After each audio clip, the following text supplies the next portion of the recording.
How's everybody doing? Bruh, I just witnessed the most pitiful thing. My dog, he ate a milk bone, and he had like a chunk stuck in the back of his lip. And like for the past 3 minutes, he's been trying to get it out. And it was like a huge chunk too. It wasn't like a small one.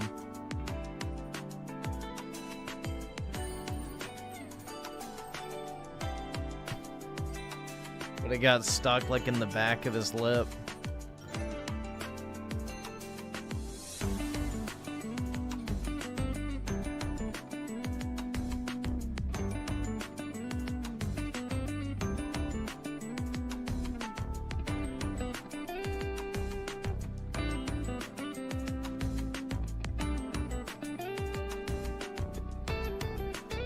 Colt put a video out today and man was legit tearing up. Really? Maybe we'll watch that real quick.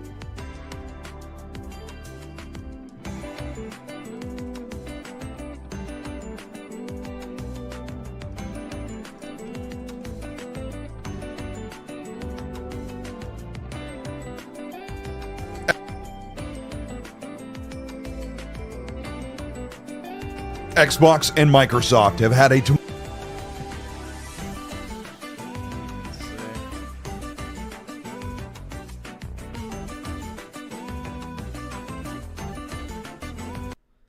Alright, there we go. Here, we'll watch it real quick. Why not? Yeah, you should switch to grifting to a PlayStation now. But I see Dreamcast guy made a video too. Xbox and Microsoft have had a tumultuous two consecutive console generations. That's putting it lightly. Right now, the Xbox Series generation is hobbling along, while Xbox finally makes strides in their first-party games, even though those are going to PlayStation. But the latest rumor sounds like Xbox may never make another console again. Oh my god.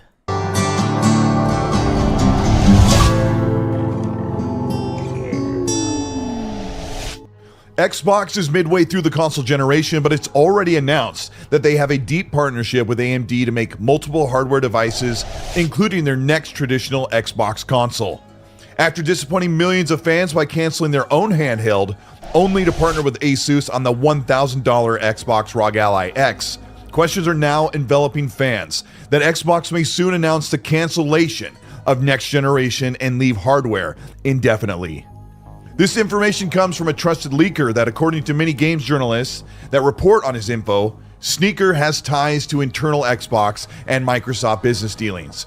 He's probably a Microsoft employee, in all honesty. We know that Microsoft deliberately leaks shit to the public, so... Here's what he had to say. Without going into too much detail, not long after the last round of layoffs, next one should be coming in Q1 26, by the way, and it's going to be just as massive as the last one. Some rumblings out of Xbox started coming out that were a little hard to believe. The ramifications of the Call of Duty Game Pass Gambit not working out were just starting to get properly measured. But the thing that really stuck out to me was that suddenly, really concrete plans for the actual Microsoft Xbox hardware went from being definitive to up in the air, which was really startling given that this thing was meant to be out relatively soon. It was one of the situations where, despite folks being told, hey, we want to pull the trigger on this in 2026, the steps you would need to take in the lead up to delivering a new console gen weren't being met. To sum it up, the future of Xbox is software publishing, with a significant honed-in focus on profitable IPs, Call of Duty, World of Warcraft, Minecraft, Candy Crush, Forza Horizon, cloud gaming. That's brutal, man. This is their profitable IPs: COD, World of Warcraft, Minecraft, Candy Crush, and Forza Horizon. You notice Halo, Gears of War not mentioned in there. Like, it's just, this is Xbox now. COD, World of Warcraft, Minecraft, Candy Crush, and Forza Horizon. That is a bleak landscape. being the home of the Xbox platform, transitioning Game Pass into basically becoming the point of entry subscription for xCloud access, which will continue to drive its price tag higher, by the way. They aren't done there just yet either, and releasing their software on any device that has a marketplace and users willing to buy their titles. Maybe some OEM thing will take up the Xbox name, but given what is clearly a collapse in favorable mindshare and faith in said brand, I'm not even sure a third-party OEM is gonna want to have an Xbox console by the time Microsoft is done with their reorienting of the division, close quote. This quote from Sneaker is, quote, went from definitive to up in the air regarding the next generation Xbox console, which goes from speculative nearing an educated guess. But right now, it's so plausible and likely that Microsoft is staring down the barrel of canceling the next generation console and throwing away 2 to 3 years of R&D and laying off hardware employees in the hundreds. Jez Corden of Windows Central, who has been a strong, reliable insider and reporter. Yeah, right, bro. Jez Corden gets everything wrong. This dude lies through his fucking teeth, constantly shilling for Xbox, and then everyone's like, oh my god, he has so much insider information. When it's like, no, dude, this guy, Jez Corden is one of the most inaccurate so-called leakers or insiders on the Xbox side of things. The dude is a complete hack. Says, quote, I can confirm via a very trusted source. Remember, he was the one who went on record a week before saying there's no way that Microsoft is bringing their games to PlayStation. He said that it was just only 4 games. He, was saying he's going to die on the hill of, Indiana Jones never going to PlayStation. All this other, wild shit, man. Completely wrong on almost all of it. Source that this isn't true, at least for now. But that, quote, at least for now qualifier is a real problem. How can we know what will be true next quarter? I've asked multiple trusted sources about what Xbox's present hardware posture is. For now, it remains unchanged. Microsoft publicly confirmed that it's still committed to first-party Xbox hardware over the summer, with comments from both President Sarah Bond. Yeah, but do they consider Ninja Gaiden to be a first-party game? It's not. Ninja Gaiden is not a first-party game. So Microsoft considers anything that they partner with to be first-party, meaning they probably even consider the ROG Ally to be first-party.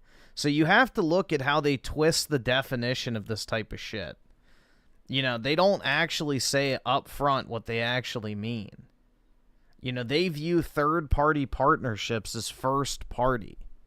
So as long as they put the Xbox stamp on it, they probably consider it first party. So if, let's say, Dell is working on a Alienware, Xbox, whatever, gaming PC, but because it's officially licensed by Xbox, they might consider that first party. And AMD CEO Lisa Su on silicon that would power next-generation Xbox devices, both from third and first party, close quote. But Microsoft has provided the following statement to Windows Central Jez Corden after asking about the clarity for the cancellation of next generation Xbox. Microsoft says, quote, we are actively investing in our future first-party consoles and devices designed, engineered, and built by Xbox. For more details, the community can revisit our agreement announcement with AMD, close quote. This is a stark response to rumors that normally Microsoft or Xbox refuse to comment on, which means if Xbox truly was going to put into question whether they move forward with next generation, they would have refused to answer the rumors that are standing. The problem is that in early 2024, Jez Corden received the same confirmation that Xbox would not be going third party. Yup. They lie to your fucking face constantly. You can't believe a word they say. Just before the infamous business update when Phil said it's just 4 games. And months later, Xbox is partnering to put games on the PS5. If you think that Microsoft would never sever a business agreement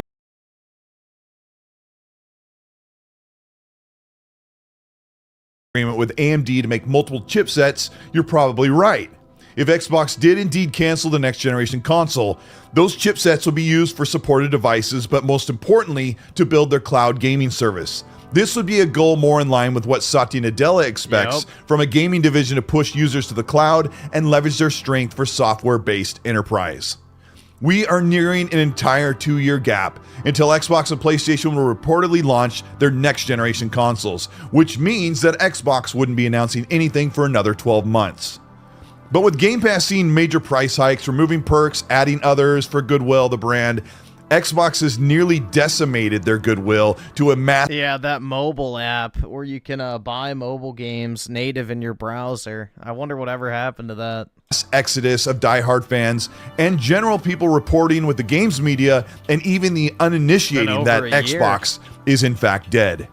Rumors and reports several months ago stated that Xbox would put out their next generation console by the end of 2027, but would also simultaneously allow other companies to make their OEM console PC hybrid, or better described as the next Steam box with Xbox internals, allowing you to play PC games and a suite of current Xbox console games.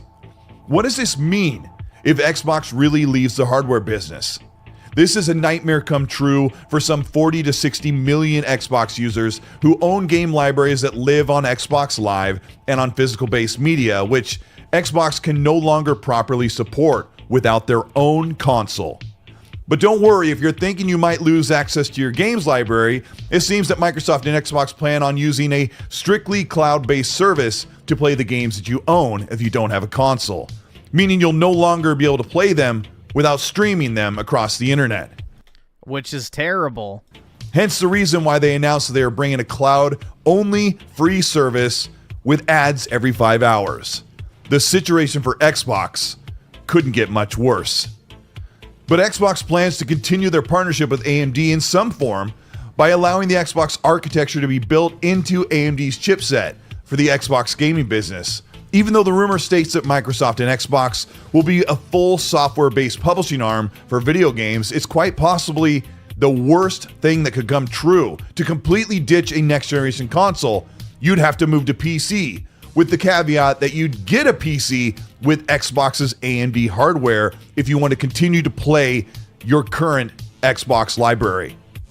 This seems to be a last-ditch effort for Xbox to make up any razor-thin profit margins that have come from the near $80 billion acquisition charge that Microsoft and Xbox led in the early 2020s. And the harsh truth is that even trying to go to Game Pass and making half of their releases on the bigger platform of PC and PlayStation, Xbox is still not making enough money to satisfy the growing hunger of Satya Nadella and Amy Hood, the leaders of Microsoft, who would rather use that money spent.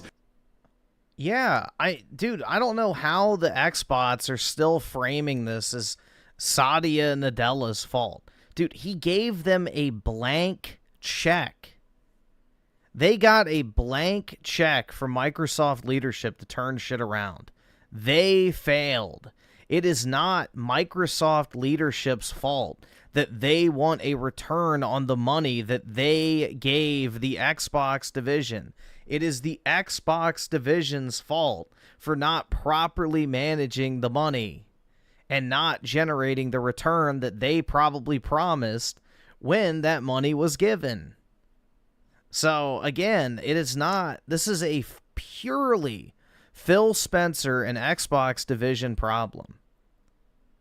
So, I don't know, man. The shilling constantly for Phil Spencer, I just don't understand. The guy is a hack. He doesn't know what he's doing. Does not fucking know what to do to turn this division around. EB7 with the 2, anime plot armor is weaker than Phil's job security. It is, man.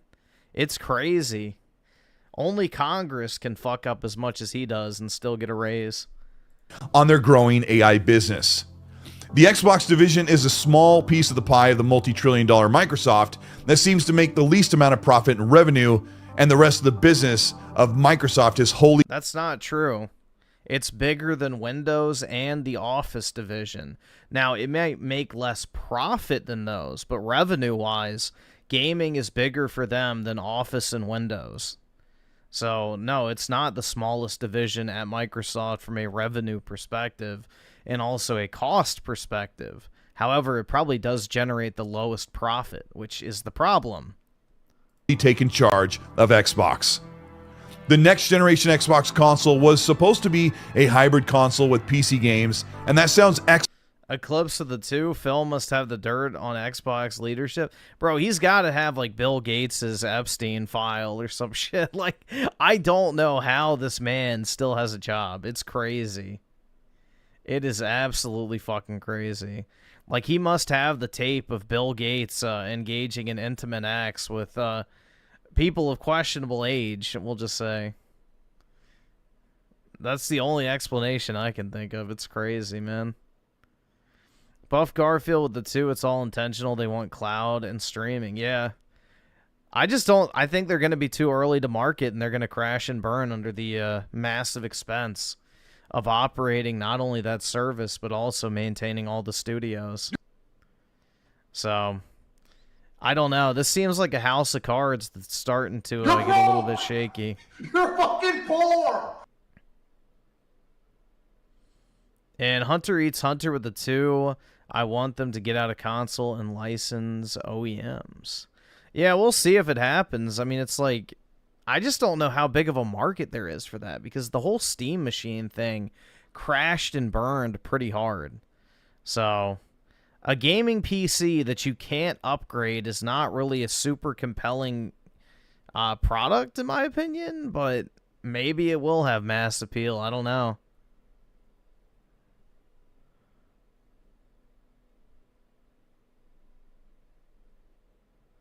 But the whole idea of like a hardware-locked gaming PC just seems kind of meh to me.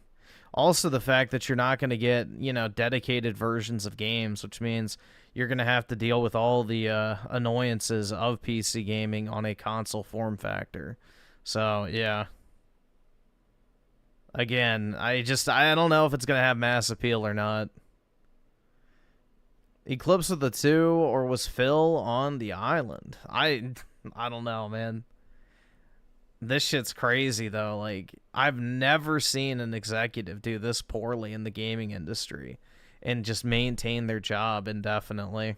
Excellent for gaming fans and Xbox fans. But the truth is, that next console would probably only see a half-life generation on generation, with 40 million Xbox Series consoles being cut down to just 20 million by the end of next gen, which is likely not even close enough to reach a profit margin without selling the next generation console for $1,000. Right now, Xbox is pulling Xbox Series consoles from further production and manufacturing, selling off the remainder of stock and the overstock of Xbox Series S, and putting the rest of the hardware into cloud for lower tiers. Costco, Walmart, and Sam's Club are pulling stock and no longer supporting the Xbox, which speaks volumes on Xbox pulling away from consumers, not answering that call. All of this is purely speculative and hinges on the reliability of the leaker, and the future rests on Xbox and their incompetence to grow their brand, taking 15 years to finally deliver games and a console people have to have. Insiders claim that the news for a supposed canceled console will happen soon. If it does, Microsoft will have a good long ride in gaming and calling the end of Xbox as we know it in their 25th anniversary. This is Cold Eastwood. Thank you so much for... Dude, that's brutal. Happy 25th anniversary. Xbox is over. The end. Watching this video. And if you're still here, write in the comment section, Lukather. I have a lot to say because I've been doing content reporting... Dude, he does look like he's about to cry. Holy shit. On Xbox for almost 10 years. Somewhere around 2015 or 2016, I started to report about how much I was actually really enjoying the Xbox One and saw some of the benefits that most people didn't enjoy. And well, yeah, the Xbox One was great up until about 2016. Then it started going downhill. I wonder what changed. And I started to report on a trajectory. I wonder what changed. Maybe they had a new head of Xbox. Of Xbox finally getting everything together in 2016, 2017, especially with the Xbox Scorpio, which really got my channel moving, and I got to meet a whole lot of people and have some great opportunities. But watching them go from an Xbox One X to the Xbox Series console, and then waiting several years before all of these promised games would come out. Some of them still have not seen the true light of day. It's something I guess I should just apologize for. If you're one of those that went and bought an Xbox One X or an Xbox... You know what? I appreciate that. At least Colt has the balls to admit he was wrong. Most of these guys on the internet will never admit they're wrong. So I will give him a lot of credit for that. Xbox Series console because I said it'd be amazing and there'd be all these great games. I hope you did enjoy it as much as you could, and I hope you're having a great time with it now. And I still think there's 2 more years of that generation left over. So I don't know if you're asking, but personally, do I think that Xbox is going to cancel their next generation console? Barring aside how reliable Jez Corden or Sneaker are as insiders and people that talk to people working at Xbox or Microsoft, do I think they're going to cancel the next generation Xbox? I really feel like Xbox could just go forward with the cart, all that momentum, just go ahead and just roll the dice. But I think the real reality is that the next generation Xbox would only sell about 15 to 20 million units by the end of its 6 to 8 year cycle. Yep, and that's not worth it. And that's how it has been with... And there's going to be no service revenue, too. No Xbox Live coming in. There's not going to be Game Pass revenue. They're not going to get the value of having third-party games on their platform because everybody will just buy from Steam. So the only thing they'll make money on is selling the actual hardware and controllers. And maybe the odd person who subs to Game Pass. Now, we're talking about like a complete collapse in their revenue.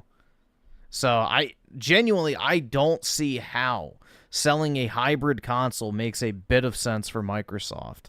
They lose out on the 30% cut of third-party games. They lose out on Xbox Live revenue. They lose out on Game Pass subs. And they're going to have to sell the hardware for a profit, which means it's going to cost a lot more, which means less people are going to buy it. I really don't see how it makes sense. The math doesn't math in my head. Xbox, they've really given you no reason that you have to own the console. They've been telling you for 9 years, since 2016, all of our games are available on PC. And with the recent things they've done to Game Pass, they're kind of telling you the better situation is to be on PC and stop helping them lose money by buying an Xbox console. It's really frustrating that their general incompetence to do something as simple as run through a games industry and run a gaming business. And I know that they've never done it. That's the thing, man. And this is the point I've always made. They have this guy, Matt Booty, who couldn't even run a singular studio, keep in mind. He was the guy who was in charge of the Initiative, which was Microsoft's quadruple A game studio. He was appointed as the head of that studio. The only game they ever worked on got outsourced to a third-party company. The guy couldn't even develop a singular game under his leadership. And that's the person they put in charge of all of their studios. It never made a bit of fucking sense to me.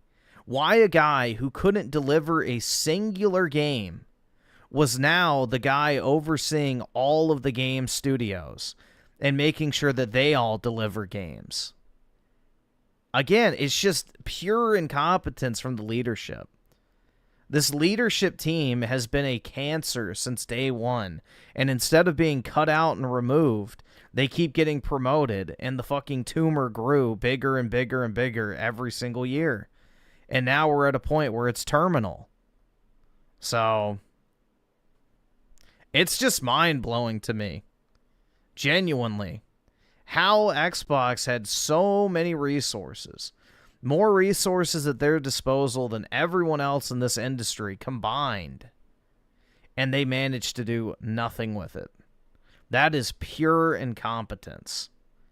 And they all got raises and promoted for it. Wild. PlayStation and Nintendo have had their own problems, and it's been very difficult for them as well this generation, but they seem to just move forward. You should check out my video, The Downfall of This Console Generation. I will link it at the end of this video. It's a really good one that not a lot of people watched, but it really breaks down the highs and the lows of PlayStation versus Xbox. And what a great time it is to sit here and try to be excited about what the future is. And I've done the best I could. I've learned a lot of lessons over the years. I've been reporting on games. I've made some big falters, like getting excited about that one singular mission in Redfall when I did the preview, and then to find out the game was just, that was the best it could possibly. I can't afford. But gosh dang it, I've had so much fun playing it. Possibly be. And it's ridiculous to sit here and apologize for things that we've covered, but this is where it is. And I don't know. Yes, I do think that Xbox would easily cancel their next generation console, especially if they can leverage what they're building with AMD and put it into a PC and just try and drive all their customers there. And if you don't want a PC, I have a feeling they're going to tell you, we have a console for you. It's called the Xbox Series S and the cloud. If you ended up enjoying this video and you learned something, let me know by liking and subscribing to the channel. Hit the bell to be notified of new weekly content. If you want to further support what we're doing here on the Cole Eastwood channel, we're going to be covering... The other thing is, too, with how disappointing this console generation has been anyway, I don't think there's going to be a high turnover rate of people who are rushing out to go and buy the next generation console anyway. So if you have a PS5 or a PS5 Pro or an Xbox Series X right now and you're just a casual gamer, I don't think people are going to be like, oh, dude, I got to get the new PS6. I got to get the new Xbox. I don't think that's going to be the case this time around, because people have learned that, you know, the last gen console gets supported all the way up until 5 years into the cycle.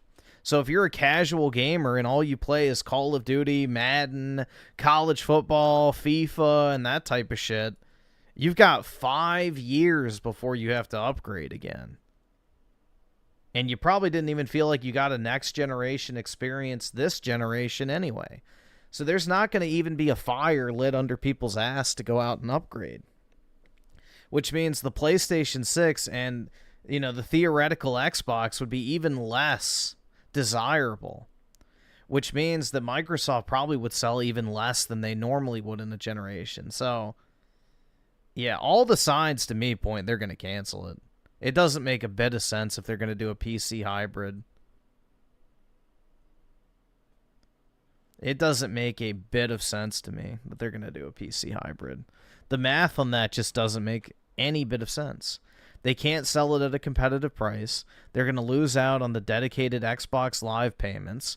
They're going to lose out on a ton of Game Pass subscribers. They're not going to get any third-party sales anymore because everybody will just buy from key sites and Steam. You know, a lot of the casual people will get frustrated with the intricacies of PC gaming. And, you know, it's going to be at such a high price that the PlayStation can undercut it easily and just completely dominate. And then Nintendo is like the niche handheld. So, yeah, I don't see it. As a consumer myself, I genuinely do not see a single point in buying an Xbox next generation. Even if you're a console gamer. Like, just go buy an Xbox One X or a Series X, use it for 360 and original Xbox backwards compatibility, and you're good. That's all you need. And then you could just buy a PlayStation, play all of Xbox's games, all of Sony's games, all the third-party games. You're good, or go get a PC and play everything. Done. It's just that simple. So, they have completely made themselves irrelevant, and you can't even say like the Game Pass thing is the selling point for the console, because that's $30 a month. They priced pretty much, you know, the majority of the market out of Game Pass now. So, you don't even have that selling point for hardware. They genuinely have nothing anymore. So, I just like, the whole thing to me is, if you were going to make a console, everything they're doing is the exact opposite of what you would want to do. So, put 2 and 2 together, and they're probably not going to make another console. All kinds of games, studios, No, I don't think it's reached 30 million yet. I don't think so. I mean, this year I think they're on pace to sell just over 2 million consoles, which is abysmal. Which maybe that number is going to get even chopped further down because of the double price increase this year. All of the next generation leaks, even across all of the other devices. You can do that by hitting the join button below, hitting subscribe, and having the bell on. Yeah, I was hoping for an actual Xbox handheld as well, so I could play like my 360 back compat titles on it, my Xbox game library that I've bought, like digital games. You know, that would have been cool. Like if I could have played my console games on a handheld, I would have been all in on that. But no, it's just another handheld PC. I don't need one of those. So it's just, the writing's on the wall. The writing is on the wall.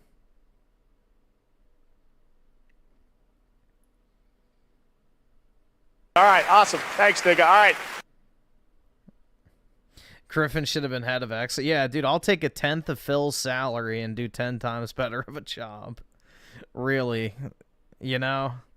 At this point, I think anybody could have done a better job. Even Dreamcast guy probably could have done better. God bless his soul.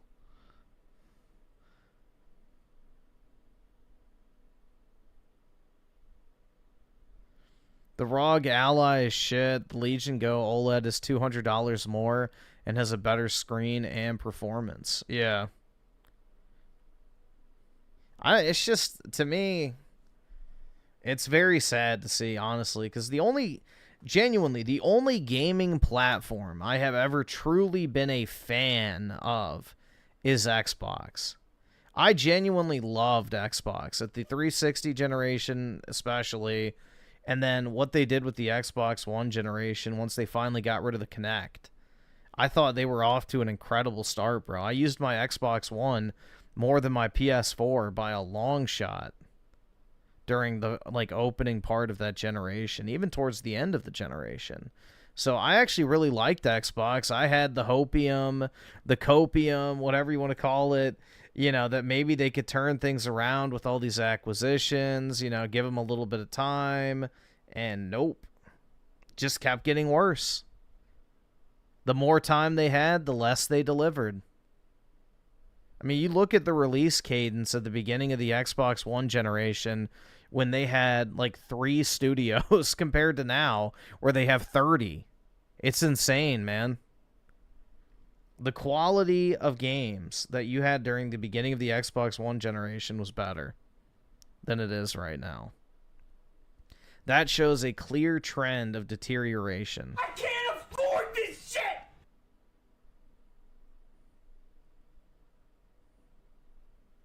But You're broke! You're fucking poor! it's sad, man.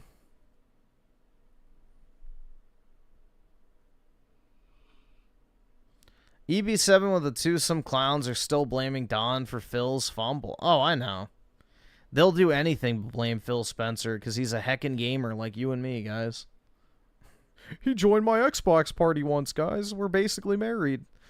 Eclipse of the 2, gotta focus and pump that AI machine, Microsoft. That's the thing, is Microsoft wasted $80 billion they could have spent on AI companies. So that's the way they look at it. So gaming is now a liability, which has a massive overhead cost because of the insane headcount that these studios have. So right now, gaming, in their view, is probably more of a liability than an asset. Hayden Akers with the 2 RIP Gears and Halo. Once great franchise. Yeah. It's tragic, man. It's absolutely tragic.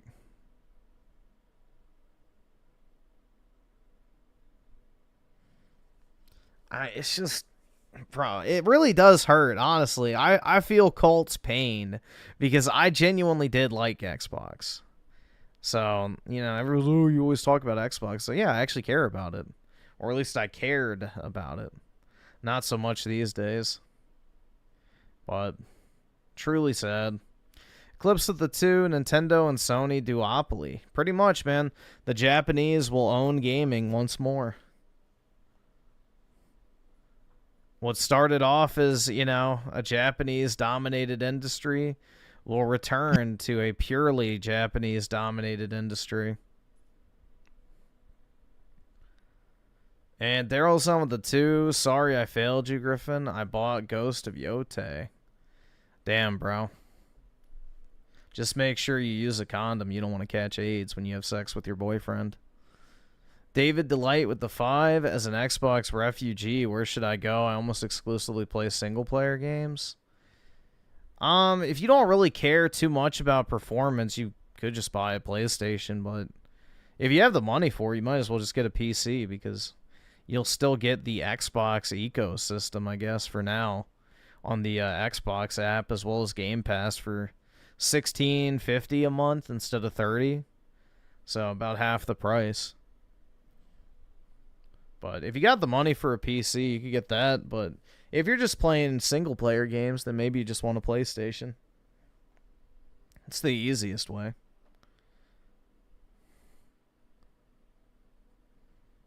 And Nick with the 5. Griffin, I'd much rather at this point just emulate the old PS2, PS3, OG Xbox, and 360 games on a gaming PC. Yeah. I don't blame you, honestly, man. That's my biggest gripe about buying my computer, is the fact, you know, I spent thousands and thousands of dollars to get a top-of-the-line gaming PC just to end up not wanting to play any modern games. So it's a very hard thing to, you know, justify actually wanting to play a lot of new stuff. So I get it, man.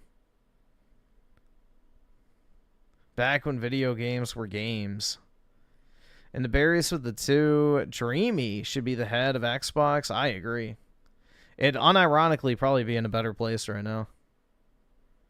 And Buff Garfield with the 2. The Xbox controller's dope. I agree. Yep. And Microsoft will keep selling the Xbox controller forever.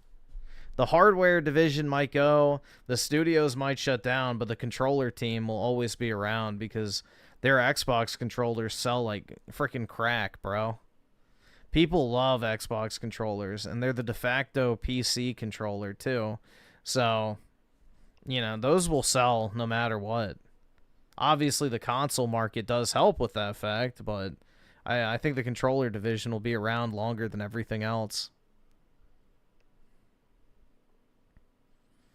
And Raging Boar with the 10. Appreciate it. Hey, Griffin, just found out my RAM kit was DOA. That sucks. At least it's an easy fix, though. That's one of the better things, I guess, to have shit out on you versus like a motherboard or something. So I guess it's kind of a blessing in disguise. I'll have to be on my gaming laptop until Tuesday. This ironically has given me the title of my Black Ops 7 video. F in the chat for my Ripjaws RAM. Yeah, that does suck, but again, it's better than like a CPU or a GPU or the motherboard or whatever else, so at least it's an easy swap, but yeah, that does suck.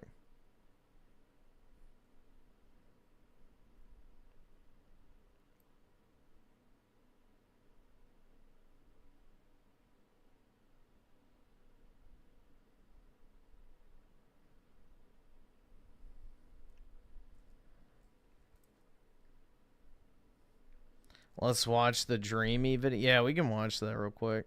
If you want to further support, you can join Monday, 5 p.m. Pacific, 8 p.m. Eastern, and we'll break down everything that we're learning over this weekend about the Xbox Next Generation console, and that will be a show you can watch live or it's on demand on Spotify and Apple Podcasts. Let me know what you think about the possible cancellation of Xbox and them dying in their 25th anniversary. And while you do that, as I always say, be nice. All right, awesome. Thanks, nigga. All right. Been on Xbox Live for 22 years from the original Xbox Live. I'm so disgusted with their decisions. Truly sad what they've done. If Sony has no competition, this is bad for everyone regarding innovation and prices. Cloud gaming is a joke. They're wasting money. I think Phil has lost so much weight from all the stress. Well, usually people gain weight from stress. Of the console's tragic demise. Microsoft has no idea what they're doing. That's true. Owning an Xbox has been painful. If they cancel, I'ma die and blame them. Jokes aside, please don't end consoles. Microsoft has nobody to blame but themselves. I'm an 83 baby. I grew up with all consoles. I've been an Xbox fan since the beginning. Somehow I needed this, and I'm officially done with gaming. Instead of wasting my time, I will make the most of it. Colt, appreciate you, man. No need to apologize. We are all excited for the potential of what Xbox as a brand could have been. We were here to be a bright spot of positivity in the gaming community, and that's what we did. Microsoft made their choices, and it was immensely disrespectful to all of us. I'm done, man. I'm just exhausted. I got a 5090. I'm out for good. See you boys on the other side. Xbox in a new statement: we're actively investing in the future of first-party consoles and device designs engineered and built by Xbox. Okay, that doesn't mean anything. They royally screwed themselves. I kind of gave up on Xbox personally. What a week for the brand. If the next Xbox gen will be canceled, I'm going PC. Simple as that. Sony is not a good alternative at all anyway. Well, if you want console, it is. It's fine. You have all the games there anyway now. It's almost like Xbox completely forgot about Sega and what they did.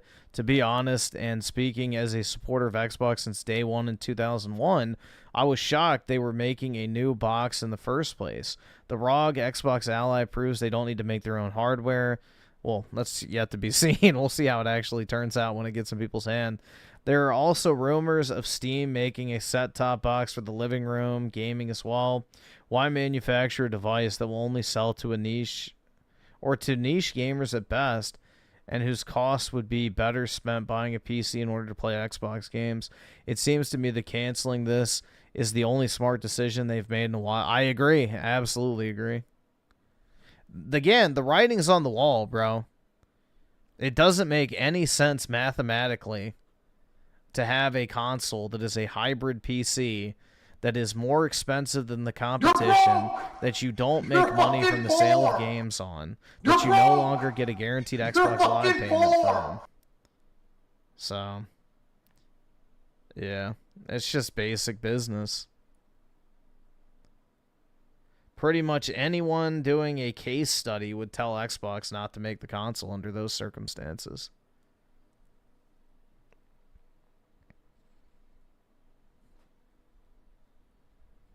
Elijah Petty with the 2. Phil lost weight. The stress must be getting to him. Either that or he's on Ozempic. Yeah, but I don't know, man. I think it's the opposite anyway. He probably lost a bunch of weight by taking Ozempic because he was stress eating. Most people eat when they're stressed, not the opposite. Stress causes you to find comforts, which most people find comfort in foods. Or drinking or whatever else. Unless he's on like meth, and that's could be another reason he lost a bunch of weight.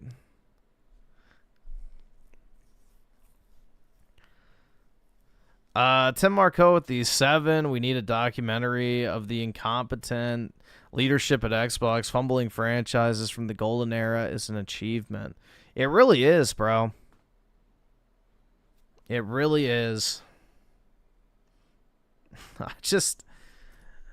Oh man, there's like just basic shit. Like day one when they got Bethesda, the first thing that should have been done is announce that, you know, Fallout New Vegas 2 is in development from Obsidian. You tell Obsidian, couch this fucking dog shit Grounded game, couch Avowed, couch all this other shit. You're not doing that. You're making Fallout New Vegas 2 first.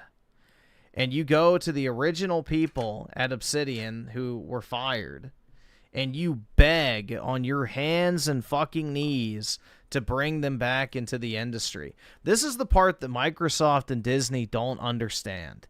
And it's why companies are fucking retarded. The people who made those IPs are more important than just owning the rights to them. You should have gotten on your fucking hands and knees and begged Cliff Bleszinski to come back and work on Gears of War. You should have dropped to your fucking hands and knees and begged all the Halo developers to come back and work at 343. You should have gone to Epic Games and scalped all the talent that worked on Gears of War. You should have gone to all the various people who have been fired from bullshit Me Too claims in the industry and offered them a fucking place to come and work on games once again. And then you also need to have regular check-ins for your studios. Make sure they're on track. Get progress reports. See that work is actually being done on these games. It just seems like Microsoft is like Disney. They buy these franchises, they have zero oversight, and they have zero talent. So it's like, it's just a recipe for disaster. Yeah, you own a popular IP, but you don't know what made it popular in the first place, and you have none of the people that worked on it that made it popular in the first place. It's like the Funko Pop of gaming. It's a soulless recreation of something that people actually like. You know, Microsoft, like Disney, basically makes the equivalent of Funko Pops when it comes to video games. Yeah, it vaguely resembles something you're a fan of, but upon closer inspection, it's a lifeless, soulless husk of what it actually is in reality. So...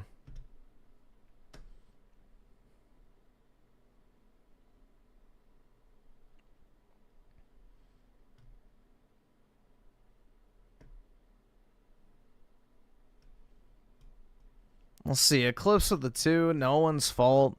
Xbox can't make anything worth. Yeah. It's just the way it is, man. It just happens sometimes. And Schizo Garcia with the 2, LGBT or Sharia law. Pick your poison, EA. It's over. Well, I think Sharia law is more compatible with gaming than the LGBT, in my personal opinion. I mean, you could have some pretty interesting games. I guess, I mean, because Sharia law is not...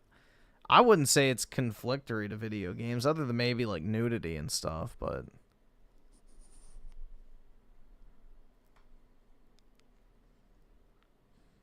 Elijah Petty with the 2. Phil played his part. Now Xbox needs new leadership. It needed new leadership a long time ago, honestly. I just don't know if they can recover it, because the problem with gaming is it takes so long to develop games now. You would have to go and hire an all-new development team, basically, because Microsoft outsources everything, which costs a shit ton of money. Then you have to have time for those development teams to get in and start working, which costs a shit ton of money.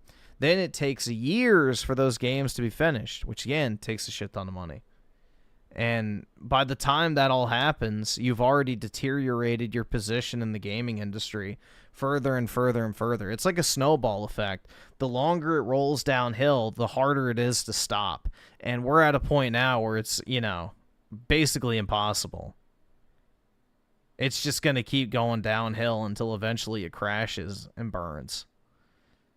So... the death spiral has already started, and it's going to be almost impossible for them to turn it around.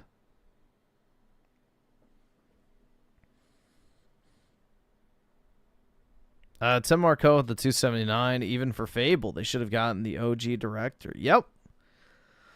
I agree. But instead, you have this weird, bastardized movie game version of Fable that's probably never going to come out.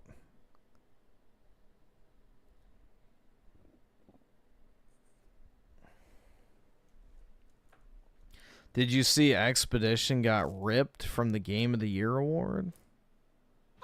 From Jeff Keighley's show? I didn't think they announced the contenders yet.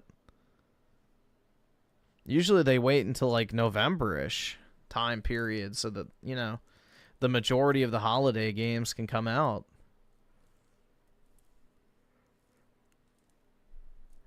Did they already announce it?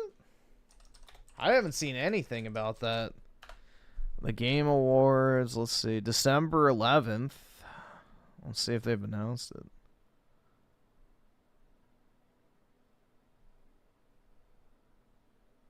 Yeah, I don't see anything on here about it.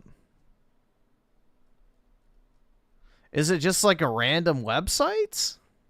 Because, yeah, I don't see anything about the nominees for the Game Awards.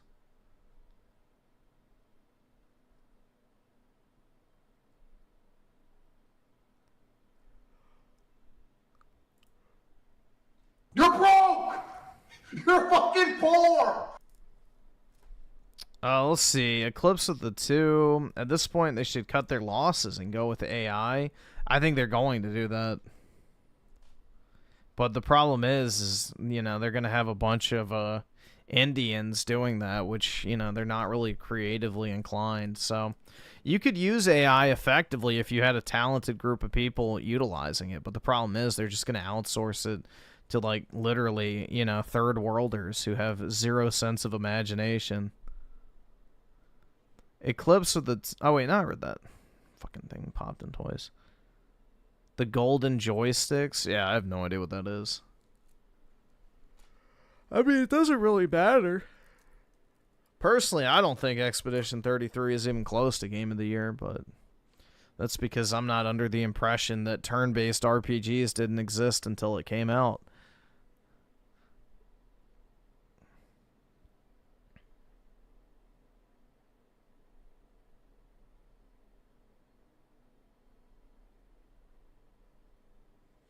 Benji with the 2. Xbox is the new Sega. Yep, pretty much. Pretty much.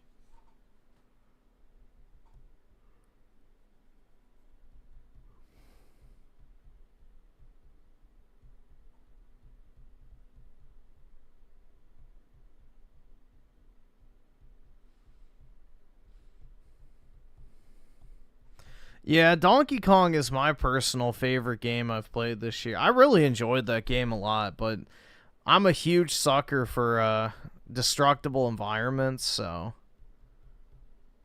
that to me is a huge selling point for that one. But yeah, I really like Donkey Kong. I thought it was fun. Afford this shit! Like, that to me was just a pure fun gaming experience. Like, there was nothing irritating about it. It wasn't overbearing on the cutscenes or anything like that. It was just, like, pure fun from start to finish. So, when it comes to a video game, I think that's the most important thing, is did you have fun with it? And it's the most fun I've had with a game this year.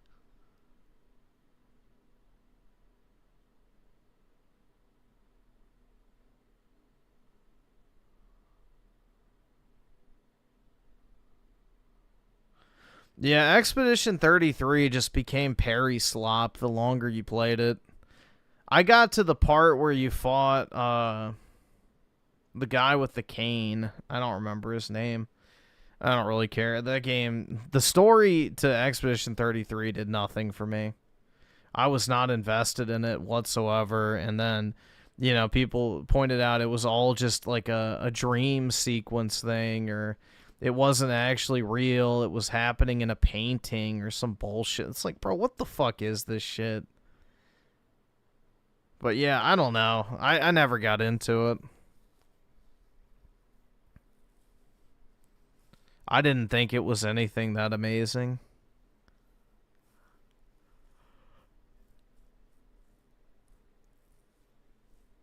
Yeah, I like Nier Automata.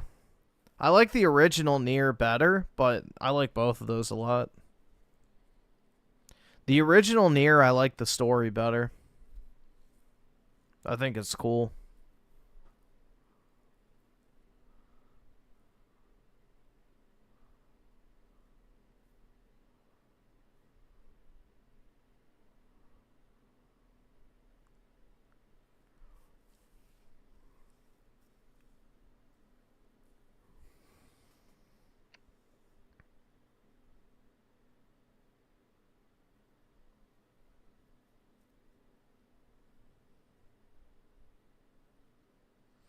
I don't like how in Nier there's no way to save humanity. Well, that's the whole theme, is the androids became humans. The replicants became the new humans, and then the androids became the new humans. That was basically the entire theme, is like, you know, through their effort to restore humanity, they became humanity. Same with the robots at the end of Nier Automata as well.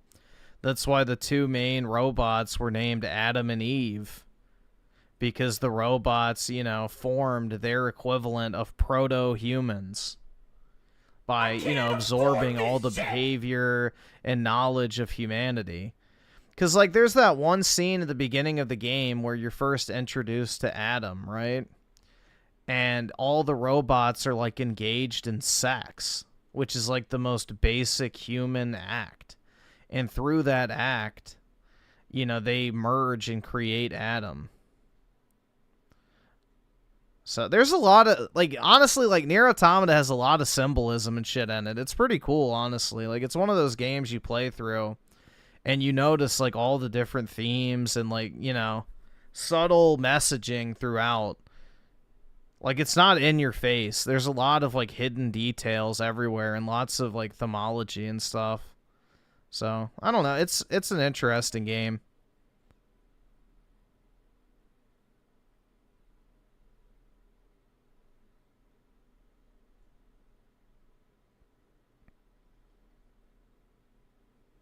It's one of those stories that's not, like, so profound that you're like, oh my god, bro. But, you know, it's still digestible, but it does make you think. Like, it is one of those stories that once you kind of get a full grasp of it, you kind of, like, you just kind of sit back and think about it for a while. You're like, damn. It's actually pretty well thought out for a Gooner game. Like, fuck.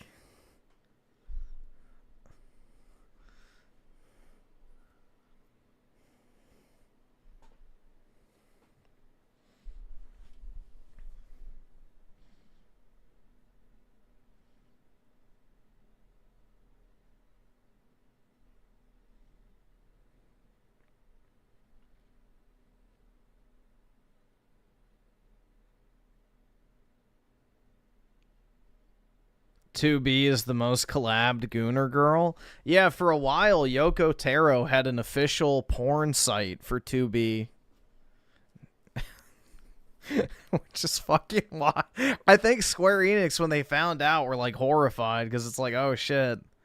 You know, we have a officially fucking, you know, I think they shut it down when they found out, but yeah, he literally ran his own official Nier Automata, like, fan porn site where, you know, he would take fan submissions of their, like, homemade 2B porn and he would post it on the website. It was wild, bro. Like, he is definitely interesting. Like, he's one of probably the gaming industry's biggest gooner. Like, he always walks around with, like, strippers and models and stuff. You know, there's all sorts of crazy stories about, like, the parties he's thrown. So, yeah. Yoko Taro is a man's man when it comes to game development. So, he's wild.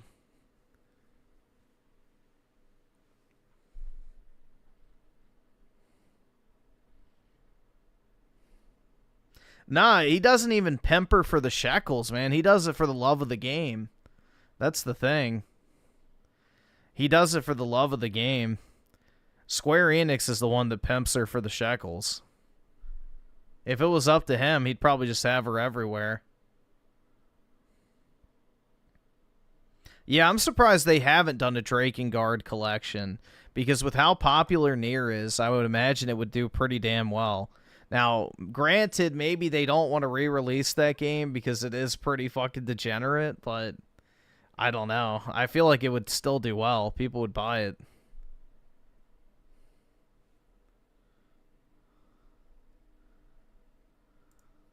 Hey there, gamers. Dreamcast Guy here, and today we're talking about Xbox, but in a weird way, this might be the last Xbox video, because last night, a bunch... Just like it was his last Nintendo video. Alright, hold on, guys. Nature's calling, and this is not... Yeah, this is not something I can put off, so we'll just leave it at that. I'll be back in a few minutes. We want to make sure we can get through the whole last Xbox video. And I don't know, it's kind of shaky at this point, so give me like 5 minutes, I'll be back.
afford this shit!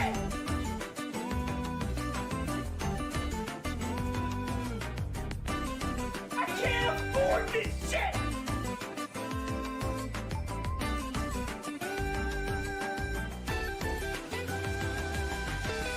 Alright, I'm back. Jesus.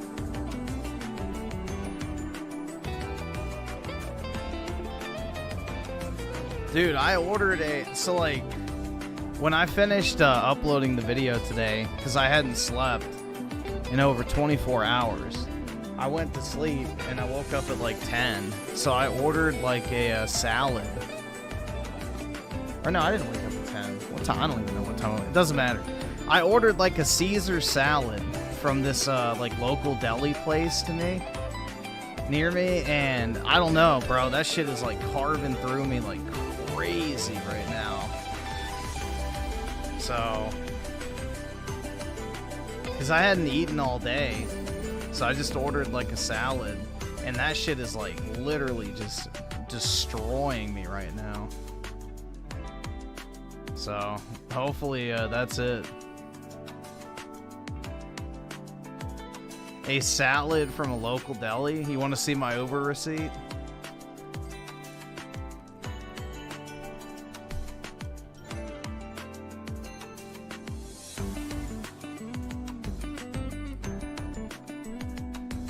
First time I've ever eaten a salad? That's right. Jeez, bro.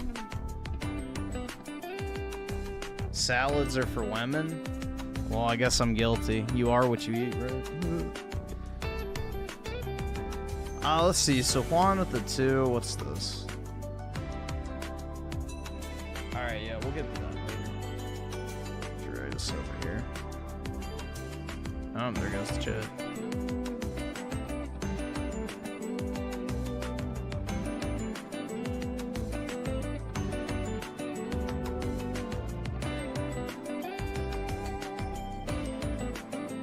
Well, this was a shrimp Caesar salad, so technically it was a little fancier.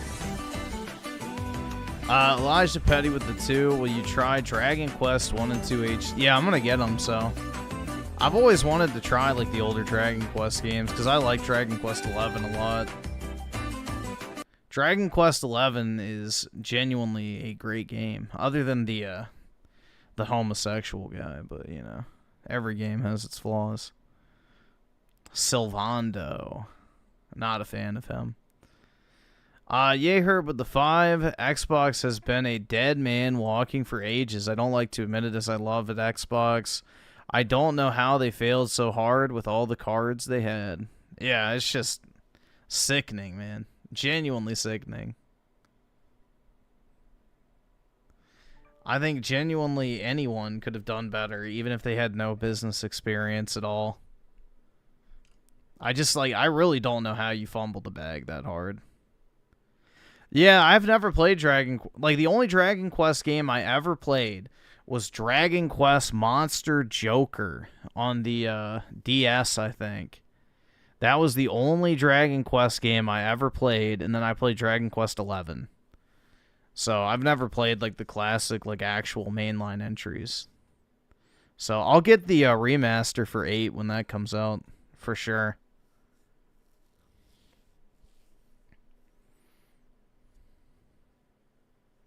And yay Herb with the 10. If Xbox / Phil was smart, they would have looked at what worked for the 360, go back to basics, and keep it simple, stupid. Focus on shooters, Western RPGs, and have some third-party timed exclusives, then expand.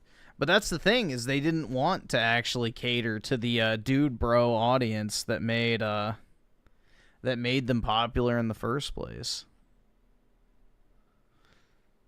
So they abandoned that audience in pursuit of the non-existent female market, and it has not worked out well.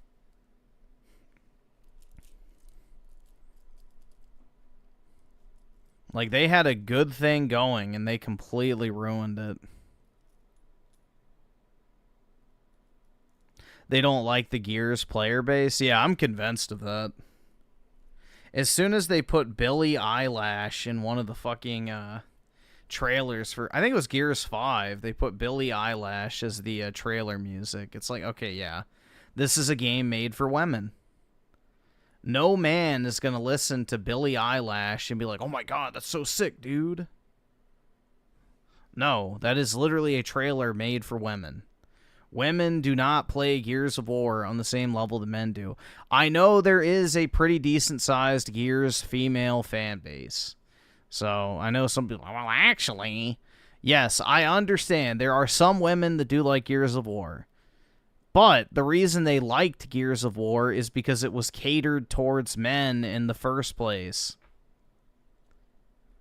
The reason why they were drawn to the franchise is not because it was catered towards women, which is something that, you know, everyone overlooks. The reason they like those games is because they weren't catered towards women. Originally, at least. But it's a very common, you know, fallacy that people use when, especially when they talk about Star Wars. It's like, yeah, women liked it, but not because it was made for women. It was made for young men. They just happened to resonate with it too. But it was because it was made for young men that it was as good as it was. Hey there, gamers. Dreamcast Guy here, and today we're talking about Xbox, but in a weird way, this might be the last Xbox video, because last night, a bunch of different leakers started sort of breaking a very big story. There was one, then another, then they all started to verify these different leaks and stuff, but apparently this is... Yeah, skinny Mexican women like Gears. That's been my experience. Is actually the end of Xbox. You know, a couple months back, there was a strange video that popped up from Xbox themselves talking about their partnership for next-gen Xbox, saying instead of waiting for the PlayStation 6, instead of getting outcompeted by the Nintendo Switch 2, they said, we're getting a head start. And essentially what it sounded like is not only is the next Xbox about to enter full-blown development, maybe even production, but the talk was that this next-gen Xbox, it was here to try to be out maybe by next year, maybe by late 2020. Dreamcast guy sees his paychecks dropping in the future. That's the problem. Like, if all he has to talk about is Sony and Nintendo and not Xbox is dead every other day, you know, that's a significant reduction in his pay. 26, late 2027. Well, yesterday, basically every Xbox leaker has come out and said they're not doing a next gen. They're not doing any more hardware. They're not going to be selling any consoles. They're not going to sell anything. At this point, at best, Xbox is going to continue to sell some games. They're mostly going to pivot to trying to sell you even more ways to buy Candy Crush. And I wish I was joking. They're going to sell you controllers. But at this point, the idea of Xbox as a hardware manufacturer at all, any sort of console, it's over. And I want to talk about this because I'll be honest, this to me is wild. I never thought we would see another day of the Dreamcast. But let's get into it. I hope you're having a great day. It and all if you comes could, full please circle, man. give this video a like. And which is kind of ironic because didn't Xbox take the spot of the Dreamcast? So, live like the Dreamcast, die like the Dreamcast. subscribe if you haven't already. Now we're going to go through this bit by bit because it's honestly a lot. The leak is very, very bad. One of the main people that talked about this, and the info is pretty dang verified, is that they're about to just basically clean Xbox out. They're about to do mass firings, more studio closures. It is going to be a bloodbath before the official announcement of we're not doing next gen even gets released. But here's a little bullet point to kind of get us started. So this is all coming from Sneaker SO, and we're going to talk more about who this is and why we know this is correct. But essentially, Xbox Next hardware may not happen despite their announcements. More details, more retail store. Well, see, this is another thing you have to be careful about, which is a point that Colt brought up in his video, is that they could very easily be leveraging these chips that they're making with AMD for their cloud servers. And when they say that they're committed to first-party hardware, well, technically a server rack is first-party hardware if Microsoft is manufacturing a bunch of Xbox instances that can be used for cloud gaming. So, Again, the devil is in the details with Microsoft. They consider, games that they publish to be first party, even if they don't own the IP or the studio. So when they say first party hardware, that could also mean a partnership with a, OEM company like Asus or Dell or HP or something else like that. So many such cases.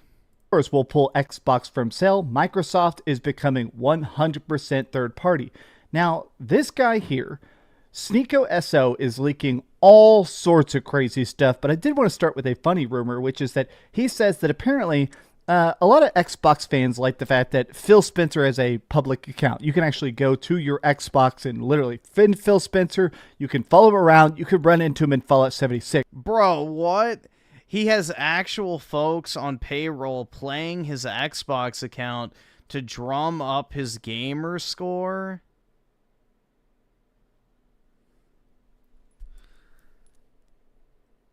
Oh my God! No! Phil! No! Oh my... Bro, that's brutal. Yeah, it's just like Elon Musk, man. Jeez. That's actually brutal, man. So I have a higher gamer score than the CEO of Xbox, and I earned it legit. Brutal, dude. Well, one of the things that's apparently in this set of leaks is that that's an employee. He's fine with gaming. He's not anti-gaming. He does enjoy gaming it, but to actually make his gamer score look better, to make his player hours look better while he's off doing stuff or he's in meetings and stuff, he actually has employees play his account. So if you look at his account, it's not really, head of Microsoft, Xbox, Phil Spencer holding a controller. But dude, imagine that being your job. All you have to do is play fucking video games on Phil Spencer's account, and you're making six figures. That's wild, man. Funny is that apparently Phil Spencer thought that PlayStation would die. They were not that driven to actually try to succeed this generation, because one of the big giant announcements was Horizon Forbidden West. When they were revealing the PS5, they showed Horizon Forbidden West. I like that trailer a lot. A lot of people like that trailer a lot, but it mostly focused on graphics over gameplay. And apparently Phil Spencer, they literally had a party. Literally said, we're going to blow them out of the water with Halo Infinite, a game's reveal that went so badly, it ended up getting delayed by over a year. So it still needed more time for development. It took over a year post-release to be feature complete. The funny thing to start with is just the idea of the ego of Phil Spencer, which I feel like we don't... Melanie Mack is annoying, but she's not a grifter, just hyper autistic. I mean, that's one way to look at it, I guess. See that much publicly, right?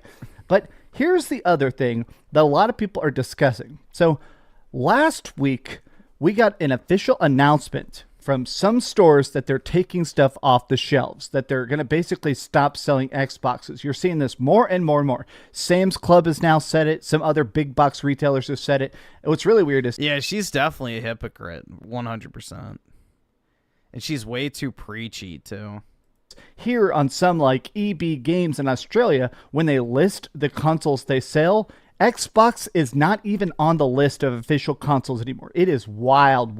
But here is the big announcement. Here is the whole bullet point list of everything leaked yesterday by Sneaker SO.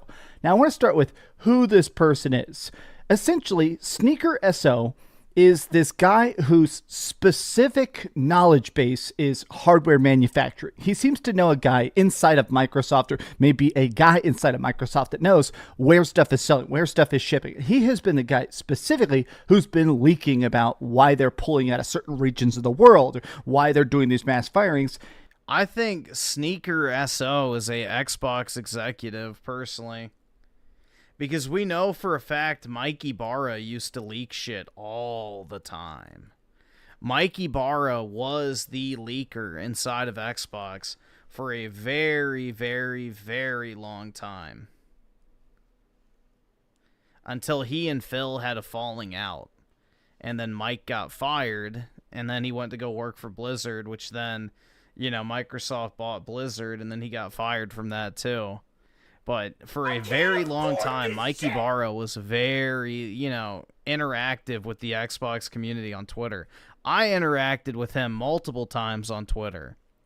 So I can say firsthand that, he was very, very engaged in talking with the community. So I would not be surprising if somebody picked up the torch, so to say. And at first, a lot of people were doubtful of these leaks, saying, Sneaker only comes out when bad news happens. Sneaker only does leaks when the bad news is out, when there's blood in the streets. But more people... Well, dude, Mike made so much money, I'm sure, from that Blizzard acquisition that he doesn't even care. People think that maybe he is actually a Microsoft employee, and he's annoyed that he's dealing with all this, that he can't just sell good games, right? Other people have verified this. Pretty much everybody has now verified that this list of leaks, including Tom Warren of InsiderGaming.com, has essentially verified that this list of stuff is true. So first and foremost, another massive wave of layoffs coming quarter 1. Ninja Theory better get axed, bro. If Ninja Theory survives this round of layoffs, I'm going to be upset. 2026. So literally here in maybe the next 4 or 5 months, they're about to do another. The sin of developing Hellblade, Bleeding Edge, and Hellblade 2 should not be easily forgiven. Set of mass firings. The last one was, I think, 3,000 employees, one of the biggest set of layoffs without a studio closure that I have ever heard about. And they said this next one, it is going to be extra bad because while that last set of layoffs was a mix of mostly Xbox, some accounting, and some Microsoft, this one is going to be almost entirely Xbox. The new Xbox hardware went from being a sure thing to now up in the air and maybe might not happen at all. Now, the big pushback I see a couple people saying, and I want to say this is a tiny point, is the idea of, hey, they already signed the contracts, right? The next gen Xbox, they already made an official announcement. They've signed deals with AMD. AMD is making the chipset inside the new system. Now, the reason I don't mind the idea of them backing out, the way this seems sort of verifiable to me, is that there have been other deals that fell through. And right now, the main reason that corporate deals fall through and lead to lawsuits and stuff is when there's a shortage, when you leave somebody high and dry. Whereas right now, honestly, AMD chips are in very, very, very high demand. I bet Microsoft offered them a lot of money to buy, 10 million of these, 20 million of these to mass produce these consoles. And maybe they told AMD, hey, we're not doing it anymore. I don't think AMD would be that mad because those chips are still already essentially proved. Those chips are still going to go other places. Other companies, chips go in everything from your phones to your cars to everything. So I don't think that AMD is going to be that pissed if they say, oh, okay, so these chips are going to China instead of going to Microsoft. They're still going to get sold. AMD is not that butthurt. But here's the next thing.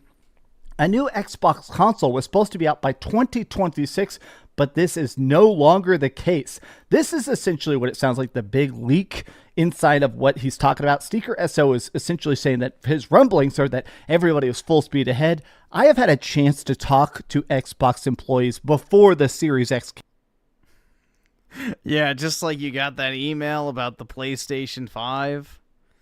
Come on, bro. Stop acting like you have these I don't understand why YouTubers need to lie and act like they're these well-connected individuals, bro. Come on. Just stop. You're not fooling anyone. Came out. I actually did a couple leaks of my own, and essentially what I heard is that way before something is out, obviously they're working on not just the hardware but the software. Okay, what's the HUD look like? What's the UI? How's the software and operating system inside the console?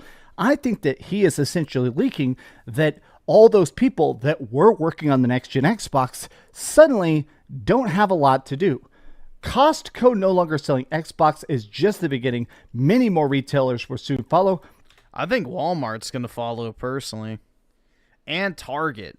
Target doesn't even have an Xbox section anymore in some of the stores. They just straight up don't have one. It's a couple controllers and the consoles in a case. That's it.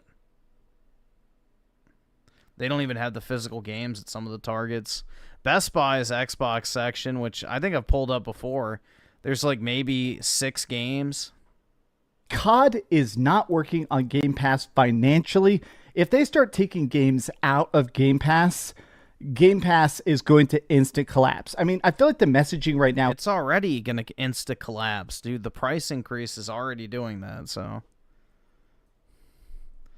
I think Best Buy and GameStop will be the last. Yeah, well, GameStop obviously will be the last holdout, and Best Buy, yeah, but yeah, I can see Target and Walmart getting rid of it, honestly, still very much, unless they just need something to fill the space. you know, the best deal in gaming because you get every game on it. As soon as they start saying you get most games, you get some games, I feel like any sort of positive messaging at all about the Xbox Game Pass, it's going to be permanently tarnished. The future of Xbox software is publishing, focused on high-profit titles like COD, World of Warcraft, Minecraft, Forza, and Candy Crush. Can you believe it? Can you even truly imagine that? Now, I'm a big World of Warcraft addict, so I'm glad that World of Warcraft isn't dying, because, man, would that ruin my day. I play World of Warcraft literally every week for the last, 7 years, but the idea of them pushing harder on stuff like Candy Crush and Call of Duty. Like, I understand those are the lowest cost, highest profitability, but man, I don't know. Like, just the idea of Microsoft going from, hey, we make everything. That is pretty blackpilling, man. You go from having, Gears of War, Halo, Forza, you had, well, I guess now you have Elder Scrolls under your belt and all this other shit, and it's like, yeah, these are your main focal points. COD, World of Warcraft, Minecraft, Forza Horizon, and Candy Crush. That's just a bleak gaming landscape. Like, this is the casual lineup. The only thing that's missing is sports ball titles. Yay Herb with the 5. I'll die on the hill that Don Matrick was not the death of Xbox. Even if you want to pin the Xbone launch to him, it still had a chance to come back. Well, the thing is the whole shit with the Xbox One, like the always online, the Kinect, the TV features, those weren't actually pushed by the Xbox executives. That was a Microsoft directive to have all of that shit. Because Microsoft wanted to be the home assistant. They wanted to be the Amazon Alexa, the Siri, the Google, whatever. Google, what do you call it? Google Assistant?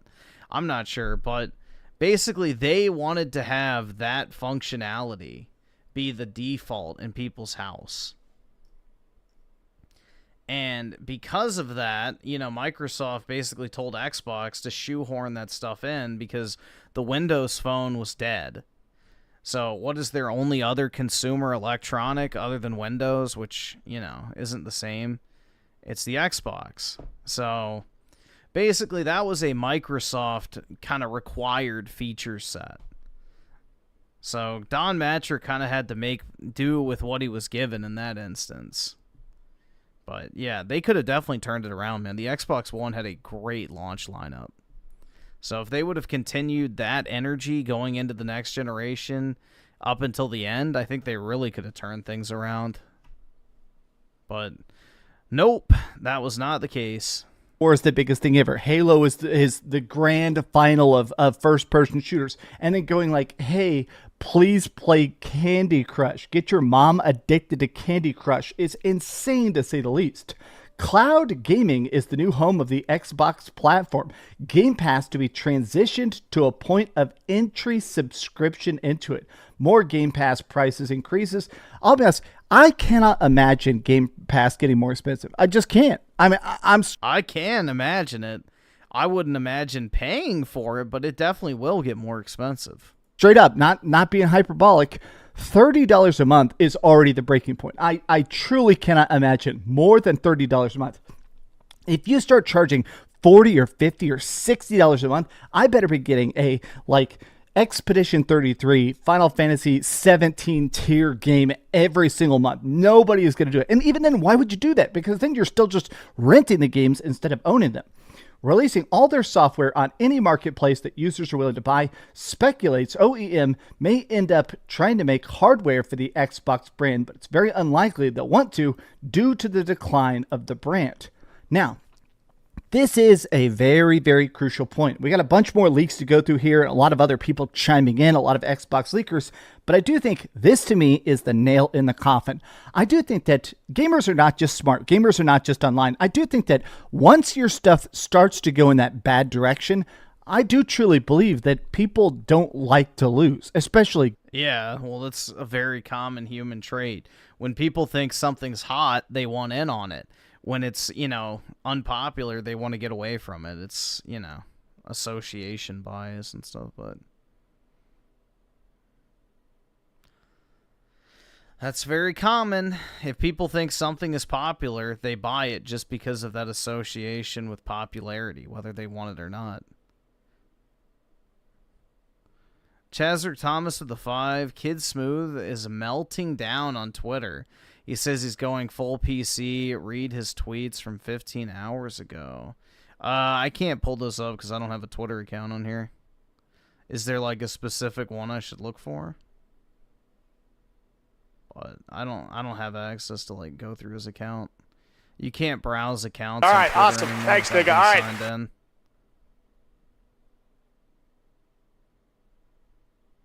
But yeah, his whole video we watched last night was basically, oh, well, Game Pass is worth $20, so it's worth $30 because people are still paying for it at $20.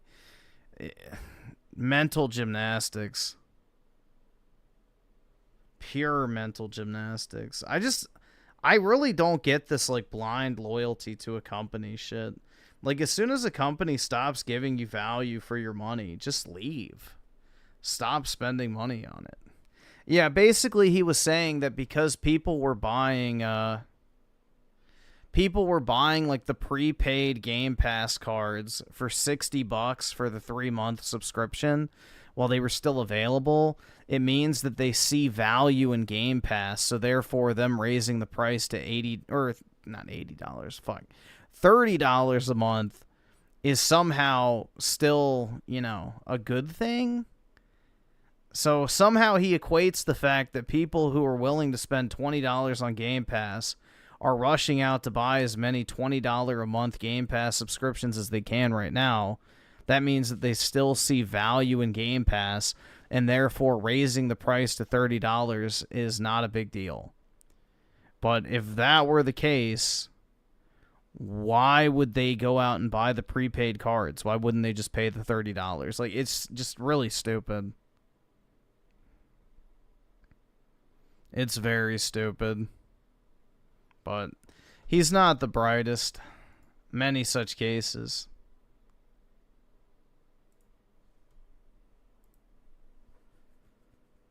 Let's see. So, when Xbox sunsets, none of you diabolical bitches better not be talking to me. None of you diabolical bitches better not talk to me. So he wants the diabolical bitches to talk to him. You know, you made my life a living hell the last 10 years over a fucking console.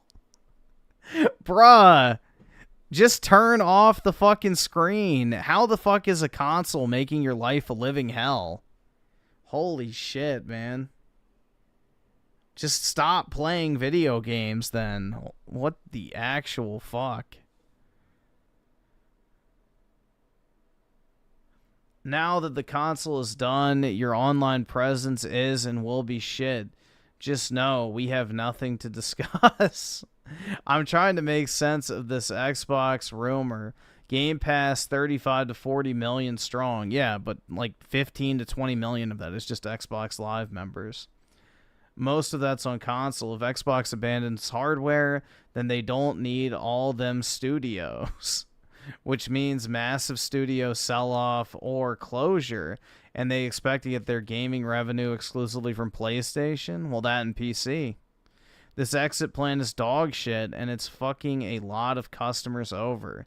Does GTA even launch on Xbox? Yeah, it will. It'll launch on Xbox. But yeah, dude, this is what I've been saying for like the past 4 years is abandon ship. You know, get out while you can. Stop putting more money into that platform. Stop putting more money into that platform because its future is not, guaranteed. It says, I have to fully migrate to PC sooner than expected. Trade my Xbox Series X and 4070 for a 5080. Any takers? That's a terrible trade.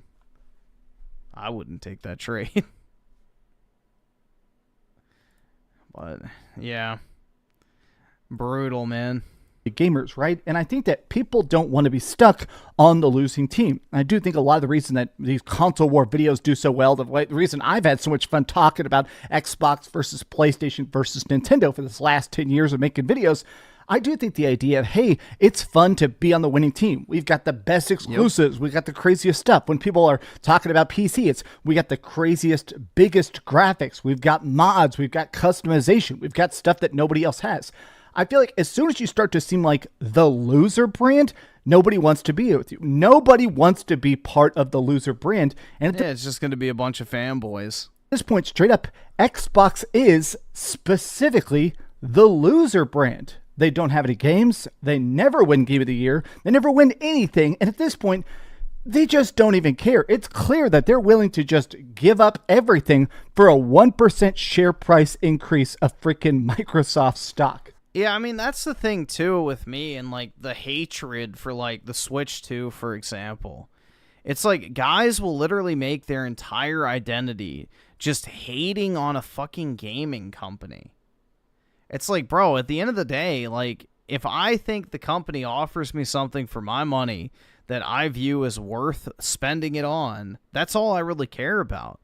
Like, I don't understand, like, making your entire existence just shitting on something constantly. It's fucking weird. Like, to me, it's just very odd. Like, at the end of the day, it's a video game, guys. Like, it's really not that deep. You could just not play it. You could just not play the game. You could just not buy the console. You could just not subscribe to the service. But people dedicate their entire existence online to just shitting on something. And it's like, bro, do you even like video games? Like, that's the thing, is, like, these people don't even talk about the actual games. It's just console, console, console, console, console. Like, they don't even critique the games that come to those consoles. They just talk about why the console is shit. It's like, okay, well, the console is just a portal to play video games. The important part is the actual games itself, not the fucking actual hardware. So that, to me, has always been the focus point. And that's my biggest gripe with Xbox, is their software. Because I know it can be a lot better. But you have people who hate just because it's a certain platform versus another. I don't care what platform a game comes out on as long as it's good. That's the important part.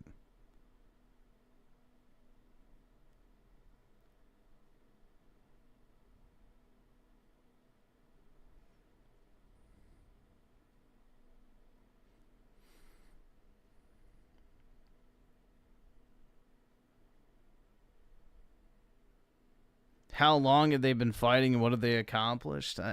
Nothing. They're just a bunch of unemployed bums on the internet, man. That's the thing. It's mainly just a bunch of unemployed 40-year-old men arguing over gaming, which it's not even actual gaming. It's just the consoles. According to extremely reliable Xbox leaker Sneako, so new hardware might not actually happen despite what they've already announced. He says Microsoft is now 100% third party and the new home of platform will be Xbox Cloud. Oh my God. Now, I want to take a look at these Tim Dog tweets. This guy used to be called X Tim Dog. He changed his name to Super Tim Dog and PS5 Tim Dog. He keeps deleting his account and stuff, so I want to make it a point that I'm going to talk about Tim Dog here and kind of his... Oh my God, bro. Tim Dog is another... Dude, I remember he was tracking people as they were walking out of Best Buy to see what console they bought. That shit was wild, man. He was, like, literally stalking people and, like, tracking them down to their car to see what they bought.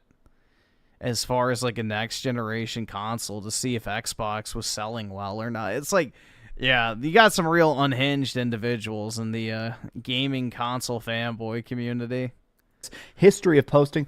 Don't tweet anything to this guy, positive or negative. I think he's having a hard time. Tim Dog is a very, very hardcore Xbox fan, and I mean this in a complimentary fashion. The guy Dark Magician Girl spotted. has been there. He has popped achievements. He has bought games. This guy, in my opinion, is like the target consumer. It is a guy with extra income and a lot of passion and likes the brand. But he's given up on Xbox when very clearly Xbox gave up on him. No, he's a cocksucking fanboy who's flip-flopped a shit ton in the past few years. And he has a lot of sources. He has had a chance to talk to a lot of people inside of Microsoft, and he's clearly not taking it well. In fact, he deleted his account for about 3 days, and he came back last night to essentially verify a lot of these leaks. Xbox is out of hardware. Sorry, guys. I love the Xbox community and everyone who made it special. I came back because of the news.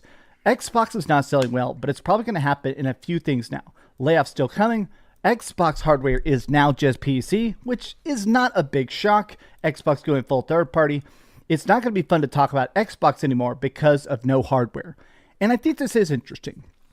The whole idea of the console war requires you to have a console, right?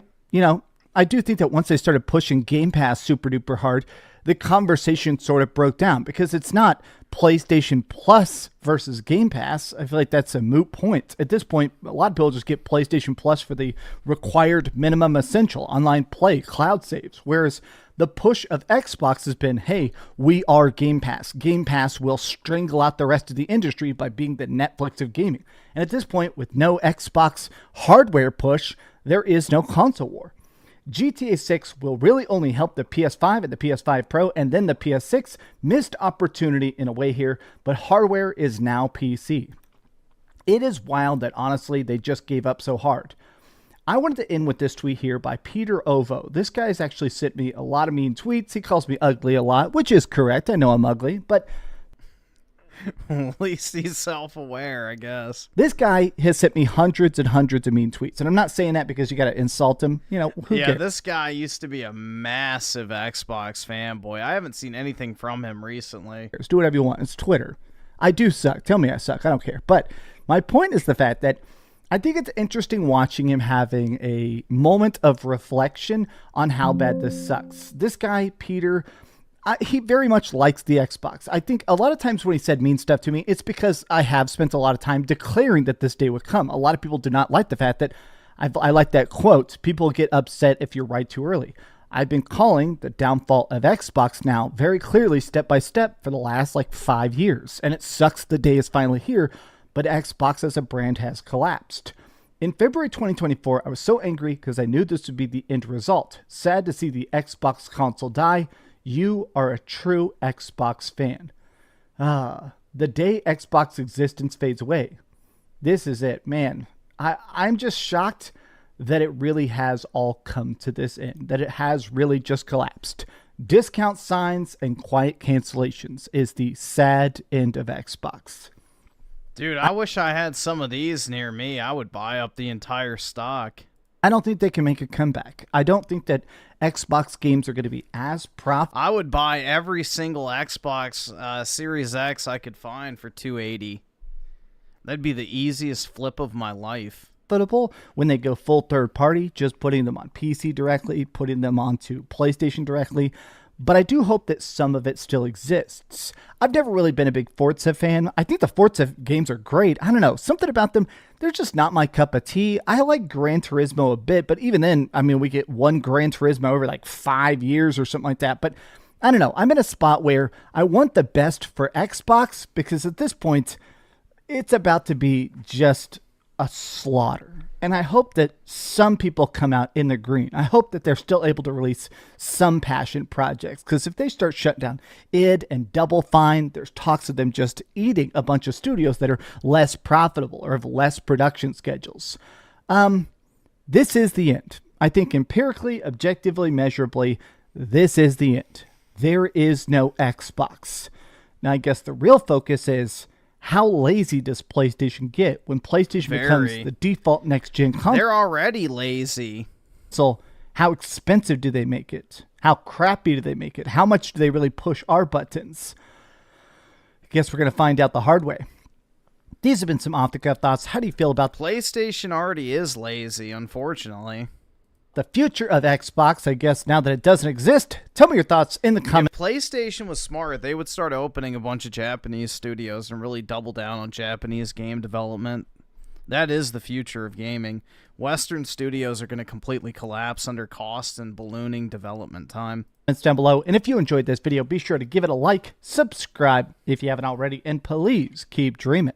Can you believe that I'm filming this at 7 a.m.? You know what's crazy? The fun part of being an old man, last night was Saturday night. Of course, I didn't go out because I'm 40 years old. Instead, I went to bed early. I played a Final Fantasy Tactics pretty much until I couldn't keep my eyes open, and I woke up bright and early with the sun. I like being an old gamer, man. You game when you want. You edit when you want. I go to the gym at 5 a.m. sometimes. You know, it's great. I don't know. People that act like The life of the unemployed. getting old sucks, honestly. No, it's not that you're old, Dreamcast guy. It's that you're unemployed. I feel like the older I get, the more I enjoy gaming, the more I enjoy this job, the more I enjoy just chilling, right? Thanks so much for watching that video. Holy, all right, guys, nature is calling again. Dude, this salad or whatever the fuck it was in it has completely just destroyed me. So give me another, like, a few minutes. I'll be back. Hopefully this is the last time, but jeez. Taco Bell? No, I had a Caesar salad with, like, sauteed shrimp on top. So my guess is the shrimp were no bueno. Either that or the SAR that delivered my food spiked it with something. I don't know. You did not leave a big enough tip? I don't know, dude. But anyway. I'll be back, guys. Give me a few minutes.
All right, man. Yeah, I'm definitely feeling like the quartering right about now. Fuck, dude. Jeez. Next thing you know, I'm gonna be peeing in my basement.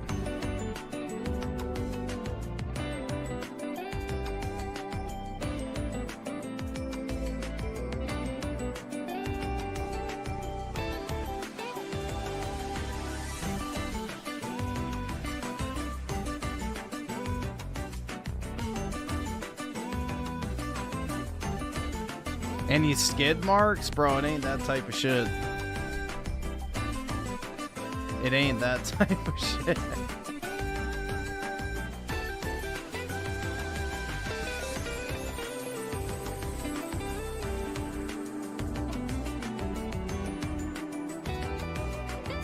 What's up, everybody? It's the best spot, Kidsmoove, and I'm back with Let's hear the cope again. another video. And today, man, No, this is the N64 file select music for Mario, or Mario 64, not N64. Yeah, Mario 64 file select for Mario Kart World. That's what it is.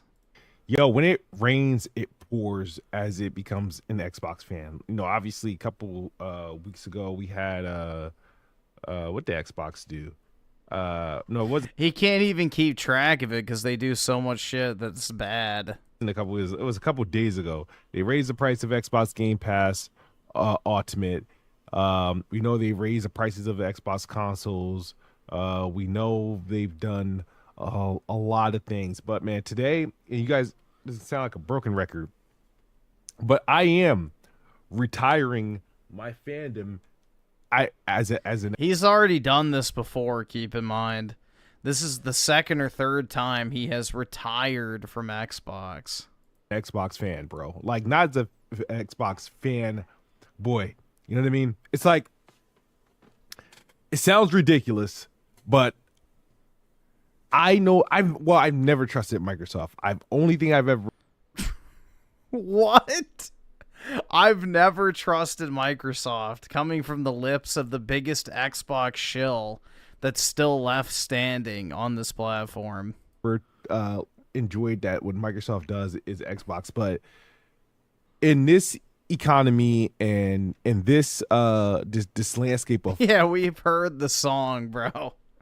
We've heard the song. first it was cloud, now it's freaking AI. I can't stand it.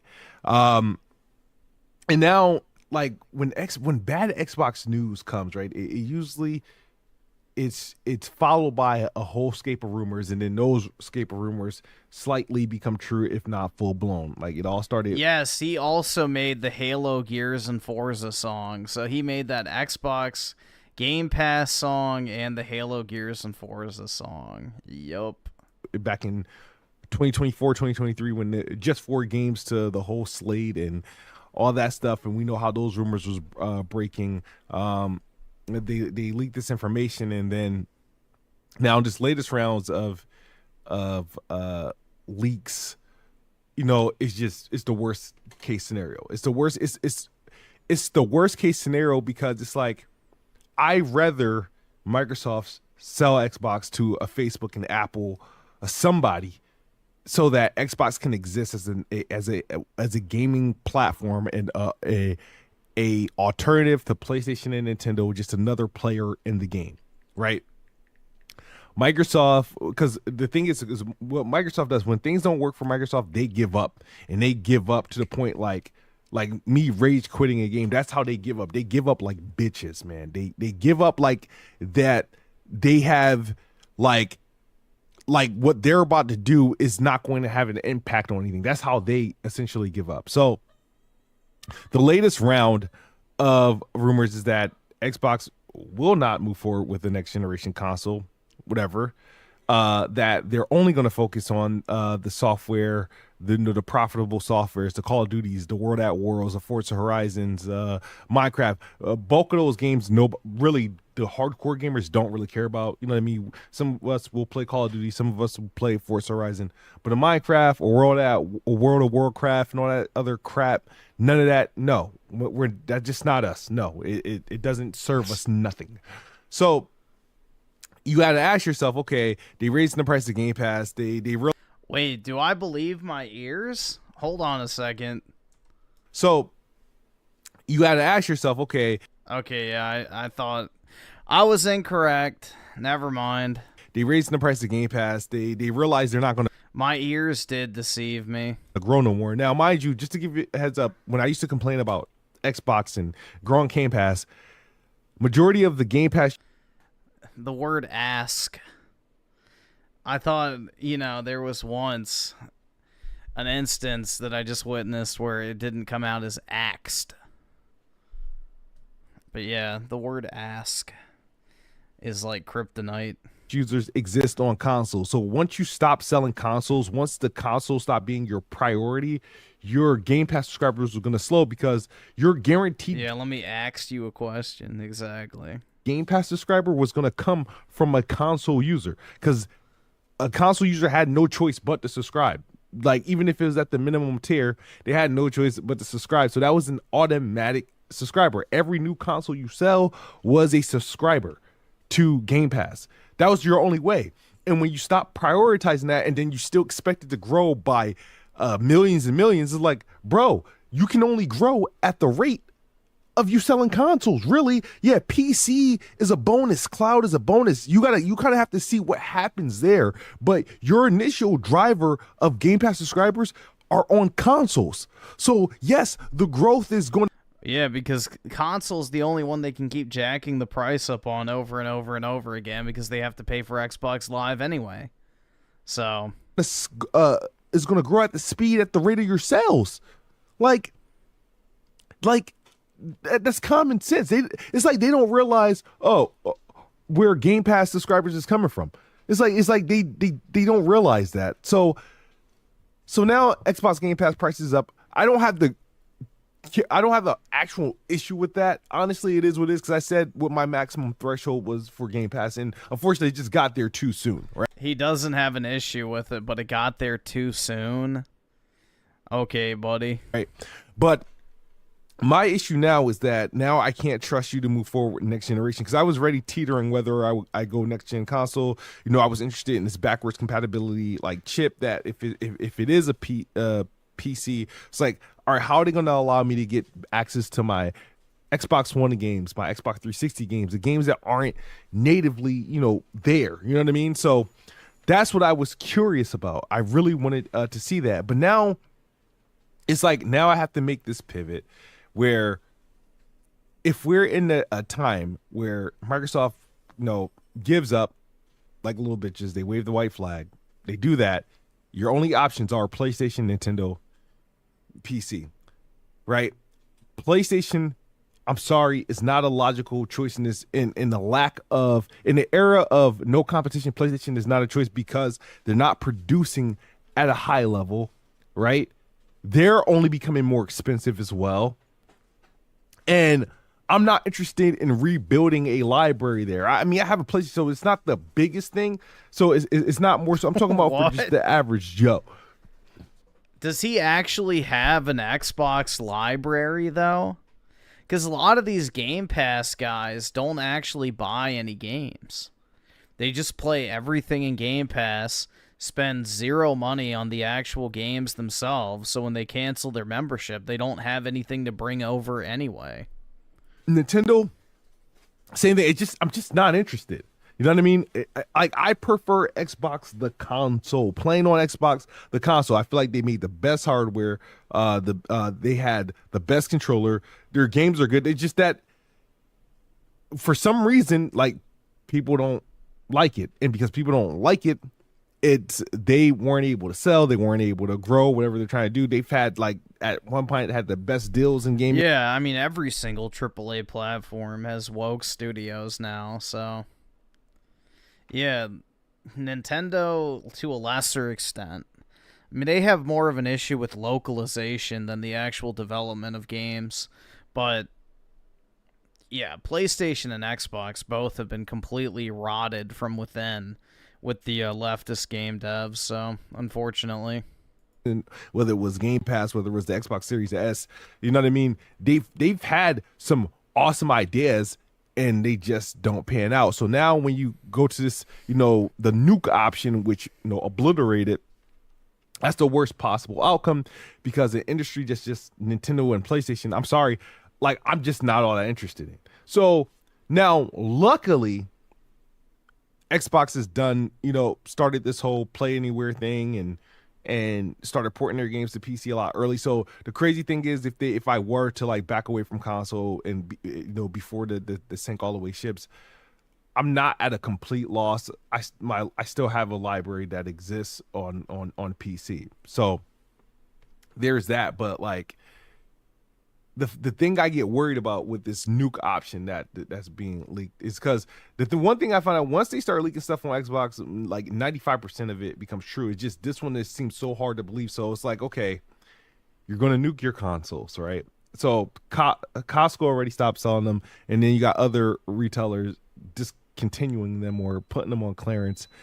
And I don't know what that means for Amazon, Best Buy, and Walmart, and Target. We'll see what they do. But if you go into a store, you look at Xbox shelf space, it's already like non-existent. You got a little area full of cards, controllers, and they might have a box console in there that you can buy, right?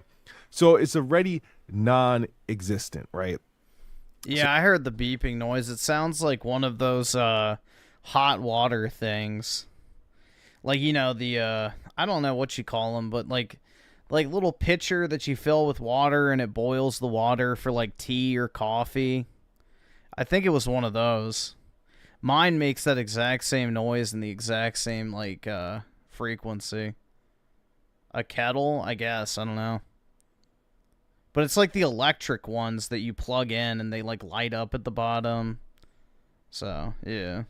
You have to look at yourself and say, okay, this is going to have some horrible ramifications, right? Because when Microsoft quit, they quit hard and they quit fast, right? We all seen what happened with Mixer. It was here one day, the next day it wasn't. You seen what happened with Zoom and Skype and whatever. So you figure, okay, you guys are just going to give up on a 30 million Game Pass subscribers on consoles. You're not going to look to grow that. So some logic would tell me you bought all these studios to feed Game Pass and to become a publisher, but now since you're only looking at more profitable stuff, that doesn't leave room for people like Undead Labs, Obsidian, In Exile. Bulk of the studios that you have doesn't fit that picture. There's only a couple.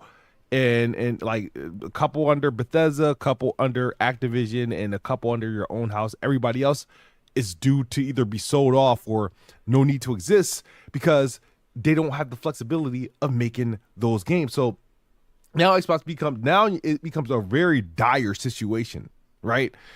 And you take that and then what do you get rid of all your studios and you just become a publisher publishing games on PlayStation and Nintendo and PC. So you're actually, I feel like you're doing yourself more harm there. And then what, you damage the brand so badly, what you do, sell it off, or do you close it down, shutter it completely? Bunch of people without jobs. The industry is actually in disarray because even though you suck at what you do, you give a blank check for a bunch of incompetent dipshits to get paid to do nothing. Were a force in the business because you own a lot of studios. And, yeah, it sounds like he's about to cry. And a lot of games you make are high volume, sellers or high volume usage rate. So this move, right, doesn't only kill Xbox; it negatively impacts the industry if true. So it's like, at this point, sell Xbox. I'm not interested in. I'm sorry. I'm just not interested in PlayStation like that. To make PlayStation like the last time I've primarily been a PlayStation gamer was PS2 days, bro. That's well over 20 years. I'll play whatever I feel is good, but not enough to where I'm just gonna. This is where the place I'm going to play. My kids, they still young. I can do that for them. That's fine. For me, it's like, okay, that's not going to work. I'm never going to play it until the last time I heavily played on the Nintendo platforms right around the time I was playing on PS2, which was the GameCube. Not doing that. I'm sorry. So the only logical choice here is PC. That's the only logical choice. And now I have to kind of really, I will probably keep an Xbox Series X around, because if they don't make another hardware, this is going to be a decent retro platform, unless they do something like shut down the servers or something and make the Xbox not work. Then it becomes a brick, and then you got to say whatever. I put nothing past Microsoft. Any rumor you can spread around them, there's a possibility of it being true. And I always expect Xbox, since the whole so with this type of mic, you have to be like right up against it. So the way you're supposed to use these Shure SM7Bs is you're supposed to be like right up on it. So he's actually using his microphone correctly, being nose to nose with it. That's how it's supposed to be used. Yeah, I don't understand why anybody takes the console war this seriously. Like, it's genuinely sad, man. It really is sad. Like, this is a grown man with kids, and he's this heartbroken over a gaming platform. The writing's been on the wall for a while, bro. Like, this is just very odd behavior. 4 games, I expect them, whatever they say they won't do, I expect them to do 10 times worse. So, and that is scary. So this is not a good thing, you know what I mean? It's not good at all for Xbox gamers, and it's not going to be good for PlayStation gamers either. You guys are celebrating this. I know this is what you all really wanted. For some strange reason, like for some reason the hobby, the industry couldn't coexist with 3 platform holders. Everybody had to be in love with PlayStation and love PlayStation. Otherwise, they hated you, or they stress you out, or you're always in some sort of stupid online debate. But now that in reality, one of them is about to go, and then all you have is left PlayStation, who's been producing about 1 game a year. And now you can brag like that games are by default exclusive because there's no other platform to put it on other than PC. In that case, that's just circa PS2 2001, 2000, and 2002 maybe. You know what I mean? So at that point, yeah, like, so what does this mean for Grand Theft Auto? What does this mean? Like, you know what I mean? Do they even bother launching on Xbox if Xbox is not a viable platform, is not an option? If Microsoft... Well, dude, the fucking consoles are already out there already. So they're going to keep doing it. Like, they're going to keep working on the port for the Xbox. Now, will they... I mean, if there's not an Xbox next generation, then yeah, that'd be kind of pointless. But yeah, this current generation, the Xboxes already exist. So my guess is they're going to keep doing the port. Is self-sabotaging. I'm sorry for the beeping. It's my coffee machine. It's self-sabotaging its platform. It's making it more unattractive. Should developers really start, when you're producing games, prioritize a PC version as option? But that's on Rockstar for not making like PC day one as well. You should always want to do that in some way, some fashion. Yeah, I really don't know. I'm actually nervous like I said, Xbox, I don't know what Xbox is going to do, but I don't like their options. And usually you pick up something on a rumor that you can live with, that you can deal with. Like the whole going multi-platform, it's like, hey, if that's what... I'm going to play GTA 6 on my Series X. Oh, yeah, dude. Absolutely. It takes for Game Pass to remain, for them to sell games on PlayStation, and you sell games, you still make money on Game Pass, and you're making money on a back end for play. My thing is, right, if you said Call of Duty lost you $300 million by putting it on Game Pass, even though I think that's I do think that I think that's not exactly true, because wherever you lost it, I felt like they gained it somewhere. Oh my god, that's not true. they had to gain it in Game Pass. Maybe not all the way, but my thing is, if you just determined like, okay, this was a bad idea to put Call of Duty on Game Pass, well, Black Ops 6 was your test run. You don't have to do it with Black Ops 7. You really don't have to do it with Black Ops 7, right? Now you be like, you know what? This is the only. Yeah, they do, because they already set the precedent. People are going to be fucking pissed off if they don't do it, because they raised the price previously right before Call of Duty went to Game Pass. So what, are they going to reverse the price increase? This is the only protective game we really can't do where we make it timed exclusive, where, you know, for the first 6 months, you got to, a lot of these games, like, because if Call of Duty, like I said, comes out every year, 6 months, make it retail only. No, Microsoft is in a no-win situation. They basically went all in on Game Pass. It's not a sustainable business model because it's not growing fast enough. It has now killed their consoles because they're forced to sell everything on every other platform. And now the only thing left to do is to take as much money as possible from the subscribers in order to keep it, you know, afloat.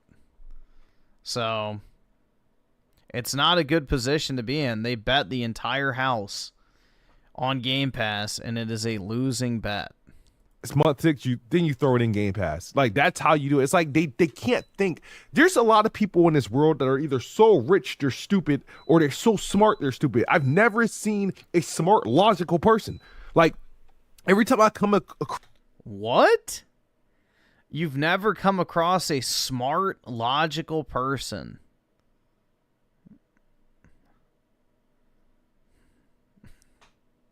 Well, never mind. Cross people that have so much money and so much smartness, they're dumb when it comes to just logical shit. Like, I don't understand what's so hard. Why is it that a company like PlayStation, right, can take L's, right? There's nothing that has stopped PlayStation from being to be able to continue its thing. It's common. We sell games. We still do exclusives. We sell consoles. Yes, I would buy a MacBook over a Razer Blade. I had a Razer Blade laptop. I've known someone else who has a Razer Blade laptop. The batteries on them are shit. So you will definitely get more use and enjoyment out of your MacBook. It is much better. You're broke. I love my MacBook. You're fucking poor. I literally cannot charge my MacBook for a month. Open up the lid, it turns on immediately, like ready for me to type in my passcode, and then it still has like 70% charge. It's crazy, bro. Like, I got the MacBook Air M2, and I absolutely love that laptop. It's the best laptop I've ever owned. So, I would definitely get a MacBook over a Razer Blade. Unless you really need it for gaming. There's nothing that has stopped them. Like, no L they've taken has forced them to pivot.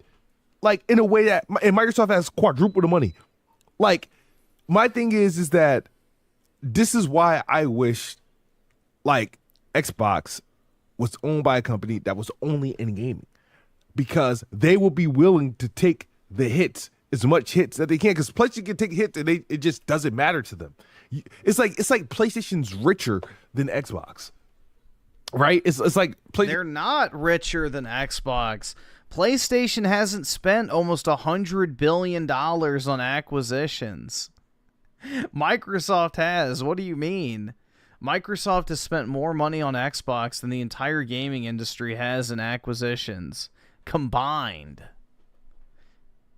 So, I don't even know what the fuck that's supposed to mean. Is richer than Microsoft because they can take the hits and they weather the storm, they survive them, and it's business as usual. Well, Microsoft can't. And the thing is, I don't know what to do anymore, right? So I was like, I probably will retire gaming, like, from the gaming as a hobby, probably in the near future. Because Xbox is gone. I'm not interested in gaming to that much where I want to game on PlayStation all the time. It hasn't been my preferred way to play. That makes no sense, bro. Most people don't like. He doesn't want to play video games unless he can do it on an Xbox console. Like, what type of fucking retarded ass logic is that?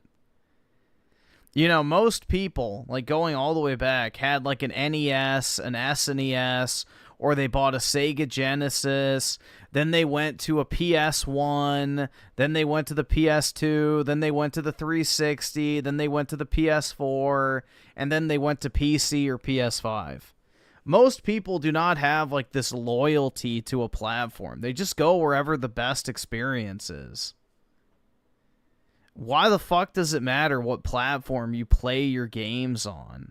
Like, playing a game on Xbox doesn't inherently make it better than playing it on PlayStation.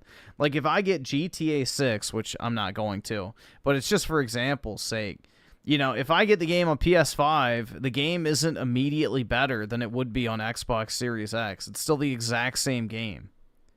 So I fail to see how that would even matter remotely. Either is Nintendo. PC is a hard convert, right? Because I have to like treat it like a console, but it's not.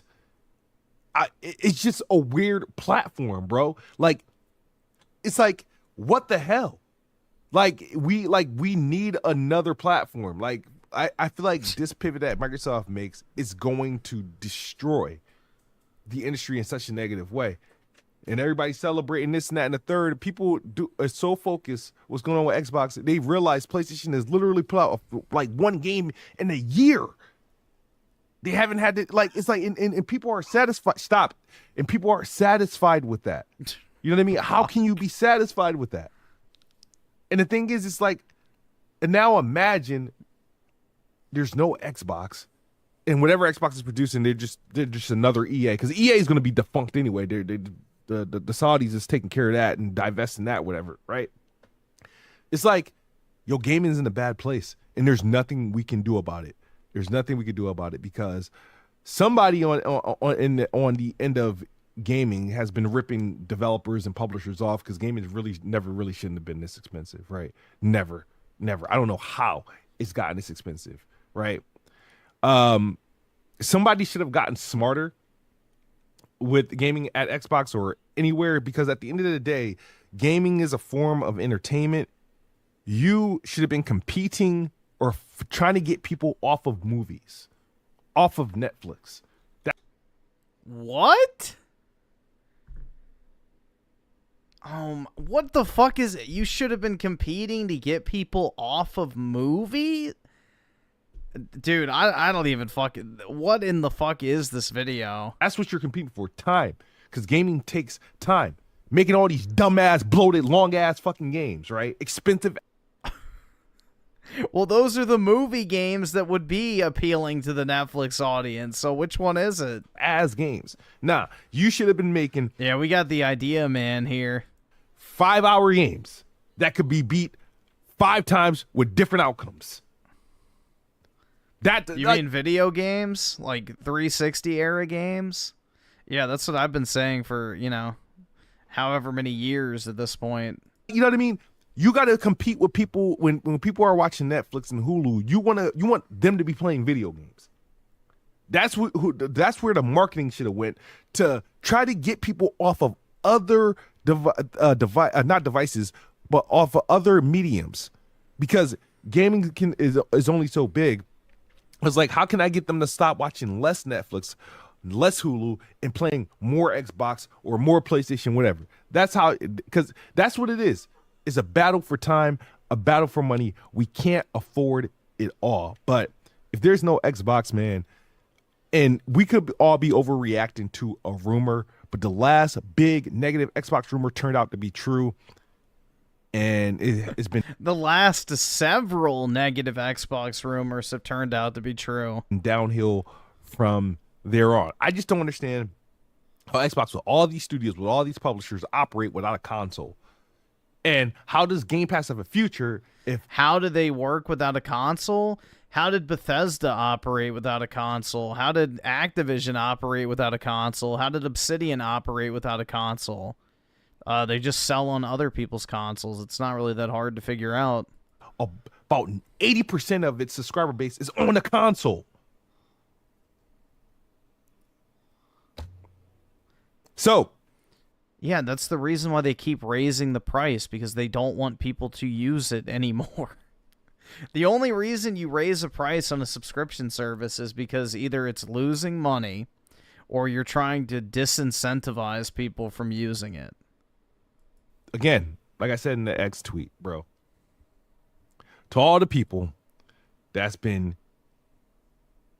freaking bothering Xbox users or spend your days shit talking Xbox and Xbox fans, bro. When the Xbox finally sunsets, don't say shit to me because we got nothing to discuss. Hopefully you're gaming and happily gaming, enjoying gaming. Hopefully you're just playing video games because there's shit to discuss. There's shit to discuss. Nothing. We ain't friends. We ain't none of that. We Jesus Christ, bro. got nothing in common. The only thing we had in common was gaming. We just did it on different platforms. Fuck Microsoft. And there's nothing, I have no hope for this. And I mean, I hope it's not true, but signs point to it. There are. And I mean, look at the retail space. Look at everything that they've done. Like, only them can afford to do this shit, not care, and fuck everybody over. So fuck you. Fuck Microsoft. And I'm out of here. Peace. Oh my God, man. It's just pitiful. It's absolutely pitiful. Should we watch somebody else's Xbox Dead video? We watched Colt. We watched Dreamcast. Yeah, I'm trying to think who else would be good.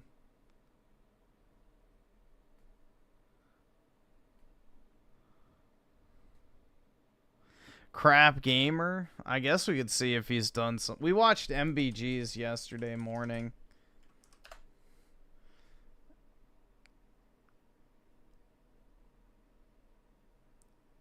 Yeah, here we go. Is it all right? Place your bets, guys. Is it gonna be the same shitty Assassin's Creed? What is it? Origins gameplay of him rowing in the boat. It seems to be the trend every time we click on one of these. Get the fuck out. Maybe I'll make an Xbox video tomorrow. I don't know.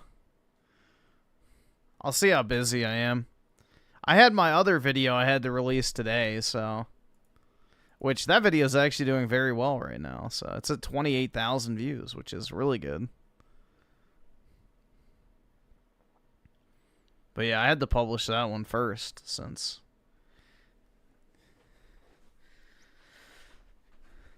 that one took a lot of time to work on. So I wanted to get it out before, you know, everybody else does their Ghost of Yote videos.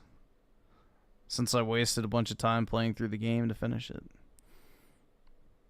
Let's see. Raymond with the 2. Yeah, we can probably check that out. Close to the 2. Microsoft investors are probably angry. Yeah, I mean, dude, they spent almost $100 billion at a time where they could have been dumping that money into, like, AI investments that have a much higher, you know, return on investment.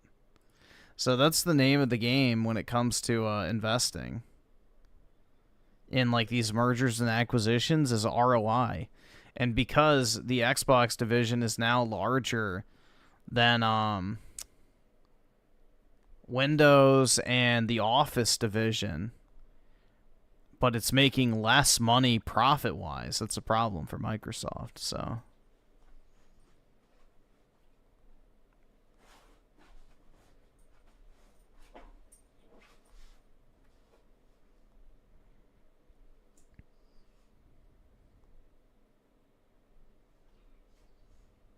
It's going to be knack gameplay? We'll see. Alright, let's find out.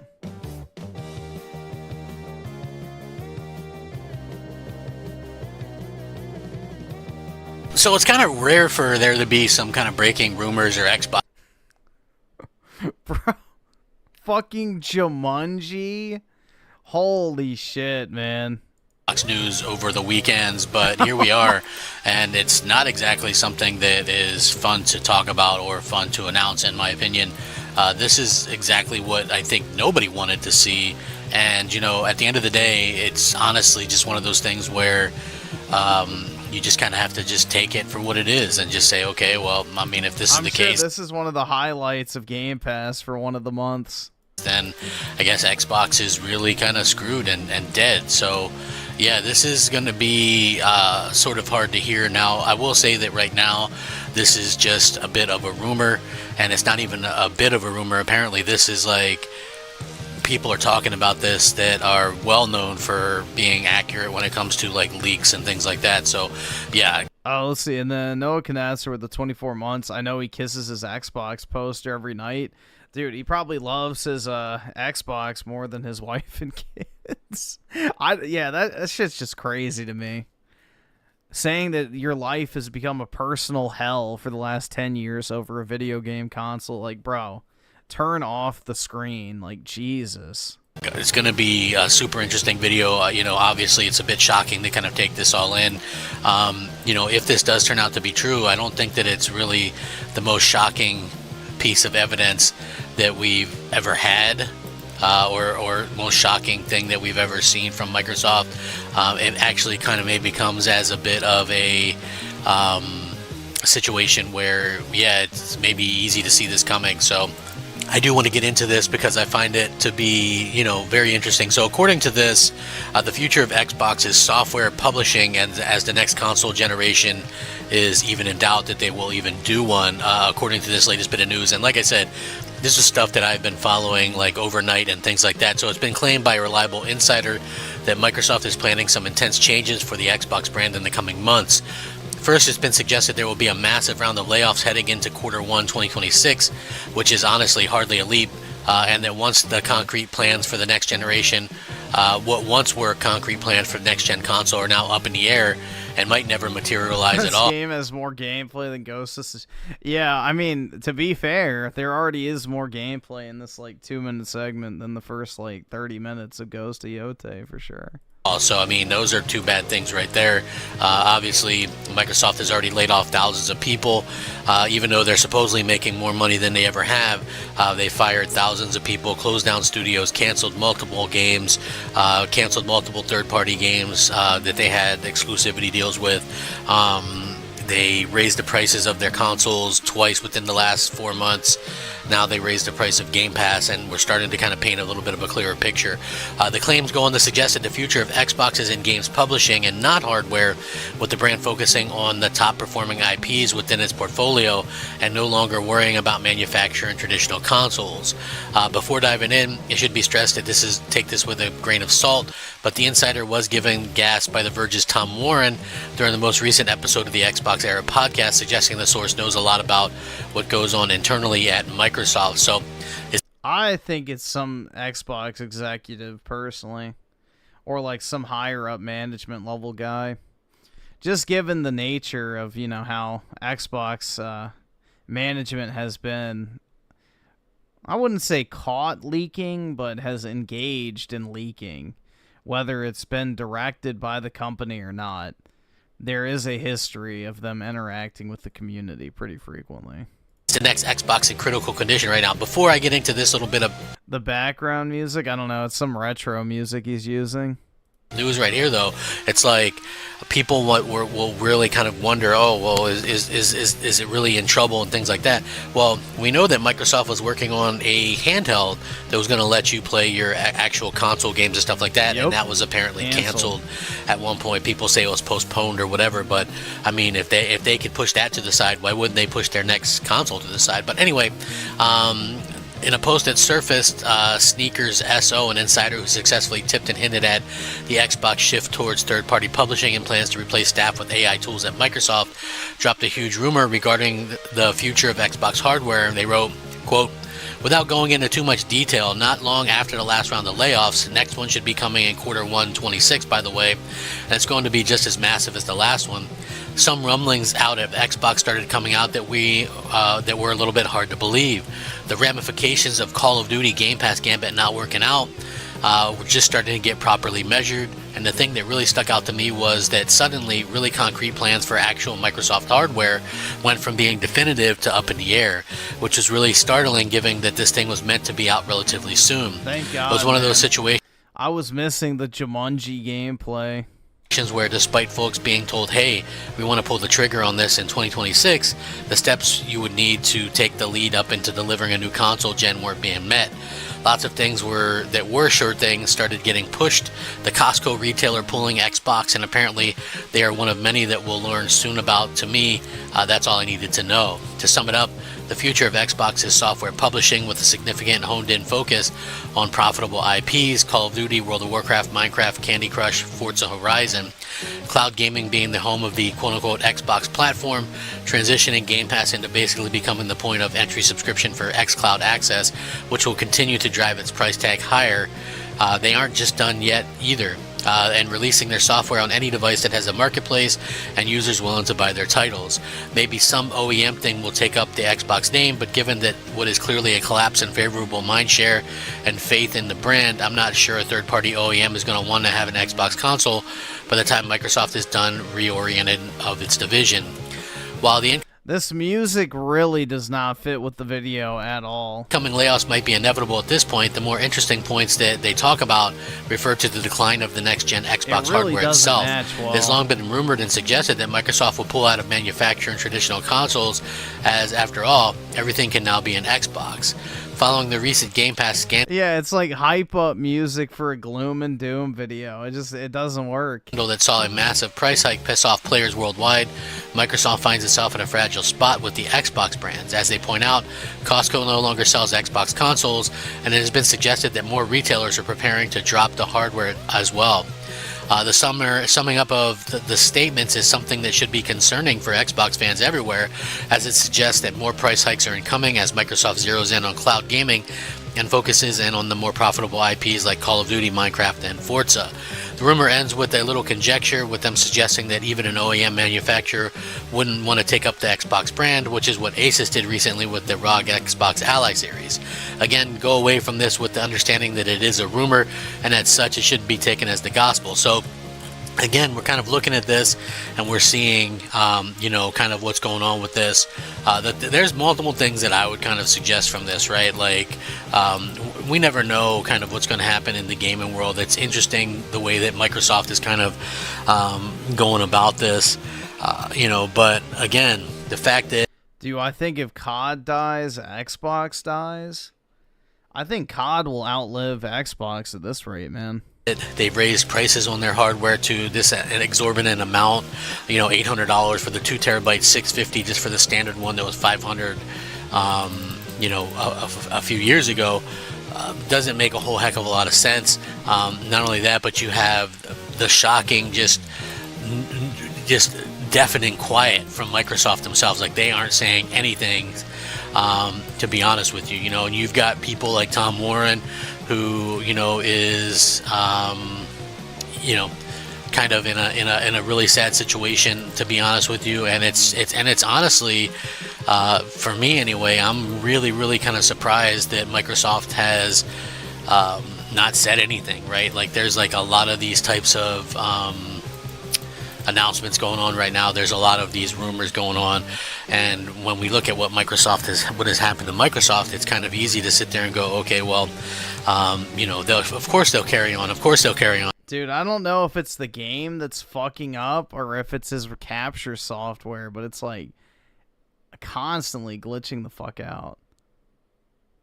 The background music has old commentary 2015. I don't know about that. It sounds like some retro gaming channels background music. But again, there's no guarantee that they will. That's for their intro.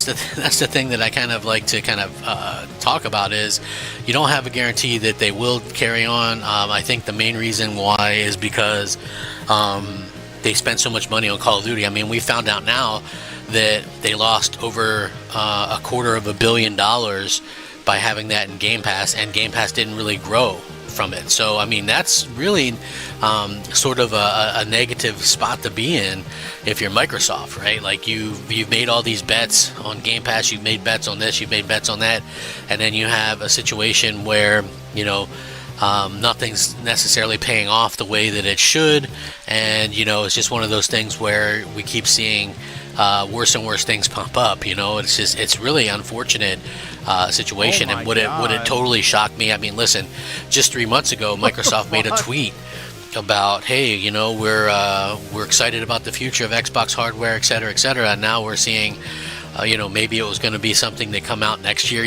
Dude, holy shit. even, or whatever, but yeah, that doesn't look like it's going to be the case now. You know, again, you sort of question I'm guessing that has to be the capture software fucking up, but I don't know. it, like the higher up, and I'm not giving Phil Spencer a pass, because obviously I feel like if he's has any type of respect for himself, and he doesn't have any say so, he would have left, right? Like, I feel like he's still in the mix or whatever, and he's still happy to get a paycheck. So Yeah, I think people really underestimate how much Phil Spencer is just in this shit for the money. Like, he obviously wanted all of these acquisitions in order to keep his job security. Because if you make Xbox's gaming division so large within Microsoft, then they have no real option other than to keep it going, which means that Phil will always have a job as the head of gaming, instead of them just shutting down the division and him getting fired. you know, there is that. You know what I mean? So, you know, outside of that, I feel like, you know, not having your consoles available at any stores is going to be a terrible thing. Developers, why would developers even bother with an Xbox version? I know people go, oh, well, it'll just be a PC. Well, it's like, that's not a console then anyway, you know. And like, I've long kind of felt that way, that, you know, Microsoft would really put themselves in a bad situation. But here, from the sounds of it, it doesn't even look like they're going to try anything for the next gen, and it looks like it might be worse than we even thought. You know, like I said, the rumor mills are kind of shaking all over the place on this. I will link this so, you know, everybody can watch it. You know, but again, so far it doesn't sound good, and there's no denial from Microsoft. So that is definitely a very, very bad thing indeed, and we'll have to wait and see how that kind of turns out. If that's going to be something that kind of ends up hampering what Microsoft is trying to do or whatever. Yeah, it looks bad. Anyway, let me know what you guys think. Rack 'em up. Crap Gamer out.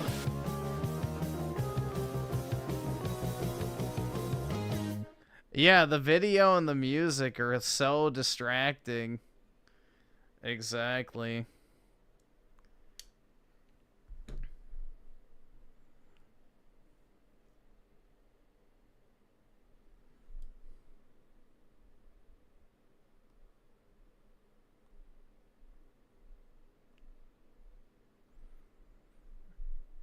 Oh, let's see this. Rumors are I forget that this guy exists. swirling that Xbox is about to get out of the hardware business. These rumors come at a time when Sam's Club is drastically reducing the price of all of their Xbox stock. You can get a really good deal on an Xbox right now if you want to get one at Sam's Club. But let's talk about what we've learned about this story and what was said about the story right now.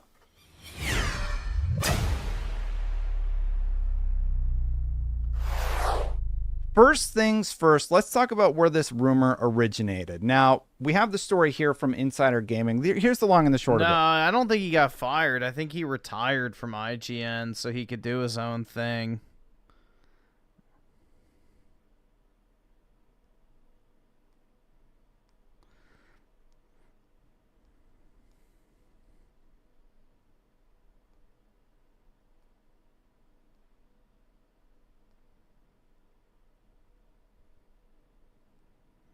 Who will even buy an Xbox OEM, some oofy doofy Beta Bucks Deluxe? Probably, man.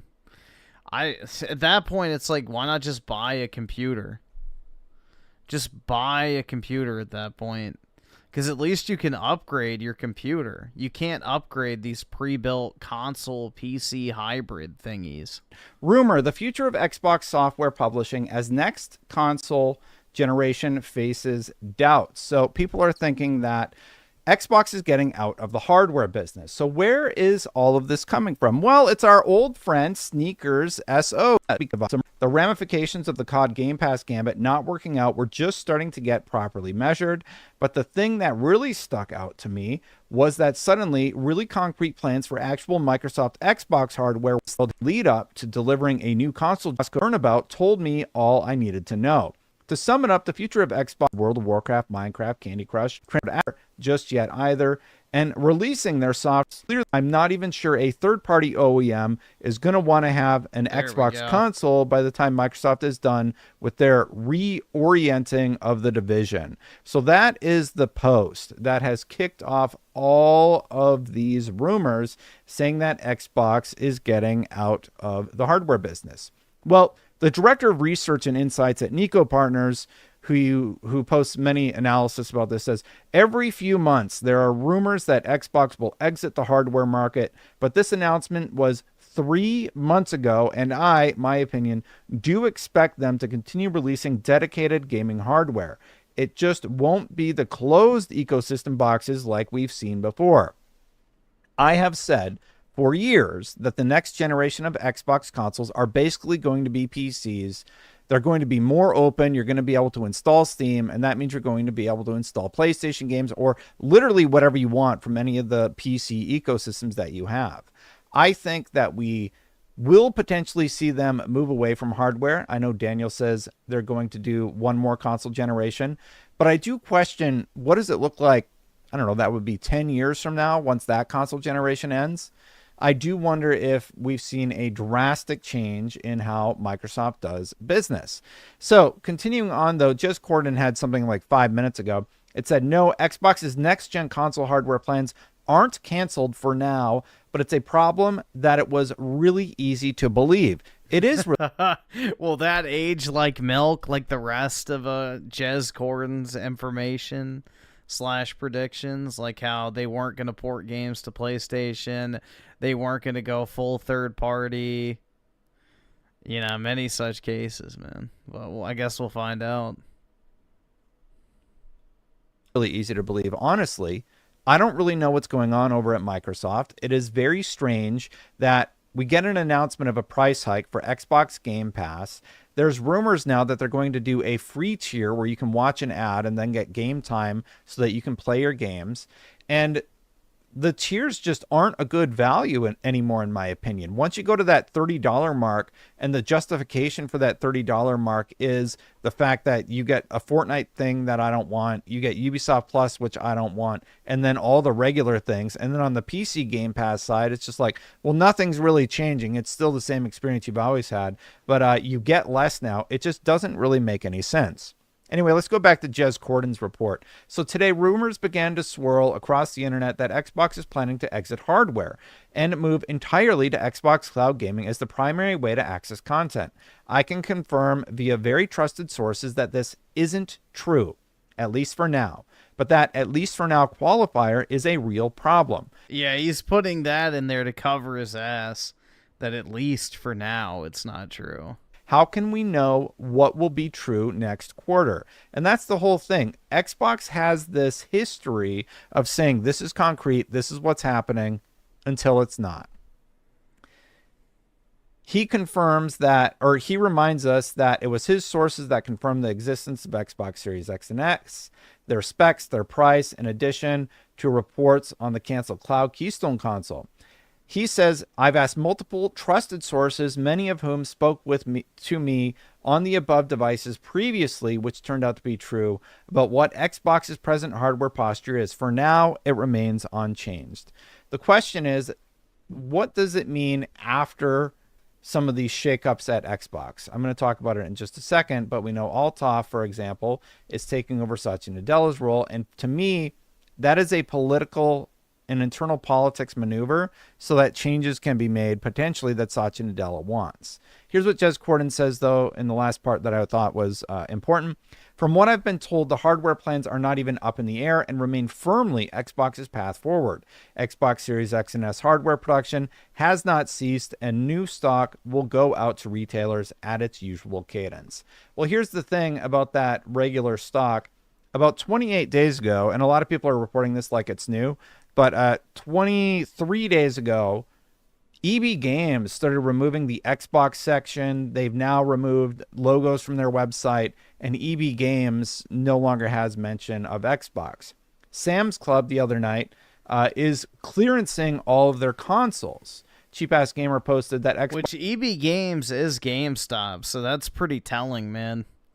I mean, granted, it's over in Australia, so I don't know how big the Xbox market is over there, but still, you know, that's a physical retailer removing a physical gaming section from their physical gaming store. That is not a good indicator. Xbox consoles clearance sales at Sam's Club. Prices differ depending on region and location. You're talking about $179 to $239 for a Series S and a Series X for $279.31. That's an absolutely incredible deal because those consoles increased in price, don't forget, recently. So the 2 terabyte Series X is $800. I think the 1 terabyte is, I don't think it's $499. It's $650. Let's see what the 1 terabyte was. Yeah, it's $649 over at Best Buy. So over at Best Buy, you can get an Xbox Series X 1 terabyte for $649.99. But over at Sam's Club, you can literally get one for $279.31. That is a ridiculous deal. There's no other way to cut it. It's an absolutely incredible deal if you want to play an Xbox. And then Post Up said, at Sam's Club, the letter C on a price tag indicates that the item has been canceled and will not be restocked. While many shoppers assume it means clearance, the letter signifies that the product is being discontinued, though it is often put on clearance to sell the remaining stock. This is exactly what happened at Best Buy. They said there was an initiative to clear out the existing stock. Now, all of this happens at a time, and I know Althoff doesn't really have a lot to do with the Xbox brand, but there was this story that came out a few days ago where Satya Nadella reshuffles Microsoft's executive team so he has more time to focus on AI. One of those reshufflings was Althoff. Here are a few key choice words. Microsoft Corp Chief Executive Satya Nadella is delegating some of his more mundane responsibilities to one of his top lieutenants, so he has more time personally to focus on emerging technologies such as artificial intelligence. He's promoting Justin Althoff, picture below, a 12-year veteran at the company, to the newly created role of CEO of the company's commercial business. In his new position, Althoff, who has spent the last 9 years leading Microsoft's commercial and sales organization, will take charge of the company's engineering, sales, marketing, operations, and finance teams, which account for more than 75% of its total revenue. The 58-year-old CEO is not planning to retire anytime soon, but simply desires to be more involved with efforts to build out the company's data centers and AI technologies, the person said. As a result, Althoff is stepping up to relieve him of responsibilities such as sitting in on meetings and speaking at some events. He joined the company in 2013 after holding senior sales positions at Oracle Corp. I don't remember ever hearing anything good about Oracle, and was most recently serving as executive vice president and chief commercial officer, responsible for the sales strategy of its commercial businesses. As part of the new reporting structure, Microsoft Chief Marketing Officer Takeshi Nomoto and the leaders of its sales and operations organizations will now report to Althoff rather than Nadella. This will help to tighten feedback loops between what customers need and how we deliver and support them, Nadella explained. So Tom Warren commented to a now deleted MBG thread that said, Justin Althoff is the CEO of commercial at Microsoft, which has nothing to do with the Xbox division, led by Microsoft Gaming CEO Phil Spencer. If you're going to make SHIT up, at least make it believable. That's because it's Dave Cutler making all of the hard calls these days. Someone print this headline. I don't get the joke. I'm sure it's a joke, though. But here's the thing. And I don't know about how their business is structured. If Althoff is responsible for sales, let me just read the 3 things that he's responsible for again. Commercial sales organization. So if he chooses to not sell Xboxes anymore and Oh my god! Dude, commercial sales means selling to other businesses. Holy shit, bro.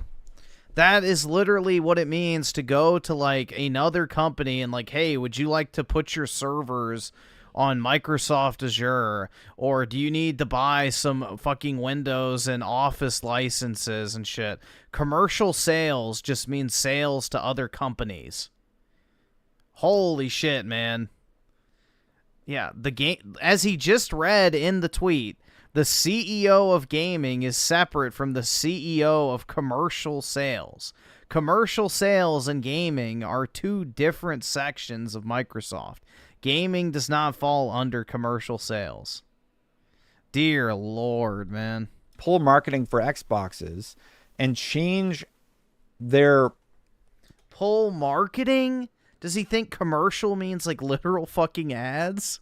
Revenue opportunities in terms of sales. If he's able to make those calls, he does not need to oversee what is going on in Xbox. He is just going to take away one of their lifelines, potentially. That's just my theory. I see this personally.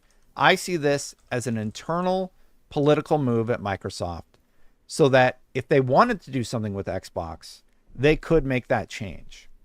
And the big story, the one that we missed, is we do have that conference call date, Wednesday, October 29, 2025. I know it's small, but it's right there. This is on MarketBeat. The Q1 2026 earnings report. Let's imagine what it's going to say, everybody. It's going to say probably that Xbox Game Pass is fine. I wonder if they're going to have the data about the price increase and how it either positively or negatively impacted. But there's one thing that I can guarantee, and they've guaranteed every earnings call. Hardware will be down. How do you make a sustainable business if hardware's down, you can't get consoles off the ground, and now your Game Pass market line is suffering also? It's a question Microsoft is going to have to answer for a lot of people, and I'm left wondering what all of this means at the end of the day. Thanks for watching, everybody. Hit that subscribe button, hit that bell to know when my content goes live. Oh my god, man. For a games journalist, they really are living up to the to all the perceived stereotypes. Let's see. Daniel with the 5. I think they want the brand to have a positive association with people from a young age. Microsoft isn't leaving the gaming business anytime soon. No, they're not leaving gaming, but I think they're leaving the hardware business personally. They'll be a publisher probably forever. I mean, as long as Activision and Bethesda and all those companies can make them money, then they'll probably operate those. But yeah, as like a platform, I think they're going to disappear. I mean, I just don't see any reason why anyone would buy an Xbox console next generation, if they even make one.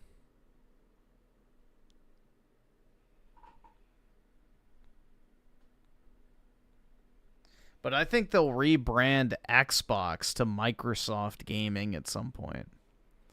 I think that's the inevitable, chain of events.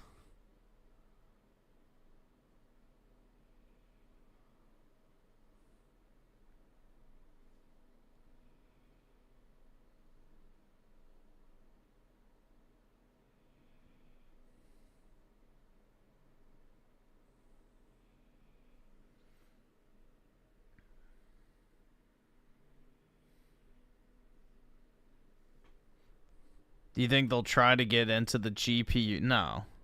No. Microsoft doesn't make silicone.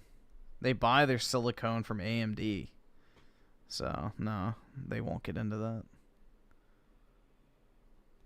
That's a completely different industry.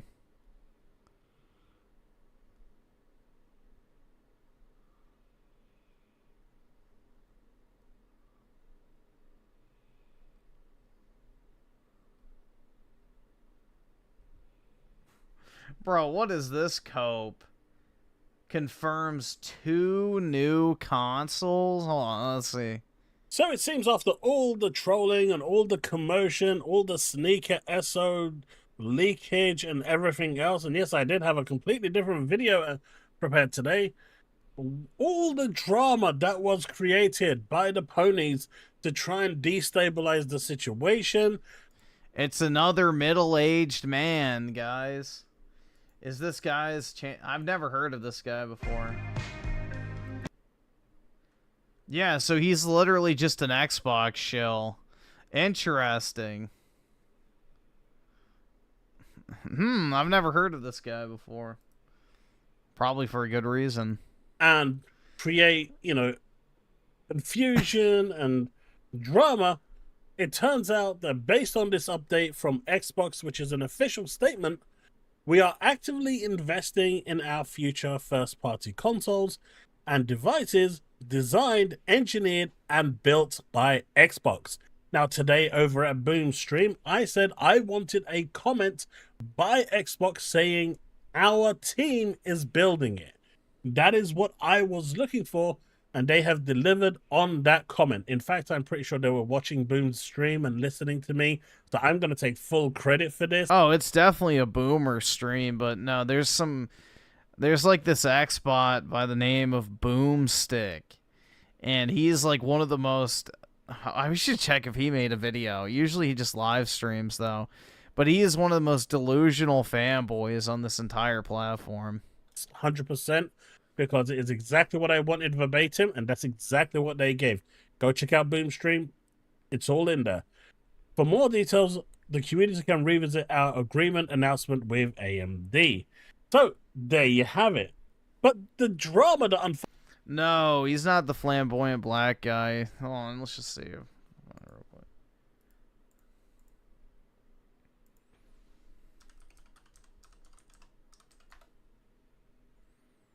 This guy. Let's see if he's made a video. An hour. Holy shit.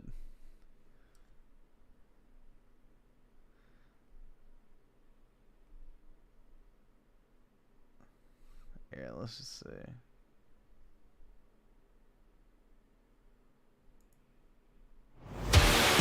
Studio make money. Now, alright, he's not using his webcam, so let's just see. There we go. October 1st, it was $30. This guy. So yeah. He's on fucking Twitter clips all the time. But yeah, this is who I'm talking about. The Boomer Squad. I mean, it's all just middle-aged men. Although I don't know if you would consider them middle-aged. They might be approaching the twilight years.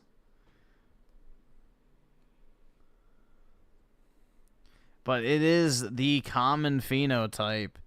Is a 40-plus-year-old man that just sits around talking about Xbox all day. It's crazy. Folded today was actually quite crazy. So let's have the drop and we can get into it.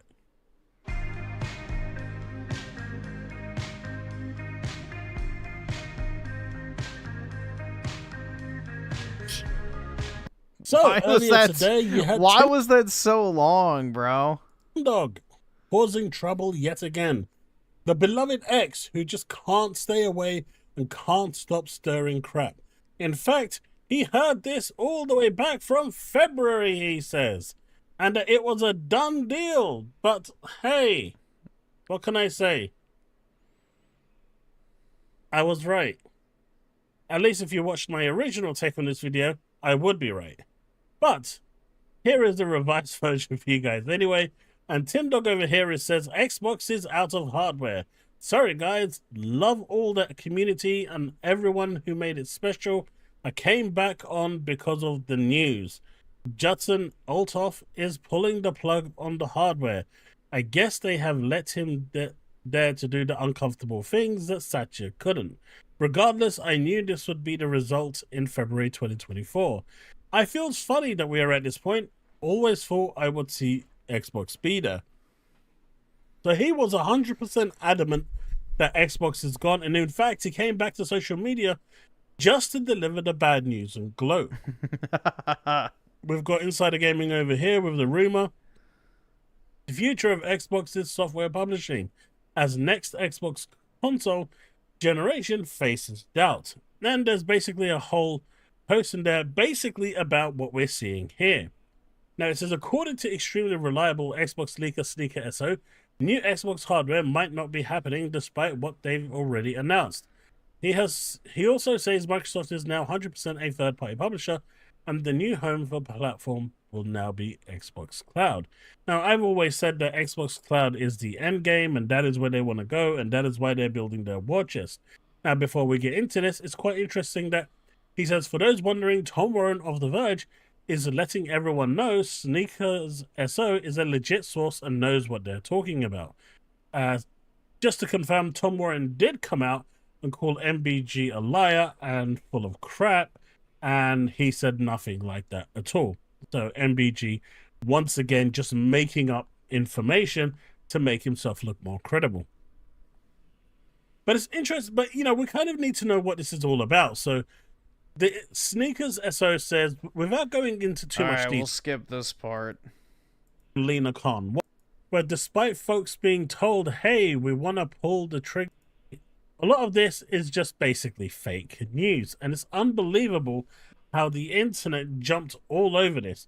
To be fair, I was questioning it myself and whatnot, but the way the PlayStation community was jeering and cheering and just lapping this up like a victory lap, not fully well understanding what the ramifications of a no Xbox gaming industry would look like. How pathetic is this community? But bruh, oh my god, dude, do you really want to call other people pathetic? I mean, you have an Xbox fanboy channel and you're like 50. Holy shit. It's just, it blows your mind. It does blow my mind. You're like 50 years old, bro. Might not be in a position where they can actually do real. Shouldn't you be on like a cruise ship or something with your wife and kids? Like, what the fuck? Competitive stuff. But they're still there, and that's something that's going to be nagging on Sony's mind all the time. Imagine that not being there. Sony's already one of the most anti-consumer companies next to Nintendo. Can you imagine how they would be without any form of check in place? I know the FTC would definitely support them, but that's not a gaming world that I want to be a part of. Then you've got Trips over here. Dude is a mercenary hired specifically to kill Xbox hardware. Insane. I bet if he's going to have like all egg yolk over his face. And it says Judson Althoff was recently promoted to CEO of Microsoft's commercial business, which includes the Xbox division. I've now heard that it doesn't actually include the Xbox division, so that needs to be confirmed. But it's crazy, right? It's absolutely crazy. But of course, then we have this over here, which followed up with the bad news, which kind of added on to it with today's Xbox greed, is that they confirmed they nuked DLC discounts for Game Pass Ultimate subscribers. Now you earn points instead of now you earn reward points from DLC purchases instead of points that you get to use those currencies to buy Microsoft gift cards and get what you want. However, there is a yearly cap. Now, obviously, Michael over here, Legs to Killer HD, is also, you know, lying to get some clicks. Oh my god. Now he's gonna shill for... Dude, this guy is shameless. This is pitiful. Which he's saying, make-believe currency that is only redeemable on select items. That's a lie as well, because the whole purpose of this is to redeem it with gift cards, which you can then use on the store to buy whatever you want. So yeah, but there's still a yearly cap. I mean, there's no need to lie about this stupid thing like this, Michael. It's just making you look more pathetic. But here we have the official Microsoft response. And this is an update. Microsoft has provided the following statement echoing our previous report. And Jez Corden said that there was no there's no truth to this matter. Everyone's slandering Xbox. I know, man. Everyone laughed at Jez. Can you believe it? But here is Microsoft officially releasing a statement, which reads, Microsoft has provided the following statement. Echoing our previous report, We are actively investing in our first-party console and devices designed, engineered, and built by Xbox. Now, this over here sends a a massive statement out there that the next generation Xbox, regardless of what leaks come now, what rumors come now, no one needs to believe it. It's all rubbish. That's right, guys. Believe everything a company tells you, even one that has literally lied to your face. How many countless times at this point? Jesus Christ, man. Believe your corporate overlords, goy. Because Microsoft are now actively investing in their next future first-party console and devices designed, engineered, and built by Xbox. You've got the... Just like they weren't going third-party? Just like it was only 4 games? Come on, bro. Sony's running... Just like they weren't going to raise the price of Game Pass post-Activision Blizzard acquisition? Really? Around right now making video after video after video, and you've seen them posting tweets after tweets after tweets. The whole lot of them. The whole stables came out in full force today. I swear they must be on some kind of private Discord, right? Where they all congregated together, was ready to roll out this news all one at a time. And they managed to do it and make themselves look stupid in the process. The whole... That's right, dude. They're all just in a Discord collaborating on how to take down the Xbox, bro. Jesus. Whole lot of them. You can't make this up. But I love the fact that Microsoft came out and produced the comment that I personally was waiting for. Now, obviously people are saying, at least for now, and that's no longer relevant to me. Now, you can see over here, I can confirm via very trusted sources that this isn't true, at least for now. But that at least for now qualifier is the real problem. So that's what Jess Corden said before this update came in. But this update now removes any form of doubt in my mind that the next generation hardware is going to be here. And it is a first-party console. No matter how people want to describe it. You already know this guy got all of his fucking booster shots. How people want to look at it, Microsoft is saying that they are actively investing in their future first-party consoles and devices design. So we're getting more than one console, right? We are actively investing in our future first-party consoles. So we are going to get a Series S and X equivalent. That's big, right? This is big, big news. And devices designed, engineered, and built by Xbox. So this is exactly the information that Microsoft needed to get out there to bring back some faith, to bring back some confidence. And kudos to Microsoft for doing that. This is exactly what we were after. In Boom Stream today, like I said earlier, I said this is exactly what I need. I need Microsoft to come out and say, we are building a first-party console made by Microsoft. Because the wording is very important. It's just incredible to me that people like this still exist, bro. It's just absolutely insane. You know, the February, business update that they did was very, very wordplay. And it deceived everyone. There is no gray area here. When they say we are actively investing in our future, first-party consoles is a plural, and devices designed, engineered, and built by Xbox. That means that there is future first-party consoles coming, and they are not out of the console business. So all you ponies out there that were celebrating and cheering, egg on your face, bro. I mean, this also didn't make sense considering Forza Horizon 6 was going to be exclusive to Xbox for what, a year, 6 months? Who knows how long? But it's timed exclusivity and it's going to be there. There's also news about Returnal basically being scrapped, as we see here, but I don't know how much truth there is in this. It is by Detective Seeds. He says Returnal port to Xbox Series consoles was scrapped last week. There is a playable version of it, he understands, but he's not sure why it was scrapped. I just don't believe that. And obviously, here's what the guy was referring to with Sam's Club basically putting the consoles on sale, and I guess this is where he was deriving his information from.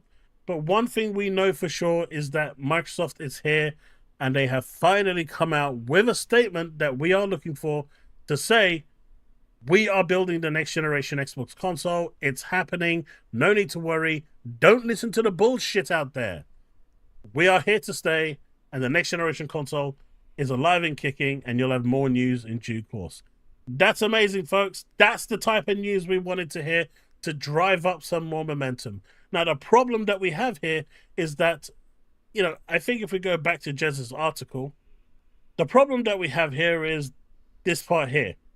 But that, at least for now, qualifier is a real problem. How can we know that will be true next quarter? Let's put aside for a minute the fact that Xbox Game Pass remains a primary driver of revenue and is more prolific on Xbox console than hardware. That's not entirely true. Xbox made, I think, it was about 20 billion on games and services. Game Pass only made 50-year-old grown-ass man calling people ponies. That's what I mean, dude. It's like this guy should be like on the golf course, you know, maybe on like a cruise or a vacation or something, but he's sitting here making Xbox fanboy content in his later years of life. Like, how fucking sad. 5 billion of that, so 75% came from DLC and game sales. It's not the primary driver by any means. So I don't really know where they're getting that it's the primary driver from. If you look at the latest financial earnings, it only equated to 25%. A quarter is still a quarter, right? But it's still only equated to 25% of the 75% of the 100% pie. Let's put that aside. The fact that Xbox Cloud Gaming is restricted by location and is expensive to run, combine that with the fact that it's the same silicon you could give people their own cloud natively in their house and get them to use their own electricity to power it. You know, like a console. It doesn't make a lot of sense on paper, but regardless, that's where we're at. Now, the problem I'm finding with all of this is that any slight rumor is capable of unhinging and dismantling and dislodging any faith that the Xbox community have in Microsoft. And you should have zero faith in Microsoft if you're a member of the Xbox community. They have done nothing but lie to you routinely, time and time again, and there is zero reason why you should take their word for anything at this point. Assume that they're lying to you. That's a big problem. That shows that a lot of people have lost trust, faith in the way Microsoft and the Xbox division is actually run, the way it's actually handled. And Microsoft has a lot to do in regaining that trust, that faith, and that commitment from their loyal fans. And their fans have been loyal, make no mistake. For the past 10 years, they've been with them. Since the Xbox One era, so they've been with them for way longer than that, right? The worst generation possible was the Xbox One, and they stood by them. So they deserve... I would say this generation's been a lot fucking worse. Better. I understand this is a business, but there is a quid... The Xbox One generation was a lot better than this generation. Crowder.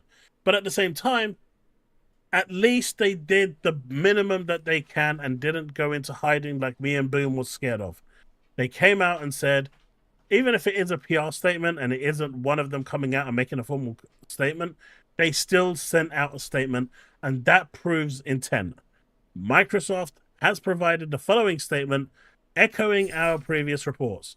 We are actively investing in our future first-party consoles and devices designed, engineered, and built by Xbox. And for me, that is all I need to know to stay committed. Of course, as long as they are building the hardware and they are investing in first-party consoles, that's insane.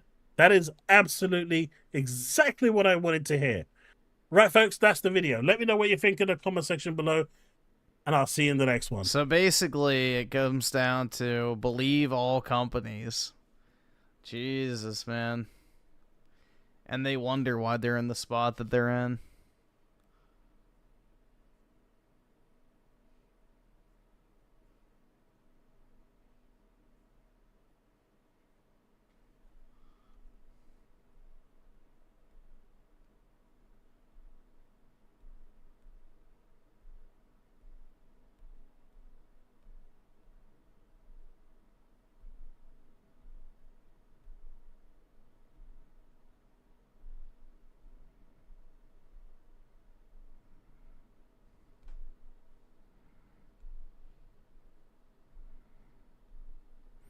50-year-old Griffin will crack out the old 360 to tell the kids tales of the long-forgotten Xbox. That's right. It'll be a historical artifact from a different era.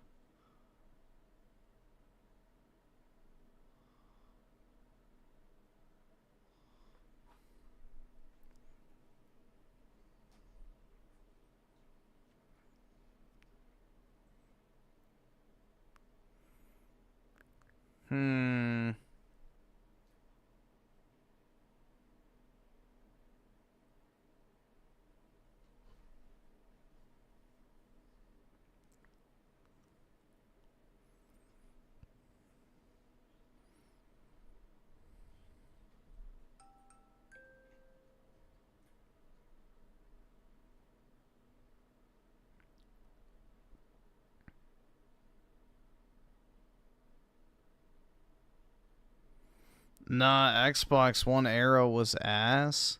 Forced people to play online. Had to buy the camera. That cost like an extra $200. No. So the always online thing was removed before launch. You had to buy the camera, but it was an extra $100. But they removed that pretty shortly after launch. So only if you bought it day one did you have that problem. But as far as games go, the Xbox One generation was a lot better.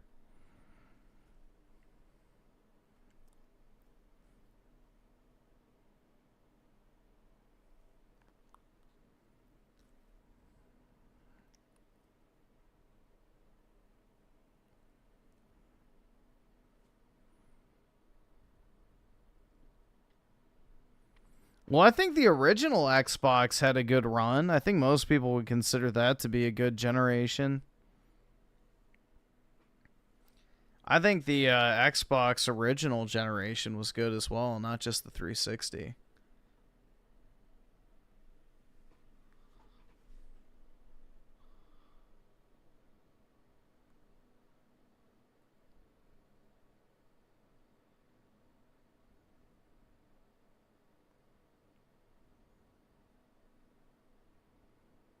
How many units did the original Xbox sell?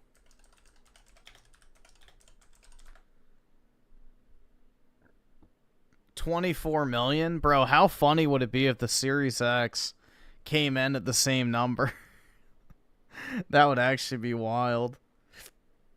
I don't know what the lifetime sales of the Series X are projected at right now, but that would actually be funny as shit if they both ended at the same place pretty much.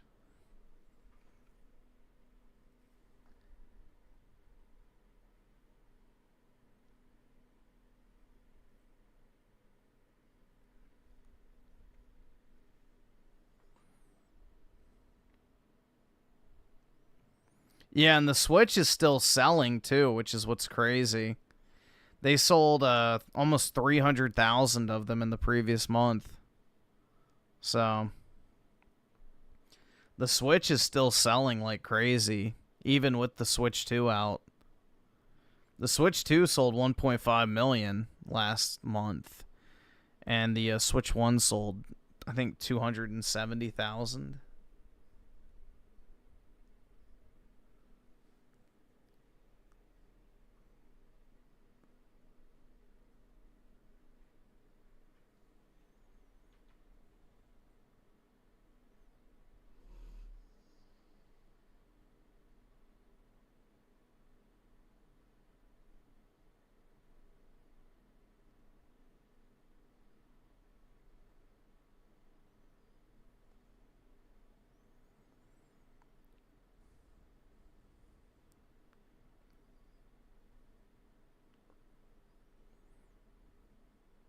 Yeah, I think the Switch will end up being the best-selling console of all time, though.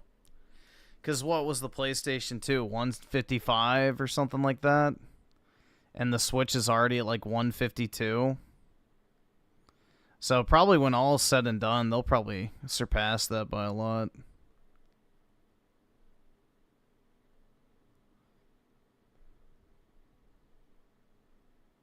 Nah, Jim Ryan lied about that 160 number. for years the number was 155, and then all of a sudden he comes out and says 160.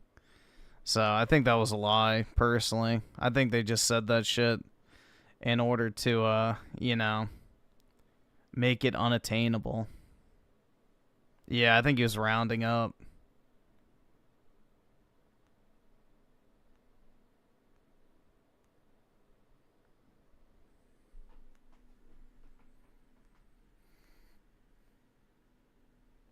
The thing is with the PS2 as well is most people bought a PS2 for the DVD player.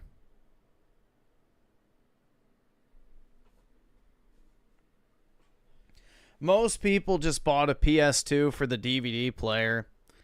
My grandma had 2 PS2s, and she didn't play a single video game in her life, but it was the cheapest DVD player you could buy on the market at the time.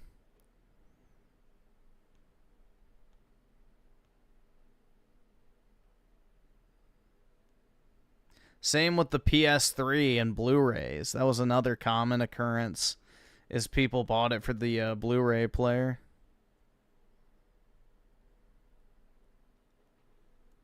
That's why the PS3 didn't have that great of a software sales attach rate.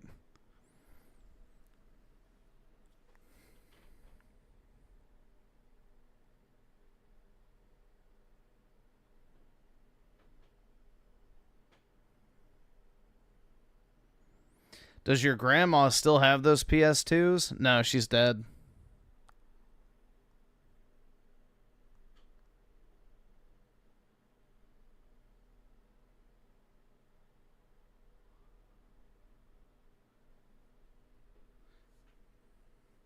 Yeah, the Wii ate up the majority of the sales during the 360 generation.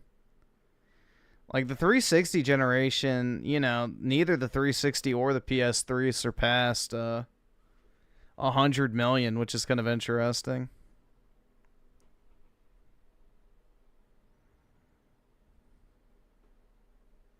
I think the Wii did, though.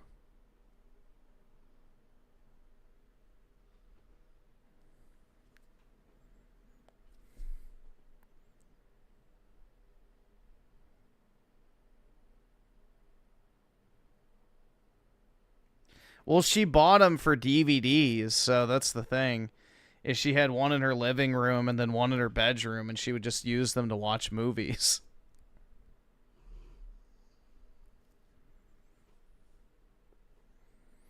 This is back in the day when you didn't have necessarily cable in every room, or you didn't have Netflix or anything like that, so you just watched DVDs. Alright, holy shit, dude. What the fuck? Alright, hopefully this is the last time, but nature calls again, bro. This fucking shit did a number on me. Jesus. Alright, I'll be back. Give me a few minutes. Yeah, I'm really feeling like the quartering right now, bro. I'm really feeling like the quartering right now. This is like wild.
All right.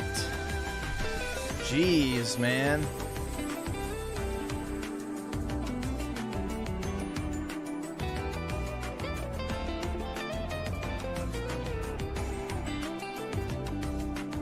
This shit is brutal, man. This is what I get for choosing the healthy option.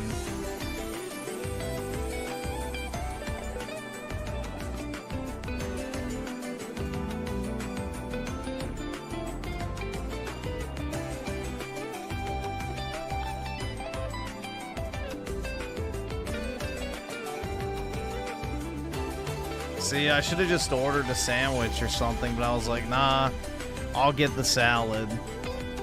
Mistakes were made. Mistakes were definitely made, man.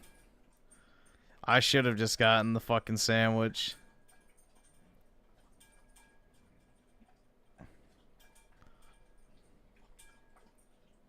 Yo, they probably did use Indian shrimp. That's where most of our shrimp come from nowadays.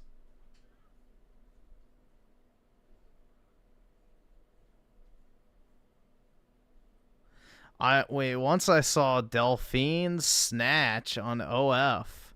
You were a sub. The spark died. She was such a good tease, though. Oh, yeah, man.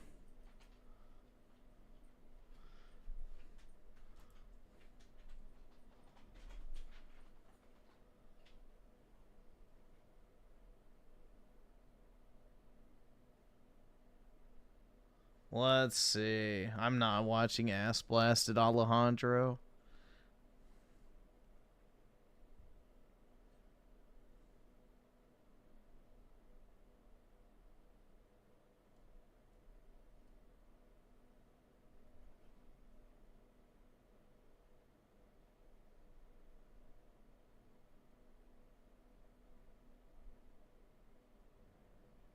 Hindu shrimp, yeah, bathed in the water of the Ganges and all the chemicals. Wowie zowie.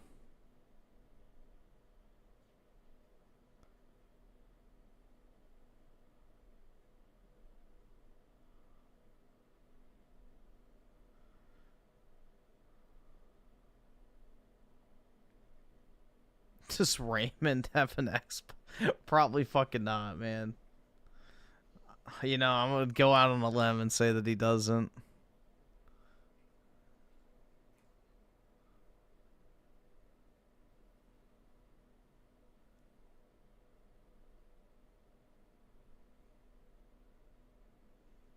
Alright, I feel like I don't know if there's anyone else we should watch.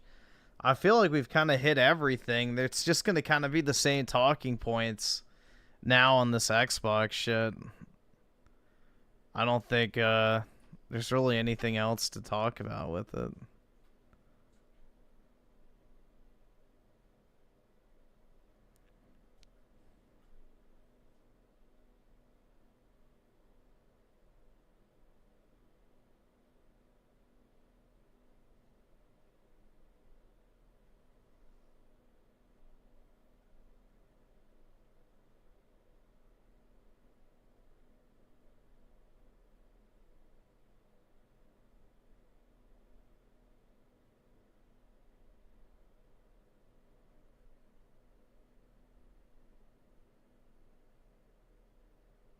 Yeah, I don't know. Like, Randall Thor is kind of boring to watch, though, unless it's something big.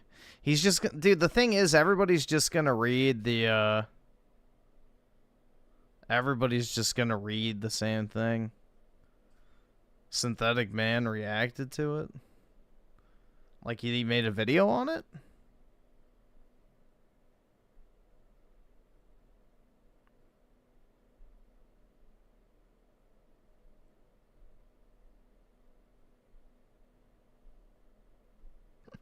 I don't think Dealer Gaming even uploads anymore. Someone said he went to jail, but I don't know how true that is.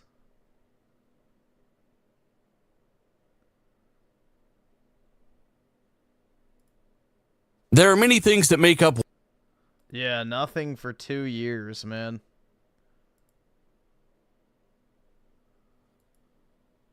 There are many things that make up what. I don't know why he stopped uploading. He got a shit ton of views just for making slop clickbait Xbox videos.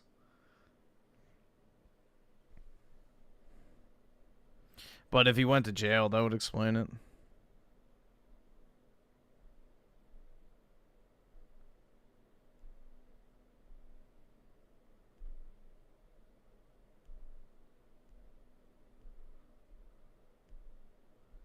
Here, I'll just look it up real quick. Let's see. Oh, there we go. Synthetic Man reaction to Xbox. Thoughts on Goy Pass price hike? Yeah, I guess we didn't have Chudcast this week, so me and Debbin couldn't give you the rundown. But I don't know. It was only a matter of time. I mean, it's what every other streaming service has been doing for years.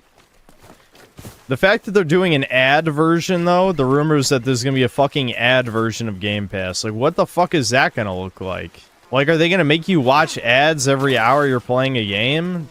Yup. That'd be so fucking horrendous. That would be disgusting. Truly disgusting.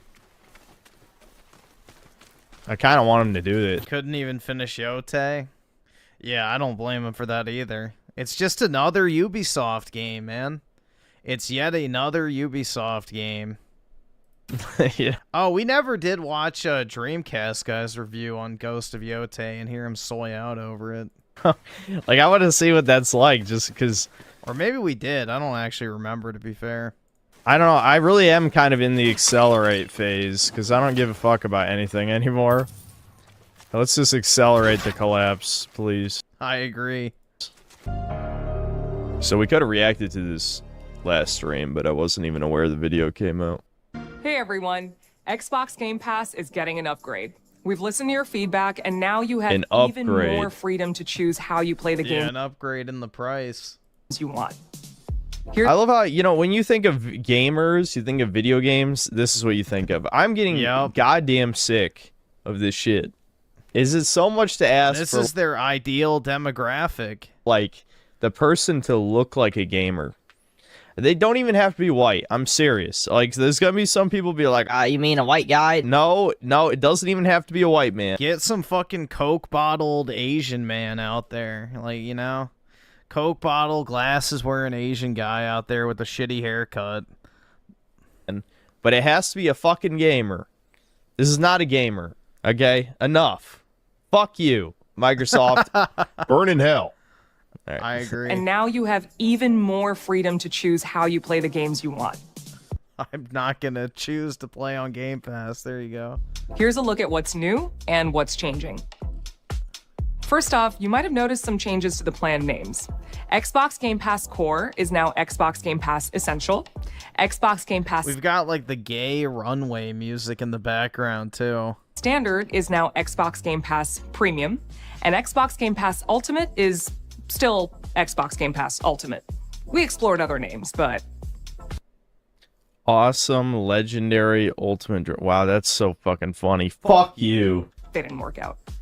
Of course, a lot more is changing than just the names. We've expanded all Xbox Game Pass plans to give you more games and more ways to play and more rewards than ever. Let's look at the upgrades to the plans one by one. First up, Essential, formerly known as Core. This plan is expanding to give you more ways to play, including PC and cloud gaming. Previously, Core was primarily for console, but Essential now lets you play games on Xbox console, PC, and cloud. That means you have the freedom to stream and play on any supported device. And with cloud gaming, that includes a lot of devices. We're also expanding the game library so you get access to over 50 games. And of course, You know what? That's so funny to me. This is why I always kind of knew, like, I never had Game Pass. I think I even got an offer for, like, to have the $1 one. I just didn't bother signing up for it. But 50, that's it? That's all you get? They swap out a library of 50 games? People were paying how much a month for this shit? And now they're going to be paying even more? 50 games. And of course, you still get online multiplayer, so you can keep playing with your squad. Another upgrade is that Essential now Your includes squad, guys. She's using gaming terminology. in-game benefits for some of the biggest games, like League of Legends, Call of Duty Warzone, and Overwatch 2. And with Essential, you can earn up to 25,000 rewards points a year just by She's a gamer, just like you and me. playing the games you love. You can redeem your points for Xbox gift cards to get new games, add-ons, and more. So if you've got your eye on some DLC, you can spend points to bring home the bundle. Next up, Premium, formerly known as Standard. I love how, you know, that if they're going to save, let me guess, the pricing is saved for like the last 30 seconds. I could just look this up because they got to like pretend this is Even better, the pricing's not in there at all. good thing. And then at the end, they're like, okay, here's how we're loving you. You know? While Standard was built with console players in mind, Premium was built with everyone in mind. So we're giving you more ways to play with this one too. With Nah, dude, she's just another pre-Abuela Latina. Like, that's it. She'll get the Abuela build, just give it enough time. You can already see it in the arms, kind of. games on Xbox console, PC, and cloud. It's not in the video. Yeah. So what? Then what's the point of this? Do we have to go to Game Pass website probably?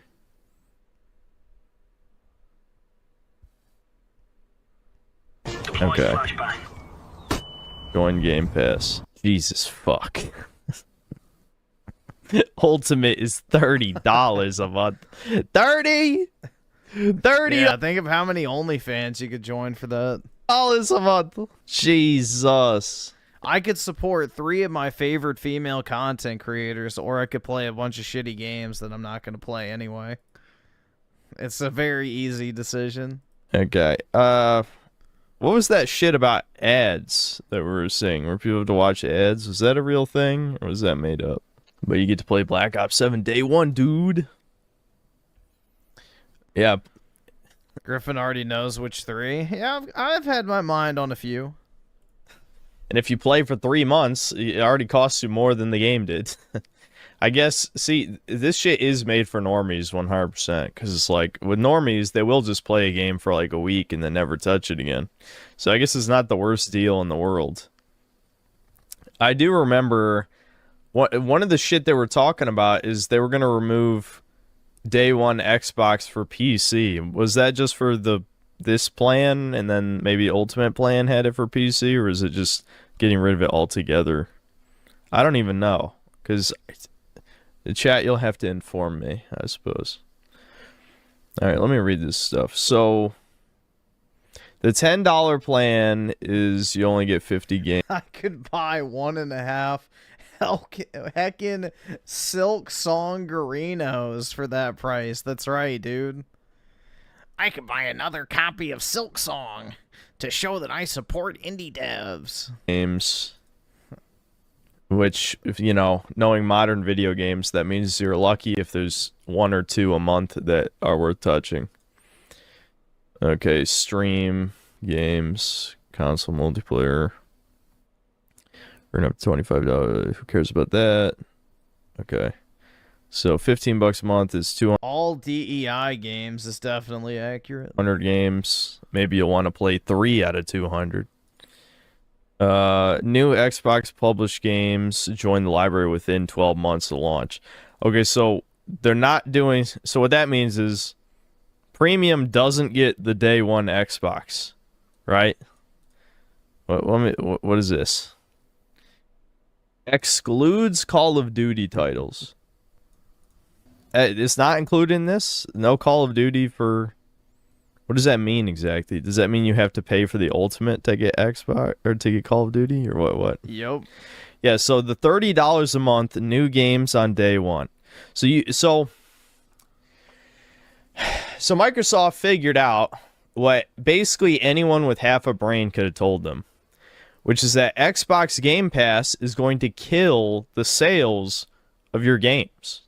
Because yeah, you'll just subscribe for the month that it comes out and then cancel. Hope that we were seeing for so long was, it doesn't matter, the new Xbox game sold 10 units. I know, hyperbole, of course, but it sold, 10% of what the new Sony exclusive did, because they get all these Game Pass players. Yeah, but Game Pass... Game Pass costs them money. They have to pay these companies to have the games on the service. You know, Microsoft is spending money to temporarily have games on their Game Pass service, right? So they're losing money. They don't gain money. They gain money from new subscriptions, which me and Devin already covered on Chudcast. They weren't getting any new subscriptions. I'm looking like blindingly white because of like the only light is from this monitor in this room. Everything else is dark. Anyway, but that distracted me looking at the OBS window. So they're like, okay, well, we're bleeding money. You know, obviously Windows makes infinite money, so Microsoft will always make a profit as a company. But Xbox is bleeding money. That's obvious. You know, no one's buying the consoles. No one's buying the games. They just get Goy Pass. And Goy Pass, yep, you know, doesn't make as much money as it should because, I mean, this is video games versus like movie licensing. Video games are a lot more expensive, obviously. So, yeah, I mean, this is something that on paper sounded like a good idea because people were already moving away from owning games anyway. You will own nothing and be happy. But Microsoft obviously did not. They didn't really do the math. I don't know if they got some Indians to do their math for them. Of course they did. I think Microsoft is the #2 outsourcer of Indians, if I remember the correct. I don't remember. I saw a list on Twitter, and I think they were #2 for Indian outsourcing. I forgot what the #1 one was, but I don't know who #1. I don't remember. I just looked at like the list, and I saw Microsoft was #2, so it stuck out. The other ones I don't remember. But obviously, Game Pass wasn't really making money if they have to price gouge this severely. $30 a month. I don't know. Here, let's see. I'll look it up. Company with the most Indian H1Bs.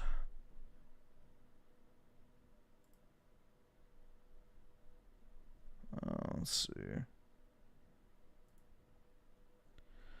Top 10 companies sponsoring H1Bs. Is it not going to let me read the article? Oh, fuck you.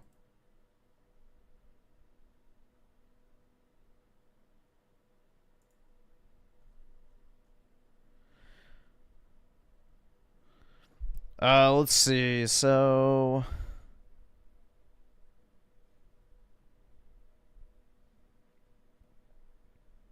#1 is Amazon, and then it's Microsoft, Tata Consulting.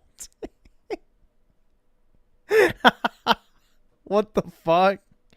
Tata Consulting, Meta, Apple, Google, Cognizant, JP Morgan, Walmart, Deloitte, Amazon Web Services, so they're double counted on that list. So all in, Amazon is way more. And then Oracle. Yeah, dude. Tata Consultants. Oh, yeah, dude. They'll pick you out the perfect cup size. I mean, this is like the only plan that matters because this was the whole reason. This right here was the whole reason people got Game Pass, to play new games day one. This is literally the entire reason that people got Game Pass. Yep. So these other fucking plans don't even matter. This is the one. This is the one. Was this the old price? Was 15? Did they double it, or was Ultimate 20 a month? I don't know. It used You'll to have be to tell 10. me. I never subscribed to Game Pass. Game Pass used to be $10, and then it was $12, I think, if you did Ultimate. But then they upped it to 15, then 17, then it was 20, and now it's 30. And it's probably going to keep going higher. I mean, I'll probably look it up for Chudcast anyway, but yeah. You just see it 7-day free trial Game Pass codes with Chips Ahoy packs back in 2018 to 19. You could just buy Chips Ahoy every week instead. Yeah, I mean, that's like way cheaper. Yeah. It was $20. So they went from $20 to $30. Some people are saying 15, some are saying 20. I don't know. Okay, hold on. What's the PC only plan? So PC $16.50 a month. New games day. Okay. So the PC one isn't nearly as bad. PC for $16.50 a month, you get the new games day one. It's still a lot of money, but I mean, it's probably better than like spending that much on Netflix or something, right? So it's just like Xbox owners getting fucked over again. That's funny. OMG, it was $5. Yeah, I know. This is, again, it was too good. This is how all these services work. I don't remember. Does anyone here remember the price of Netflix when it first became streaming? Not just like the $8 a month, I think, for Netflix. Mailing you DVDs thing. But like when Netflix started, it was pretty. I think it was $8 a month, if I remember correctly. Fucking cheap, and now it's, you know, it's not that cheap anymore. Still, you know, worth it to some people, not to me, but this is always how this shit goes. You know, if it sounds too good to be true, then they're gonna stab you in the back pretty quickly. Game Pass is the Walmart of gaming. That comparison extends to the people too, deformed, rotund trogs buying garbage for the cheap. These people are saying $7, $7 or $8, yeah. So Netflix is like twice that now, right? No, I think this is huge though. That. I mean, isn't Netflix like 25 or something now? I gotta check. I canceled my Netflix membership. Yeah, premium for $25 a month plus extra per, you know, additional user.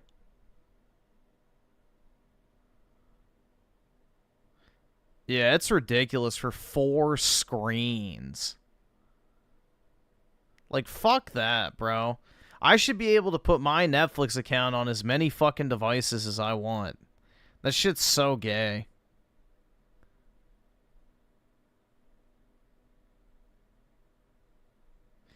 An extra member costs $9 a month. Jesus, bro. Yeah, there's 0 chance I'm renewing Netflix. I don't use... Dude, I don't even use half of my subscription. I need to cancel probably HBO as well. And Paramount. Those are the 3 I have. Or had, I guess. I rarely watch anything. I'd rather just buy the fucking movies on Apple TV at this point. Like, it's honestly cheaper just to buy the digital movies when they go on sale for like $5. Because, like, if Netflix is $25 a month, you could buy 5 movies a month, which realistically I'm not watching that many anyway. So I rarely ever watch anything. Whatever. Blame tariffs, blame inflation, blame whatever. Gaming, the bread and circuses have to be cheap. See, I don't like to pirate because I don't want to fucking sit at my computer and watch shit. So, I like actually having stuff up on my TV. So, pirating for me is not really an option.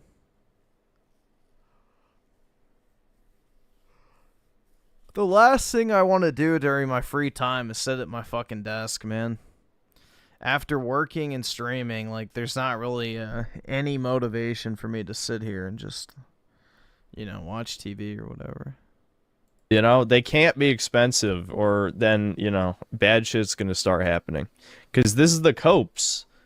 The world can go to shit as long as there's copes. If the copes are expensive, then things might happen. Dude, it's like that, oh, fuck, the copes, hold on.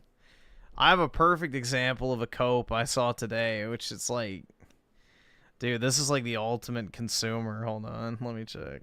What was it called? Call them human cattle.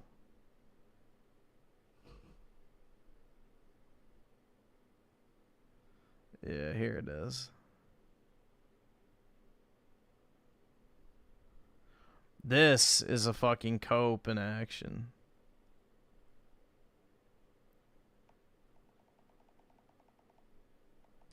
I need to just make a burner Twitter account on here, so I can just pull up tweets.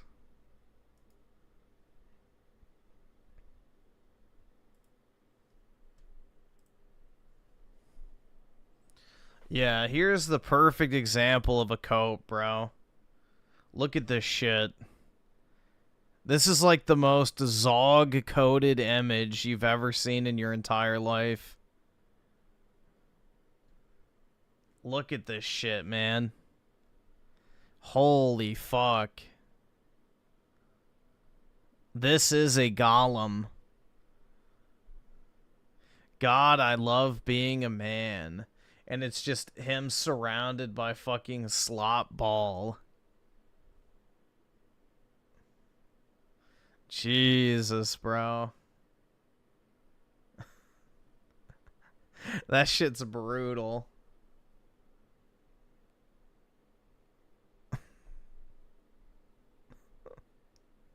Yeah, I'm a heckin' sports ball, dude.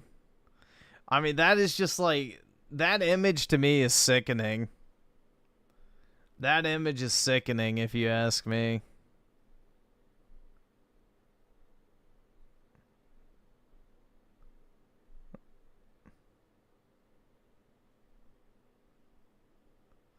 But yeah, there you go.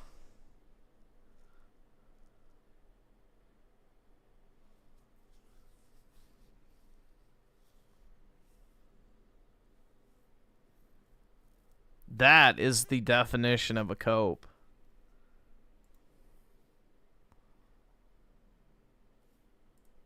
You know, they say nothing ever happens, but if people can't cope, there might be happens. Now porn, see, porn will never go away, so that'll always be a good cope. Oh well, terrible cope, actually. I don't know, bro. Like, I haven't had the desire to look at porn for a very long time. I have, like, zero interest in looking at porn anymore. Yeah, we should ban porn. Stop lying? I don't know what to tell you, bro. I just don't look at it anymore. I haven't for a while. So... The shame after that. It's not even the shame. It's just like, it's gross. I don't know. There's just nothing appealing about it anymore to me.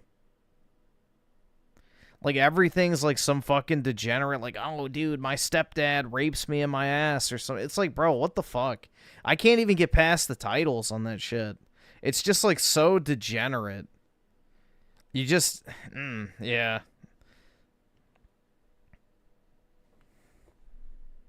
And then you know who, like, runs the industry and all that other shit. It's like, yeah, I'm good. Nothing good can come from those people. The worst ever. But good in the sense of toucans controlling us. Anyway, the point is, they're not going to make porn expensive. They're not that stupid. But video games getting expensive seems pretty retarded to me. Like, I feel like that part of the appeal is it's one of the more affordable hobbies, you would think. Oh, yeah, Saudi's buying EA. That was huge news. Yeah. They've really, you know, the theory, I think it's right, is, you know, they know the oil's going to run out someday. So well, it's not even that. It's that eventually nobody's going to need the oil. They're trying to invest in a bunch of bullshit so they can, you know, continue the family's wealth into future generations. But, like, all EA does anymore is make sports games. They've already killed every IP that anyone cared about. What else are they even working on right now? I think they're making a couple Marvel games. But yeah, they're making... So the team that did the Dead Space remake is doing an Iron Man game, which could actually be kind of cool, because they're using the Anthem gameplay, apparently. But then, obviously, Battlefield. That's the other big one. But we haven't even seen anything, so those have to be in development hell. Like, the Iron Man game should have at least had a trailer by now. They're working on that, like, fucking Black Panther / Captain America game, too, right? But other than that, it's just sports games. So, I mean, what the fuck? What's the worst thing the Saudis could do, really? Like, it's already garbage. People are gonna buy the shit anyway. Jedi 3? Yeah, I guess. But that's not even their IP, though. That's my point. Like, everything that they're doing is just licensed shit. It's licensed sports or licensed Marvel or licensed Star Wars. They tried to revive Dead Space, but obviously their sales expectations were stupid high for no reason. Because, like, even though the Dead Space remake had, you know, woke slop crap in it, it still sold decently well. It's just they had insanely high expectations for sales. Let's lie, dude. Let's lie every time. Because we're role-playing as a woman, so we gotta lie every time. EA, please save Titanfall. Help yourself. You'd think... I wish they would make another Titanfall, but they need to make it like the original Titanfall. Not like Titanfall 2 with the shitty hero shooter mechanics. They would, because Titanfall 2 had a pretty long, like, multiplayer lifespan, all things considered. It actually didn't. Titanfall 1 had a longer multiplayer life cycle. Titanfall 1, you could play that all the way up until 2016. I did. I played Titanfall 1 regularly through 2016, and then Titanfall 2 came out, and that game died pretty quick. I mean, the multiplayer genuinely was not as good as Titanfall 1. Just period. Like, Titanfall 1 had much better multiplayer because your Titans had that rechargeable shield, which meant you could actually use it for more than 20 seconds. I think the gunplay was better, and you could actually customize your Titan instead of having shitty hero shooter-based Titan classes. But I guess when they have gay pecs, it just shows people have no self-respect. Just going to grow back. Like, In the meantime, we will people might call me a hypocrite for this slightly, and that's fine. Like, everyone's a hypocrite. But I genuinely think even if something has really good gameplay, you need to have a certain level of, like, intolerance, or you just have no self-respect. You know what I mean? Like, part of the reason I quit Rainbow Six is because it's becoming extremely fucking gay. You know what I mean? Like, it wasn't the only reason, but it was one of the reasons. And I've enjoyed games with woke slop shit in the past, like Baldur's Gate 3, of course. But, like, Apex is, like, one of the gayest fucking games that has ever been... Yeah, it's visually repulsive. Especially, bro, after what Apex did to Aerith, I will never fucking play that game. Never. After what they did to Aerith, there's no way. They're dead to me. Made legitimately. It's like, dead I don't to care how me. good the shooting is. It is a game, is an It's fucking LGBT dead. game, 100%. Like, the only thing it's missing is gay sex. That'd be the only way it could be more gay than it is right now, is adding gay sex. Like, oh, what's up, Thomas? Thomas, when are we playing Halo again? The people, they love the Thomas. I let that shit fly. Oh fuck! I just.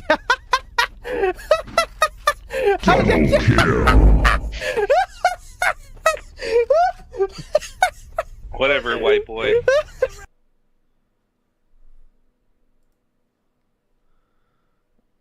The Final Fantasy VII. Yeah, it was terrible, bro. They butchered Aerith. Like, just...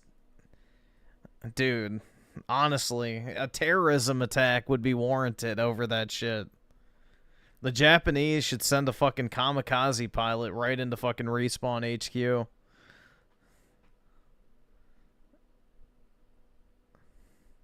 Show proof? Oh my god. I don't want to look at it again. It's nasty. Hold on. It's disgusting.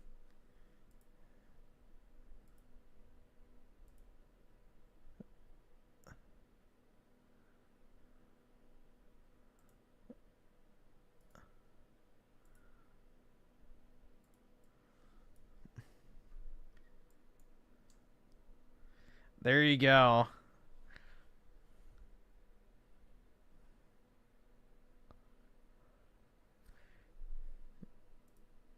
Yeah, it's so fucking disgusting.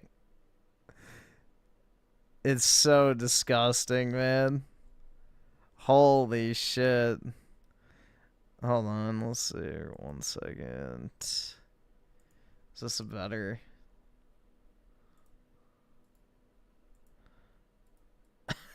Like, dude, it's so ugly. Holy shit, bro. Like, how do you go from this to that? Holy shit. That's just gross. But yeah, after that, man, it's done. I can never play that game. Apex Legends is fucking dead to me. I have zero interest in ever touching that fucking game again. I actually won my first 2 games of Apex Legends back in the day. I got the Victory Royale in my first 2 matches. And I never played it again. And I probably never will.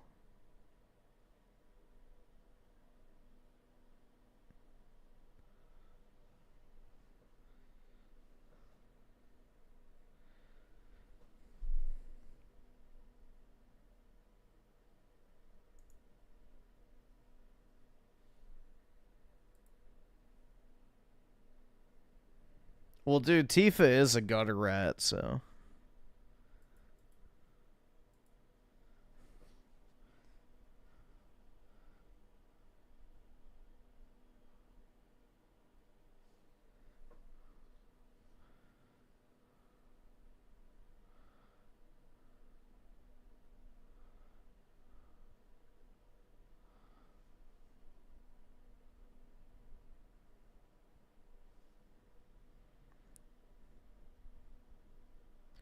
What is that video on the right? He looks... This one? I'm done with Xbox. So, I've had my Xbox this one since about 2013 now. I got it for Christmas. Yeah, I got it for Christmas back in 2013. And you know what? It was my main system for a very long time. That's what I used to use all the time. I used to stay up super late, play GTA 5 online on school nights. Don't tell my mom. But seriously, that's what I used to do. It was my main console for a long time. And anyways, short story is, right now Game Pass is having some price hikes. And you know what? I've been seeing it all over the place. I wanted to make a video about it because, seriously, it just means a lot to me. Not Game Pass, but the Xbox brand in general. And to see where it's heading is just kind of bothering me. Look, I've had Xbox since, I don't even know. I had the original, the 360, the Xbox One. But after that, I never really got into the new ones like the Series X or the S or whatever the hell they call them now. I don't even know. But I do know Game Pass. And I've seen where Xbox is heading. I'm just not impressed with where it's going. They've had multiple price hikes. This is the second one they've done now, and it is put Xbox in a spot where it is friggin' expensive to own an Xbox. Not only is... Yeah, I couldn't imagine playing on an Xbox One, especially a base model Xbox One. Those things were terrible, bro. Especially with how shitty Microsoft's UI design is. It was like borderline unusable for a while. The subscription really expensive now, but the consoles are also really expensive now. And I really hate where it's going. You know what? I'll tell you what. So I had my Xbox One. This is how I got it. So for Christmas, I had my Xbox One back in 2013, give or take, somewhere around there. Whenever it came out, I got it for Christmas that year. And it was so great. Okay, I had a PS4 at the time. I bought it, and the reason I even had a PS4 was because my brother, he wanted a PS4, and I was a little brother. I was like, okay, so I want what he wants. I just want to get it. And I saved up all my money. To get this PS4. And you know what sucked about it was that my friend had an Xbox One already, and there was no crossplay. This is before crossplay. For any of you youngins out there, this was before crossplay. So you had to own the console. Yeah, I agree. It is boring.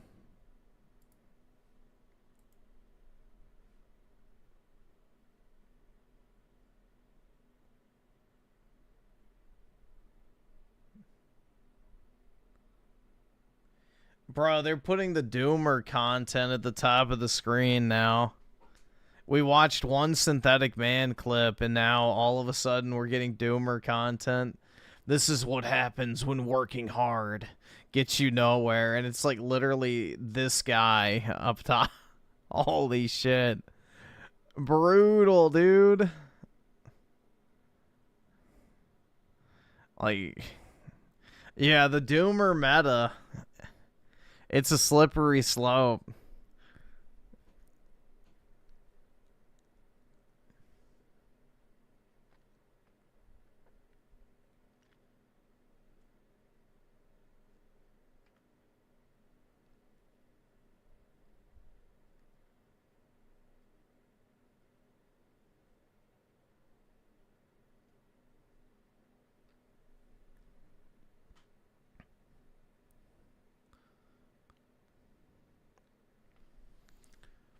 We're not gonna watch the. I do have a Kino Casino video to watch that was recommended, but we're not gonna watch the Phil movie. Y'all can watch that in your own time. This is on Review Tech USA, Fleeing America. So, am I down with the Doomers? I'm personally not a Doomer myself because I don't like the abandonment of agency. I think that's retarded. You know, just basically laying down your sword, agreeing that, you know, basically you're fucked and you should just, you know, not even try, I think is a really retarded mentality because you literally just let the enemy win, essentially. Like, that is the ultimate demoralization psyop, is doomerism. Like, the black pill is the ultimate psyop because it gets people to stop resisting, trying, or, you know, doing anything that could prove to be any sort of threat. So, never abandon your agency. At the end of the day, you are responsible for your outcomes in life, even if you don't think that's the case. I'm not saying anything violent, but they are all fascist f***s that could go f*** themselves. Oh my God. You are f***ing fascist. You're fascist! Guilty. Okay, so now is our time for our Review Tech USA. Dude, there was some comment I got today where somebody was like, you're a right-wing whatever. It's like, no, I'm just a fascist, man. Segment. Now, I can't I'm gonna just own the label now. I don't care. fucking believe it, folks, but Review Tech USA is back at it. He's back I really on the don't fucking care. Like, call me a fascist if you want. That's correct. I am a fascist. German Harry grandmother. Whatever puts you in a fucking camp is what I want. Other porn again. So if you have a look here, he's gooning to German Harry mature. Okay. LIIR20. Why do they? Yeah, Rich is looking at German hairy mature porn. This is your moral pillar. Have to be German? Why? Like, it's grandma. Because Germans, you know, like prior to World War II, have been occupied by a foreign entity that uses their population to create pornographic material. You know, it's only a matter of time before the pre-World War II child brothels reopen. German Harry grandma every single time he's uploaded a video about Charlie Kirk or about Donald Trump, he's lost 100 to 2. Let's see. So, Fluffle Nugget with the 2. The worst part is the tattoos on every female. Yep, it's like putting a bumper sticker on a Ferrari, man. Massive mistake. I can't afford this shit! And yay Herb with the 5. Just saw someone say there is rules to war with Israel. Like, bruh, how naive are you? Yeah. There's no rules in war at all. All that matters is winning. 200 subscribers that day. You notice that it's only the losers of a war that get charged with war crimes, right? Isn't that interesting? I wonder why that is. I think so far he's lost over 1,200 subscribers talking about this shit. Oh my and he didn't have a very large audience to begin with. What's his channel called again? RTU Streams, but it might be like Basement. RTU Basement. I don't know. RTU Basement? I swear his numbers are at in the basement. He's a cellar dweller. It's not even... I think it's RTU Stream. He keeps changing the name of it, which is really good for the algorithm. It's like literally really brilliant. Rich Tomorrow. Rich Tomorrow? Oh my god. Okay, his newest stream. Oh, so now you compare women to cars? Yeah. Because you want to take both for a ride. One day ago, 3K? Wait. Okay, no. I got a 15-minute video called The Announcement? Yeah, we're going to get into that. Don't worry, I clipped it. Don't worry. I have not. Don't worry. I was editing the Phil stuff. All right, that's it. Okay, so here we have Review Tech is now complaining about his low viewership. It's the algorithm screwing him again. It's Donald Trump and the fascists stopping him from reaching a broader audience or whatever. We need a compilation of Dude, that pumpkin costume is actually fucking funny. every lolcow we make fun of talking about the algorithm. Like, It's the ultimate goal, dude. Like, dude, if you actually think about it, it's like inverted blackface. Because what they used to do is they would have orange lipstick and then the black paint. It's like it's like inverted fucking blackface if you really wanted to get technical. If you color swap the orange and the black, that's exactly what it would be. well, we got Lady Snowblood for 10 subs! Big support. Thank you. So, he's delisted. He's not recommended. Sure, it's just some other issue. It just started happening 1 or 2 days It started happening after you went after Charlie Kirk the day after he died. Right. And you accused the widow of orchestrating his death and murdering him and said she was faking her tears and all this crazy unhinged shit. I wonder why I wonder why, buddy. You're bleeding viewers and subscribers. Mysteries. Where I saw the viewership go down again. Why it's like that, I don't fucking know. YouTube's doing something with the algorithm behind the scenes. Do you think Rich is actually a big baseball fan, or do you think he's wearing that because that's what all the rappers wear, bro? Okay, this is bullshit because the algorithm for us and other channels I enjoy is working actually the best it's ever have, in my opinion. Yeah, the algorithm's fine. It's just, you know, you have up and down periods on YouTube. Like, it's the most consistent, right? It's almost like when you deliver content people actually want to watch instead of low energy, boring, pilled out of your mind on fucking benzos and weed, low energy political garbage. Should people actually watch, if you can believe it? So Review Tech USA, because Donald Trump is apparently forcing everyone to convert to Christianity at gunpoint, there are roaming death squads of Trump and Fuhrer soldiers. Dude, I fucking wish. You know, this is the thing, is like the leftist, you know, fantasies about Donald Trump would be like the ideal scenario. It's like, yes, send out the death squads, Donald, please. Become the man they want you to be. Going town to town, about that, demanding that people be baptized and accept Jesus Christ. Otherwise, they'll be killed. Review Tech USA has decided that he must flee the United States for Canada. Yeah. Oh, Silent, thank you so much, man. Nice to see you. And big support, let's go. For 5 subs. Big support, let's go. Ambush Bob for a sub. Thank you so much, sir.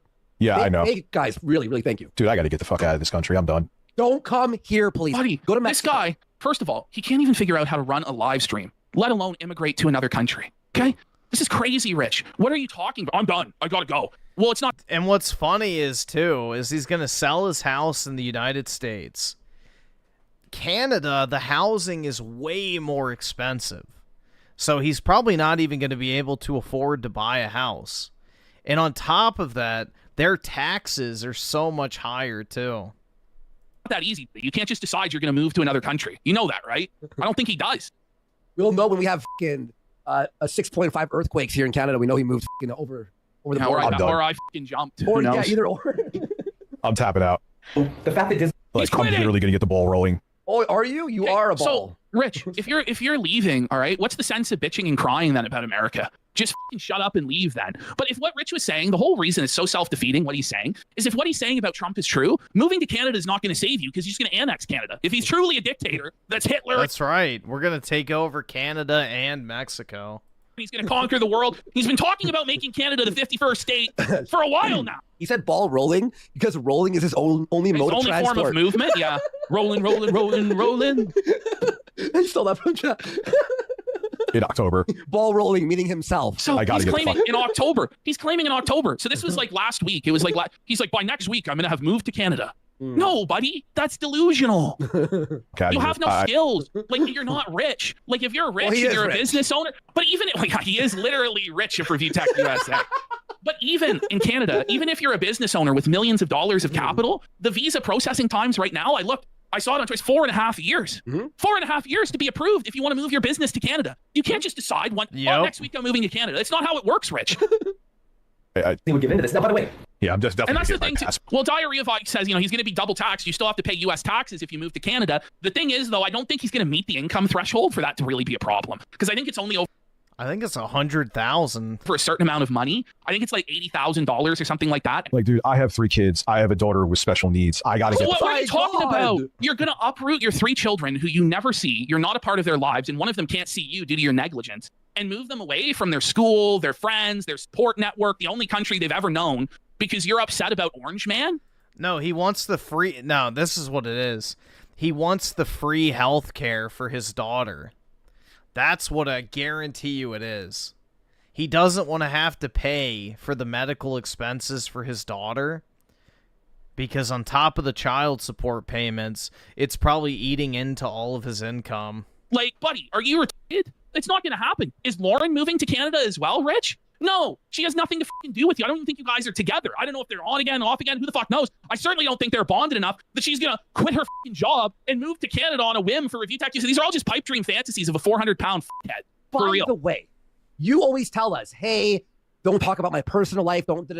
Why the are you telling us if you're going to move somewhere? Well, and then he's talking about selling his house, right? Yeah. So then guess what happens? People start looking into his mortgage, and they find people are gonna ask to come view his listing. That's the thing. If he's looking to sell his house, people can show up and walk through the house and fuck with him. Find out that Review Tech USA refinanced his home not once, but twice since the whole situation with Jay happened. So what he did was he took all the equity out of the home that his parents built up over the years and blew it all so he wouldn't have to live stream over the last couple of years. And now that money's run out, it's sad because he locked himself in at a much higher interest rate that is nearly double what it once was under his parents' mortgage. So now he's got much higher monthly payments that he can't afford. So that's why he's actually planning on selling the house. And he's not moving to Canada. That's a fucking pipe dream fantasy. But what he is doing is he's selling the house out underneath his parents who gifted it to him, screwing them, leaving them homeless, not sure what they're going to fucking do, leaving his brother who also lives there fucking homeless, all because this guy won't get a fucking real job to have a consistent income to actually pay his bills. Sad. I didn't know any of that. That's crazy, dude. Yeah. Fuck out of here. I want to just focus on rebuilding myself. Why is he upset right now? Why is he upset? Rebuilding himself. Well, maybe you shouldn't have deleted your channel in the first place, bud. He's trying to say it's because of Trump, right? Okay, but it's not. It's because he's a failure. That's why. Yep. And so because he's a failure, he's trying to find some external source to blame for why he's a failure. This is very common with failures. They always will blame the economy or the government or the weather, God, or whatever as to why they failed rather than take accountability for their own actions. Always. And, you know, and I'm not just talking about YouTube. I'm talking life all around. Wait, hang on, wait. Focus on rebuilding myself and, you know. Oh, and not just YouTube. And I'm not just talking about YouTube. I'm talking life all around. By the way, we got Smoking Home Brew for 1,000 kicks saying, great work on the intro, movie boys. Kino as fuck. Appreciate that, bro. Big support. We're putting that movie for every cold open this month. Just kidding. Maybe we'll show it like the fully like enhanced version on the 31st, maybe. Yeah. Can't sit here worrying about my kids and then watching at warp speed a fascist dictatorship take over this whole country. Sir, Rich. Oh my god, dude, the LARP is just insane. You understand, if you were in a fascist dictatorship, you wouldn't... Dude, we're stopping kids from being trooned out. It's literally a fascist dictatorship. Oh my god, dude. Our freedom is being destroyed. Meanwhile, Rich thinks people who don't get a COVID vaccine should be locked in prison. You should have to wear a fucking mask. You know, make sure to get your boosty shots. Your kids should be taken away from you if you don't want to give them hormone treatment. You know, this guy is all in favor of all these leftist authoritarian policies. But God forbid, you know, anything slightly to the right of his beliefs is implemented, then it's literal fascism, dude. Be able to call it a fascist dictatorship. You know that, huh? You'd be arrested and thrown in prison. Okay? Like, get a grip. We got Bob Fishman for 10 subs! Let's go, Bob Fishman. Big support. Thank you so much. Is the fascism in the room with us, Rich? Okay, if you were outside Rich and didn't know who was president, you would not be able to tell the difference. Let's be real. If Kamala Harris was president right now, Review Tech's life would be exactly the same, and he would be just as miserable as he is right now. Yep. Trump is just an excuse for his bad behavior and the bad decisions he's made. It's a cope for his own fucked up existence. Hey, that's it. Now, if you're Mexican, you might be sweating a little bit. You know, maybe. Yeah. You're not Mexican, Rich. No. And seeing that there's tens of millions of people that are MAGA Republicans that are okay with it. Okay. Well, that's how democracy works. I don't know what to tell you, Rich. Like, this is democracy manifest, buddy. More people voted for Donald Trump than they did for Kamala Harris. More people voted for House Republicans and Senate Republicans than they did for House and Senate Democrats. So the Republicans are in charge right now, Rich. Maybe you guys should have been pressing Biden harder to actually do things that would make life better. But you didn't give a f***. Now you guys lost and you're crying. It's sad. You're ultra MAGA? Nice, man. Mm-hmm. $10 through Super Chat. You can't just move to another country and do YouTube. Just look into it. Each country has their own requirements. You have better shot if you get into a trade first. Also, you still have pay taxes in USA. Rich has not researched any of this. No, he's like shocked by that. Oh, he's literally and by the way, this guy didn't even vote until he was 40 years old. Did you know that? Yeah, Mr. Politically Active only voted once for president in his entire life. That's the thing that's comical about Rich thinking that he's some sort of political mouthpiece. It's like, this guy is not even politically active. He's a fucking midwit streamer who just parrots MSNBC talking points and is genuinely a fucking retard. He never voted at all throughout his entire life. 4 years ago, he magically decided that he was interested in politics now, and now it's completely consumed his life. It's pathetic. That's crazy, dude. I got to get. All right, listen. You got to get into a trade. Okay. Interesting. You gotta be a bricklayer. Shut the fuck You know, up. well, he needs to have some sort of Dude, the only bricks Rich is laying is the ones in his fucking toilet. Let's be honest. man skill or trade to immigrate to another country. Like, just fat, obnoxious YouTuber is not qualification enough to move to Europe or Canada, my friend. It's not. So I'm just saying, now might be a good time to like go get a job and get some job applications out there. Maybe go, sing some fries or maybe Uber driver or something, something like that. Now might be the time to dip your toe into the lake of something else because the days of milk and honey for you are coming to an end. Get it? This is so cute. I love how Phil, like the lack of self-aware, like the self-awareness is completely lacking. All right, so now this is no, it's even better. It's a Hawaiian shirt with Phil's face on it. You see that? So, buddy, rather than spend money, yeah, Rich was, dude. COVID made Rich lose his fucking mind. He absolutely lost his fucking mind over COVID. He already kind of was shaky when Trump got elected, but he was still like bearable. But once COVID hit, he absolutely went fucking batshit insane. I mean, I don't know if here, let's see if we can find it. But there was this like video that he made that was like completely unhinged.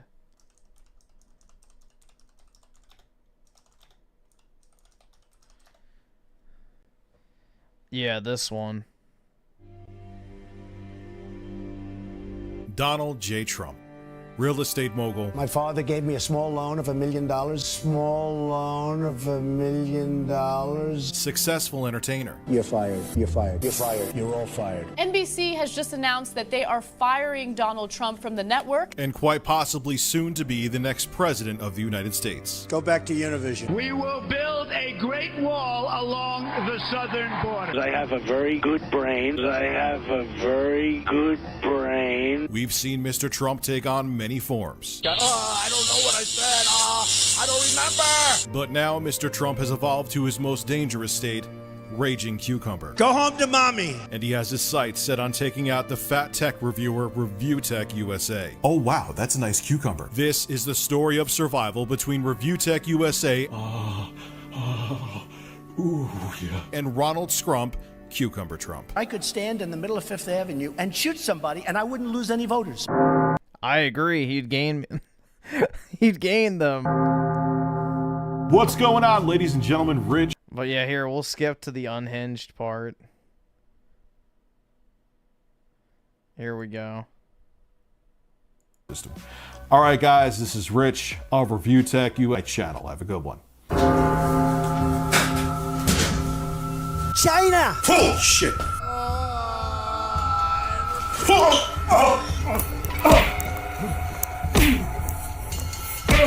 Stop! Get him the hell out of here! Get him out of here! Get him out of here! Get out! What are you doing? I don't remember!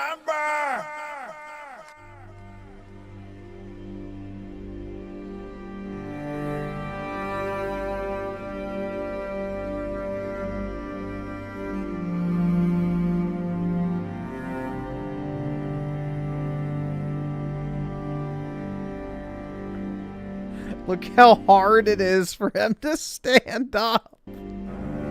Oh my god.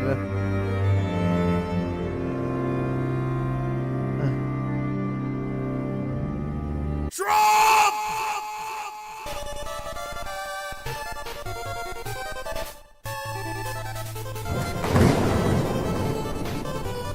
Oh yeah. Tremendous, tremendous, tremendous.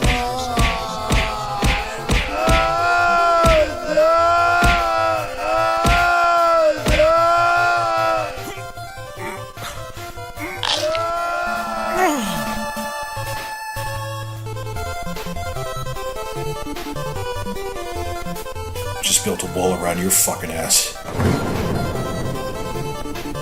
Yeah, so Rich already had a severe case of TDS, but COVID is what put him really into the fucking crazy box. Yeah, the most sane man on YouTube. On his hydro or his electric bill, as he say in the States, or his mortgage, or his kids, or the lawyers for the immigration. He decided to blow like $100 on a custom 5XL Dark Side Phil Fat Face Hawaiian t-shirt. Money well spent, my friend. traditional American. I'm tired of being told to calm down. I was like, all right, I'll calm down. But he needs to chill, man. He's freaking out. He's spazzing out. Let's go. Oh man, Holy that's so shit. funny. Calm down, Oh, yeah. pal. His $100,000 electric bill. Remember, like the 14 Oh years? yeah, that he didn't pay his electric bill and it wasn't cut off. 2016. I'm not calming down anymore. I gotta ask, what happened to you that was so bad in the last Trump administration, Rich, to where you're not going to calm down? Like what happened to you personally? I just like to know. Did he lower your taxes? I don't know. Did you hear what he said here? He goes, look, I'm not going to calm down anymore. You're never calm. You're always fucking freaking out. You're always seething. You're always crying. When have you seen him calm down ever? Try just saying that to him. Your children. I've seen him sedated because he's so stoned that he can barely even talk. I don't know if that's like calm of his own free will. He had to take, the galaxy gas to the dome hard. Sorry, I'm sorry, tired of fucking calming down. Everyone's told me for the past. A woman. I'm not gonna calm down. Don't you tell me to calm down. It's like a woman in a fight. Just calm down. I'm not gonna calm down. I'm tired of calming down. I'm angry. This guy's always seething. Decade to fucking calm down. I'm not calm anymore. Shut the fuck up. Whoa. But he needs to relax. Bad news, Ash. What? DSP didn't hit the goal and he's logging off. So I thought he got 50 subs. Did he? Somebody said he got 50 subs. Were they Argentinian? Well, someone said to me he didn't hit the goal and he's quitting. No, it can't be. There's going to be a last-minute Whale Mary, surely. Yeah. No 50 subs. Someone lied about that to you, I guess. But he did lie. He's admitting it. Was it Binger Fangen? Binger Fangen says he lied to you. Don't tell me when this is happening. It's not a big. Just calm down. Stay in your lane. Go play your Steam box. Shut the up. It's time to get pissed off. Okay. Listen, you have no control over any of this. You getting pissed off or not getting pissed off isn't going to do anything. Yeah, stay in your lane, Rich. Your entire life revolves around being a fucking fat clown on the internet, playing with your little electronics. That's the only thing you contribute. Let the real men talk about the real issues. Bro. It's beyond you. It's beyond any of us, okay? Just calm down. There's nothing you can do. You're helpless, okay? Play your fucking Steam box and just try and live your life as best you can. I like how he's saying Steam box to mock people who game. Meanwhile, he does Nintendo Switch 2 reviews. Yeah, he made his entire living off of talking about video games. Yeah. And now magically thinks that all of these people are going to want to hear his very basic low energy takes about Trump that they can get from anywhere, that they can get on late night TV with Jimmy Kimmel or Stephen Colbert. If they want, they could watch Vosh or Destiny or Hassan. Why are they going to watch Review Tech USA's political? Let's see. Wajime with the T. Yeah, I got your video here. We'll go ahead and watch this short. Oh, look, dude. My video is getting recommended over to the side. That's nice. I already asked you. No, you didn't ask me for shit. I just want some chicken. But no, you say I want to cook the chicken. No. You don't never want to share? I don't care about sharing. Don't go for the chicken. Don't mess with my chicken. You didn't put your hands all over my damn chicken. But I'm saying I don't care. Remember, guys, this is your equal. One race, the human race. She has just as much power as you do in our wonderful democracy. Don't care. Don't be fucking with my chicken. You fucking fat. You don't never share with nobody. I don't care. We've been together this long and you act that crazy. This is my damn chicken. I'm not understanding why you... How we gonna be together and you don't want to share no chicken with me? Are you fucking serious? Are you really? Because it's a... Now you got chicken in my eyelashes. Because it's a $5 box. I gave you $3 on it. I don't care. You know what? Have the chicken. Have the shit. I'm sick of this shit. I don't want to be with him. Because all you want to do is fuck with my chicken all the time. Give me my motherfucker. I'm saying she fat as fuck and you don't even want to share with the chicken. Now you know. It's really that deep up with Popeyes. You want to leave me? Yes, I don't want you no more. Because I can't even eat chicken in peace. Shit.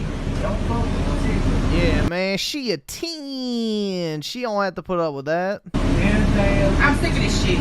So you gonna eat the chicken or what? You holding my box of chicken, but you haven't took a bite yet. Take a fucking bite now. Eat it. So skinny ass. That's why I don't want you. I want a man that's gonna let me eat my chicken in peace. It's fat nigga season. She needs a fat nigga. This nigga got motherfucking chicken all up in my eye.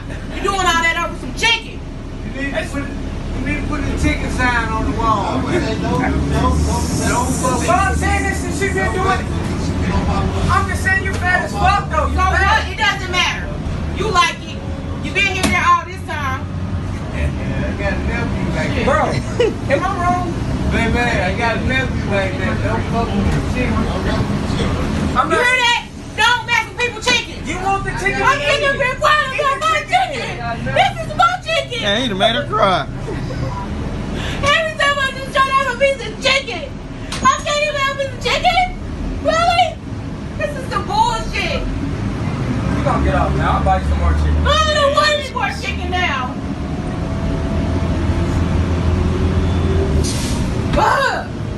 Let me out with this motherfucker. Disgusting.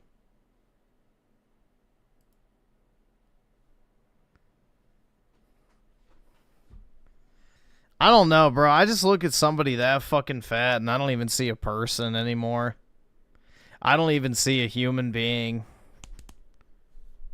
When you're that fucking fat, bro, like, you're just subhuman. All right, awesome. Thanks, nigga. All right. You should be treated like cattle. Because it's obvious you have no fucking self-control whatsoever. JE5150 with the 5. Letting everyone vote was a mistake and shit. Yeah. You're broke! There definitely You're needs to be fucking strict poor! qualifications for who can vote. At the minimum. And Eclipse of the 2, your taxpayer money at work. Oh, I'm sure she's on disability from being fat. Because that's a disability in today's day and age, being fucking fat. Crazy. Takes. Like, he's a low information person. He's a low energy person. He's a bum. It's time to get angry. It's time. I've been rational for over. What's that movie where he's like stares out the window and goes, "I'm angry and I won't take this anymore"? What's that movie called? I'm mad as hell, network. I'm mad as hell, and I won't take it anymore. Yeah, no, he thinks he's making this big impassioned plea that's going to move the needle in America. Yeah, in reality, he's speaking to about 200 to 400 live viewers and less than 10,000 people on a replay spread across the world. Okay, it doesn't amount to a fucking puddle of piss in the ocean, Richard. You know, get a grip. Half the people hate him too. But then he's like claiming, "I've been rational." No, you haven't. Like, look at you. Buddy, you fucking destroyed your entire life. You deleted your million-subscriber YouTube channel because you were butthurt. Like, I don't know what to say. Nothing you've been doing for the last 5 years has been rational at all. It's been completely irrational and emotional, and what you're doing right now is emotional. You're crying and throwing a tantrum like a baby whose only recourse is to cry because it can't change its own dirty diaper. You're in the same level of helplessness. There's nothing you can do to change the political situation, so all you can do is cry like a fucking baby. Get a grip. Decade with this. Yeah, I don't know, man. I'm putting my house up on the market. By the way, first of all, I'm putting my house up in the market next week. You have to see a fucking agent. It really sounds like he knows what he's doing, right? Like the most work. He's not, by the way. He's not going to. My Buddy. house. Yeah, Your house? Week. And I'm going to go from there. He acts like he's putting something up on Facebook Marketplace and like the next stage. Well, he did. So the next thing we're going to see is that he's selling all of his possessions on Facebook Marketplace because he's broke. Wait, what? Yeah, man. We'll get there. I thought he makes like $800 a day, though. Hey, I'm done, buddy. I'm done. Yeah, He's if you done. think, listen, you can believe whatever book you He's want. like, I've been calm for 10 years. You have not been calm for... No, dude, you have not Yeah, been calm. Rich has never been calm in his life. Like, this dude is a massive rage pig. I mean, that's the reason you have clips like... You shut the fuck... Don't you fucking tell me to my face to shut the fuck up. Guys!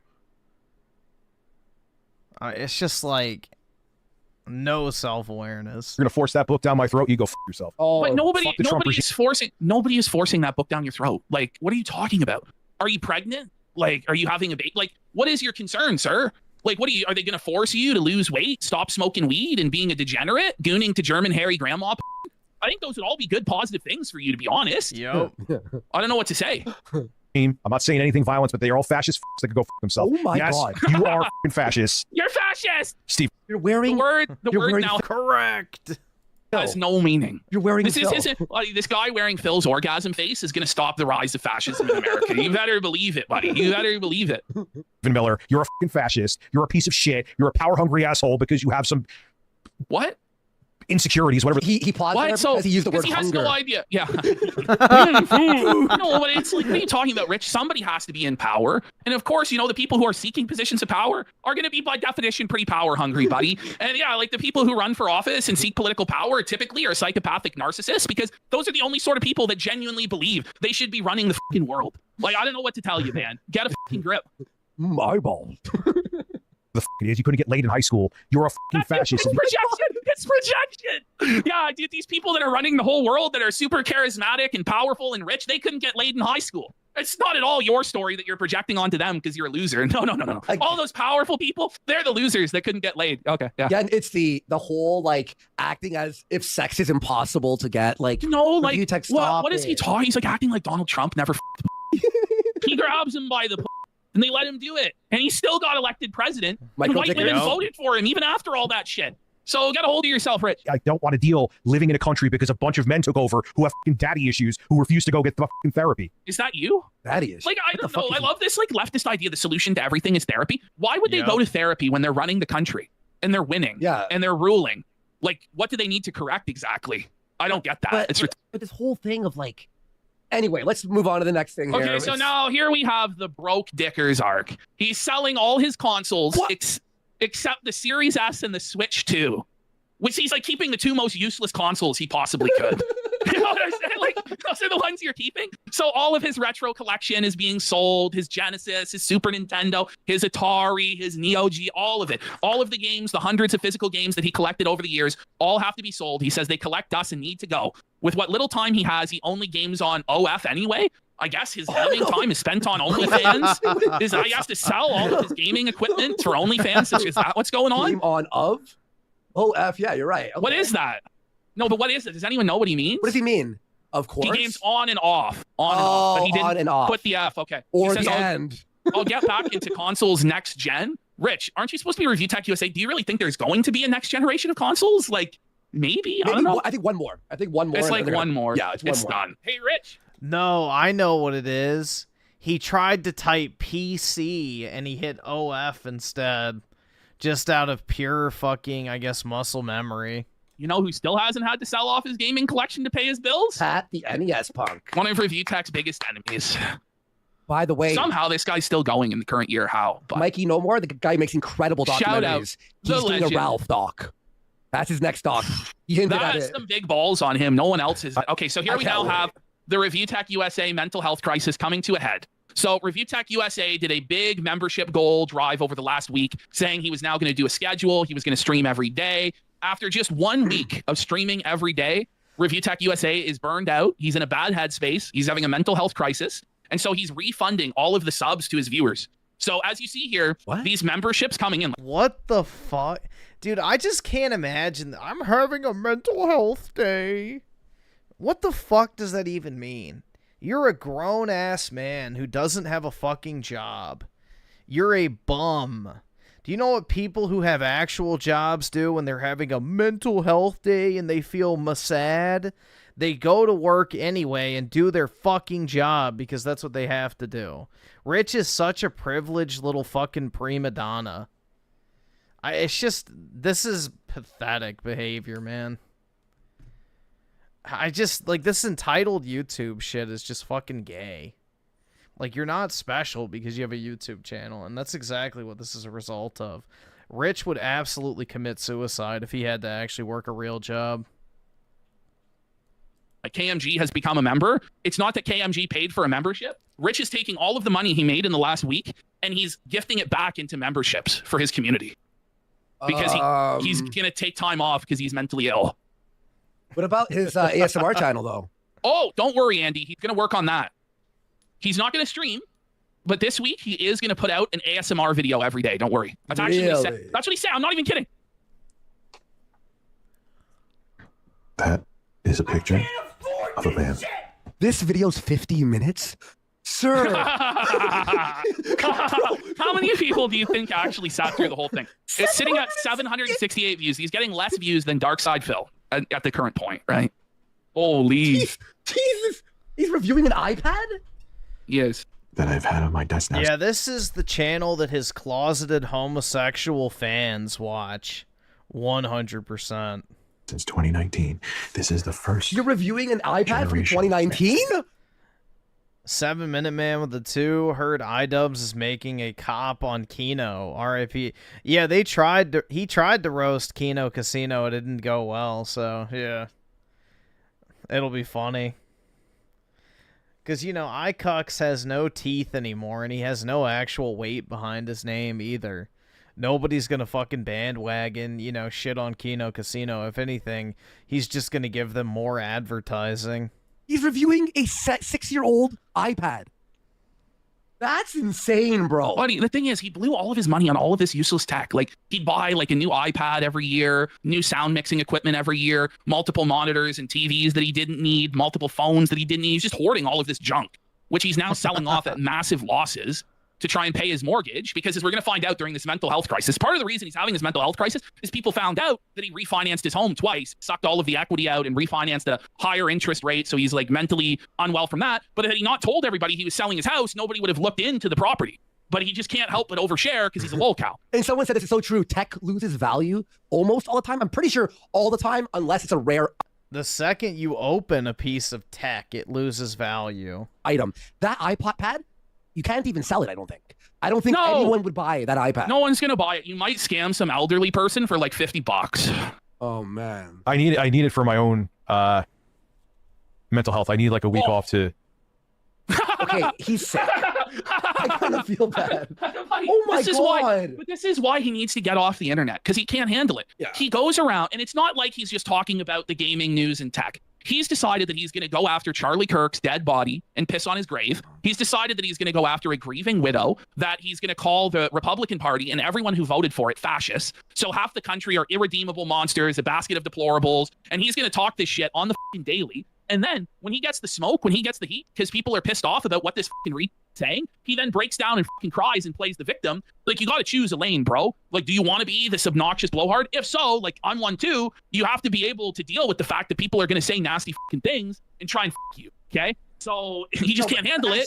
People always shit on us for being too mean, right? But we give the best advice to everyone we cover. And sometimes people take it and then they, you know, they don't get covered anymore. But it usually takes a long fucking time. Yeah, dude, I remember that shit. He smashed like an audio equipment piece that was like $2,000 because he couldn't figure out how to use it properly. So instead of just looking up a guide or whatever, he threw it against the wall and broke it. So that's what I mean. He's like a massive rage pig. I'm to stop being retarded. If you and I, when you and I started on him, right? And he took our advice to make at least 2 10-minute videos a day on the main channel before he erased it, his channel would be booming. We'd be eating our own fucking words. Like, come on, bro. Angry McFadden for 5 subs. Sort things out. Not from Thank YouTube you in so much, general. I'm Angry. going to upload videos. Everyone do things much. But go ahead. No, just keep playing. Sort things out. Oh, I thought that was you. That was his fucking No, sub. that's That the was his membership noise, which is really irritating. okay, I thought that was you. Not from YouTube in Which general. he I'm gonna gifted upload all of videos. these himself. So remember, he's not making any money from these. This is him Yeah, refunding. I've never broken anything deliberately like that. I don't know. In moments of rage, my first reaction isn't to, you know, punch, smash, destroy, because, you know, I have first world intelligence. Like, I have emotional control. Rich is basically spiritually a third worlder, and his first reaction is to grab rock and smash. All of the money he made over the last week. I can write you a business plan, RTU. No, I'm not quitting YouTube. Maybe you should for a year. I don't know. Like, he either needs to just come back and do what he did that was successful before and be consistent and rebuild what he had. It may never be what it once was, but, you know, he has a remnant of dents that he could rally around. He was streaming pretty consistently and making, I suppose, okay money considering his situation, how far he fell. But he just can't handle it because he goes off into this repeated shit about Charlie Kirk and then can't handle the smoke that comes. So yeah, man. But I know with how I am right now, you're 45 live years streaming old. wouldn't be a good idea. Bro, if you can't even do a YouTube live stream, what are you going to be able to do? Like, I'm going to be honest. Like, what do you think you're going to do? Yeah, don't smash your controller. Just shout out. Nigger, huh? Just say that instead. It'll save you a lot of money. Just make sure you're not on a Xbox Live mic or some shit like that where they can ban you with AI. Just drop the gamer word. It's much cheaper.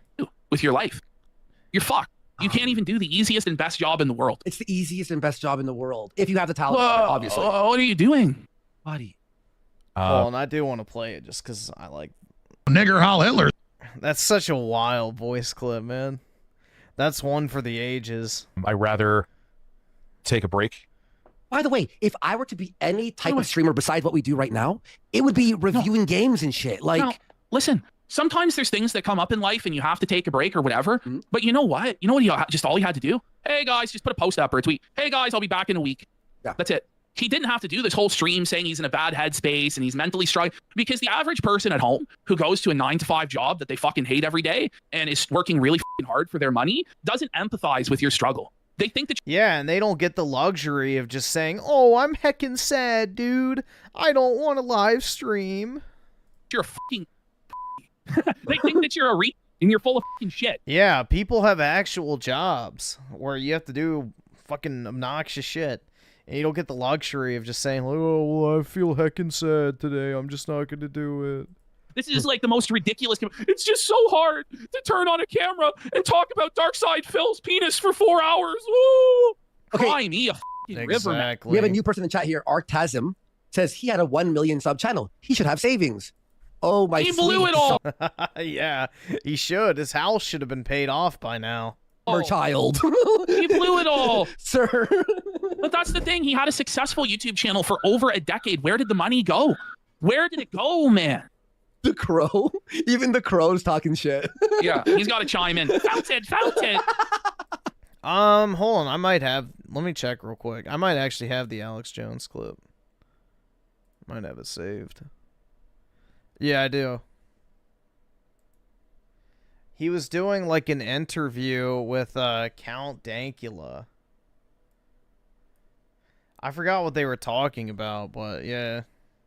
When I say Krakow, but well, I mean, Kanye West can train black guys to say, you know, nigger, Heil Hitler. So I guess you get anything you want going on here. Oh yeah, no, definitely, yeah. When I say Krakow, but well, I mean, Kanye West can train black guys to say, you know, nigger, Heil Hitler. So I guess you get anything you want going on here. Oh yeah, no, definitely, yeah. But yeah, that's where it comes from. It was on his show. So Alex, I think, was interviewing Count Dankula for whatever reason. And yeah, he just dropped that shit on the air. So I guess he was feeling it. Yeah, Alex's new mustache is fucking funny, man. It unironically looks good on him too. Then be here and then like stupid shit happened like in 2023, in 2024 and give people stuff to clip. I rather know. No, there isn't something very wrong. There's nothing, no health he's saying, issues. like, no... I don't want to give people stuff to clip. This is being clipped. Do you understand? Yeah. If you didn't want to give people clips and ammunition to make fun of you, don't make this video. Just say you're going on break, or just say fucking nothing at all. Say nothing at all and come back when you're ready, bro. This is so melodramatic, and ultimately what this is a grift. Feel bad for me. I'm going through a crisis. I need please give me money before I go. your money to feel better. That's what this is. We all know what this is. I just need to step away for a bit. Give me money! And the reason why I gifted the memberships is I didn't want That's so fucking annoying. people to think that I was getting one over on them. That's not what I do. No, my house. Look, I have to do that. I have to add sad music to this. No, you really do. Yeah, this is like the most depressing thing I've ever fucking seen, bro. I saw some things that were posted, and this doesn't have to do with that. First off, if those people, which I know they don't care, if you so ever he's cry confirming, that by the way, he's confirming, by the way, that it's real, that he refinanced the home, sucked all of the equity out of it, and now is selling it out from underneath his parents and fucking them over. That's what he's confirming is real. But he's using it to play the victim and say that people are bullying him online. That's what he's doing. Let's hit play. Wait, hang on. So it's double the interest. How much percent is that? So I think he went from like 3.5% to 7%. Oh my! On a house? That's big jump, dude. Yeah. I'm a bully again. If you have nothing to fucking talk about, shut the fuck up. You're cry bullies.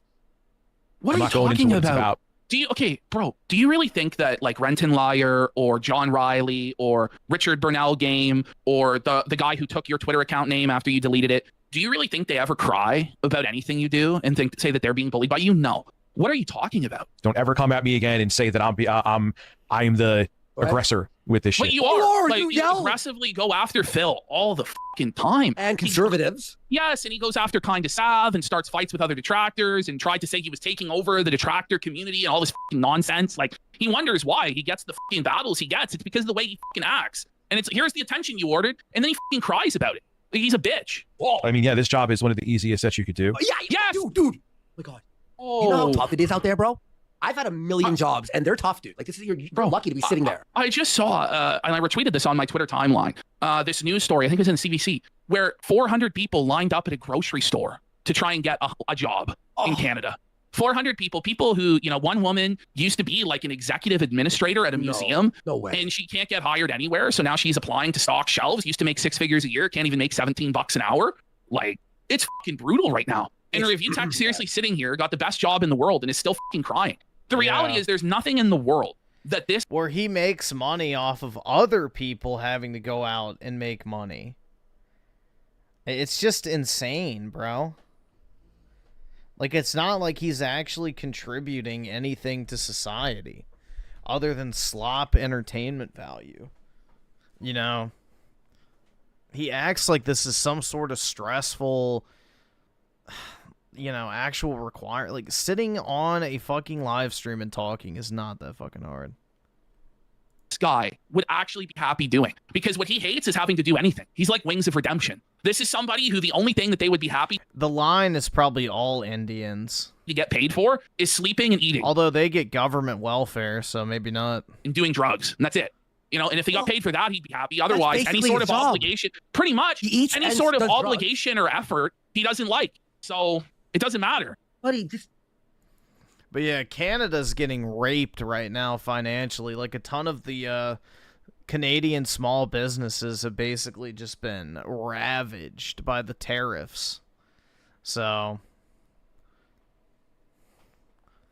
Because I think, Canada's tariff, or our tariff on Canada is 35%. So if we buy anything from Canada, we have to pay 35% of the value. So... essentially, it makes you not want to buy anything from Canada at all.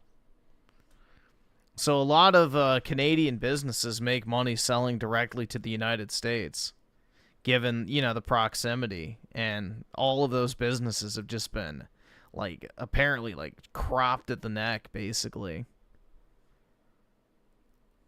So what happens when your government doesn't want to negotiate, though? But, you know, at the same time, that Pierre guy that was running for Prime Minister of Canada absolutely fumbled his chances so hard, too, which makes it funny. So either way, I don't know if he'd be better off if he had a liberal or conservative government. I don't even know. Period, point blank. But the problem is what you're doing is you're there for the world to see. And if you're not in the right headspace... The right headspace. Do you hear how cringe you are, sir? Like, look at you. This is a grown man. He looks like he's in his 50s. He's actually in his mid-40s. Actually, about how hard his life is, because he has to turn on a camera and talk about Dark Side Phil in the gaming news. And there are some people who are being mean to him because he's... Yeah, it got so bad that Canada dropped its, like, reciprocal tariffs on the United States. So now Canadians can buy from the U.S. with minimum tariffs, but not the other way around, so... The U.S. benefits from that, not... Well, I guess kind of Canada does, but U.S. businesses benefit from that. 2023 Perfect Dark with a 10. I was looking up the actual definition of fascist, and all I see is practically if you're far right and trying to make any type of change, you're a fascist. Along with Trump talking points, I guess I'm a fascist. Yeah, exactly. Like, hold on. Let me see what... I haven't looked up the definition in a while. I want, like, the actual definition.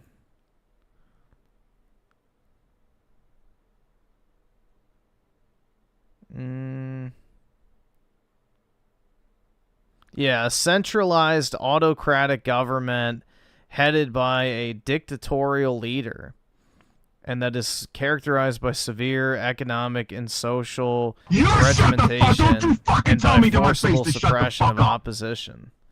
Sounds great to me. I don't know, bro. That sounds like my ideal scenario if I'm in charge. We need social norms to be enforced. Look at what happens when they're not. Shit gets crazy real quick. Strayed from that and decided that he was going to talk out of his ass about politics in an ignorant and obnoxious fashion. This is crazy. This is like the depravities of depression right now. And people get under your skin with stuff. But what's ironic is leftists love fascism. They just don't call it that. You know, they want to force you to use a certain pronoun for people. They want to force you to change the way you live. They want to force you to get fucking vaxxed. Like, all this other shit. It's like, again, the left accuses you of what they are doing. You know, the guilty conscience speaks first. So they cry out as they strike you. So whatever they accuse you of is exactly what they are guilty of, because they're trying to assign the guilt of their actions to other people. So he's admitting people are getting under his skin. So do you think they're going to stop when you show weakness, when you roll over like a fucking bitch and cry? No, people are going to go even harder and see if they can fucking break you, buddy. It's so easy for him to just go back to like, actually it's not. He doesn't have the million sub channel. Never mind. It is tough. It is tough, dude. It'll be about for a week. Give or take, maybe a little sooner, maybe a couple days more. Maybe you shouldn't have ostracized half your fucking audience and half the world more by pissing on Charlie Kirk's grave and saying that fascism. Like, fucking read the room. Read.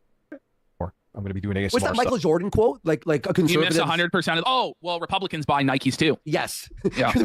Wayne Gretzky. Yeah. I'm going to be other things behind the scenes. No, I'm not taking a month off. I don't need a month off. That would be stupid. Why not? There's no reason to take a month off. Where I'm at right now, it wouldn't be a good choice because I would fucking get pissed off at somebody. It would turn into drama. It would get clipped. Like, who cares? Okay, you got pissed off at somebody in chat. How about just control yourself, man, and don't see that the people in chat. Okay? Just either ignore it or ban them and move on with your life. You know, you don't have to actively engage with the people pissing on you. And the more you do that, the more that person will do it. And the more that other people will see that you're weak and you respond and take the bait, and they're going to do it too. And you're telling people, I'm a big pussy who can't handle it. Come over here and bully me. And they're like, yeah, fuck yeah, we're going to bully you now. What is wrong with you? And it would be a fucking shit show. And I'm just not in the mood for that. This ain't me going on like a fucking vacation or anything. That's for shit sure. What are you going to do? He's going to film a movie about Phil where he impersonates Phil. Go do anything interesting. He's going to do the same junk, the ASMR shit. I'm going to go and... Yeah, vacationing from what? You sit there and watch Phil all day. Look at how distressed he is, like how shook he is, man. This guy's shaken up. This has nothing to do with Trump, man. This has to do with the fact his life is a living nightmare because of his own decisions. And he realizes he's f***ed up and he's miserable. And the only way that he can get the voices that tell him he's a failure to shut up is to drown his sorrows in weed and antidepressant. And then the moment that he has like self-awareness come back and realizes how f***ed up his situation is, then he has a breakdown again and has to fall back on the drugs. It's sad. It's a vicious cycle. By the way, look at his eye here. He's like shrinking. Look at his right eye. It's like cartoonishly small, isn't it? Did Phil really miss the goal? Surely the Dents rallied to support him in his hour of need. DSP Gaming. I heard he's doing a live. Oh, he did end it. Oh, he was doing a stall, but how much did he make? Did the stall not work? That, really? I just want to let you know that I appreciate 8 straight days of attention and support was great. Oh yeah, I'm sure it was fantastic. All right. Get my head right. And like I said, I'll be doing work. $75 over 100. Ooh, no. He needs to fake a tip, right?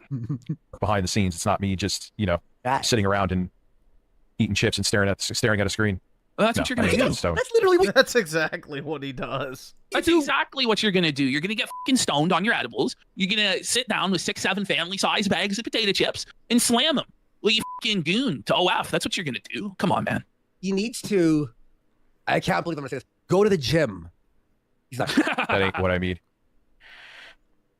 Okay. I think that's it for review. Oh, okay. So here is Renton Lyre's incredible coverage of Jostler, Review Tech's head dent and gay ops specialist. Look at this pathetic loser being forced to apologize for catfishing his Eric's ex-girlfriend and spreading life-ruining lies about him. So Review Tech USA ordered the Jostler in Discord to pretend to be 8-Bit Eric's ex-girlfriend and do a tell-all against him. He goes, how do you get this involved as a mod of a streamer? Then just say, I wanted to get under your skin, so I tried to ruin your life. Sorry. So let's have a look. Him? Yeah. What the fuck? So Review Tech ordered him to apologize for this behavior once they were caught. So he goes, I'll apologize for that comment. I'm done messing with you, dude. And Eric goes, well, messing with someone is one thing. Using an innocent woman's name in the manner you did is another. Well, I'll take your apology. And he goes, I just wanted to get under your skin. I sincerely apologize. I deleted the comment. This is the sort of stuff Review Tech and his crew do. And then cry when Keen... Yeah, he cries when people bring up his personal life. Star gets interviews with his exes or other fucking people. It's just funny how that works, isn't it? All right, let's continue. Yep. He goes, I accept the apology, but after reading and seeing the comment, you will not be welcomed on my channel. The way you weaponized false allegations against me and you even lied about me doxing you, which I never did. I'm not on Blue Sky. I don't think that Eric is on Blue Sky, buddy. He's pretty chuddy. Those accounts on there are fake accounts made by trolls making fake level 1 online accounts as well. Eric, your content isn't my thing, so no worries. Once again, I'm done messing with you. So this was on Review Tech's orders because they got caught in their gay ops and had to apologize. Oh, man. Okay. Pitiful, dude. 2023 Perfect Dark with the 5. If you're left wing, literally have fascist behavior, suppressing beliefs, and locking people away for stepping out of line, somehow that's not fascism. Okay, yeah, exactly. Nigger Heil Hitler. Speaking of which, there's Alex, Alex with his stash up there.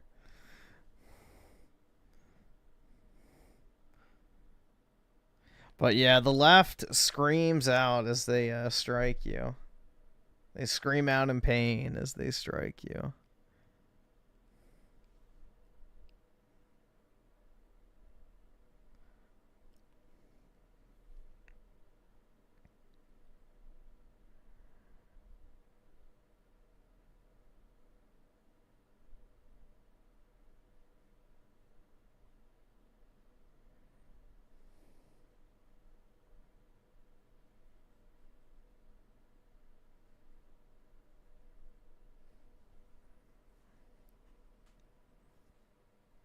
Is Japan over?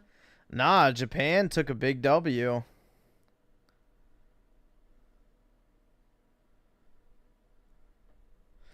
Now, what is this? Is Xbox officially dead?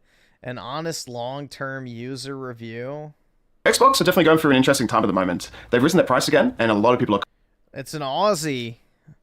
I wonder if he's going to confirm the EB Games thing. Complaining. The internet is talking about Xbox being almost dead at this point. They've not really upgraded the hardware. That's the first thing. So they're not really staying up to date with the industry. For example, we've got the PlayStation 5 Pro that's released, and Xbox released some new consoles, and they didn't really upgrade it to any new specs that have been anything like worthwhile. The only thing I've seen on the Game Pass that has been worthwhile to want you to stay subscribing is maybe Black Ops 7 and some of the exclusives like Silksong. Including that, you could probably play Black Ops on PlayStation, so it's not really something that's only for Xbox. And then Forza 5 has come to PlayStation, and Gears of War has now come to PlayStation as well. So a lot of the exclusive titles that are the really good ones are not solely on Xbox anymore. They're solely sort of getting to PlayStation now. Now Starfield, they are constantly updating. I haven't heard anything majorly worthwhile with the game. And even in terms of exclusives themselves, like there's nothing newer that's coming with Xbox that I'm like... I think it's pretty crazy they still haven't bothered to port Starfield over to PlayStation. That just shows you they don't even expect the game to sell. I think Starfield sold under 3 million copies. Like 10 to 12 million people played it. Or I think, what was it, 13 million was the last one that they announced players. And apparently it sold like 2 million-ish copies total, which is terrible for a Bethesda Game Studios game. Eric X with the 2, what about that? Oh, the fake superintendent caught in Iowa? Yeah, the illegal immigrant who was also registered to vote, which we're told that that doesn't happen either. Yeah, making $300,000 a year as a school superintendent as an illegal immigrant, and then, you know, also registered to vote. But no, non-citizens don't vote ever, dude. There's no need for IDs. Like, I'm really excited with this. They've just launched their new Legion collaboration with the Xbox as well, but it's still something that I go, I don't know if I really want this that much, you know, as a user of the Xbox. Every time I boot up the Xbox as well, like, you're constantly met with updates, which is a good thing to constantly update, but every time there is an update, I log back in and I'm like, well, what was the difference before this? I can't really see what the difference actually was with the update. Every single time that I log in the Xbox, I booted this up this morning, and it was like a 4 gigabyte update. And I'm looking, I'm like, well, what's the difference between what it was before and now? You know what I mean? So that's quite funny. Microsoft Flight Simulator, that's also coming to PlayStation as well. So there's a fair few titles from the Xbox that were solely the reason why you would want to play Xbox, now coming to PlayStation. The thing that I would probably stay on the Xbox for maybe would be Forza Motorsport. That's actually quite a good game. There's just not enough there. And then you check the Game Pass as well, and like there's so many games where you go, okay, I'm never going to play this in my life. Like there's so many weird mini arcade games where it's not really worth anything, if that makes sense. Like, there's not really much substance to a lot of these titles on this Game Pass. And then when you go through the subscription services, the lowest tier only gives you like 50 games. Like, it's nothing. And then you get up to the second tier, and it gives you a little bit more. I'm on the Ultimate. I have been on the Ultimate for a very long time. Now they're raising the price, and it's like, well, what am I getting out of you raising the price? Do I get anything extra? Okay, there's Call of Duty. Is there anything else? Like, I could easily just download that game on PlayStation. Some of the day one releases are quite good. Borderlands 4, like, that wasn't even a day one Xbox Game Pass release. Like, you still have to pay full price for the game. And then there's so many other things. I guess, like, Hogwarts Legacy got added to the Game Pass. That's pretty good. That's a half-decent game. And then, yeah, Silksong. That's a decent game as well. Hollow Knight. But yeah, I just don't feel like there's enough substance there with the Game Pass to make you want to subscribe to it. Maybe the backwards compatibility with some of your favorite games. Maybe you want to play Halo 2 again. But then again, it's like, you look at the new gen of games and you kind of want something with the new gen to be excited about. Whereas PlayStation, they've got Wolverine to be excited about. With the Xbox, I haven't had anything to be truly excited about because I haven't picked up the Xbox for so long. I haven't played the Xbox in like what feels like a year now. For me, as a long-time user of the Game Pass, like I was really enjoying it at first. I thought it was absolutely fantastic. I feel like at first Forza 5 was really good, but once again, now it's on PlayStation, you know? So many other games. Like I tried out Elden Ring on the Xbox. With the Game Pass, I was allowed to get these sorts of games, but now, you know, stuff like the Borderlands 4 not being on the Game Pass day one release, it just, I don't feel like there's enough there to pull a user to want to play the Game Pass anymore, if that makes sense. But there has been really good times to the Xbox during this period that I've had. Yeah, I mean, you'd pretty much have to have the majority of high-profile, you know, AAA releases to justify $30 a month. So over the last, I think, 3 years now. So the times when I was playing Elden Ring, or I was trying out Red Dead Redemption 2, or I was trying out the Arkham games, maybe trying some older games that I wanted to replay, you know, in 2025 again. So the backwards compatibility of this console was really good, the quick resume features, but also with the PlayStation, they've released so many new exciting products. And the Xbox, they haven't released a new Elite Series 2, they haven't released an Elite Series 3, they haven't released anything worthwhile in terms of a pro-level console for the Xbox. They haven't even done that. The things that they have released are stuff like the Xbox Series X, but with no disc. It's still not that accessible because the price of game consoles have actually gone up dramatically, and that means that it's not as affordable for the everyday user to be able to afford these. And then adding on top of that, now the Game Pass is way more expensive. And even when you look back at Xbox 360 games, not all of these games are backwards compatible. It's only the games that are on the Game Pass that are backwards compatible with the Xbox Series X. Like some of these games I have to still play on the Xbox 360 because the total library isn't on the Xbox Series X.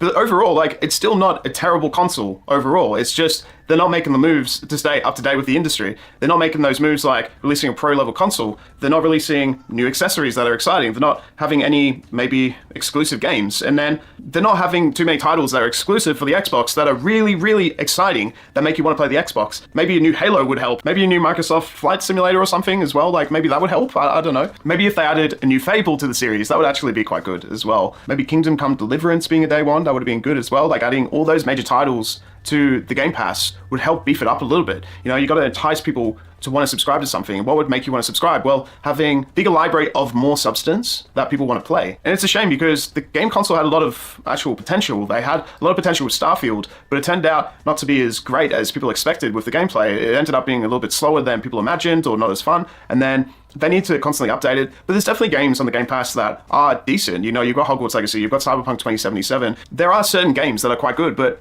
majority of the time when you look at the Game Pass, like, it doesn't have that much substance, like, overall with yeah, it's just a bunch of filler stuff. A lot of these mini games that are added, and you're just like, what even is this? Like, I don't want to play Bejeweled or something like that, or Cooking Mama. And overall, for the price point of the Xbox, it's well over $700, and I believe they actually may have increased the price of the console too. It just isn't staying up to date with what the consumer is really wanting. No, I don't think this guy's dumb at all. He represents a normie take. That's the thing, is a lot of people, you know, forget that the average consumer doesn't fucking care about the intricacies of who owns what, who controls the license for what. You know, they buy a game console or sub to a service and then expect, you know, it just to work. So that's why I think it's interesting Microsoft is going to try and sell a hybrid PC, because the average person who plays on console is not going to want to deal with that shit. The people who want to play on console want an easy plug-and-play experience, and they just want what they want. That's it. With a console, like, I feel like PlayStation really has that pull these days of what people really want with the console. Even, like, its exclusive game, Astrobot, like, it even has a bit of pull to it, you know what I mean? So the Xbox doesn't have that game that is already installed in the console. It's already played the console. That actually shows it what it does as well with the controller. Like, it shows the specs, but in a really cool and creative way. Like, it doesn't have that with the Xbox. So overall, I've had this console for a while now, and I'm not picking it up as much as I was. I'm just not having as much fun with the console anymore. Is it even worth subscribing to the Game Pass? As an honest long-term review of this console, I've got the PlayStation. I've got most of the games I've actually played on the PlayStation. There's nothing pulling me to want to go to Xbox with the day ones that are even on there. I have to pay for Monster Hunter Wilds, I have to pay for Borderlands, I have to pay all these games that are actually new and exciting that I wouldn't mind actually having a go at that the Xbox doesn't have on the Game Pass. I don't know if the Xbox has that pull for me anymore. What do you guys think? This is an honest point of view. Maybe I'm right, maybe I'm wrong. What are you guys playing on the Xbox? If you are playing it, let me know.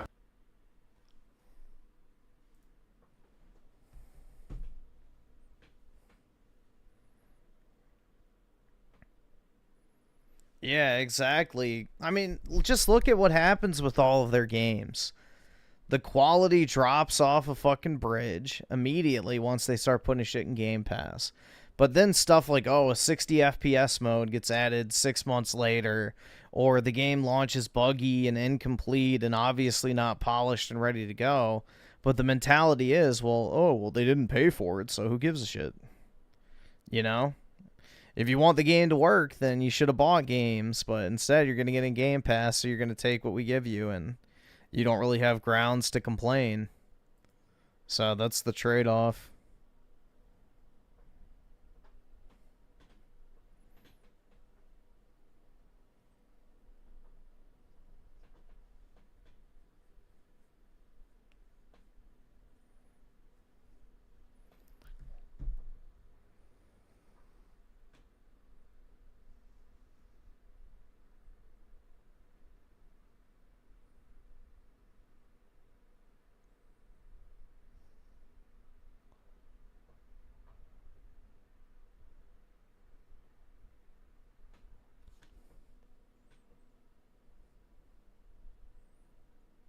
The Steam Deck is the closest to a PC console. Yeah. Definitely.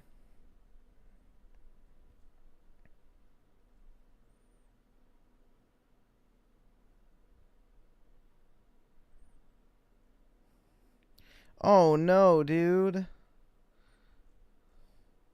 Nobody cares.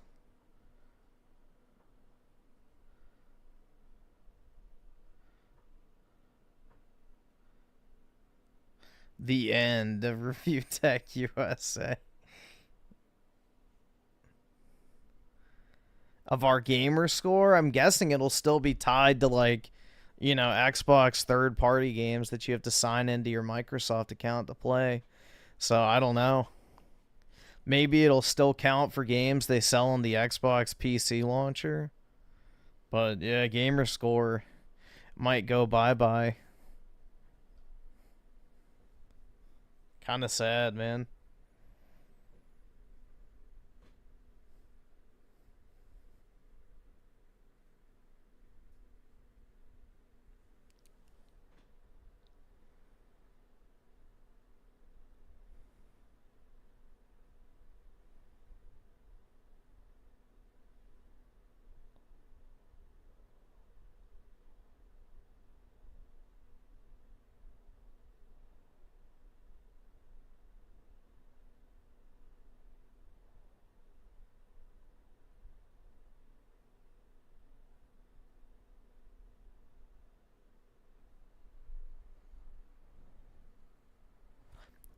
What is that, PS3 vid?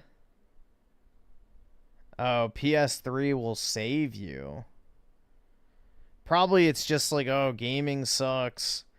Buy a PS3 instead, I guess. We'll just see. For a long time, I didn't know what to say at the beginning. In the last couple of years, a ton of reviews have come out for the 7th generation console, but it seems to me that most of the authors of these videos bought the consoles just for these videos. I, on the other hand, bought the PS3 to actually play on it. And it truly managed to rekindle my interest in games. And it will most likely do the same for you. In this video, I will tell you how and why I bought my console, what I will be playing on it, and for the 100th time, compare the PlayStation with the Xbox, focusing on the less obvious details. And for those who want to buy a console, I will explain how to distinguish an original DualShock from a fake. Plus, I'll show you how to properly connect other gamepads. Today, I will try to figure out what is so special about this console.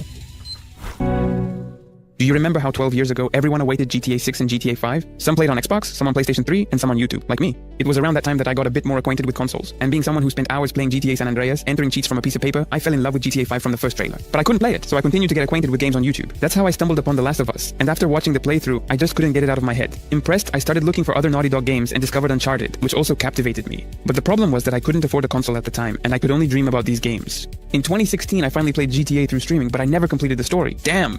Even after buying a PC, I only completed a couple of games, but I didn't get the same emotions that consoles gave me. After my dad gave me a PS4, I was able to play everything I had dreamed of, and even more. But I still wanted to buy a PS3 for my collection to fulfill a childhood dream. So this idea had been in my head for a long time. And in the year 22, when many nostalgic reviews came out, the desire became even stronger. In the end, my friend Ruslan gave me the console as a gift, for which I am very grateful to him. The console was bought in Germany by another friend, Damir. By the way, he also has a video about the PlayStation 3. I recommend watching it. The console was in good condition, and it even had a Samsung SSD inside. However, the original gamepad was not included, so I had to look for it in Ukraine.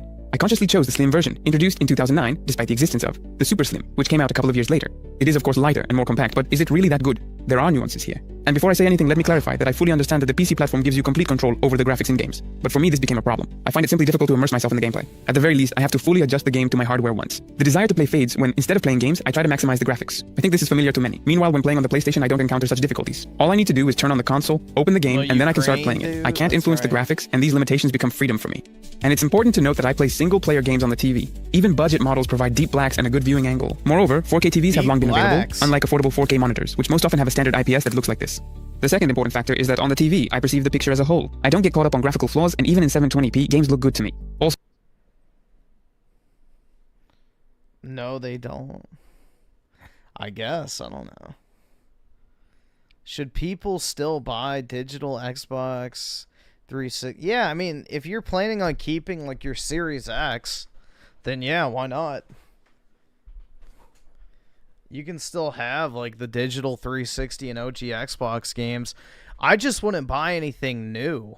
I would buy those like newer games on a platform that actually you know is going to have longevity, like on Steam or PlayStation.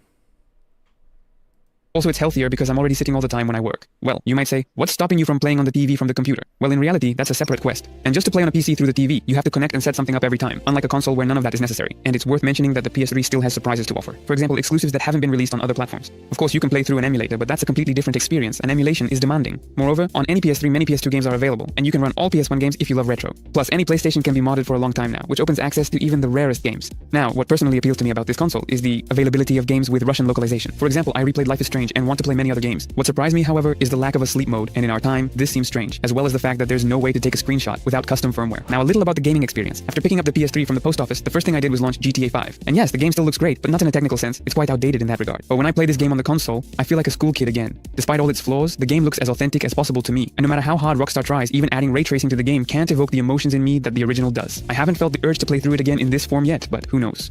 I also tried out The Last of Us, and it is very impressive as well. Yes, the game still looks great, although personally, I recommend playing the remake on the PS5. In any case, it was very interesting to take a look at this particular version, and the awkward dubbing only added to the originality of the experience. But the first game I completed from start to finish was the 2013 Tomb Raider, and most surprisingly, I really liked it. And it's surprising, because I'm a fan of story-driven games, and in Lara, the plot is so bad that I should have abandoned it right away. I tried to play at least 40 minutes every day, and there wasn't a time when I didn't want to turn on the console. I realized one thing for myself. I was wrong to dismiss Lara for so long. I will probably enjoy playing the second part now, and maybe this sounds ordinary to you, but I rarely give new games a chance. Lara, which at first glance seemed like a complete red flag, hooked me with its gameplay and spirit of adventure. Even the presence of useless upgrades added its own charm. With the PS3, for the first time in a long while, I felt such a strong desire to play something new, and the compromised graphics were not an obstacle. I was simply playing the game, not thinking about its shortcomings. And this is exactly what made me look at the PlayStation 3 in a new light. Because it has something that modern consoles have lost, but more on that later. I also played a bit of Lollipop Chainsaw, a game produced by James Gunn, and now I want to finish it. And on a PC, I probably wouldn't even launch something like that. Well, I finished while playing it. That is a pretty good game. And that's a shame. It has an The 360 version's a lot better, though. Style and the spirit of a developing industry, which is lacking now. Now, in addition to other major games, I want to complete many platformers that I have been putting off for various reasons. And who knows what this will lead to. And just 2 completed titles have taught me a lot. Firstly, I am now open to new experiences. And secondly, old graphics do not hinder enjoyment. And piracy on consoles feels completely different than on a PC. Before purchasing this console, I had a serious problem. Despite my love for games, I lost interest in them. Attempts to try new games on PC constantly fail, and due to regional restrictions, my old PlayStation account turned out to be almost useless. And this only further diminishes the desire to play. And besides what was previously mentioned, there is another paradoxical problem. I like graphics in games. I see the difference between a PC and a console. I see that the PS5 is now not just a stripped-down PC like the PS4, but also a lagging tech. And it seems to me that developers have simply stopped putting all their efforts into impressing me with console graphics. Because when I bought the 4th PlayStation, I was shocked by the graphics it produced in exclusives. And it was impossible to remain indifferent when a $300 console that fits under the TV delivered such magnificent visuals, and this was although its processor was considered outdated when released. The 5th PlayStation made a smaller leap in graphics. It offers the same experience. Well, yeah, that's because hardware is plateaued. Differing in details, yet the gap with PC versions of games has widened. This is the paradox. I much prefer playing on consoles, yet... Imagine Alex with the 2. I buy physical PS5 games at 15 to 20 bucks on Amazon. Yeah, I mean, that's a good way to do it. Much cheaper than Game Pass at this point. I am drawn to the graphics that only a PC can offer. As a result, I just don't play. On the PlayStation 3, you forgive any graphics and just want to give games a chance, regardless of the existence of better versions. And that is perhaps... Gee, I wonder why James Gunn produced a game about a teenage girl that lewds her. Because he's based in that moment, I guess. I don't know. I can respect it. Perhaps the best thing about this console. In the eternal pursuit of the best gaming experience... Barely legal is still legal.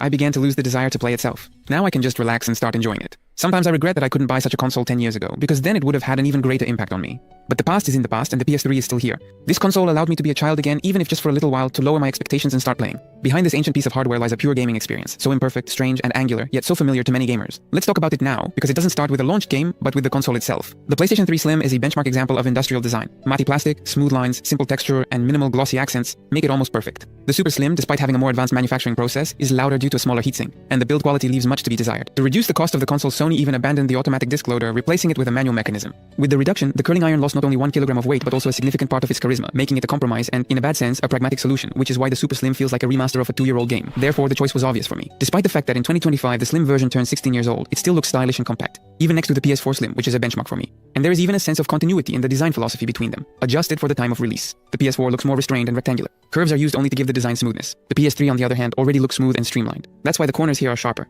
Its design reminds me of MacBooks before the year 2021, when Apple used rounded shapes to make the device visually less bulky and more elegant. And now it's hard to believe that this is a design from 2009. After all, computers at that time were either boring office coffins or they tried to be too gamer-like and aggressive. The PS3 combined minimalism and modern style, which allows it to look relevant to this day.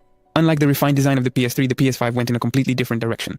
Its main problem is that, according to Jim Ryan, I quote, "The company tried to turn the home console into a piece of decor, and they succeeded. Turning the console into a vase was incredibly bold. Despite its tech features, it was inconvenient to move, and the black glossy plastic gets scratched." It's ugly as shit, too, and it's just... the way you have to balance it just to put it horizontally, too, is retarded as fuck. It's now easy to clean the Slim version from dust. You'll be looking at the console less often than at its interface, known as XMB.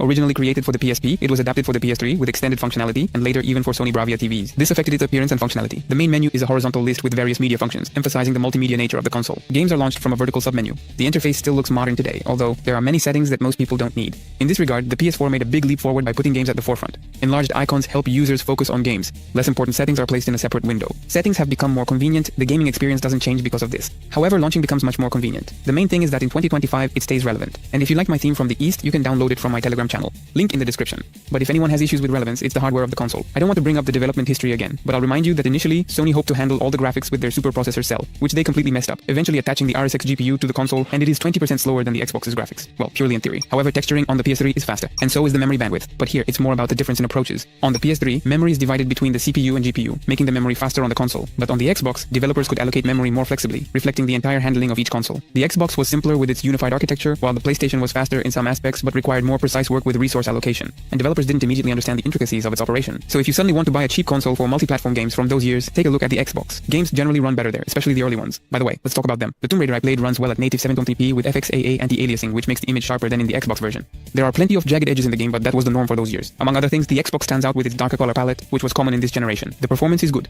The FPS is around 30, but there are drops, not hindering the gameplay. Although the Xbox version works the same, more stable. GTA 5 also runs at 720p.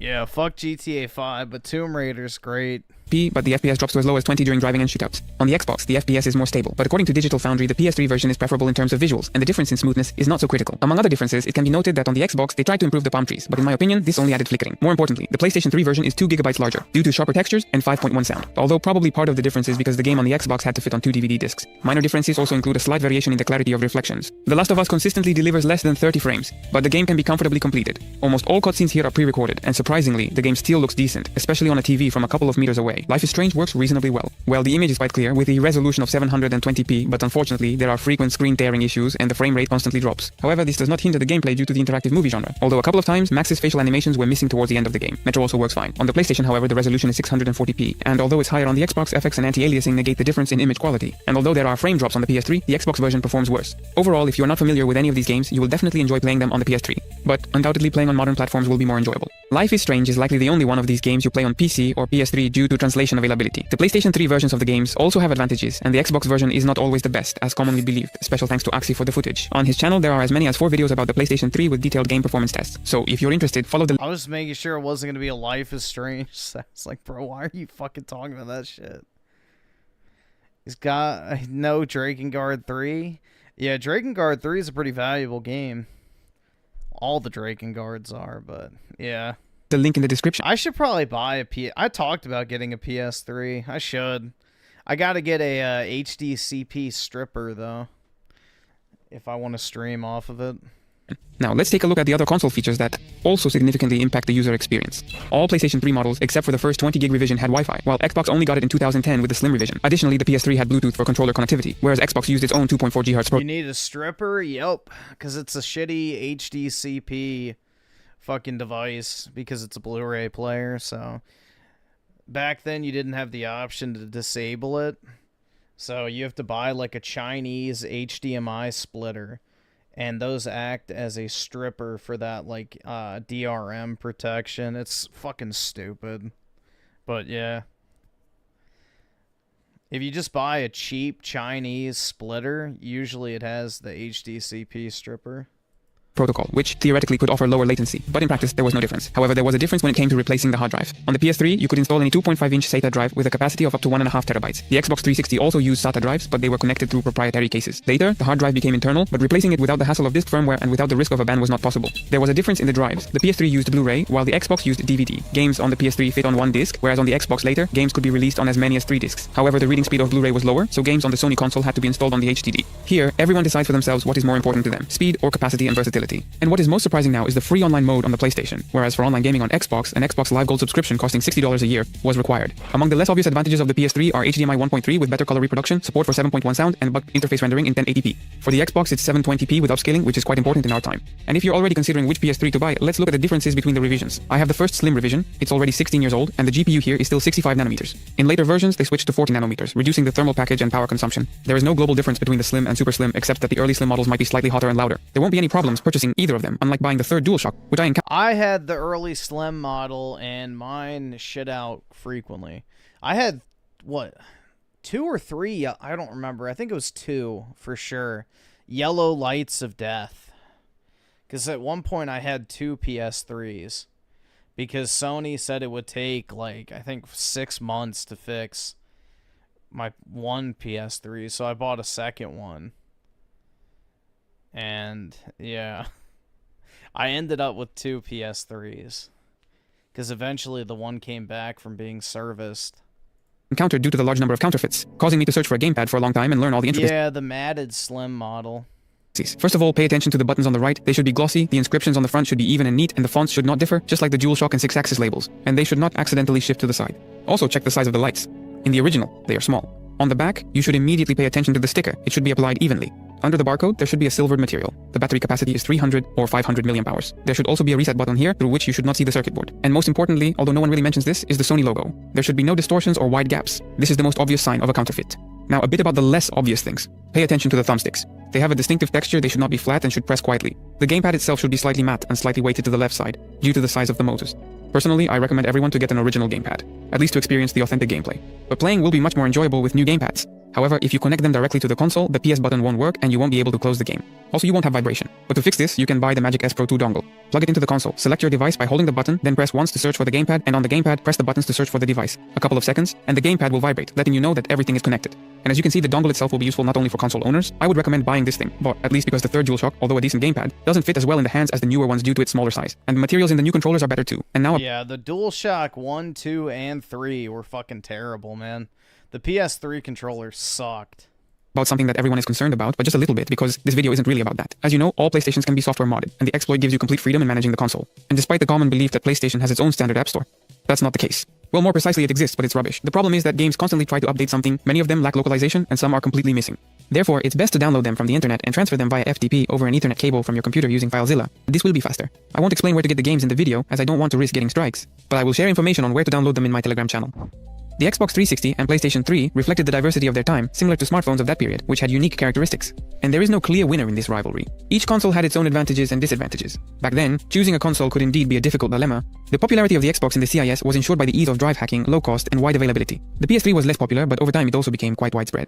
And in answering the question of who needs this console, it can be confidently said that everyone does. For everyone who... The 360 is definitely the better console.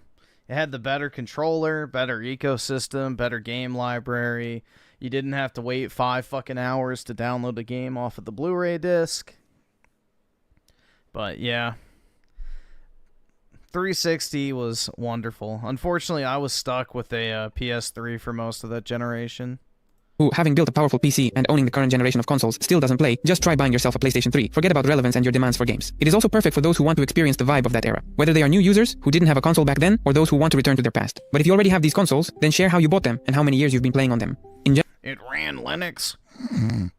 Don't all consoles run Linux? In general, share your experience. I would be interested to read about it. Finally, say goodbye and mention your name. I'm pretty sure PlayStation's built on Linux, right? And then also Xbox. Or I guess maybe not modern Xboxes. They're on Windows now, but I think the 360 was a Linux-based console.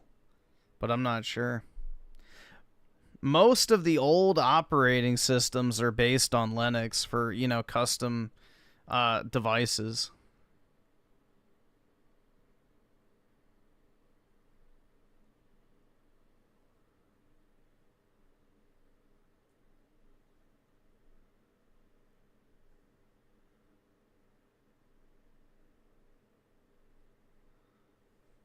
Ethan Ralph GF looks cute. Oh, up here.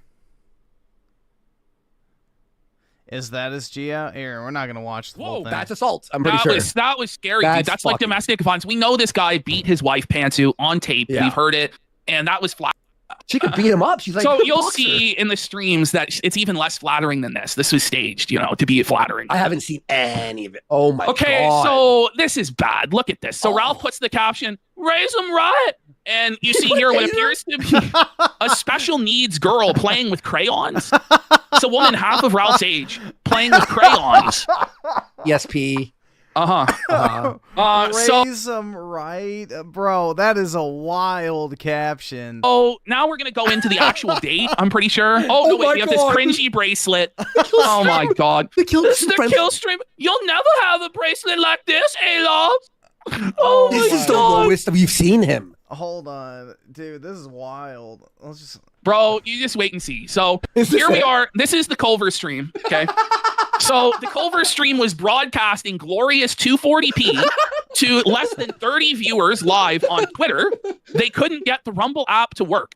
So it wasn't even broadcast on Rumble. All right, awesome. And it lasted for all of 30 minutes. This was one of the most boring, low energy, non-tent things I've ever seen. And basically confirmed for me that we're not going to get a good arc out of this. Now, maybe it's going to turn around.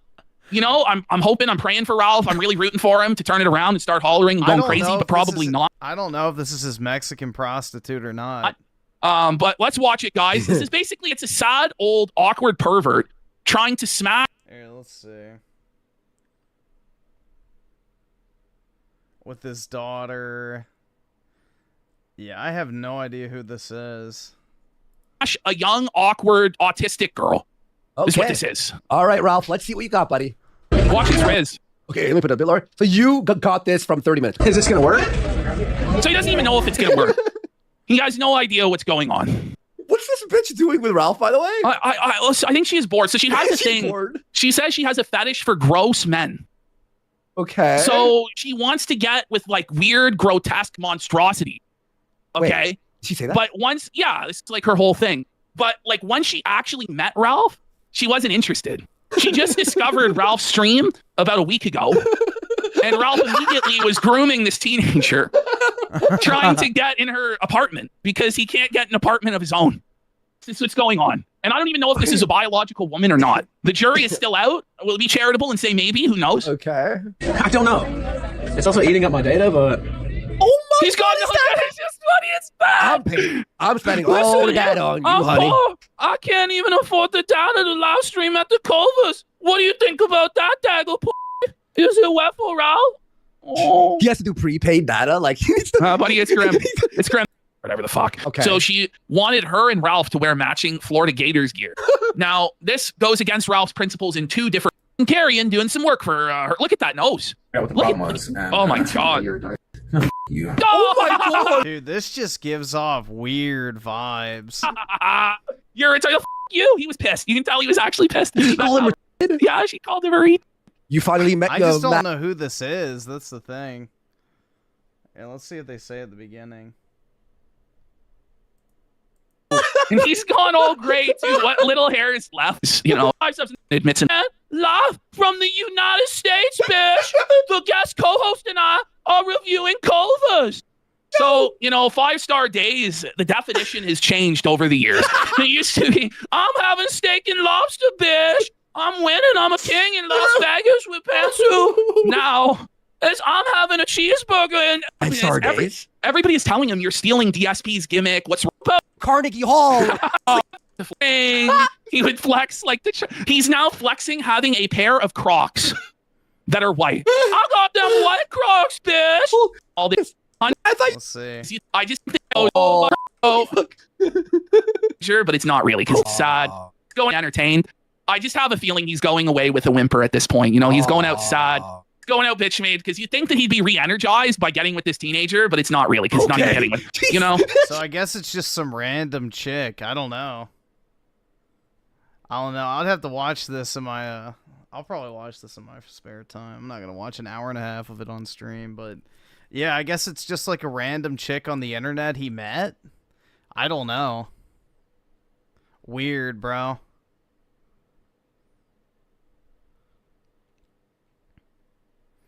Imagine Alex with the 5, brand new launch day PS3 experience, put in game disc, crack, rattle, crack, PS3, my new game, what, give it back, please. Yep. And it would have like that ring. Yeah, I know exactly what you're talking about. You would have like that fucking ring around your PS3 disc where it like grinded it or something. I don't know.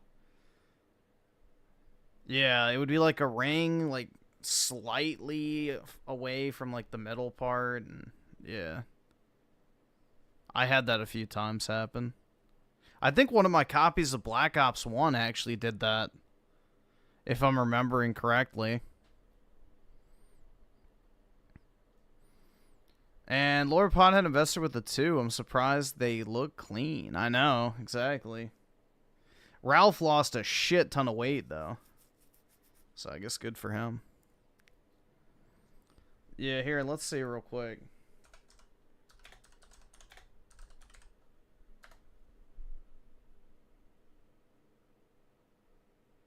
Let's just see if somebody had a picture of it.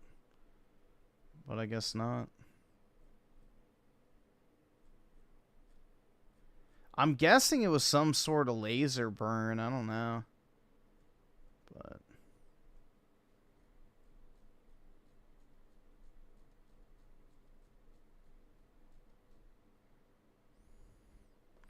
funny how poverty causes weight loss. Yeah, we need that in the United States, bro. The poorest people are the fucking fattest.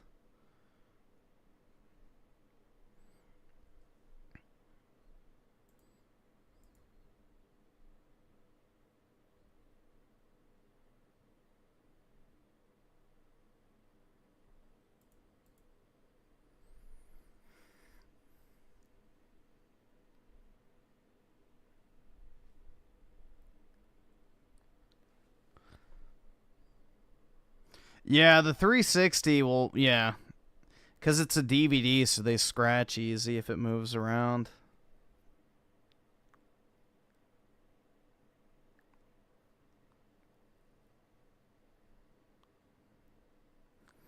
Yeah, my cousin had an Xbox 360 launch day console. Never had Red Ring. So he got lucky.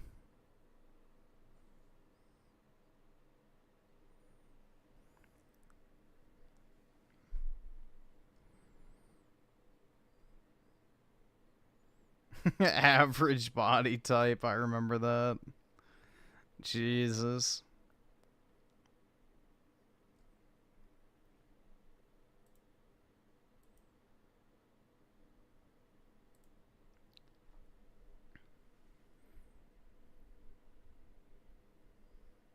Yeah, it had the, well, I think, yeah, this one does.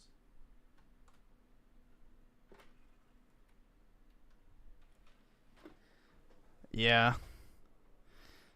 The little disc drive that pops out. Because it's a DVD, so you have to place it. It can't slide in and out of stuff because it'll scratch.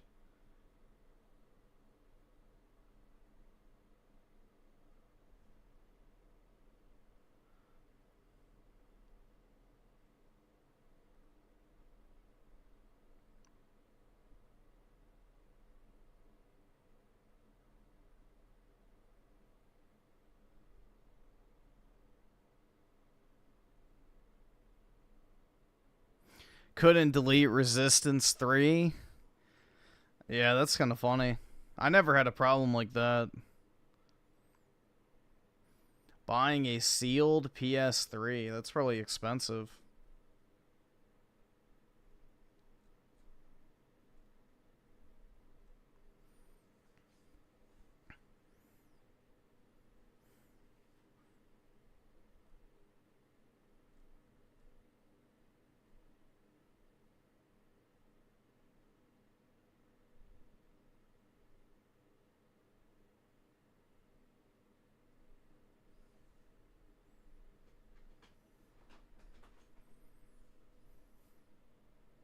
Bought 75 Xbox games for $80. Was it worth it? Definitely.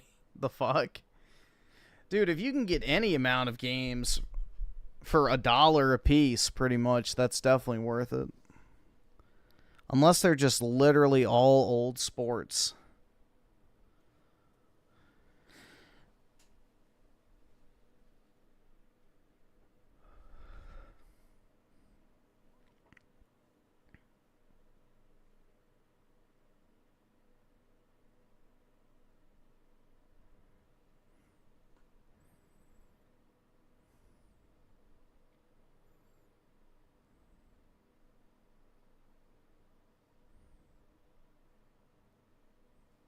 What about that porn game on the the, what was it called? The Guy game or whatever? The band game that's worth a shit ton of money if you can find it. Yeah. Take Me Back, why I'm buying a 360 and 20, yeah, exactly. The 360 is just better, man.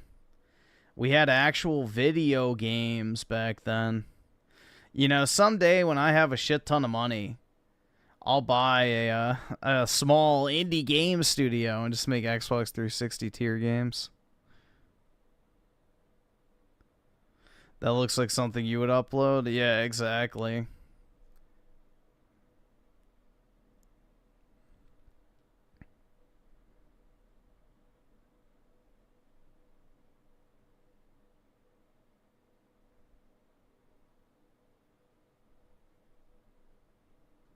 Should we watch this? Did she put a ball gag in your mouth and peg your bum as well, Sir Jeremy? Oh my god. How, like... The Quartering Simps. Let's watch this. How much did you do for her? Like, what is this? There's f***ing black people in my video game. Black people don't belong in a fantasy setting. I agree. Okay, so here we have the Quartering Simp. We get enough of those in real life. For Lauren Southern and simping for Sydney Watson arc. So we're starting here with Lauren Southern. Okay. This clip happened when that Lauren Southern memoir came out a couple months ago. Yeah. And Quartering is really upset because what happened was Lauren Southern went to work for Quartering. She was said to Quartering, I have no money, I'm fucked, I need a job. Black Ops 7 peak is 100K, Battlefield's 500K, Microsoft's gonna kill. Okay, but was Black Ops 7 an open beta, or was it a closed beta? Because I'm pretty sure you had to pre-order, right? So it was a closed beta. Quartering was like, yes, another woman to sexually exploit. Ha ha ha. And what Lauren Southern did was she just totally simped him out. The moment she had an agreement with Quartering for X amount of dollars, she immediately leveraged that into a deal with Tenant Media for more money and left Quartering holding the bag and felt it. So he's seething about that. This is a last desperate attempt from a completely irrelevant loser who Jesus! He's going in hard, eh? Oh my God. He hates her. is long past their time in the sun, who no longer knows how to fool people and get them, you know, to give them Sounds money. a lot like you. This is a woman that bold-faced told me she was broke and didn't have money to buy ramen noodles, only to turn around and sign, you know, when I offered her a job, only to sign a deal to use my offer to negotiate a better deal. So you jumped on the opportunity to hire Yeah, what's wrong with that? People do that type of shit all the time. her. And because she that's found a better called deal, business. now it's like she was always terrible and always a horrible. But doesn't it indicate, though, she actually was broke and desperate when she needed to take the bigger dollar offer? Definitely. But ultimately, like, she wasn't desperate enough to work for you. Yes. Buddy, this is like the fuck It's quartering crazy. festival, isn't it? Kind of. I mean, the thing is, this is just like a week of content in the world of the quartering. 5.5 hours of this. Holy shit, dude. Oh my God, this rules. I love it. I mean, this is a woman that blew Destiny. That is a big It's L. true. Suffer, Lauren Southern. You sucked off that is an Destiny. L. That is an L. I'll give him that. Destiny. The lowest scum. He's She just turned into jealous a it wasn't feminist, just like, you know, Sydney Watson did. But I gotta And, ask, like, why is he so desperate to hire women in political roles when he's like an avowed anti-feminist? Because he's desperate for the simp bucks. That and he wants to talk to women other than his wife, I guess. It's just strange, right? Like, if you're so against women, why would you keep hiring them for political journalism roles unless it's not about their political acumen, it's about your weird sexual gratification, which is what I think it is. Well, I don't think it's that to that extent. I think it's the idea of like walking in like a party with a girl on each arm. That's what, like in his mind, it's like everyone's like, oh, it validates him or whatever. Working with women, unless they're extremely base, like Melanie Mack or Hannah Claire, it's very, very risky on the right. But, you know, he would say that Sydney Watson was based and Lauren Southern was based. The moment there's a falling out with Melanie Mack or Hannah Claire, it's going to be the same story. They're feminists. They fucked me over. They're bad. They're lazy. They actually always sucked. Yeah. Everyone told me to fire them. You know what I mean? Like stuff like that. So now somebody brought up, didn't he defend Sydney Watson for years? Yeah. He was the biggest simp in the world carrying water for Sydney Watson for years. That's why he had the beef with Elijah Schaefer that he's now had to shamefully backtrack on. And all of it was all for Sydney. All because, I don't know, I think he had like one-itis for Sydney Watson. Because as we go through this, as he explains his relationship with Sydney Watson, there's no actual logical explanation for why this happened other than Quartering was thinking with his penis. Like, I can't understand why he would do the things that he did. So let's listen to this. All right. To attract so many feminists, I don't know. I think it's because I'm understanding and like I try to be like kind to women and I'm not like in their DMs trying to get nudes from them. Come on, bro. Come on. But But if you wanted to send them to me preemptively, I sure as shit wouldn't complain. He said on air is you would just message her tits. Like, that's what you would either call her or demand, is you would just send her one word tits. So it doesn't sound like a respectful Hey, sugar relationship to tits. me. No. And the way that she was reacting to you on stream that we covered in the last clip, when you were talking about your diarrhea and all this other weird stuff, she was disgusted by you. She was creeped out by you. And she told all of her confidants that you were a creep as well. You know? Yeah, definitely. that worked with me. Every woman I've ever worked with has been a total disaster. Oh, man. And maybe find a guy. Well, is the common denominator you? Yeah, or find a dude like to co-host with, like. Are the Quartering and Sydney Watson not cool no more? No, 100% not cool with Sydney Watson. She talked massive amounts of shit. Can we get Sydney Watson? Sydney. Someone says, Sydney, we need you to come on the show and tell us everything, please. I don't even know what she's doing these days. Does anyone know? I think she was with Tenant Media for a while. Yeah. Well, Sydney. She's on YouTube. Okay. Okay. Doing her normal thing. Okay. Yeah, about me in these feminist DM groups. And one day I'll expose it all. Feminist DM groups? Why don't you just expose it now? Yeah. Just leak the DMs then, like of the feminist cabal. You're really going to allow other men to then get snaked by these feminist harpies by holding on to the info? Why? By the way, this is like months later and we still don't have this DM drop. I'm just checking here. 2 days ago, 275K. Oh, she's doing amazing. 11 days ago, 644K. Whoa. Right. Okay, she's doing what seems to be just like videos. But look. She's doing a very similar like topic style of what Quartering does. Yeah. But look. Editing, music, camera. Hi, my name is Sydney. Welcome back to Zoom in. And as per usual, before we launch in. But yeah. I mean, it's at least the bare minimum amount of effort on YouTube in 2025. Yeah, I'm not saying that she is like the greatest videos probably, but you know, Quartering, that's what you have to fucking do. Wake up. These OBS videos with these layouts of you going, oh, I don't read the article, like don't work, bud. Feminist DM groups. And one day I'll expose it all. One day I'll share, because all of her woman friends, by the way, turned against her and shared all of her DMs with me. Well, she's beating you in views. Did this happen? No. Is there any proof of this? Yeah, this is like slander. Or is it that one person might have come to him and said, you know, she was talking shit? I don't know. All of her so-called feminist confidants immediately sold her out to me. She said heinous shit about me. Yeah, here with the 5 iDubbbz doing a content cop on the Kino Casino crew is going to be so hilarious. It's clearly because they're getting on his nerves. Hope he bring more eyes to their show, which means they'll make more money off of his misery.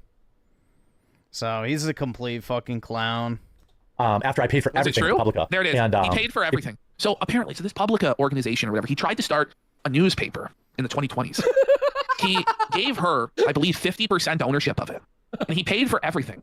To the tune of, I think in this clip, he says he took a $100,000 loss. No. But then in the next clip, he says that he put $250,000 into it. So I'm not sure which one is more accurate, but he quotes $100,000 and he quotes $250,000. Was it like a site? Yeah, but it's like, why are you doing this for her? Like, what is it that was so special about her where you were willing to put up 6 figures to simp for her and pay her way? Like, what's going on? Didn't he do that with Ian Miles Chung also on a gaming website? Remember? I think he did. Yes, he did have Ian Miles Chong. And then Ian Miles Chong, didn't he spend the money on some e-girl? Yes, and I covered it. Yes, that's when Ian Miles Chung doxed me and tried getting me killed by police officers.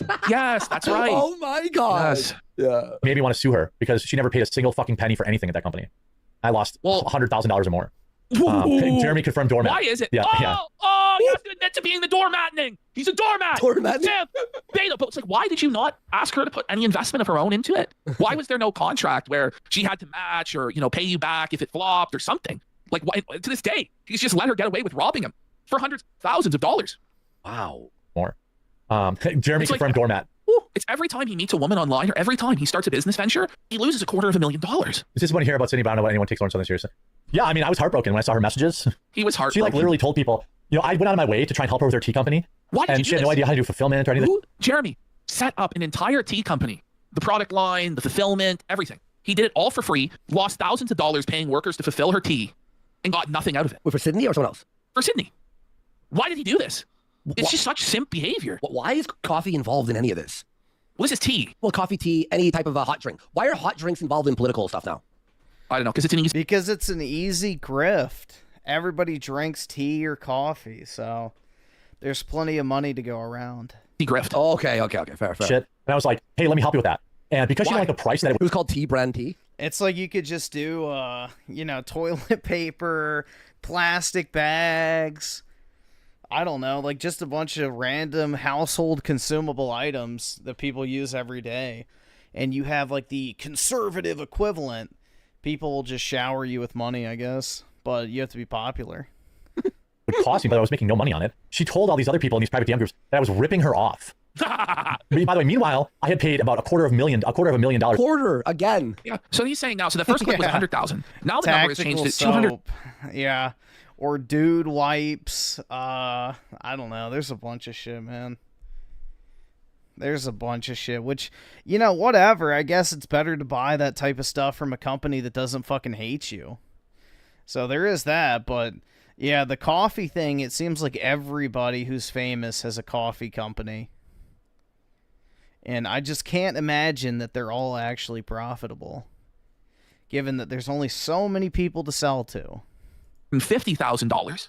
Yeah. To start the public ad, she paid $0. So I was already $250,000 in the hole. How the fuck? $250,000 in the hole. What did you spend $250,000 on?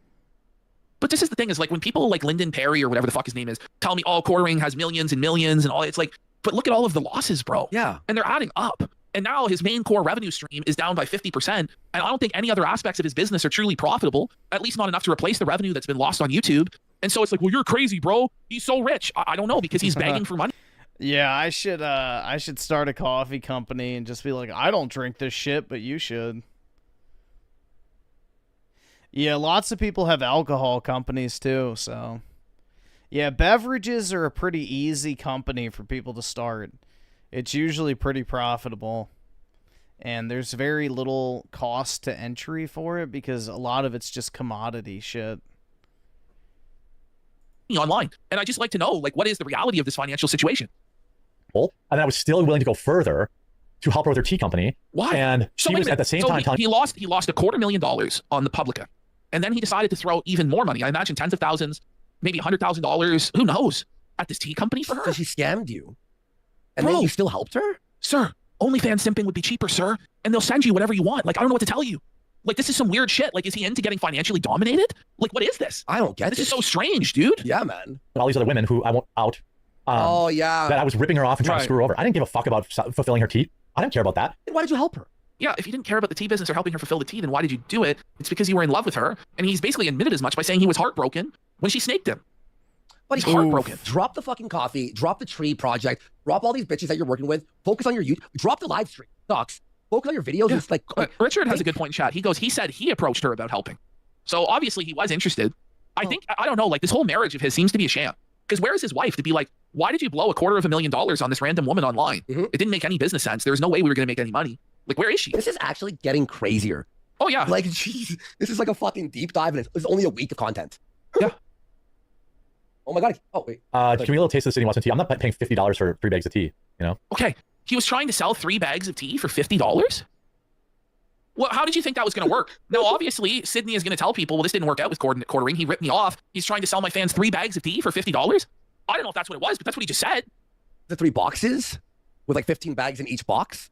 No, I think it's 3 cups of tea for $50. No way. It can't be. It can't be 3 tea bags. How much is that per tea bag? Like $17 a tea bag or some crazy shit like that? There's no way. Can someone find out what the actual price of tea brand tea was? Let me see. Sydney Watson. Is this it? Lions or what? Lions? L-Y, yeah, Leon's tea. Here we go. Here, let me pop up the... So wait, she still has a line, but is this what it was when quartering was there? Or is it different? Let's see. So this is what she has now. Okay. This looks so generic. $92 for 4 boxes of tea? It's $26 Canadian per box. So like 20. Dude, tea is not that expensive. What the fuck? US dollars. Oh my God. Per box. Dude, this is the easiest grift ever. What the fuck? Of tea. How many tea bags come in a box? 20? For here? We'll go into it. Like, we'll have to click on the product. Yeah, make sure that there's no doxing or anything like that. Yeah, we're good. Okay, this is built on a base. Well, how much do you get? It says on there 15. 15. 16. Is it 16 or 15? 15. It's 15. 15 bags of tea for $26? You gotta pay shipping. Jeez. Dude, tea should be like 20 cents a bag at most. At fucking most. So I imagine it was probably even worse when quartering was running it. The website looks nice, I won't lie. All right. Wow. $92 for 4 boxes? That's Canadian, so do the US conversion, but it's still $76. Oh my God. Let me see, CAD, USD. So it's more than $1 per cup of tea. 92 Canadian. You know, yeah, you can get 50 tea bags for $10. Yeah. Oh my God. They're saying 100 bags of tea is like $10. Depends what like line of tea you're getting. Yeah. There's some shit. Yeah, I buy like the imported Japanese green tea bags, and I think I pay $11 for 100 bags. So like 10 cents ish a bag, 11 cents a bag. So yeah, that's ridiculous, man. Really been bothered with like even like I can't really tell the difference between a lot of teas like brands. Just like yeah, I'm not a tea connoisseur. Like I'm not from fucking England, you know. Yeah, exactly. But I do like tea. Though. I like tea. I like green tea. I like green tea a lot. I feel like I get a lot of good energy that stays for a long time with green tea. Yep. Like it feels like you perpetually get more energy throughout the day on it. Green tea just makes you feel good. I don't know why. Like there's something like cleansing about green tea. You just feel energized and clean almost after you drink it. I like a peppermint. It's like chill. Yeah. It's like a chill vibe. Make a video about it when news is really slow. But I hate that he made us do a tea segment. Like, that's kind of fuck. Isn't that wild? Tea is for the gay British. Well, aren't you a former British colony? Stop trying to deny your heritage unless you're Abo. And then you drink lighter fluid and snort gasoline. We did a tea segment because of quartering? I went out of my way to help her with her tea company. Why? And show her how to do logistics and show her how to do... But explain, like, logically why you did this. Why did you do this? No. It doesn't add up. Do all this kind of stuff. And that woman went and called me. Ed Monster, it's a great idea. Put the peppermint in the fridge and let it cool. He told everybody else that worked for the same company that we worked for, but she had a secret DM group with them, that I was ripping her. I will say one thing about Sydney. He did get by Sydney. Like, Sydney used and abused and tossed his Yeah, but she did what was righteous. Like, these marks are meant to be fleeced. Like, you've got this guy, he's a total freak, simp, creep. She did the righteous thing by fucking shearing the sheep and moving on with her life. Yep. And by the way, I'll just leave it like that. I'll leave it there. Ooh, he almost said some spicy things. It was Did incredibly he know, hard. or is he just bluffing? Well, he keeps going back to this term heartbreak. Like, that indicates to me this was, like, romantic. Yeah. Or you were hoping it was going to be romantic. Because you could say it was disappointing. It was a devastating betrayal. I didn't see it coming. I did so much, and I feel like I've been stabbed in the back. Say heartbreaking, it gives it this romantic element. There's something beyond platonic, does it not? Yeah, like he fell for her. I think he fell for her. Breaking for me. Because I was making no money, and I was paying my people to fulfill her orders. And she was like, yeah, Jem's ripping me off. Meanwhile, again, I had fronted $250,000 for the Publica. She never put one fucking cent into that company. Not one. Oh, the bitterness is oozing. Yeah. And she did a single promo for it. That's it. Brutal. Well, she obviously knew it was going to be a failure. Or she is smart and realized, okay, you can't put 14 promos a video because it angers people. Yeah, you know what I mean? People are saying it's not the W you think it is. Like, this isn't the win. This is a big L for you, man. Yeah. You signed an order of a contract. Rather be British than an abo? Yeah, much rather be human. He failed.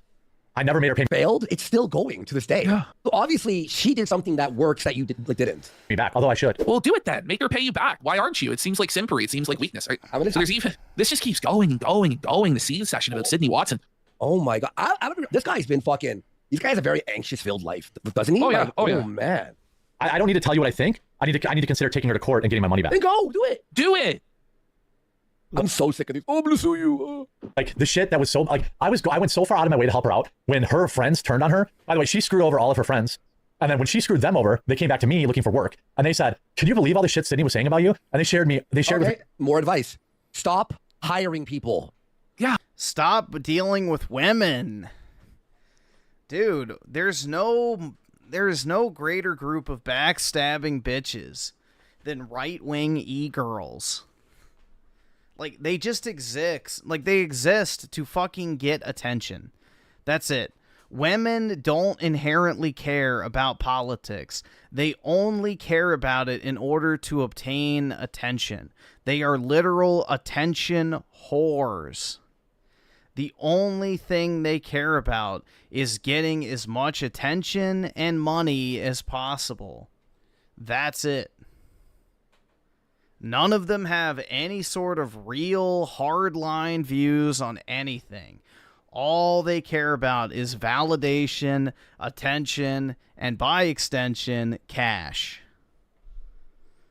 So,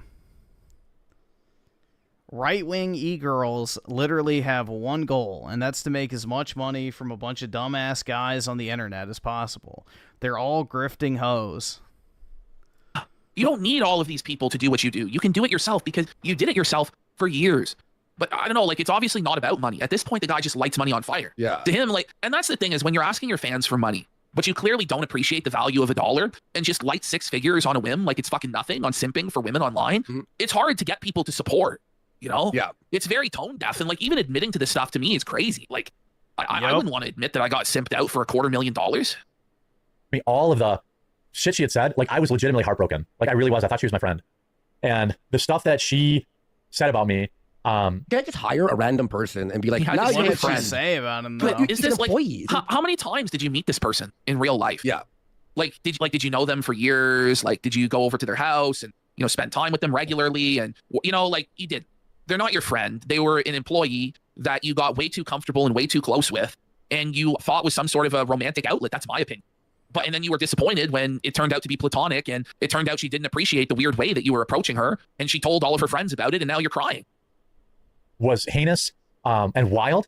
And then so she stole all of my former employees at the Publica. And then that's worse and worse. What do you mean? She stole all of your employees. Didn't you fire all of them? Well, they got rehired instantly. Yeah, I over at Tenant, I guess. I don't know what really went down.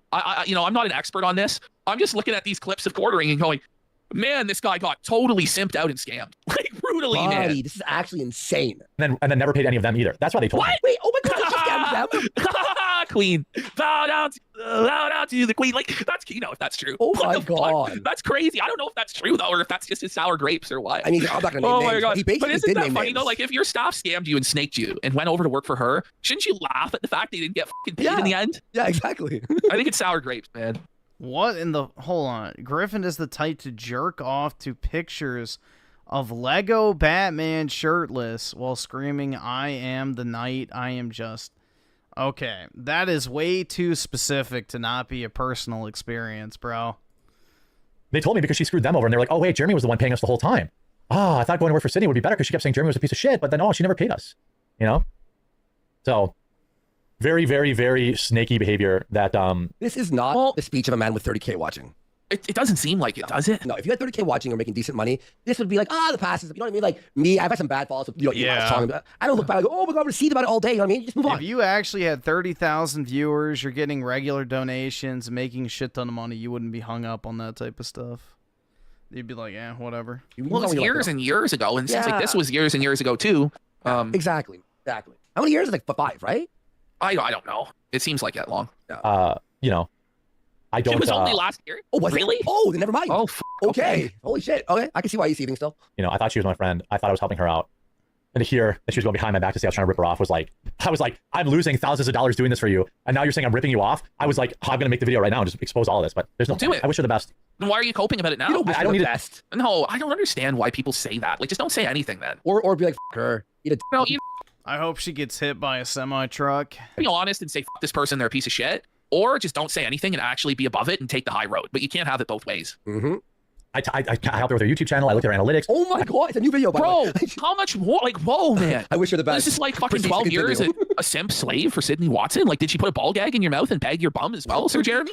Oh my god. How much did you do for her? Like, what is this?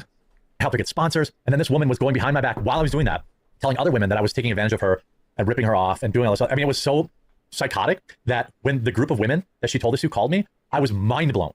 I was like, I don't know how to respond to this because this is so fucking insane. And then I said, he really knows how to take a story and stretch it out. Well, that's his whole career, is just stretching things out, talking impossibly slow and monotone to make sure he reaches the 10-minute ad threshold. Here's my signal. I was like, I'll open up my business. I'll open up everything. You can look at it. Everything she said is a lie. You can go through my signal chat. You can go through my emails. You can go there. And everyone was like, okay. Can we? Well, can we? Or like, or we just have to take your word for it? Like, what's going on here? I don't take his word for nothing. I don't know why she does what she does, but I will never work with really probably any woman ever again. Well, you have to. What are you talking about, Jeremy? What? Oh, man. First of all, why are you working with women anyway? No offense to women, obviously. Like, if you want to have them and they're like part of your brand, whatever, but like, you're a anti-woke channel. Yeah. You don't need a woman. So finally, we kind of have like a moment of zen to top off this quartering segment with, which is, so quartering has been on streams with Alex Jones before. Infamously, a stream where Nerdrotic, I believe it was, had Alex Jones on. And this was a really big deal for Nerdrotic. It was one of his first really big interviews. And this was back when Alex Jones was a lot bigger of a deal than he even is today, before the Sandy Hook stuff, lawsuit, and all of that. And because, what's his name? Nerdrotic. Knew that PPP pretending he doesn't know quartering is a yid, and all he hires around him are Jew hags. I can't afford this shit. I don't know. Well, I guess Melanie could be considered a. I don't know.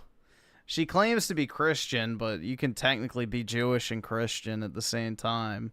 It's uncommon, but maybe so.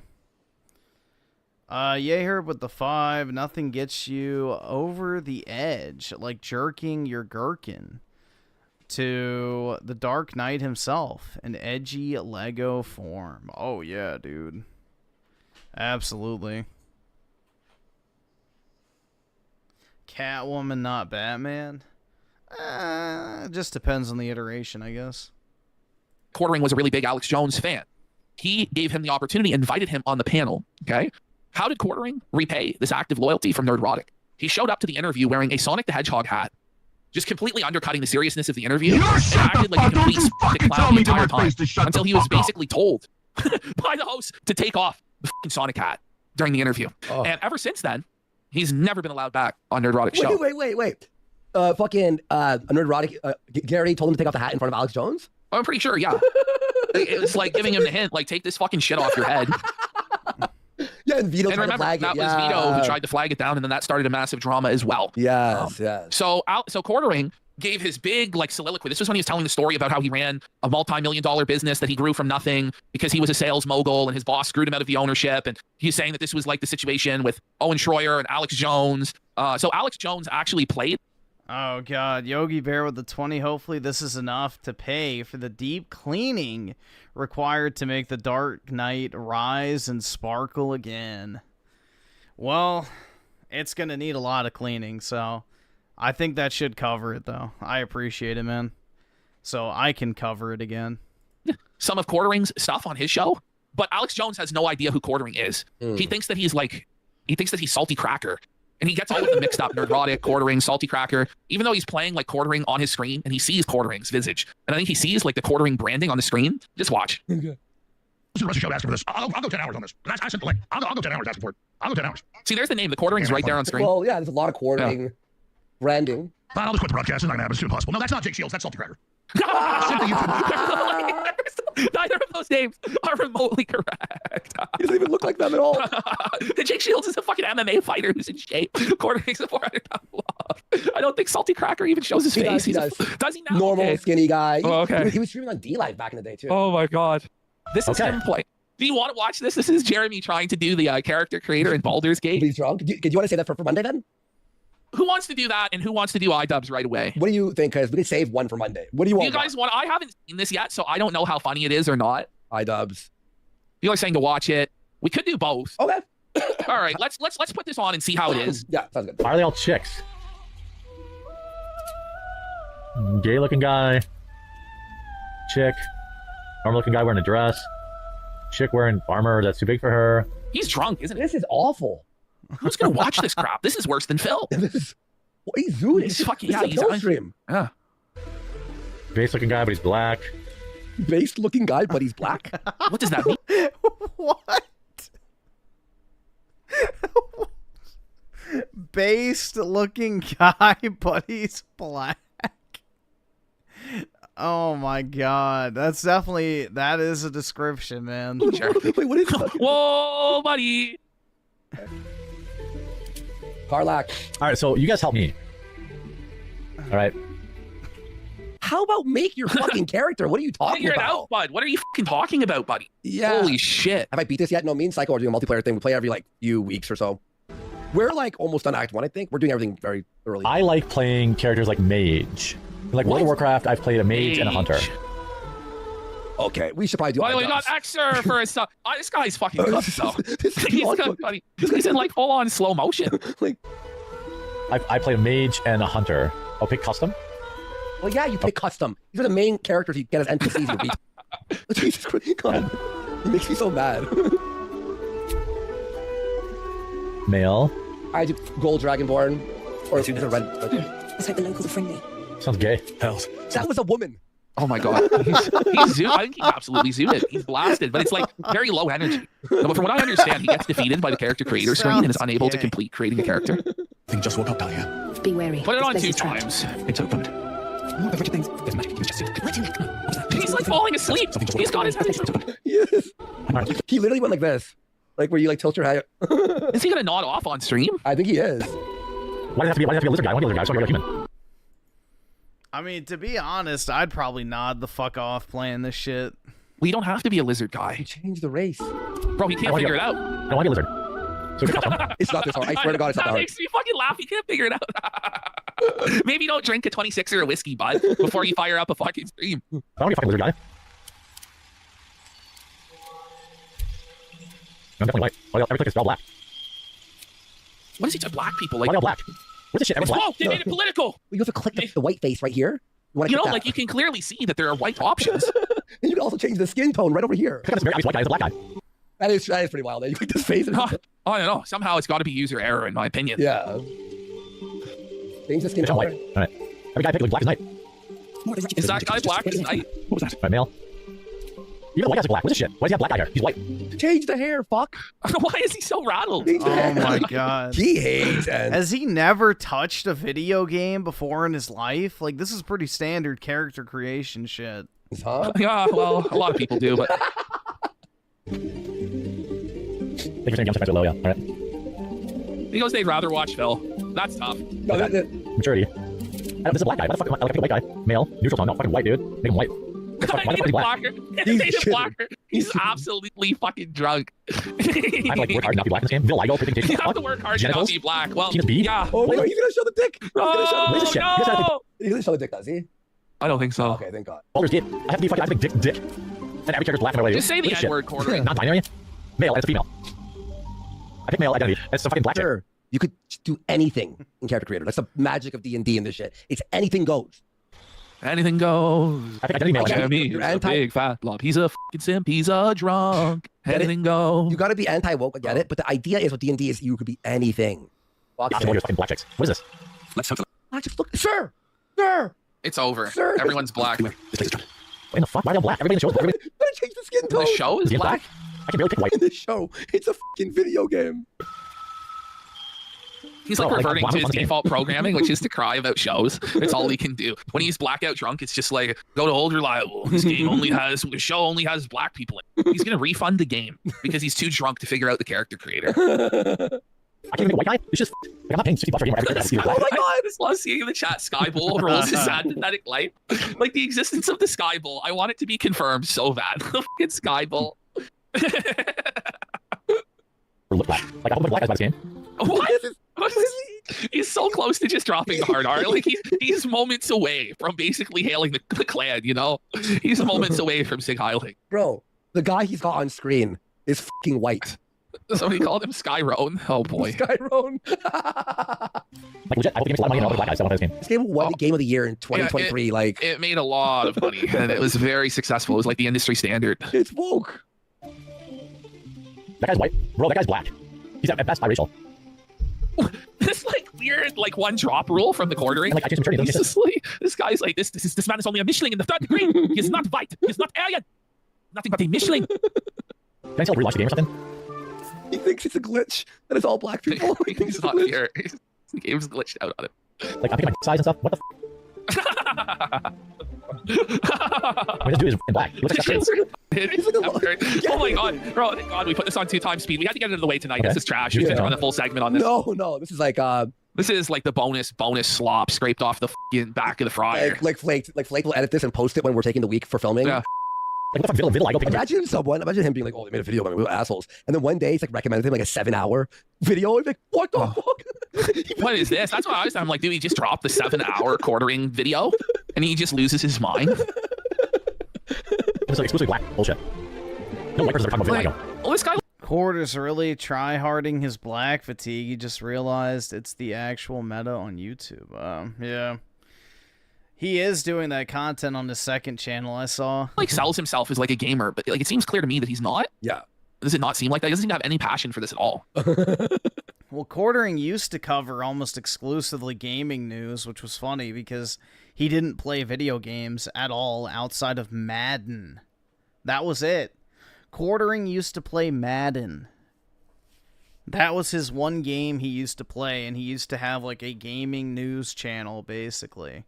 That's how his Quartering channel blew up, is like covering, you know, company bad controversies, kind of like Young, yeah.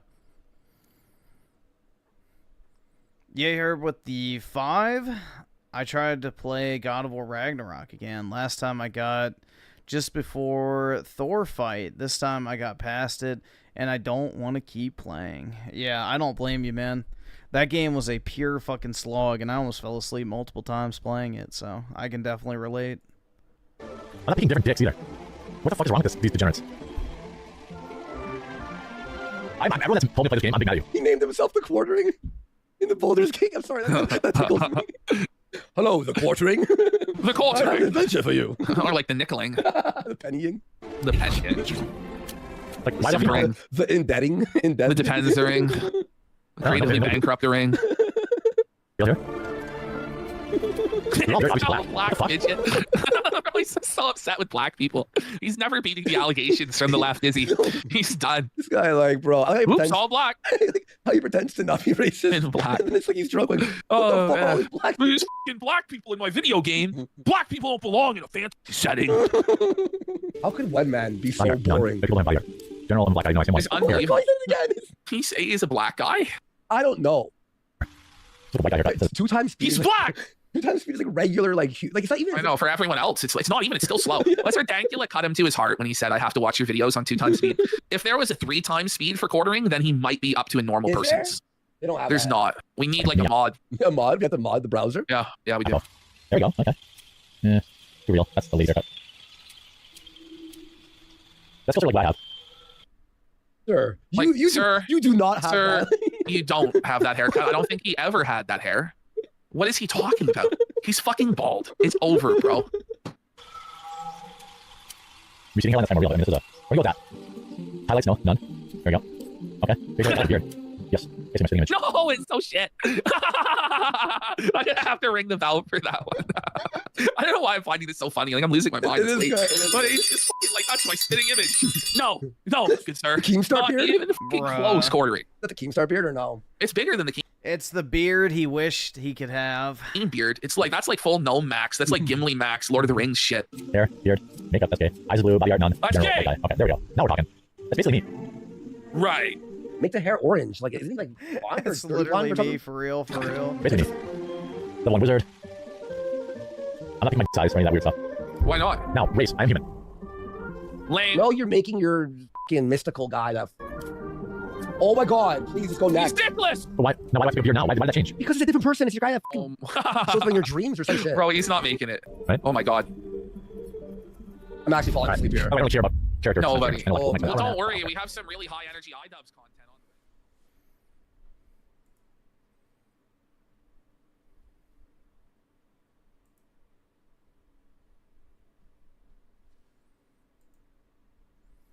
Well, that goes for most people, man. If they would lose 20 to 30 pounds, they would look so much better. What is this? DSP mass flagged? The one I want to do shout outs, I want to add things to the leaderboard, and I want to tell you what they apparently flagged, claiming that this should be an 18+ stream. Let me take a look here. Uh-oh, dude. Yeah. Okay, hold on. I'll tell you right now what they're saying. Let's find out.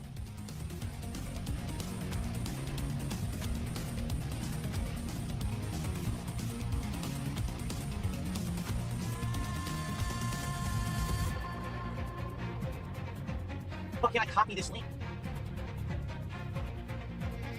Good dang. Okay, hold on.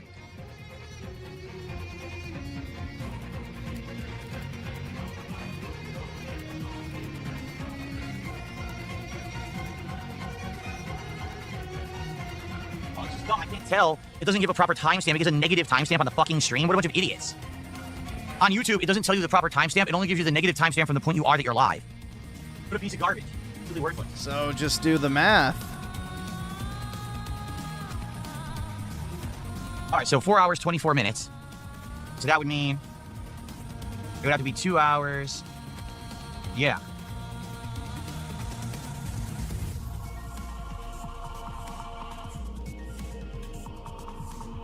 Okay, I'm gonna watch right now.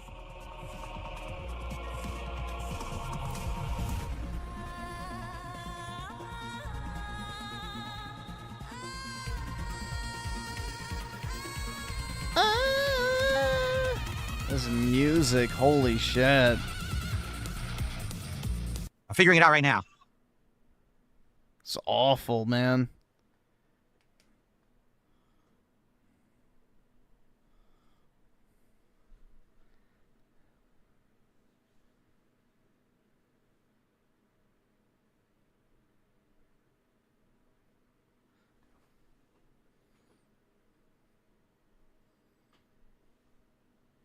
I don't see it. Hold on. Wait, this wouldn't be the spot. They're saying it was 2 hours, 2 minutes in. I gotta do math here. It's fucked up. So that would be, I have to go back 220.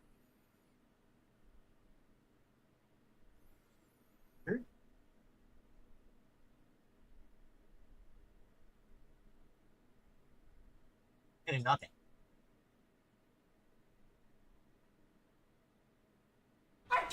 So what I got to do, here's what happened, okay? Trolls have been trying to mass flag my streams for 100 years. They have, right? It's always been going on. And so what happens is they try a million different methods to get the stream shut down. And today it looks like what they did is they mass flagged the stream, claiming, get this, sex and nudity. That I had sex and nudity on my stream today. Did you guys see any sex or nudity on this stream? No, but YouTube system is automated with AI algorithms. Okay? So what I have to do is I have to go to the point in the stream where it says it got flagged, which I can't do while the stream is live. I have to wait for the stream to archive, and then I could go to that point. I have to see exactly what was playing, and I have to basically make sure that we don't do that again, like whatever it is, because even though there's no sex and nudity on my stream, it means that YouTube is going to flag it anyway because the AI is stupid. All right? The good news is it didn't affect anything until right now, so the stream was fine. But, for example, let's say that we were at the point where maybe the stream just started, right? So if they flagged the stream for that again, then I could lose the ability to get super chats. You could still become a member, right? And there's still any ad revenue that ran up to that point, I still get credit for. But the moment that they flag the stream as 18+, basically then you can't send super chats and no ads can play on it any further. So All I got to do is figure out what it was that they flagged, which I can because YouTube gave me a timestamp. And I just got to make sure that it's never played again. By the way, it has nothing to do with the podcast or the game. Likely what they tried to do is find something stupid that, like during the commercial break when I do those clips and shit, they probably found something there. Likely, I'm not even kidding. They probably tested everything. They probably absolutely tested everything to figure out what it would be. And they just sat there for hours on end because that's how these detractors are. They have no lives, right? And I just explained what it was, so everything that you're suggesting in chat is wrong. Just stop. Has nothing to do with what I said. Everything's wrong. Yay here with the 5, Griffin when he's older. Hey, mister. Hey, Bart. You seen a couple deputies nearby? Probably. Marshall's boys. Jonah and Eli? Are they Jews, mister? They sound like Jews. I don't know. Why? Why? This whole thing is nothing but a Jewish plot. You do know that, don't you? I find that highly unlikely, amigo. Well, I don't like Jews, or colored folk, or natives, now that you mention it. Well, you're a nice, kind-hearted man to meet in a time of trouble. Kind does not come into it. Why? What are you talking about? Why? I bet you like Catholics. I can't stand them neither, nor women. Fabians, socialists, homosexuals, Asians, or British. Between them, they've ruined this country. Ruined it! It was a good country once. Now people are eating each other, and it's all the fault of the Jewish, British, Catholic, homosexual elite and their ideas. Well, Dude, they're just so... Jesus Christ, man. So subtle in their messaging, aren't they? I, for one, won't stand for it. Have you ever met a Jewish person? Thankfully not. Or a British Catholic? Yeah, dude. Anybody who thinks that GTA 6 isn't going to be woke is in for a big surprise. If this was back in 2009. Like homosexual? Not in my store. Oh, I get it. I see you acting clever. Well, let me tell you this. The Jews killed Lincoln. That's why there is a triangle on the money. Well, that's why our money is, you know, Federal Reserve notes and not greenbacks, but that's another topic entirely. And they run Europe like one of them Arabian harems. Now they... That's not too far off. They've sent this here plague to kill all us decent folk. Yep. You, sir, are truly a remarkable fella. Thank you kindly. I must say, it's a rare pleasure to meet someone with such a grasp on human history. You take care of yourself. I'd hate to see you get savaged by someone and watch the life force drain from your hate-filled body. Yeah, dude. There's nothing worse than a racist. Dude, I bet that went hard as fuck in the, I bet that went hard as fuck with the middle-aged women in the studio. They're like, I love that scene. Jesus Christ, bro.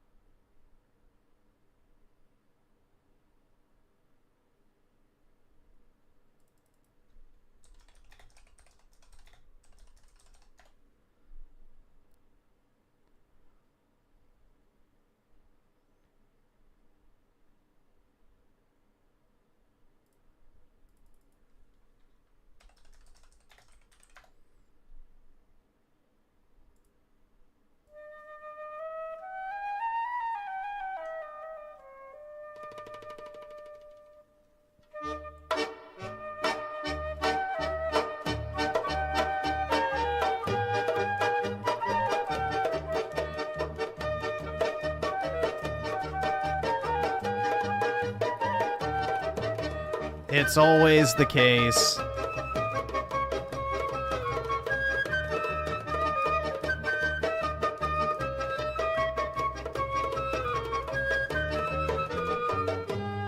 It's just, it's so easy, bro.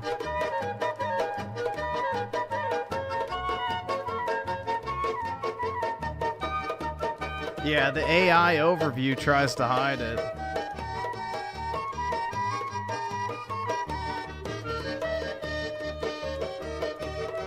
Google in real time concealing the information.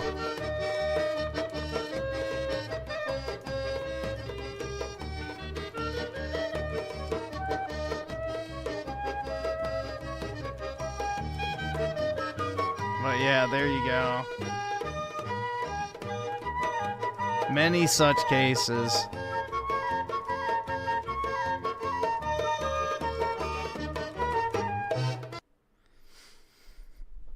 Yeah, I had after hearing that, I had a feeling. Yep. I had a feeling.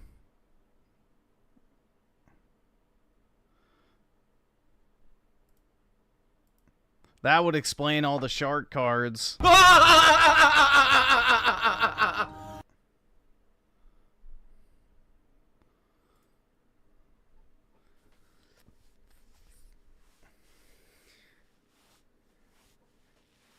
Dude, it's like the ultimate inside joke among the banking clan. We'll get people to use their fake money to buy even more fake money.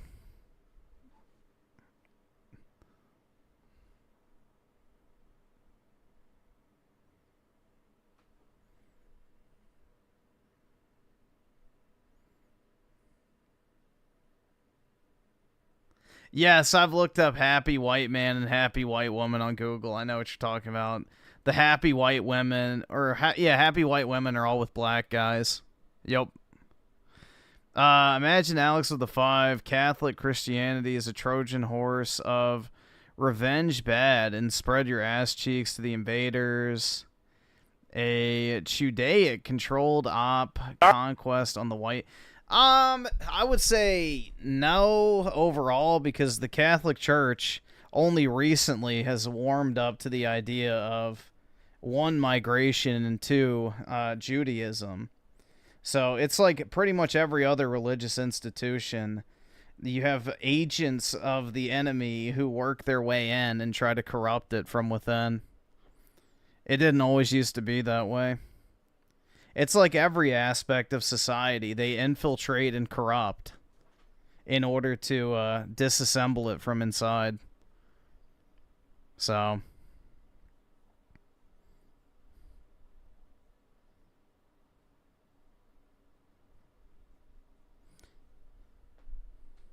downhill since Vatican II? Yeah, probably. Which, well, that was like in the 60s, right? Which, yeah, that would line up pretty well.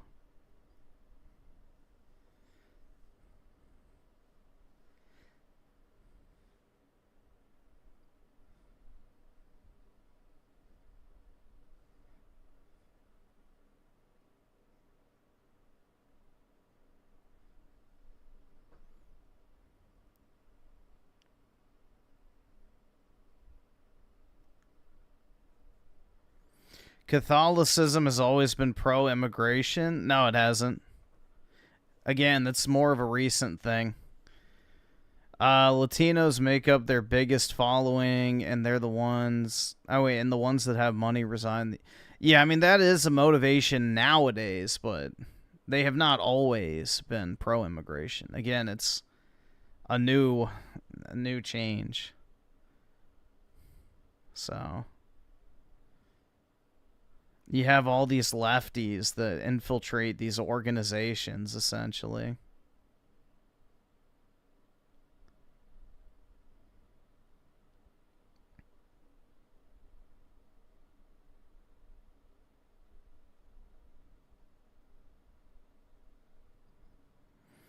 Imagine Alex with the 5. Zunaki, crypto Jew, Korean Catholic, yeah. Jesuit is another, yeah. If you want to talk about Jesuits, then yes, absolutely. Tried to import black slaves into Japan around the feudal era? I don't know. Enough said, they are succeeding today. Well, I don't think so, because the, new Japanese prime minister is, like, anti-immigration to the, like, highest degree. Plus, they canceled that thing with the 500,000 Africans and Indians. So, for now, that's all put right. on the Awesome. back Thanks, burner. nigga. All right. We'll see.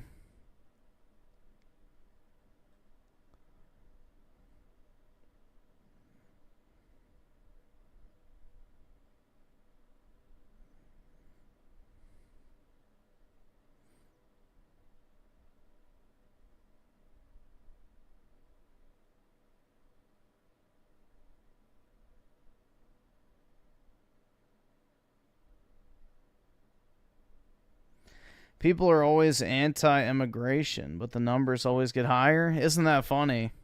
I wonder if there's a group of people that thrives in multi-ethnic societies that has a history of being rejected by homogenous populations around the world.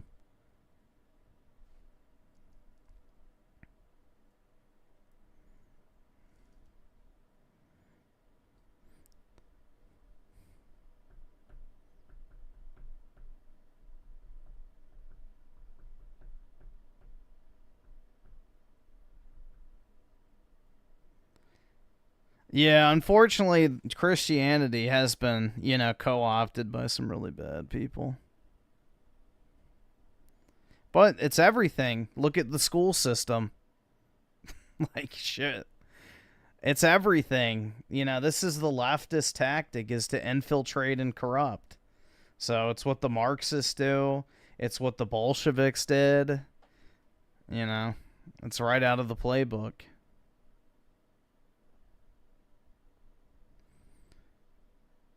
And yay, Herb with the 5. The Crusades were based as hell. It united Europe against the common enemy, liberated Europe from Islam, and made Christianity more popular. Yep. I mean, in reality, the Catholic Church is the only thing that stopped the spread of Islam. I can't afford this shit! Without the Catholic Church, there would be no Europe today. And there sure as shit wouldn't be European domination. So, Europe would have never been as dominant as it grew to be post-Roman Empire without the church holding things together. So, that's why it's such an important institution for bad actors to destroy, because of how powerful it could be.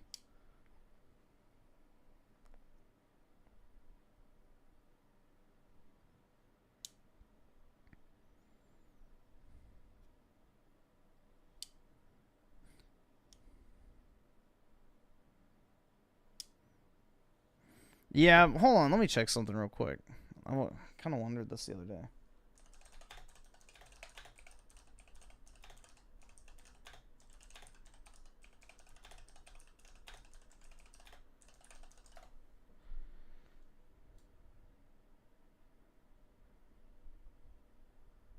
Okay, that's what I thought.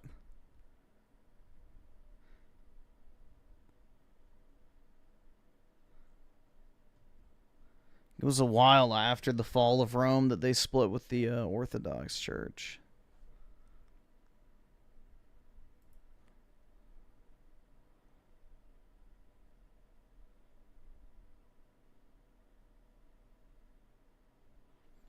Let's accept everyone, even the least intelligent creatures of the human species, if they're Christian. Yeah, that type of hippie Christianity is bad. Very fucking bad. And that's a recent invention. But that primarily springs from Protestantism.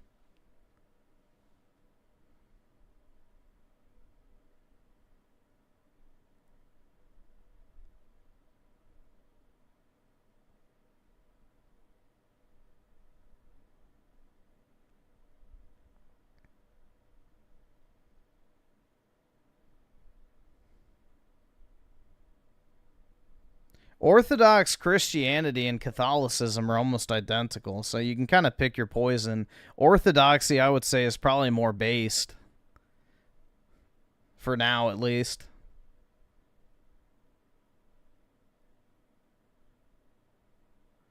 The new Pope being American really threw me into a loop. Yeah, it's probably a, he's probably a leftist deep down, that's why. So it's yet another opportunity to try and undermine a right-wing movement in the United States. I guarantee you. Like Pope Francis was an attempt to quell uprisings of right-wing politicians in Latin American countries. They're probably doing that in an effort to, you know, try and shift American opinion too.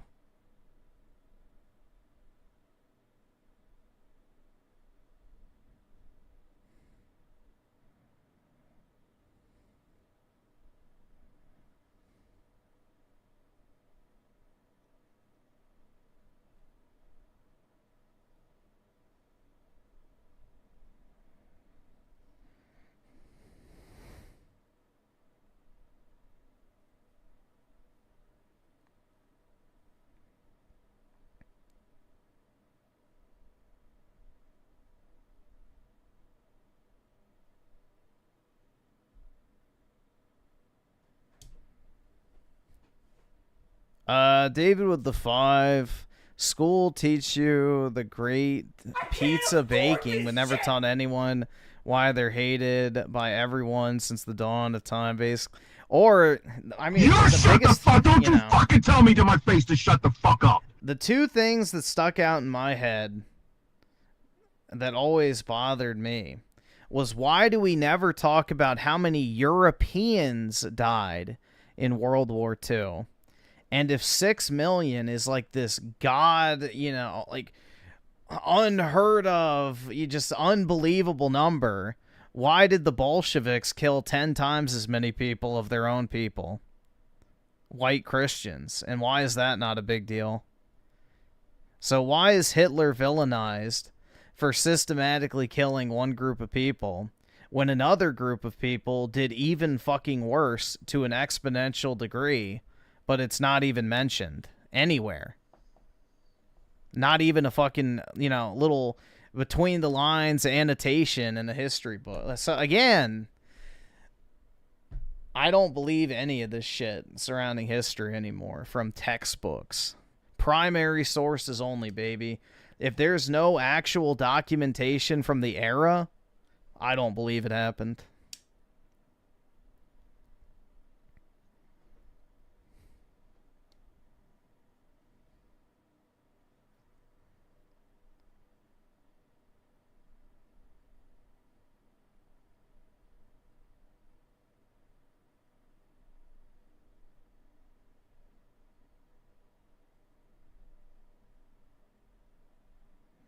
Yeah, with the 20. Also, the Templars did nothing wrong. They were framed by King Philip IV of France. Yep, because he owed them he owed them a bunch of money because he was broke and was in debt to them. Also, because they outnumbered the French military as well too. They owned the wealth basically like the Jewish bankers, but Christians. The previous pope pardoned them. Yeah, that's the thing, is the Templars basically just amassed this great wealth, and they did nothing with it. They amassed this great wealth, and all they did was build like churches, monasteries. They built fortifications along the road to Jerusalem, checkpoints, rest stops. Like, they basically just took all their money and put it into infrastructure. But yeah, can't have that, man. It's crazy. But pretty much the Templars are the ones that came up with the system for international banking, which is kind of cool.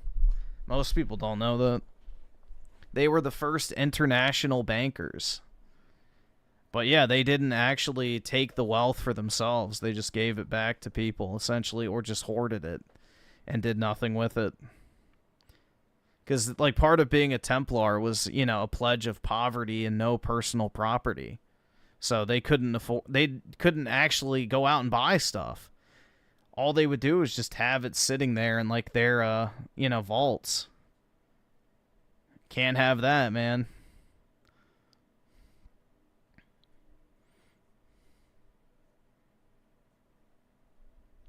Nah, Griffin, you're wrong. The Templars are bad. Ubisoft told me so. Of course they are. They're white Christians, bro. They're evil.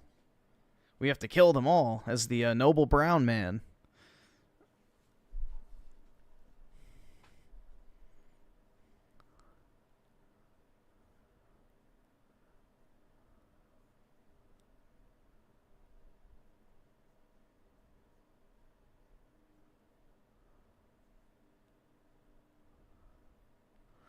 Well, dude, you already see what's happening on TikTok, right? They banned the juice emoji. If you leave the juice emoji with nothing else on like a post on TikTok, it gets removed for, I forget what the categorization is, but yeah, and then also somebody got banned for mentioning APAC.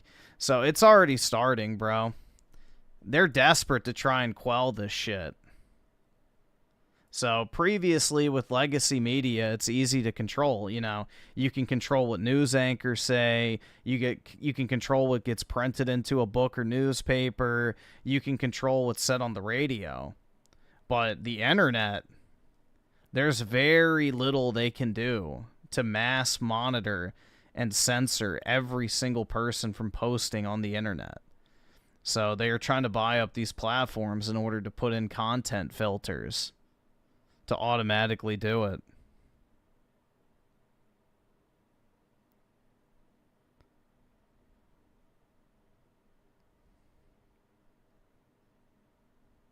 Yeah, Passion of the Christ is a great movie. The sequel's coming out soon, I believe. I think they just started filming for it. Passion of the Christ Resurrection, I think is what it's called. But yeah, Passion of the Christ is a great movie. It's hard to watch, but it's a good movie.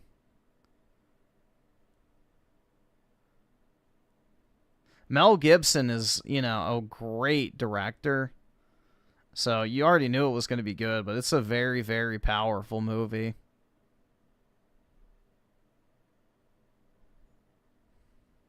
Why is it hard to watch? Because it's brutal, bro.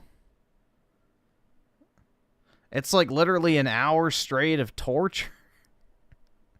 It's not like a fun, you know, action-packed. It's like literally just him getting tortured for like an hour. That's the point, though.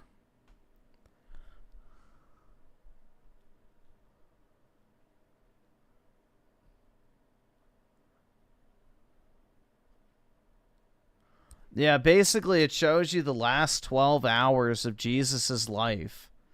And that involves, you know, him getting arrested, tortured, and then crucified.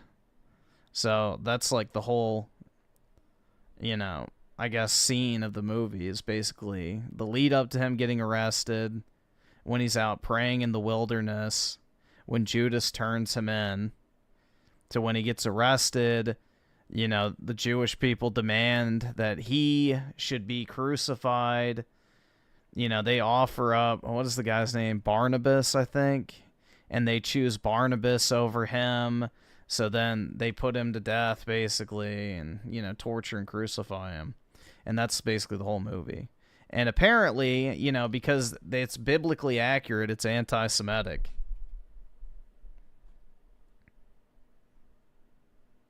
It's anti-Semitic because it portrays the events of the Bible accurately, which lets you know what they think about you.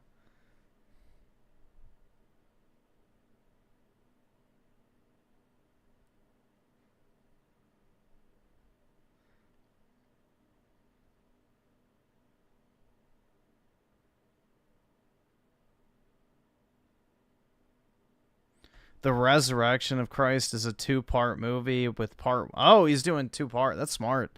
Dude, that first one made a shitload of money. Apparently, Mel Gibson, when he made that movie, because it was a small studio with, like, a small budget, he agreed to do it for free, like, as a director. He just wanted to split the profits. And, like, the movie made so much money. It was, like, the highest grossing rated R movie of all time when it released. And it made, like, I think $700 million or something ridiculous. And that was just, you know, in theaters. That's not even DVD sales and, you know, on-demand, rentals, all that type of shit, too. So Mel Gibson, I think, made, like, close to $400 million from that movie. All in. So you can imagine the next ones are going to do major numbers, too, because I'll definitely go see that in theaters.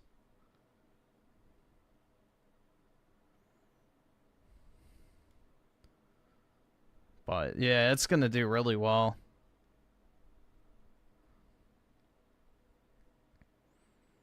Yeah, I remember hearing about it when I was a kid. I didn't see it in theaters, but...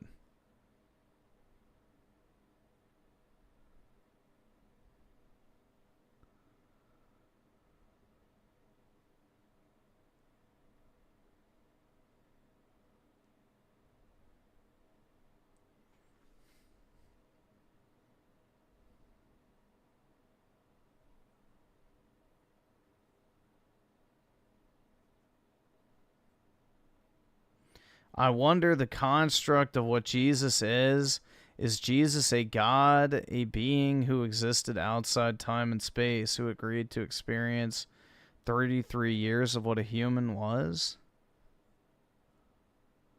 No, basically Jesus is man and God. essentially.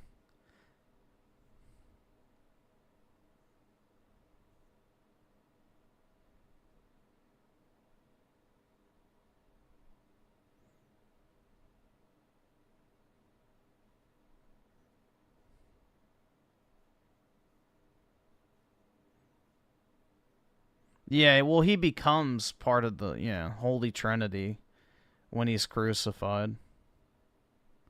But yeah, he's like man, but also God is basically what it's supposed to be. That's like the concept of the Messiah. Is a man who walks upon, like, the earth like us, but is God.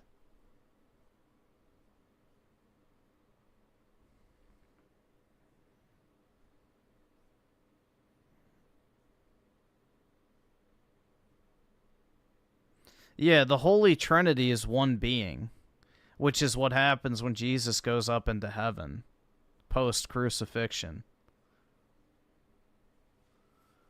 All right, awesome. Thanks, nigga. All right.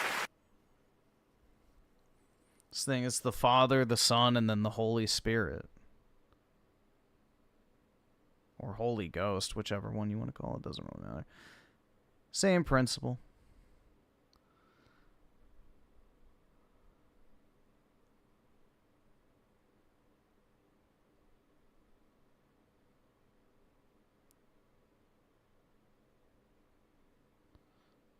Musashi with the 5. Watch the French comedic group.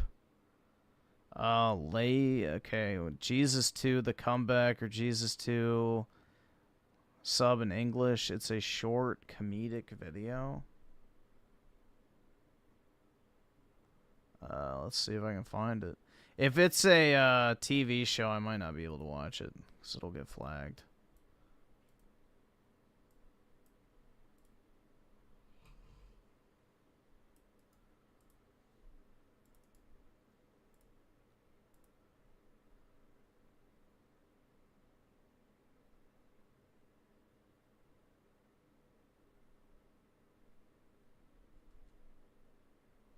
Let me try the other thing.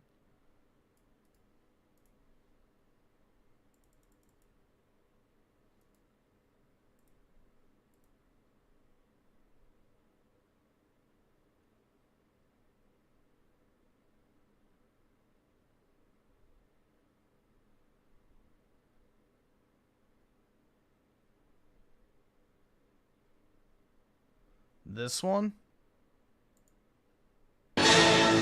Jésus 2, le retour. Je suis peut-être né dans une étable, mais un jour on me construira des édifices que même les plus gros milliardaires pourront pas se payer. Et quel est ton nom? Christ. I don't think it has English subs. It should be... Yeah, they don't... I mean, I'm gonna auto-translate, but... Those are not... Oh, wait, there we go. This might not be accurate. Jésus 2, le retour. Je suis peut-être né dans une étable, mais un jour on me construira des édifices que même les plus gros milliardaires pourront pas se payer. Et quel est ton nom? Christ. Jésus-Christ. Et toi? Pierre. Simon Pierre. Et toi? I could actually read most of those subtitles.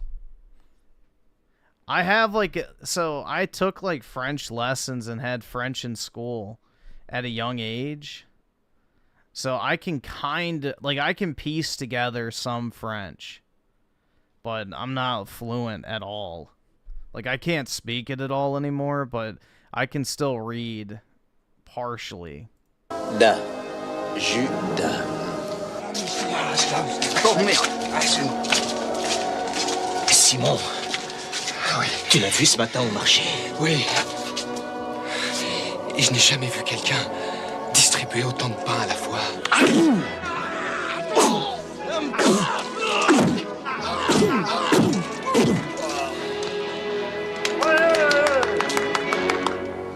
Vous allez finir par vous aimer les uns les autres, bordel de merde. Jésus 2, le retour. Maintenant, ça va chier. If you know a Neo-Latin language, you understand like half the other Neo-Latin. Yeah. I kind of want to learn Latin, to be honest. But I've heard it's kind of tough to learn since you can't, like, practice speaking it anywhere.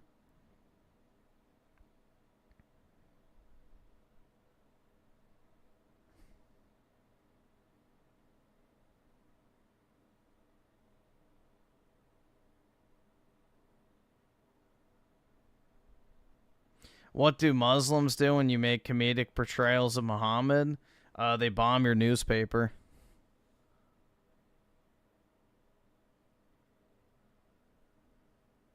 They bomb your newspaper.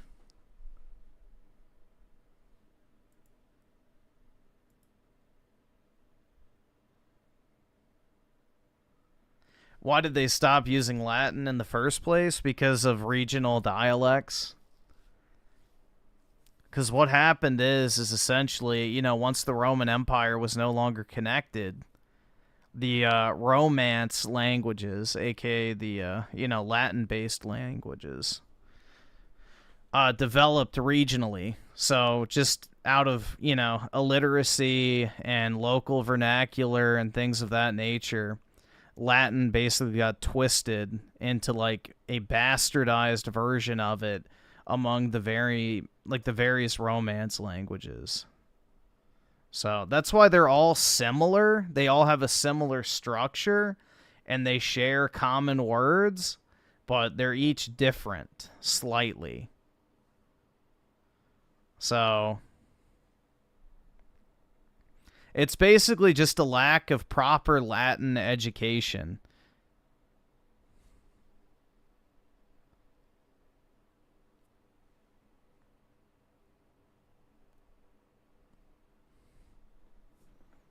Yeah, Romanian is a Latin-based language.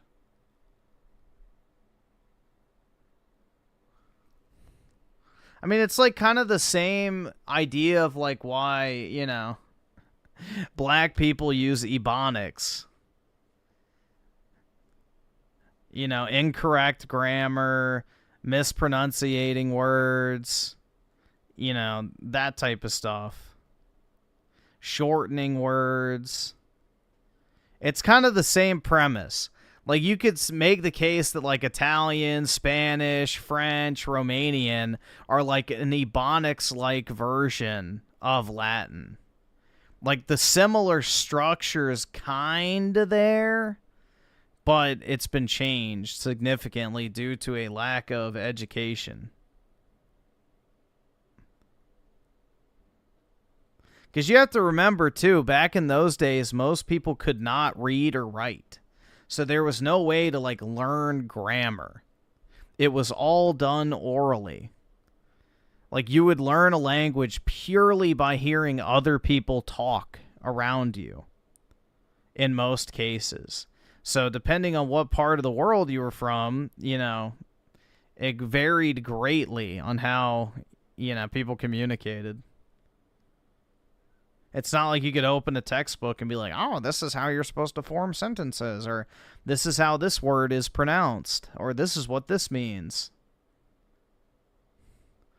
So you didn't have a dictionary, you didn't have proper grammar, nothing. So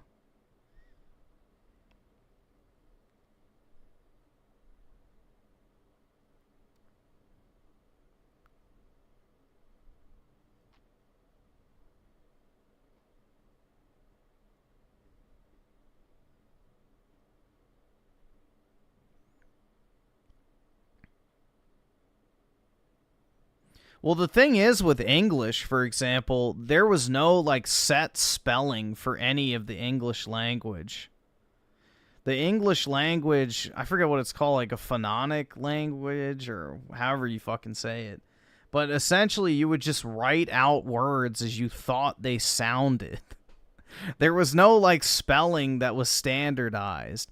So when you would write something down, you would just, like, basically sound it out in your head, and then write down the letters that you thought represented that sound. It wasn't until pretty recently that there was actually a, you know, universally accepted like spelling or a dictionary of sorts. So kind of interesting. That's why a lot of old English is like just really fucking weird when it comes to the spelling.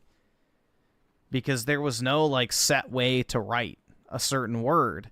So you can see documents from different, you know, people of the same time period with wildly different spellings of the same words. So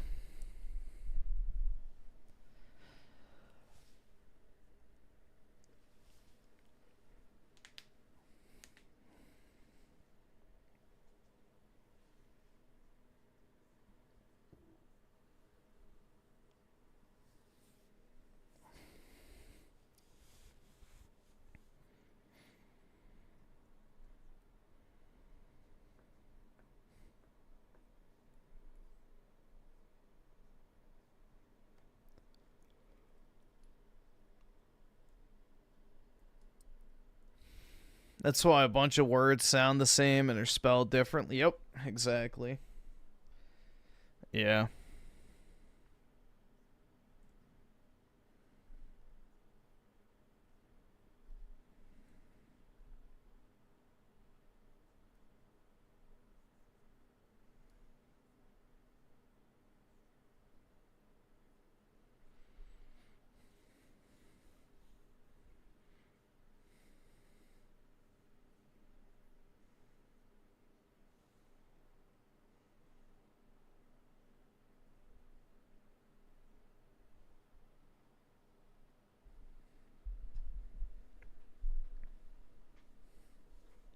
Well, let's see. Is there anything else here that's like kind of clickbaity that makes you want to watch?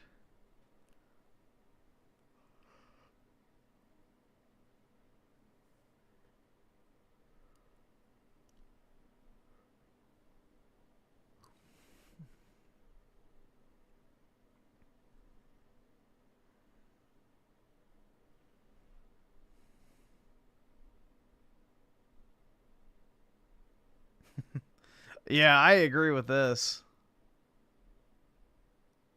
Here, we'll watch the original one. Remakes are beating new games. Let's see. Remakes are beating new games, and it's not nostalgia.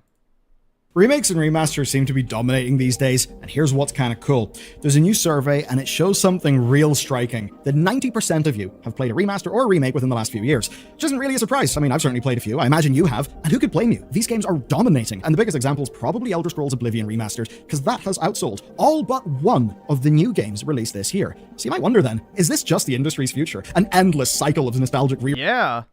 It's recycling the talent that it discarded. You know, the gaming industry discarded all of the actual talent years ago. So all that's left is to regurgitate the existing work of those people because it can't be recreated. It's like the Mechanicus or whatever in Warhammer 40k. They can't actually produce the technology. They can only maintain it. That's kind of where we are in a lot of aspects of human life. Releases forever, all consuming itself. Well, it turns out maybe not, because for most people, short or long hair, Griffin, for what? Women? It should be long. Playing these remakes, it's actually not about nostalgia. It's literally impossible because most of them haven't played the original version, and that's just one snippet of the new data we've got about remakes. When I say every week brings a new remake or remaster, that's not idle words, it's quite literal. Last week had Trials in the Sky First Chapter and Platypus... God, look how brown that looks. Just irritating. Like, I hate this new art style, bro. It just doesn't look good. It looks so bad. The only time it looks better is at night. That's it. The only time Oblivion Remaster actually looks better is at nighttime and in the Gates of Oblivion, I guess. Otherwise, it just looks bad. It's brown. Like, there's no vibrant color. Hold on.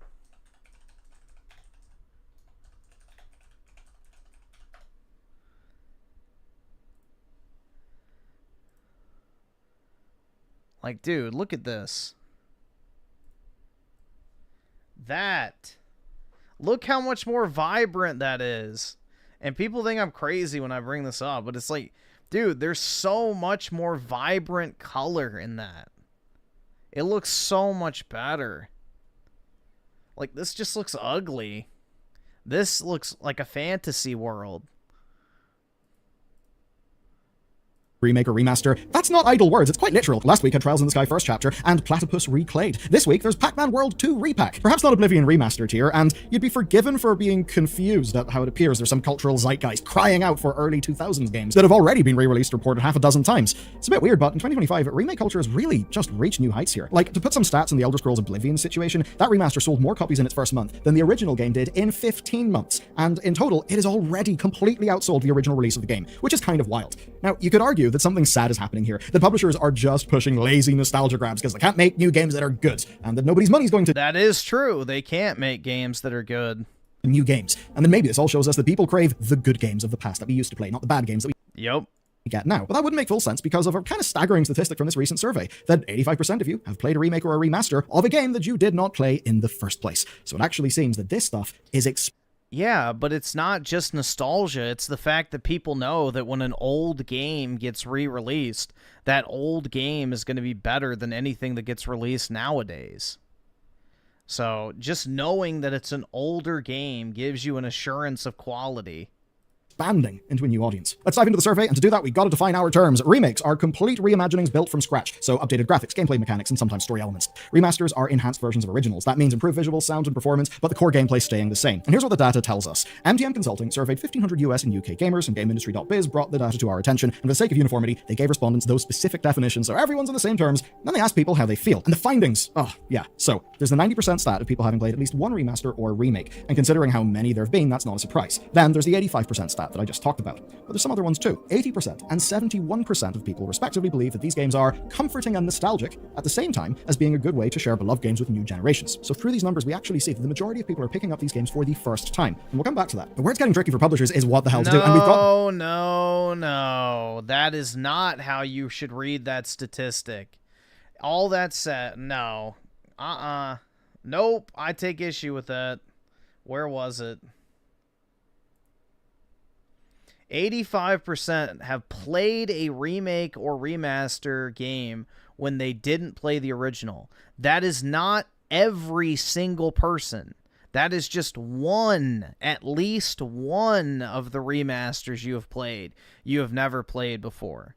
So no, that does not reflect that the overall quantity of people have never played the games they're buying. Nope. That is a very misleading statistic and a terrible way to interpret that. Because if I've played 7 remasters and one of them I haven't played before, then I'm in that 85%, even though the 6 other remasters I bought, I did already play. See how that can be very misleading? So, yeah, no. That is not how you should read that at all. 85% stat that I just talked about. But there's some other ones too. 80% and 71% of people respectively believe that these games are comforting and nostalgic at the same time as being a good way to share beloved games with new generations. So through these numbers, we actually see that the majority of people are picking up these games for the first time. And we'll come back— Nope. No, we don't. To that. But where it's getting tricky for publishers is what the hell to do. And we have to look at each game on a game-by-game basis. Got big examples of that. Some of them are, say, older Assassin's Creed remake examples. There's the whole Space Marine 1 thing, and there's a core tension. If you change the game too much, some people won't like it. If you don't change it enough, other people also won't like it, because maybe what they're expecting is a Resi 4 remake tier of work. But you know what's nice? We don't need to take this shit in vibes, because now we've actually got some data. Well, let me know if this gels with your experience. So 35% of players say remakes are better when they change narrative or gameplay elements. 30% say they're worse. 35% say they're fine either way. So yeah, if you're a developer, what do? It's a third, because regardless, it seems some people are going to be unhappy. And this might explain the continual discourse around these games. We haven't settled on a correct approach, but we have now learned some things. So what affects player experience the most? Well, making games look and feel modern, and as the survey people put it, gamers expect major graphical overhauls, updated controls, and improvements to mechanics. Now, this is where we can get some solid examples. Take Capcom's Resident Evil remakes. At least one of the interviewees specifically cited tank controls, basically just saying gamers of a younger age would probably struggle with them. And yeah, can you imagine? Yup. The Zoomers and the Gen Alphas trying to do tank controls like original. Yeah, y'all don't have to imagine me doing it. It fucking sucks. Resi, that would be mad. So I obviously, hate it. if you change too much, it will feel wrong to fans of the original. Like, in a way, there has to be a little bit of authenticity promoting clunk in the controls of Leon, because if he controlled like an uber badass, he wouldn't exactly play like one, because it's your mastery of his controls that actually nails the character's development and capability throughout the series. But as we press on through the survey, well, we get to talk... Yeah, intentionally shitty controls that you have to learn to get good at. Wowie zowie, how innovative. About pricing. And certainly, there's opinions in pricing. 74% of users expect... I love the fact that horror fanooks love to defend the fact that their games literally play like shit on purpose. Like, that's actually a fucking thing they think is like some sort of gotcha. Dude, it's not that the controls are bad, it's that they're supposed to be bad. So they're bad. You just admitted that the fucking game is bad when it comes to the controls, but intentionally so. Because of lay heck intention, dude. But yeah. That's one of my favorite copes from the horror fan base. Is, well, dude, the controls are supposed to be shitty. It's like, well, they're still shitty. They're still bad, bro. Just because they're supposed to be bad doesn't mean they're not bad. Holy fuck, bro. Like, that's the biggest cope ever. The game to be cheaper than the original release to a greater or lesser degree. And that's both about the value of the upgraded product and the decision to publish it at all. 6% though go further. They say they want them free or within subscription services. And also timing matters. Only 4% of people think 2 years is enough time between releases. 14% say 3 to 4. 32% say 5 to 6 as the appropriate amount of time. And certainly, hey, looking at you, PlayStation, you guys really do like doing it pretty quick. But if you want a perfect example of everything going wrong, it comes from a really goddamn sad place, and that is the Space Marine Mastercrafted Edition from Sega earlier this year. Oh dear, it did not do well. Existing players felt cheated, there was no discounted upgrade path. Yeah, it's not even a remaster, though. It's just a straight-up re-release. The Anniversary Edition had effectively been re-released back in 2021, and the Mastercrafted Edition really didn't add enough graphical improvements whatsoever. It felt like a cheap cash grab to capitalize on Space Marine 2 being pretty goddamn good. So here's the lesson. Especially once a game is accessible... Yeah, and what's stupid is you can literally buy the original version of Space Marine on PC as well. Modern digital format to audiences, you can't just keep hitting the re-release button. But companies will obviously keep trying, and that's because the opportunities far, far outweigh the costs. We've got to talk about the business case. Think about the business side like this. Oblivion is a goddamn dream scenario. It massively outsold the original, in great part because there are simply more gamers now. And one thing you'll see in, like, say, rookie startups is people being like... That and Skyrim was such a massive success.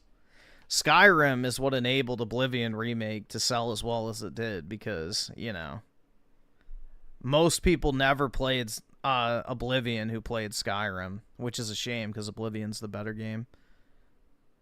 Musashi with the 10, they gradually phased out with... phased out without the gaming industry 14 years ago with diverse quotas and got very aggressive with it the last 5 years. They have to bother old retired white devs to finish most games. Yep. Oh, they phased out whites out of the gaming end. Okay, I got you now. I mean, that's the thing, bro. It's like all the talent's been Me Too'd. Everybody's been Me Too'd. Don't you fucking tell me to my face to shut the fuck up. All the talented past developers have all been Me Too'd out of the industry by vindictive lying cunts who want to work their way up the corporate food chain. So, you know, this is the world that they made. A bunch of clueless millennial women and a bunch of Indian devs who don't know how to fucking put together spaghetti code to save their life. So, this is the world that you built for yourself, modern gaming industry. Crash and fucking burn. Oh, you know, if I just get 10% of the market, then I'll make X amount of money. And that's a little bit silly, but it can kind of fit our purposes for here. Even if you assume that game sold to 1% of the audience way back in the day, and it could still sell to 1% of the current audience again in 2025, then it would be worth the cost of updating because, good God, the audience for games has increased massively. And this survey effectively validates that logic. The idea that 85% of players are willing to buy remakes with no personal attachment is huge. Now, maybe they have nostalgia for an era. There'll be creator coverage, maybe from people who played it back in the day, so these remasters will kind of have Vanguard-ish superfans. And it helps with branding. Popular games guarantee at least some audiences. And taking a look at my personal playing habits, I've got to say, I do have a bit of a theory here in why these games can work so goddamn well. So, across this channel, across the years, we've talked about so many game development stories that have been utter goddamn shit shows. I think a great example of one, which I mean, that it even came out is kind of shocking. It would be Dragon Age Veilguard. So the deal with Dragon Age, right, that went through like multiple redevelopments, and I believe they did a reboot and then made the version we got in like 18 months. And that is a story that is just repeated across so many games. Now, a lot of that is because of planning risk, right? There's the game that they plan, and then they just keep on needing to goddamn reboot and reboot and reboot, and it ends up being complete chaos. But you see with these remasters, you already have a proven formula, and that proven formula means you have far less design risk. One of the things that we talk about in like project planning is the difference between a known unknown and an unknown unknown, right? So an unknown unknown is something you just truly cannot predict, and any purely new project is going to be stuffed full of them. Whereas if you're doing a remaster of... Look how lively and vibrant that looks, dude. Ugh, it just pains me. A game that you've already got like the whole... Imagine this, like this color palette in a modern game. It would look beautiful. Play for?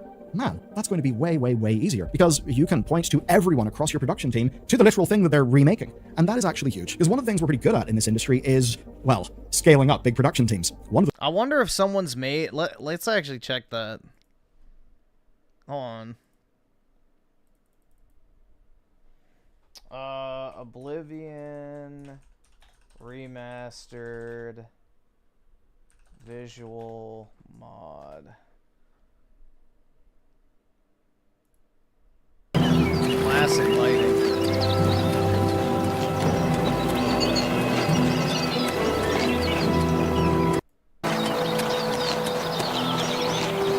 Yeah, it looks so much better, man.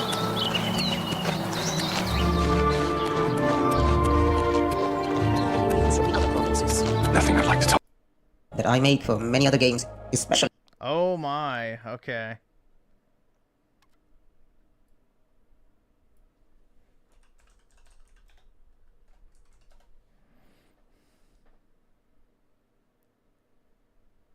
Is this one?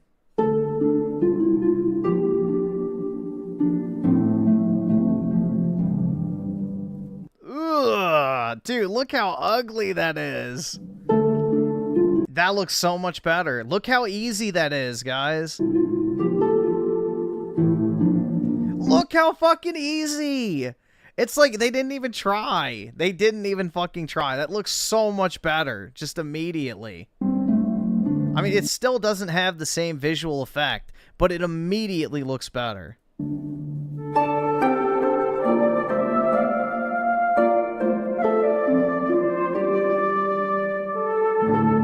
It's like basically just putting a blue tint. That's it.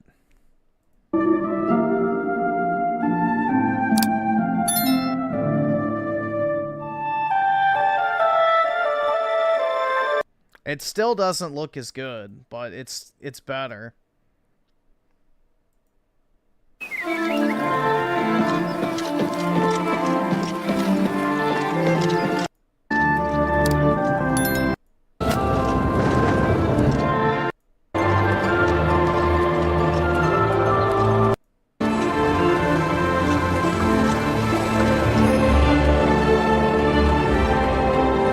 God, the soundtrack is so good, man.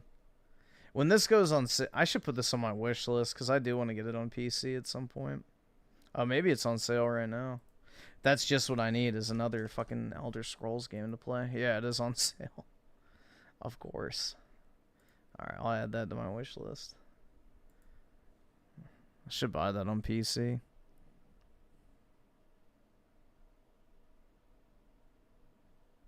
Yeah, I don't, dude. Original Oblivion's art style to me is just beautiful. I love the visuals of that game so much. Like, that to me is what a fantasy game looks like. I played that shit on my laptop when I first got it, and it was like mind-blowing how good it looked compared to the 360 version, but still, in either case, I love the coloring and just the aesthetic of Oblivion. It looks so cool. One of the things we're less good at is effectively using all of those production teams. Some of that can be bad management, as seen in so many stories. Some of that can just be that games are extremely complex, insofar as software development goes. They have so much design risk. Yeah, it felt like a dream world, almost. Like, it felt like you're in, like, a dream, just walking around. That, with teams as large as game teams have ended up being... Yup, Jeremy Soule did make the Elder Scrolls. Without his music, it's going to be dog shit.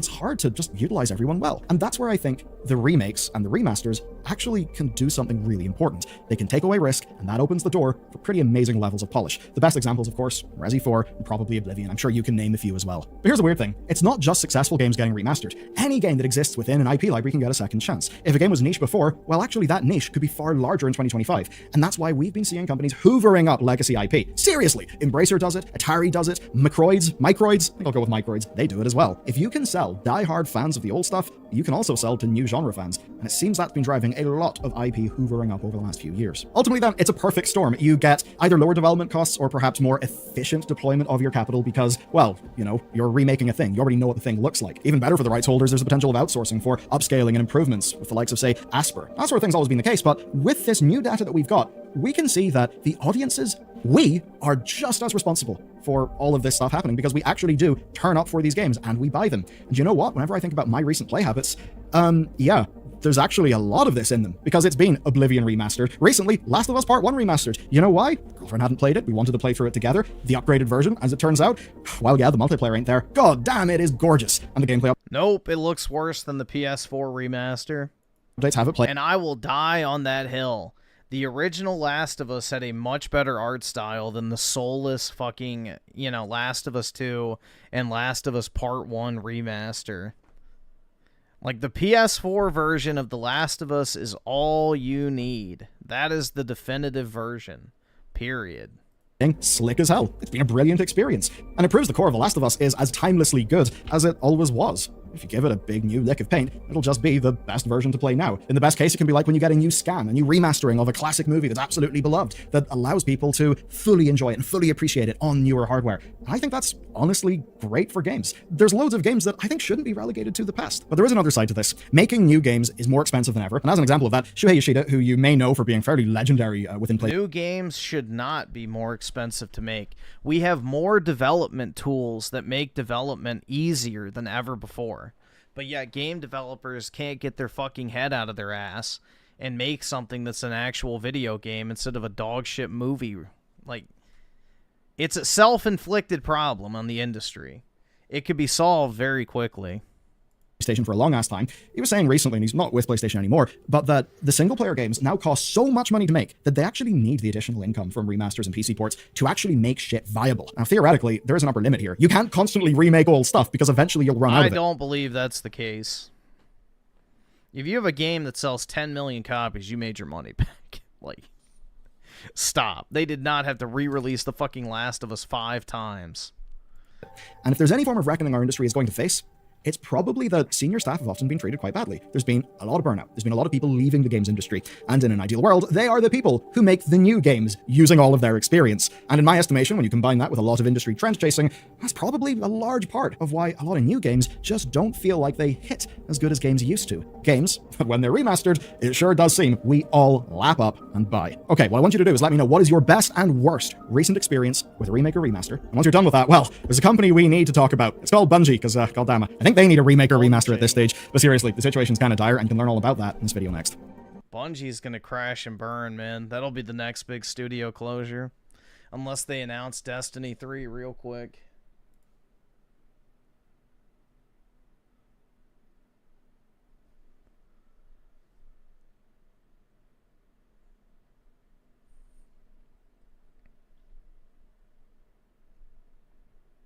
Game devs ain't devs as we used to know them. They've been largely replaced by tech or outsourcing and LARPing theater. Yeah, I mean, just look at the credits of Assassin's Creed Shadows, bro. There's like 3,000 Indians. So they don't even develop games in-house anymore. They hire like these basically warehouse developers that sit at a computer for 20 hours a day on a slave wage. And that's why everything's made in Unreal Engine now. Is because Unreal is like the universal game development language that they teach all these Indian outsourcing devs. So if you want to have cheap game devs who can crank out, you know, subpar shit, you know, for cheap, then you make your game in Unreal Engine because then you can take advantage of that. It's just, the artistry in game development is gone. So when people say video games are art, it makes me chuckle. It's like maybe in the past. But video games are more so interactive experiences. Check your Steam. I guess you mean up here? No. Check my Steam. What am I checking? The messages? No. Here. Nope.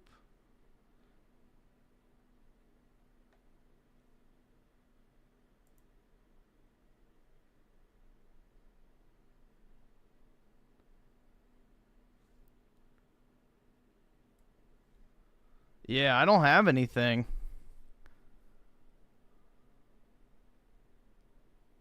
Where am I checking? See again. Make sure.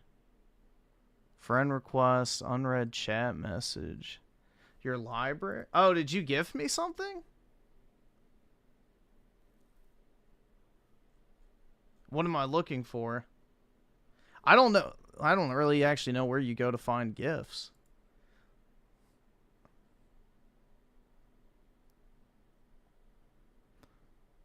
Check your messages. All right, let me just see. It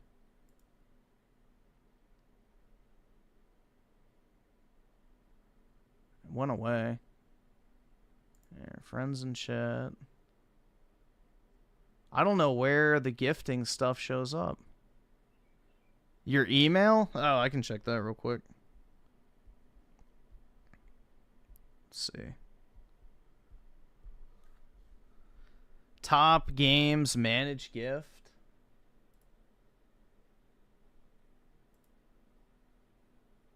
Oh, let me just make sure it doesn't pull up account info real quick.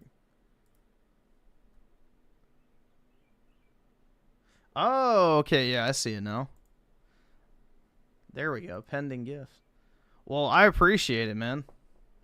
That's very kind of you to not have to do that. But I greatly appreciate it. That's very, very generous of you, dude. That will definitely be enjoyed, so I really do appreciate that, man.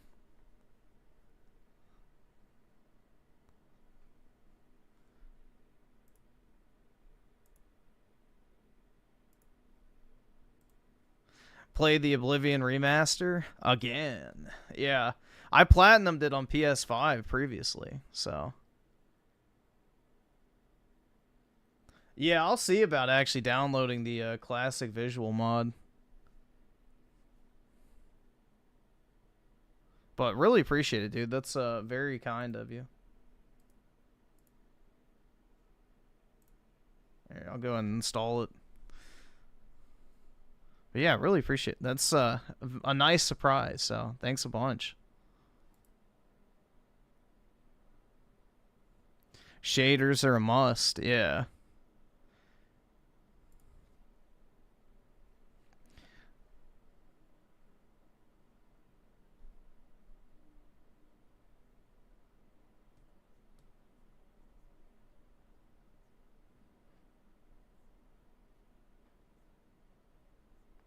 I think this is why AAA despises indie and AA so much.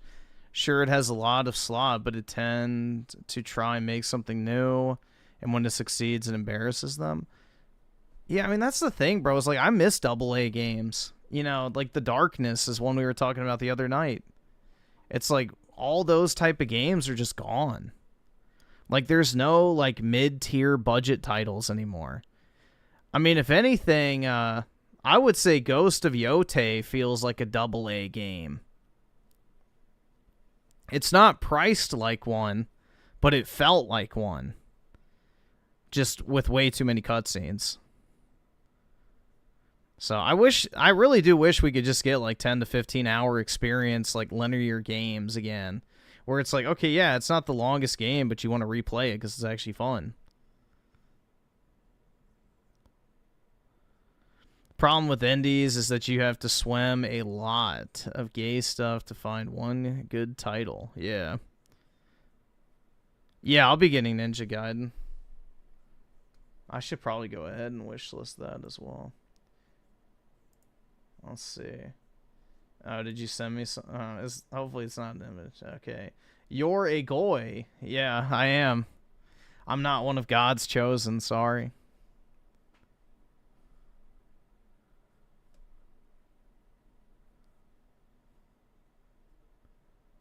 I can't afford this shit! Let's see. I was going to go ahead and put Ninja Gaiden on here. Ninja Gaiden 4. Yeah, I'll be buying that. What does the deluxe edition come with? Just skins. Okay. That is not worth 20 bucks. Let me guess, you get it early.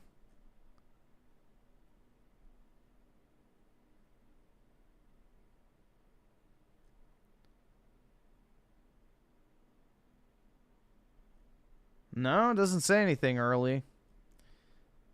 I'm surprised. For Microsoft, usually they do. Only game I care about is Ninja Gaiden. Yeah, I think it'll be fun. I mean, obviously, you know, I'll be playing it on baby mode. But that's okay. It looks like the type of game I'll enjoy. Which I liked Ninja Gaiden Black too, so I have a feeling I'll like this one as well. Same, I'll be playing it too. Nice.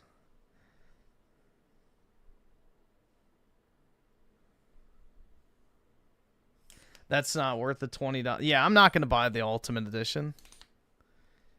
Unless it comes with early access, there is no reason for me to buy deluxe editions for games.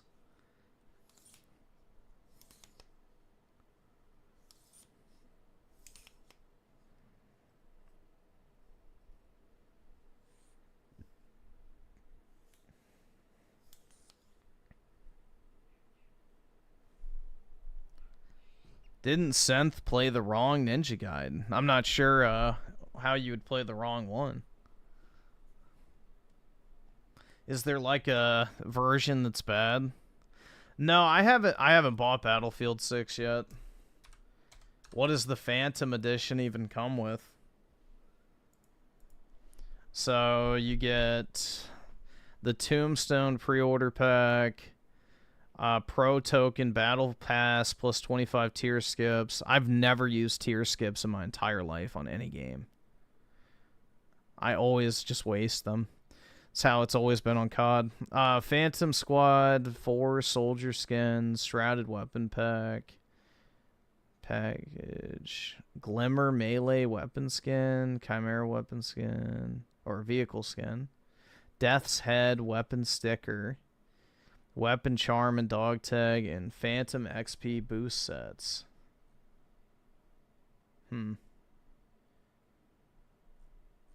How much more is it? 30 bucks? I mean, I'll probably play it enough to justify the battle pass, so maybe. I don't know. I feel like I shouldn't, because most of that stuff I don't really care about. But maybe I will.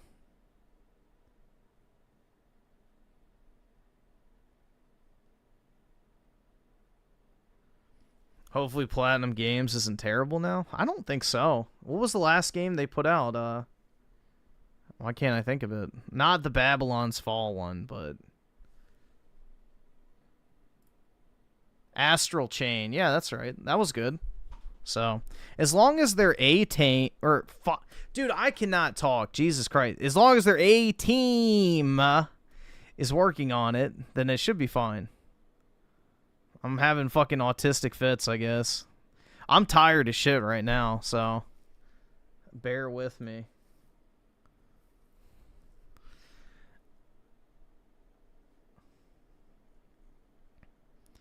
Gonna play the battle. I'll try it. If it's decent, maybe. I'll try it, but I don't know if I'll actually ever finish it. October 10th, so that comes out this week. On Thursday. Gonna take a nap? No.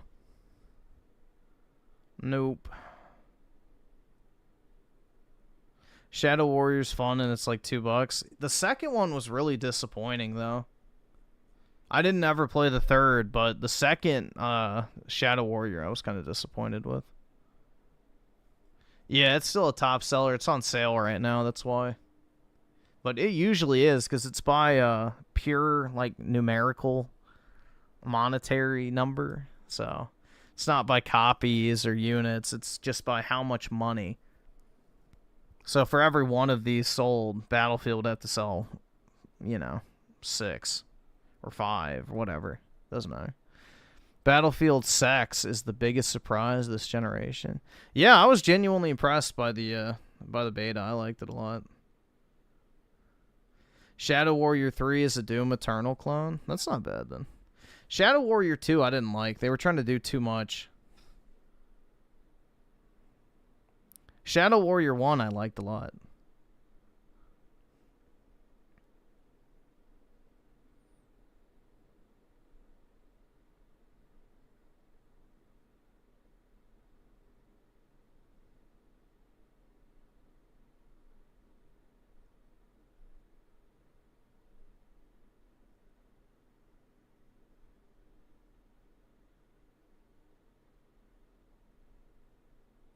People be playing Mega Bonk. I don't know that it. Oh, right here.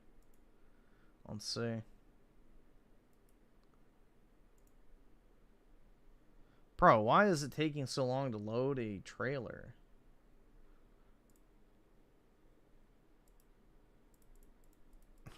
The fuck?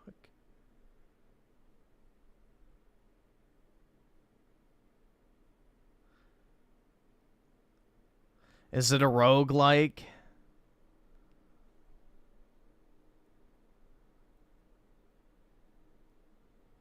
Yes. Alright, I had a feeling.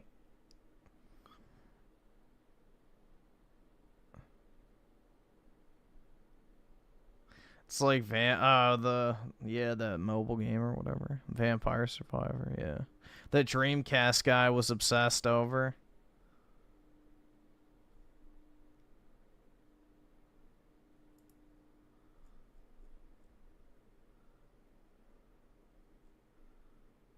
Bonk.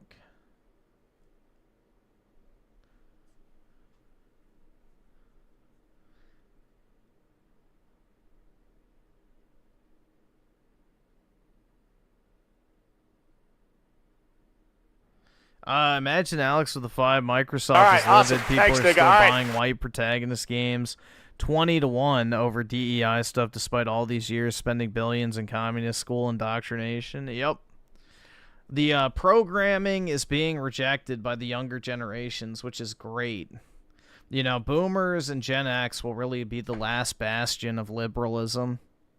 I mean, maybe some of the soy-lennials as well, too, but I think we're entering into a phase where the typical leftist, you know, brainwashing has lost its fangs, so to speak.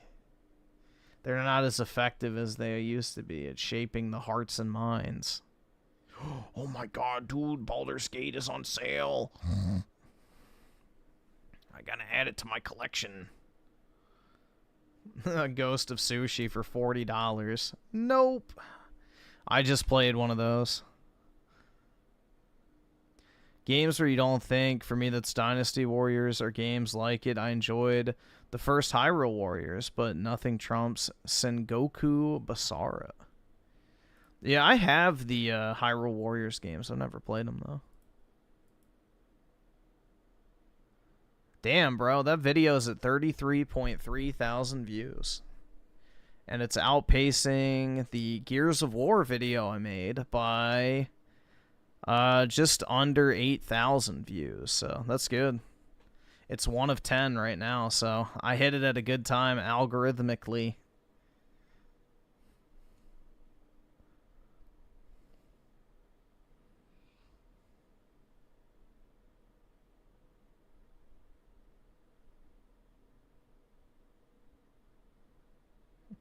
Thumbnail is good. Yeah, I really like the thumbnail. That was like the perfect grab from the game.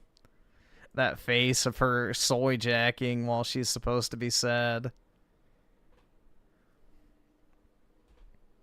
Saw Redditors crying about the Silent Hill F video. Good. Fuck them, man.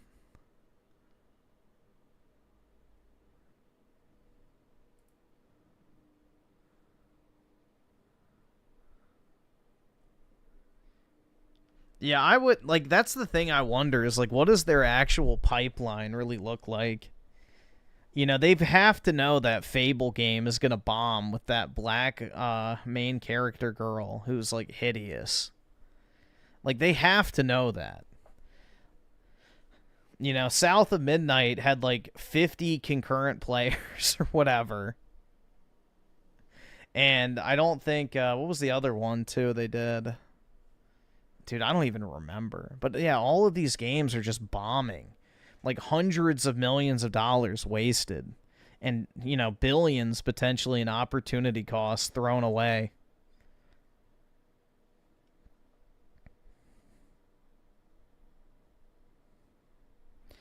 Yeah, I mean, I can kind of get the appeal of roguelikes if they're just really fucking brain dead.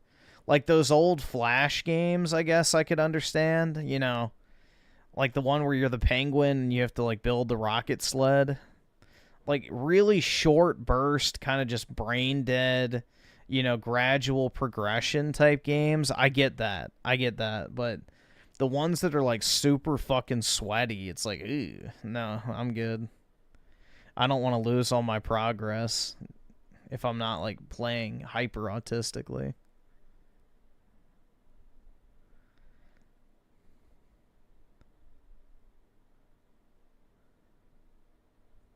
Mega Boink is good. How much is it? $10? Very positive.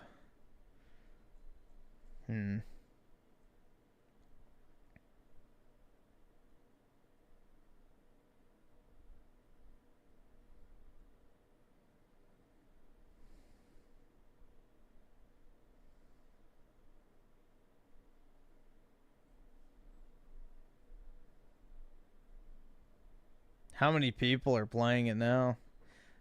50,000? Yeah, it does kind of look like RuneScape, you're right. I wonder if that's what it's inspired by.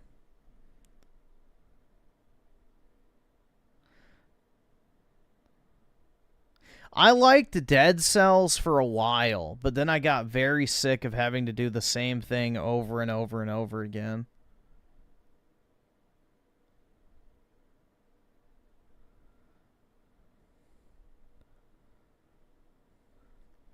I liked Dead Cells at first, but it slowly started to wear down on me.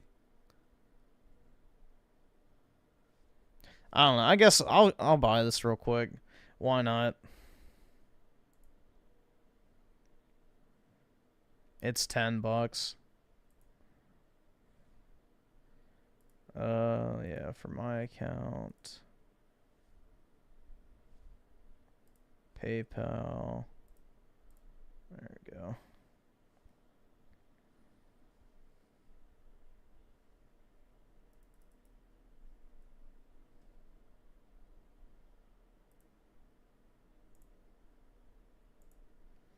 $400 megabytes. Jeez, eating up hard drive space. There we go. Here, we'll try it out real quick.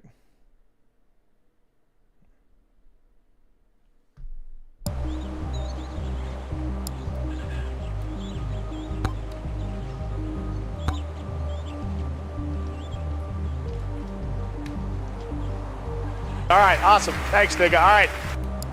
Sir Oofy. He's slow, but his armor makes him pretty chunky. Fox. We'll play as the furry, I guess.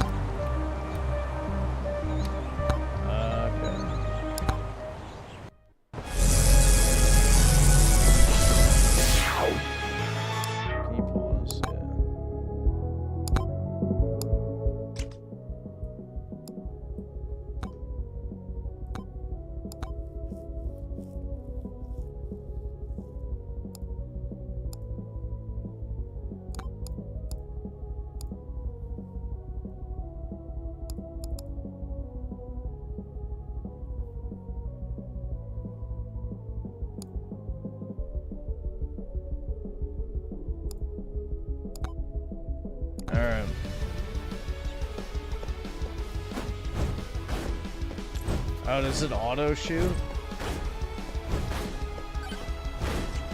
So you don't even aim.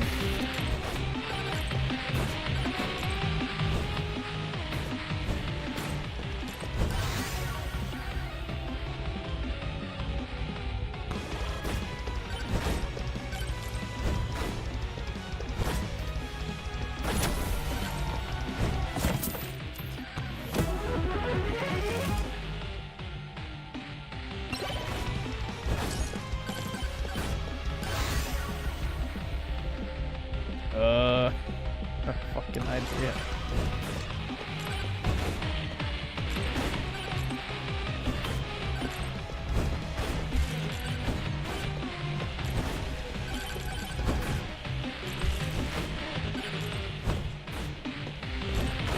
So is this all you do? You just walk around?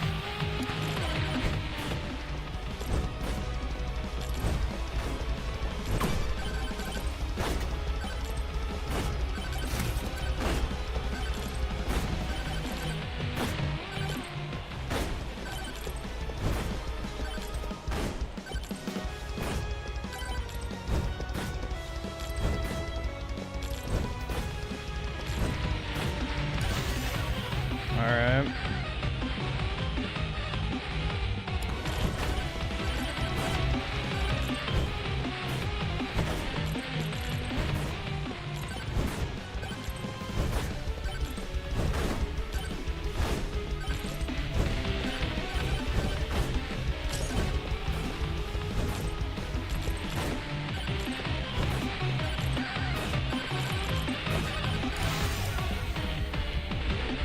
Attack speed.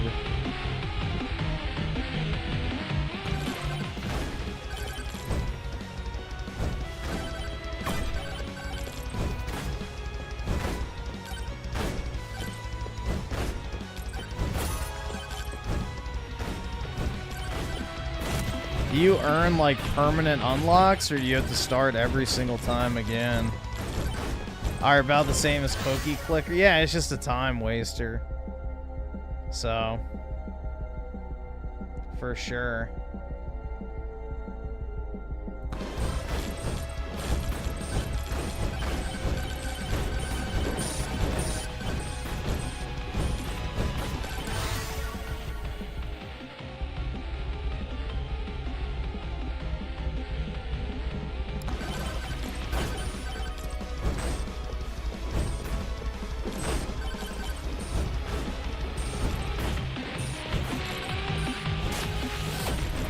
Shit.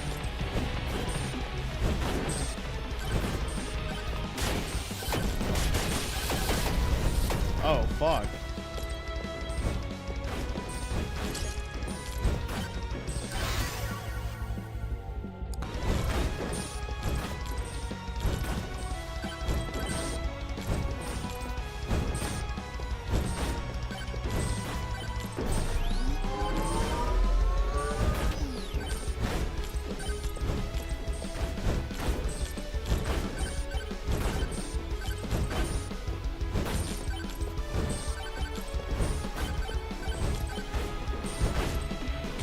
Oh shit.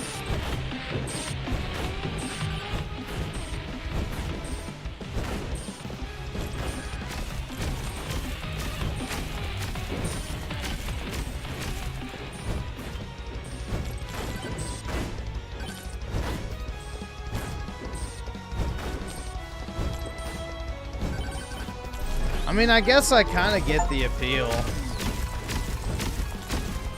But I don't know how long you'd actually want to play this.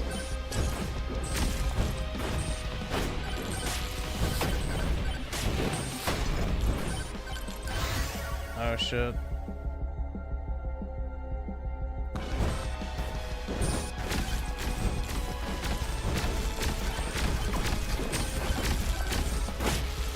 Oh shit.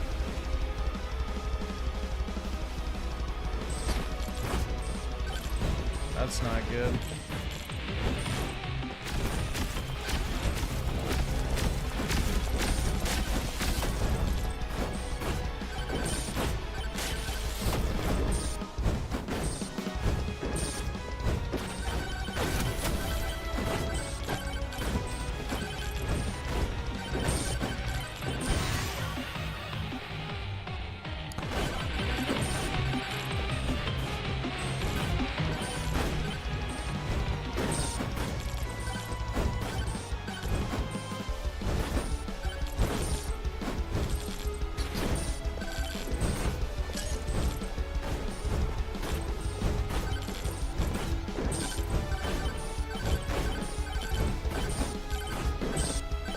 I've become a furry? I guess so, man.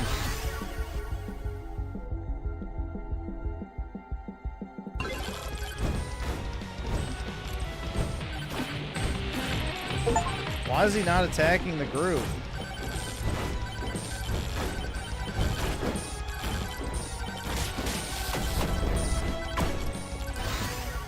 Come on, bro. Strategy.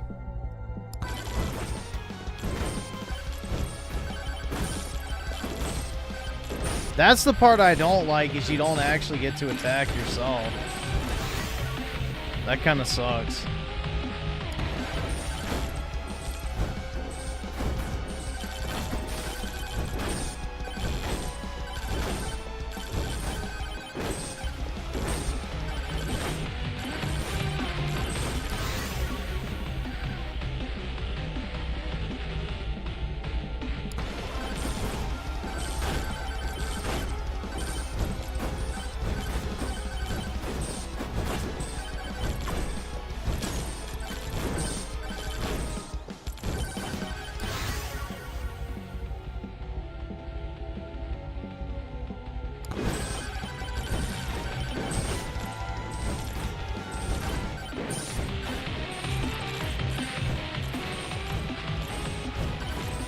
I just want to make sure I can one-hit everything first before I do attack speed.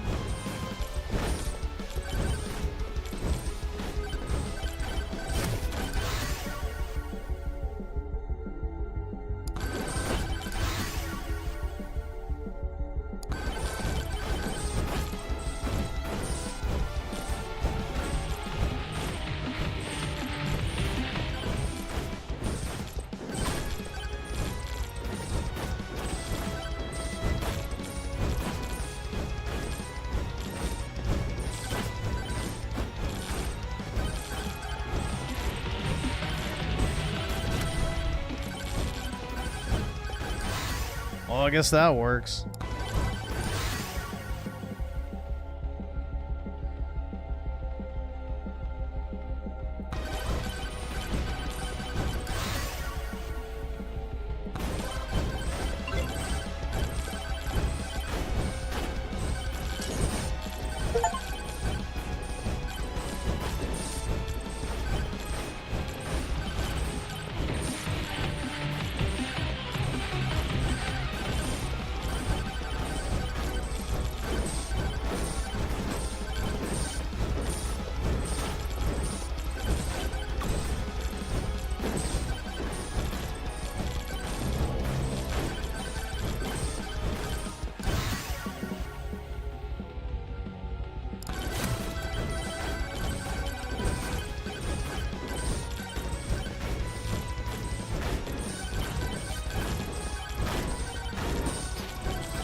Raped.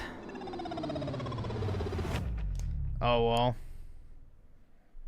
A skill issue. New record. Ooh, dude.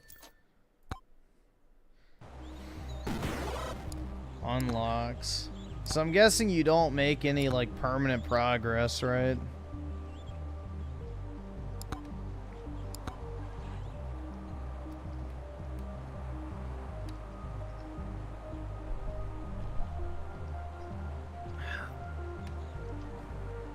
You can begin with better. Oh, okay. That's pretty nice.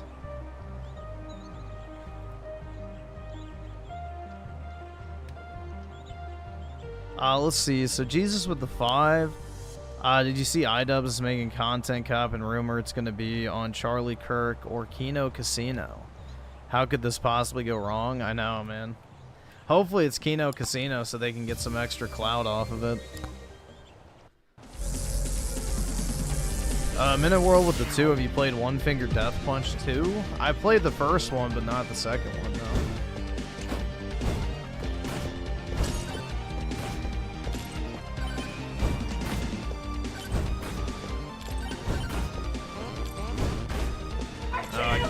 forward. No, that was well timed.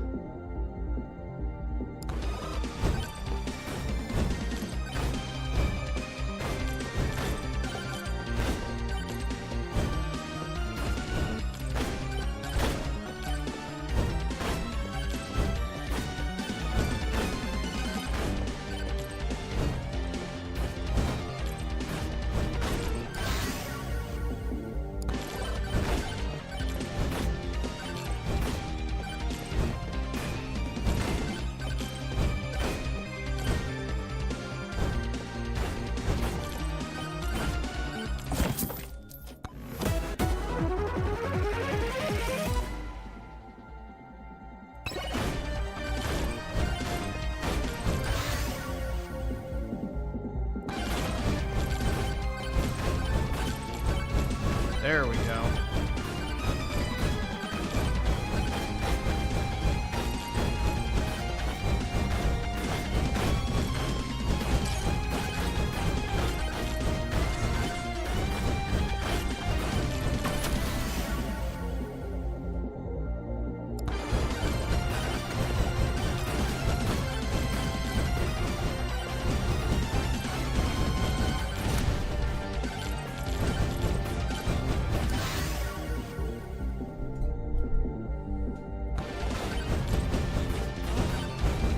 Can't afford.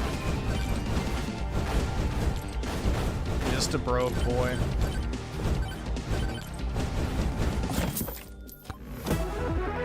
Oh.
Music as Castlevania vibes? Yeah, kinda.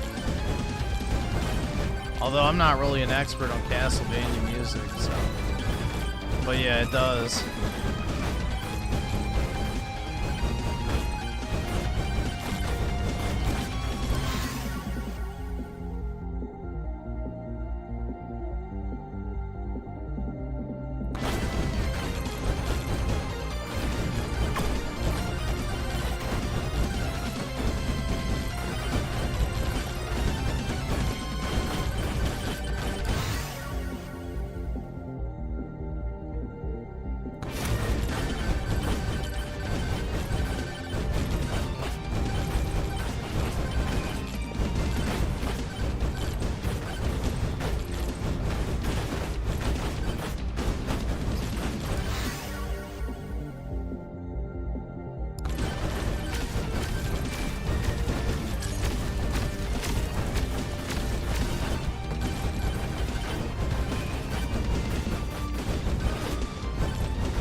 There we go.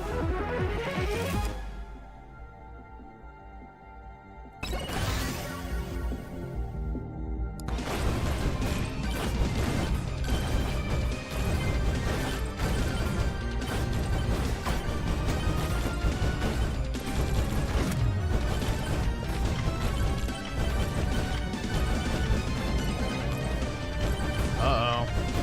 Yeah, I better get out of this area.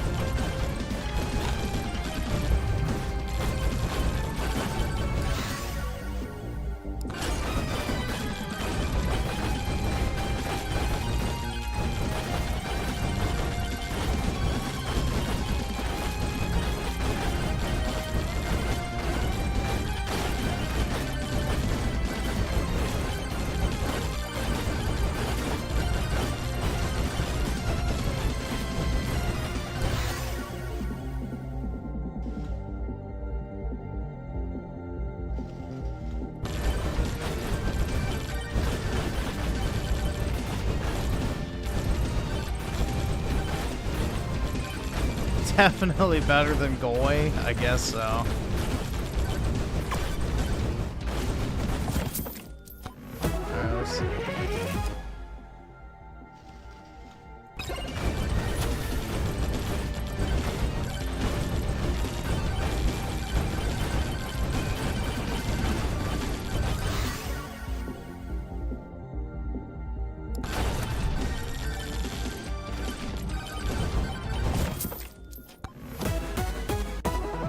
Oh, nice. Dude, an epic!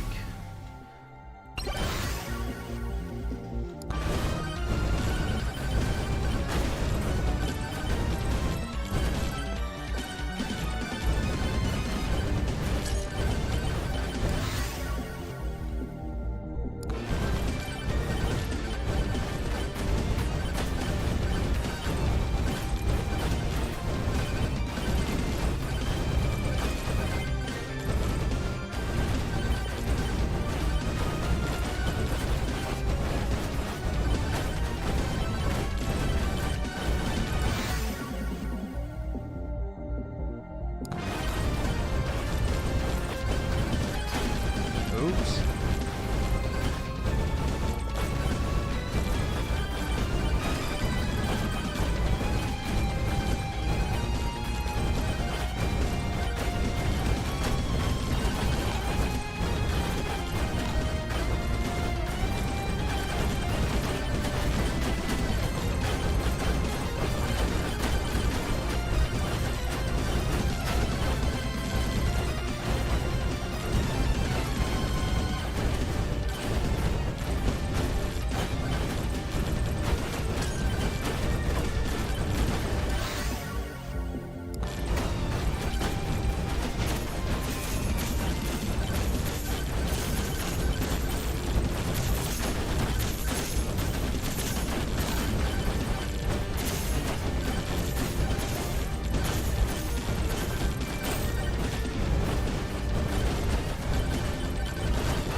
Let's see.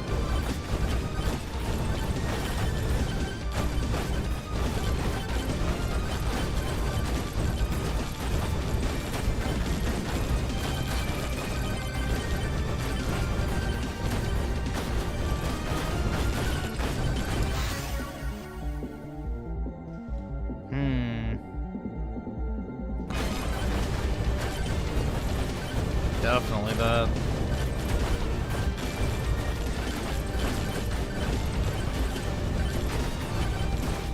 Yeah, I don't know how often I would play this, but I get the appeal to it. It's definitely not bad. It's definitely a lot better visually than that Vampire Survivor game, that's for sure.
Alright.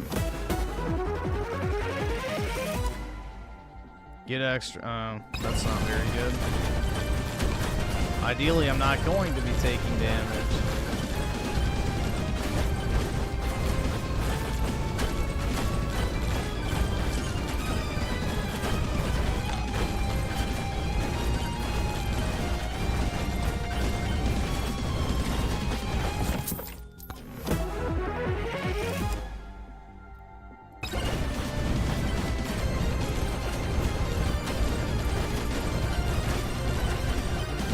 I deal more damage when I jump? Okay.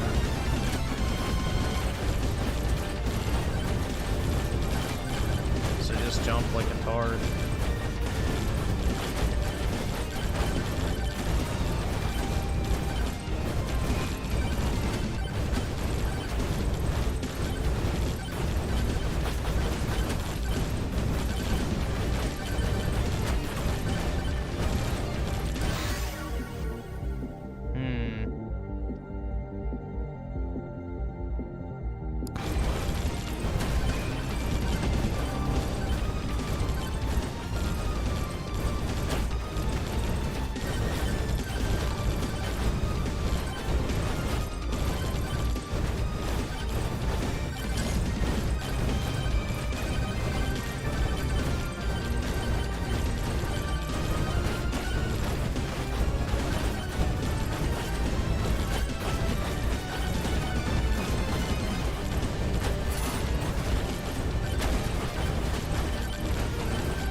Uh-oh.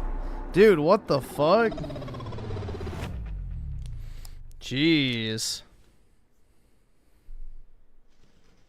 I got raped.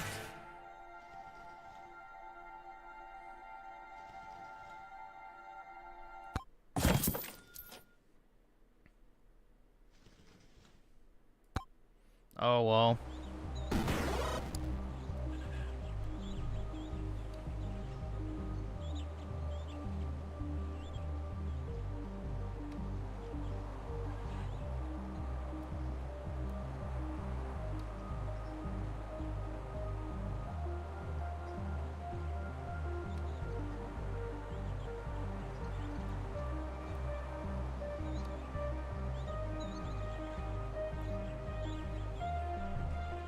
Did I beat the boss? I don't know.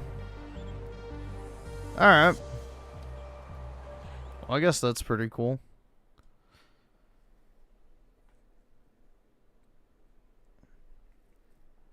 That's not bad. I don't know. Maybe I'll play that in my free time.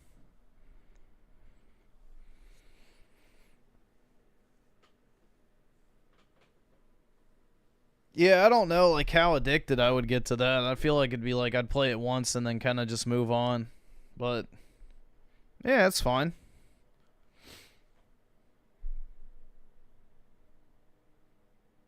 You're meant to have... Oh, so you're supposed to just run around the environment and look for shit? I thought it was just to survive.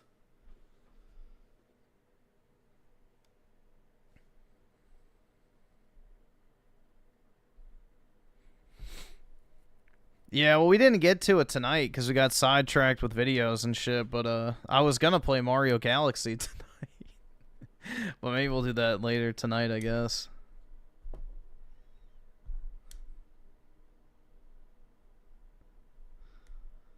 You summon the boss and he gives you the exit when... Oh, okay. Gotcha.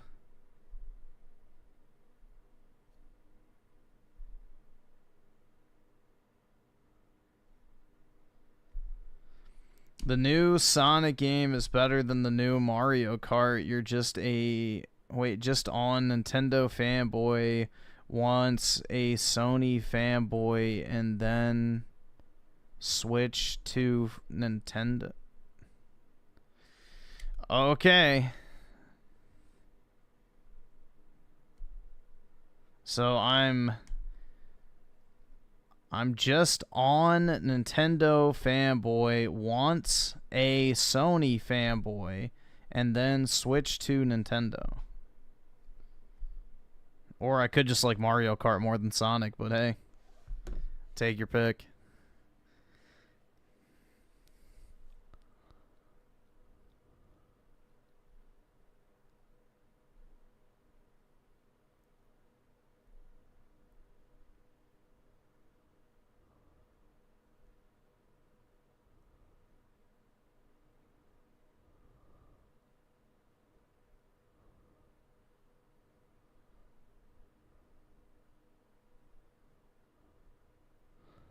Yeah, I'm definitely a Nintendo fan, so I think they have great games for the time being, at least.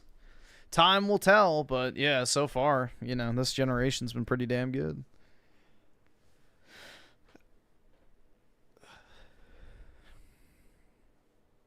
Mario Kart World is a downgrade to Mario Kart 8. That's fine. You can think that. I don't really have a problem with that. I mean, you could say that for sure. Like, it has more more carts, more tracks, more characters. If you like the traditional 3 lap race structure, then yeah, I could see that. Personally, I just really like the knockout tour, so that's what I like about Mario Kart World. Knockout tour is my favorite part of that game, personally. So that I genuinely think is like one of the best new changes that Mario Kart has made. So I think that's pretty much all I've played in that game.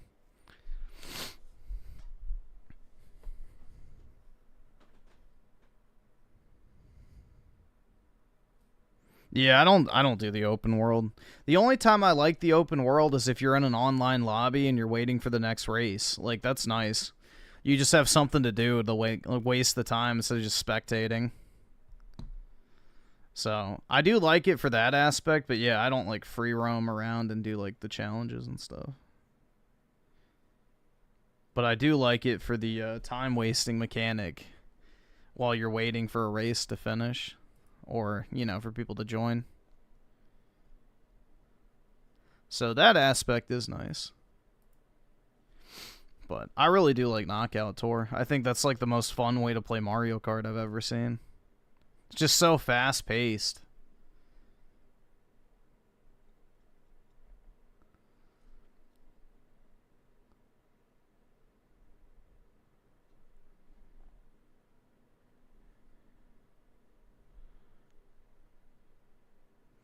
So you're saying everything on PC, Xbox, PlayStation sucks, but everything on Nintendo is doing better to you. As far as first party goes, yeah. I think Nintendo has way better first party than PlayStation and Xbox. Steam, they don't make games anymore, so.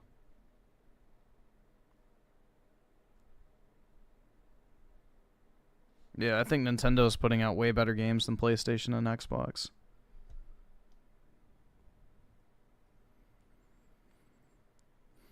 Yeah, I mean, it seems like they have a pretty good lineup coming out. I mean, they have Metroid Prime 4, they have Kirby Air Ride, they have the new Pokemon game, which Pokemon's been shit for a while. And then I assume 3D Mario will be announced sometime around the Mario movies release, would be my guess. And then Zelda at some point will come. And then also the new Fire Emblem's coming out, too. I don't think it's actually open world, though. I think it's just a exploration area. I would think it's going to be structured kind of like Shadow of the Colossus, you know? Where it's like you have like that kind of open area in the middle of the map. But then when you actually go into each particular zone, it's like a linear area. You're fucking poor. I think it's just going to be like that. Instead of like having a fast travel mechanic, like it's just going to be an extended hub area, would be my guess. If I was a betting man, that's what I would say. But I guess we'll find out. Comes out in December. 2 months. Kind of crazy. That game was announced forever ago, too, so...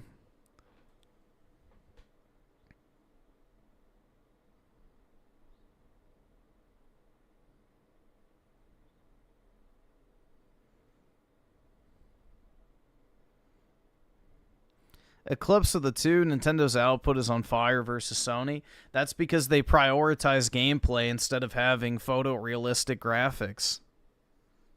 So that's the advantage you have when you actually prioritize gameplay in a video game. But yeah, it's amazing how that works. Yeah, I hate it too. How you have to spend the extra money to get their stuff like on the actual release date.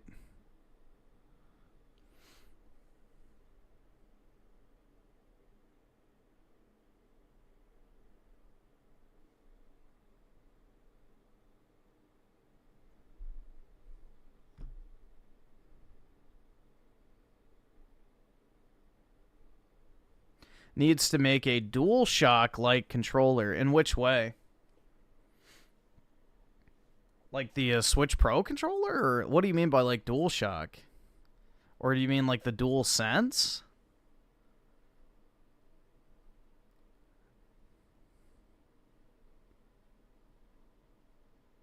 Because the DualShock is pretty basic. There's not really much to it. Oh, the touchpad. I mean, I guess for Mario Galaxy, that would be kind of nice. So I get what you're saying. I mean, you can use gyro for that, if I'm not mistaken. So it's not, like, too far off. But yeah, I know what you mean. Like for Mario Galaxy or something. Emulating Wii games, yeah, it would be pretty convenient. I know what you mean.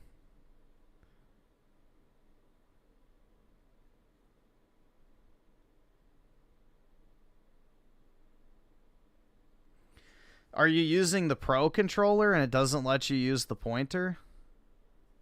Yeah, I don't like gyro. People swear by gyro controls on like console, and I'm like, bro, no. No, I don't want to do it. It just doesn't ever feel right. I don't like people play Splatoon with gyro, and that shit's awful, bro. It's like, ew. I don't want to aim with my controller. I just want to use the thumbsticks.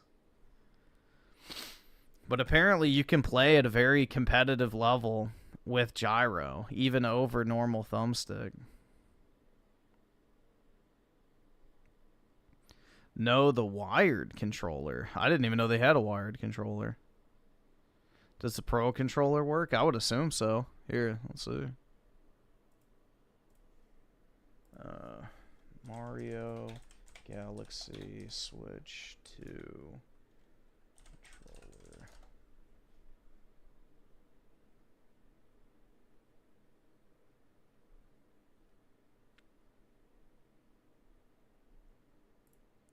Mario Galaxy 1 and Mario Galaxy 2 hit Nintendo. On one hand, it's really cool to see how far Nintendo has come in terms of just absolutely refining and perpetuated. It feels like something that is of the past, even though we have confirmation that Nintendo has improved resolutions. Digital Foundry went in and zoomed in on Peach's eye, and we know that Peach's eye is looking more resolved here on the Switch 1 and 2. I'm playing on Switch 2, it's 60 frames per second, it looks fantastic. It is very much a palatable experience for the visuals, for the graphics. I'm guessing it does work with the Pro controller, but...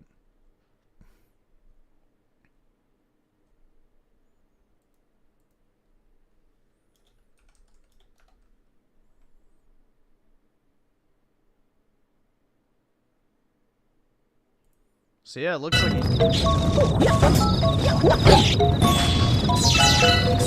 yeah, it looks like it does work with the Pro controller. I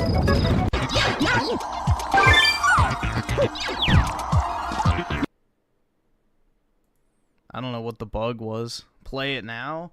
I don't have time, bro. It's already 8 o'clock. It's already 8 o'clock.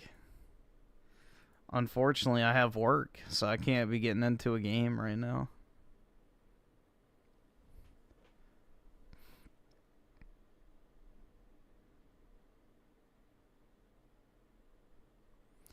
Well, I mean, the thing is with Ghost of Yotei is, like, the gameplay is not terrible. The gameplay is not that bad. The problem is the story, which is the main focus of the game, is really boring. So it's like, well, that's the main focus, so you kind of have to judge the game on what it's trying to be, and the combat is definitely like a second-class citizen compared to the story. Griffin working? That's right. At least it's no longer Griffin shitting from that fucking salad earlier. Jeez. That's a relief. Just gonna see, where is that?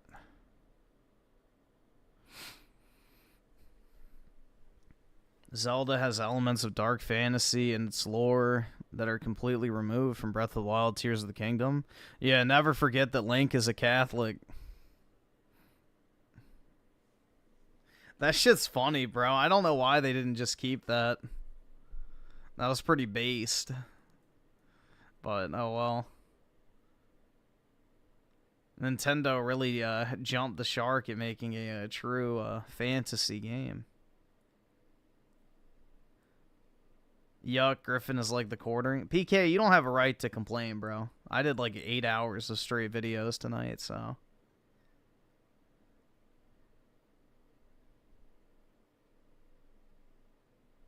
I watched that one video of the guy you said about your video saying you hate every video game. He's on... Wait, he is on his right. You do hate everything. By the end of the day, you go out and spend out full price? Okay. I literally don't hate every video game. The game I was literally just playing like 10 minutes ago I liked. Mario Galaxy I like. I don't know. Mario Kart I just said I liked. Here, and let's see what else. What other games do I dislike? Oblivion Remastered I like. Space Marine 2 I like. Mecha Break I like. Borderlands 4 I like overall when it works. Dying Light the Beast I like. I used to like Overwatch. Final Fantasy I liked. Halo I like. Red Dead Redemption 1 I like. I like this game. Mafia the Old Country. That was pretty decent. So, I don't know, bro. I do like games.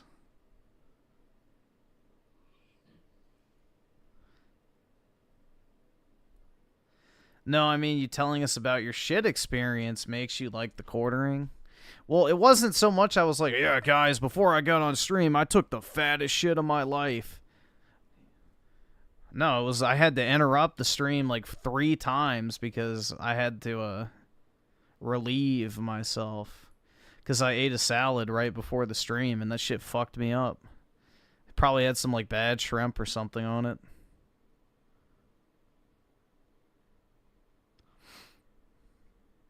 Lost Soul aside, yeah, I would say overall I liked it. That was pretty decent.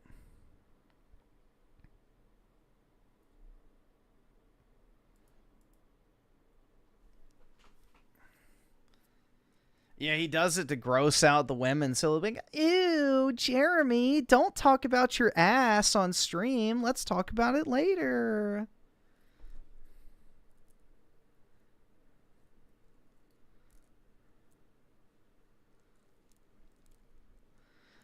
You do hate mostly everything. Yeah, well, most games are bad. And you go out and buy them. If you know the game's going to be shit, why do you buy it? You're part of the problem too. Because most of the games I buy that I know are going to be shit, like Silent Hill F, I was paid to play this game.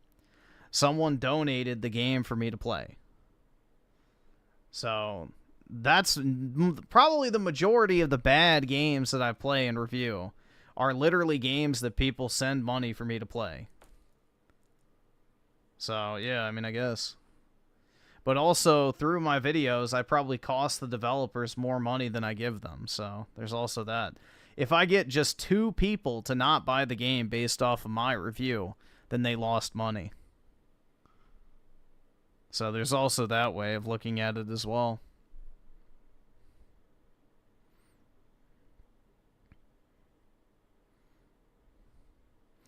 Griffey, will Quartering ever get a chance to bang Melanie? No, he won't. Dude, she probably has an army of simps that are just waiting.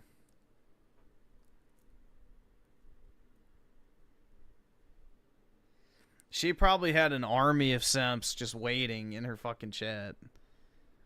Her chat, her DMs everywhere for the word. They're just waiting for the word that she's ready to start dating. Melanie, my beloved, here. I'm a retired whatever. Come spend my 401k with me.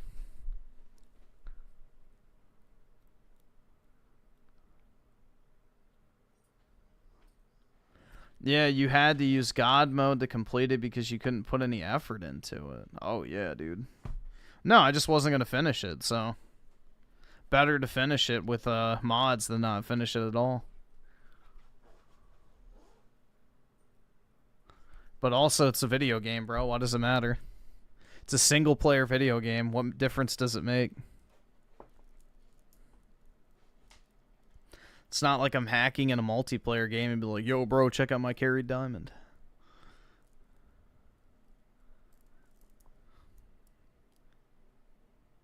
Melanie hack? That's right. Yeah, I work during the day. I don't need to work when I play video games. No, thank you.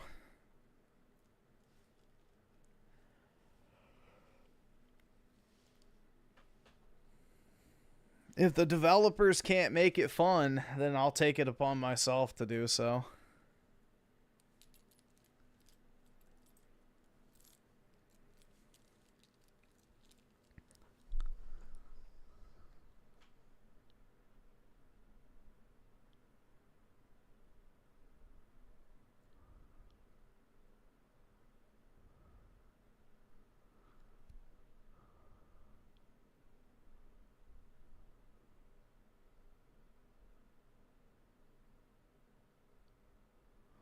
Oh man, she's 38 as a 31-year-old. She's a hag. Yeah.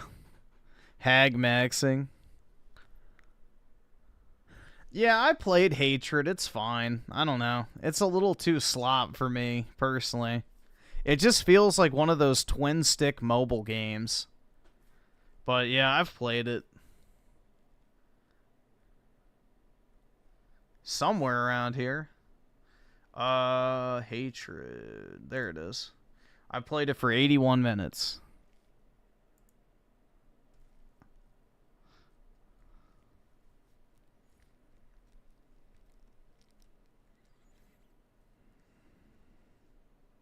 Why does FBI like Elena so much? Because she's 16 and blonde.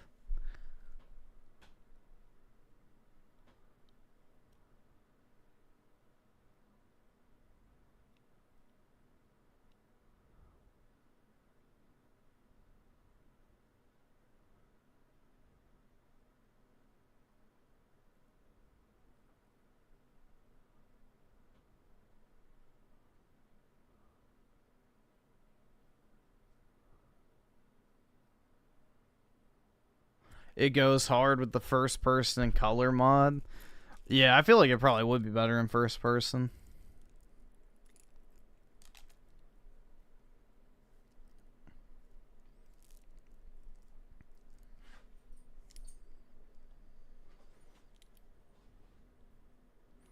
The devs of Portal should get their shit together and make another... Yeah, I don't know if they even work there. Like, that's the thing with Valve, is like, do these developers even work there anymore? Like, is anyone from the Portal dev team? Oh, Postal. Okay, I was about to say. Yeah, I don't know if Portal devs are still there.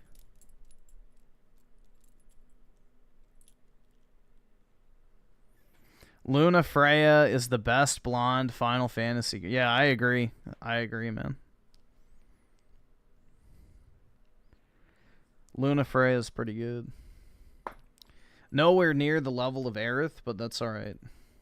Not everyone can be perfect.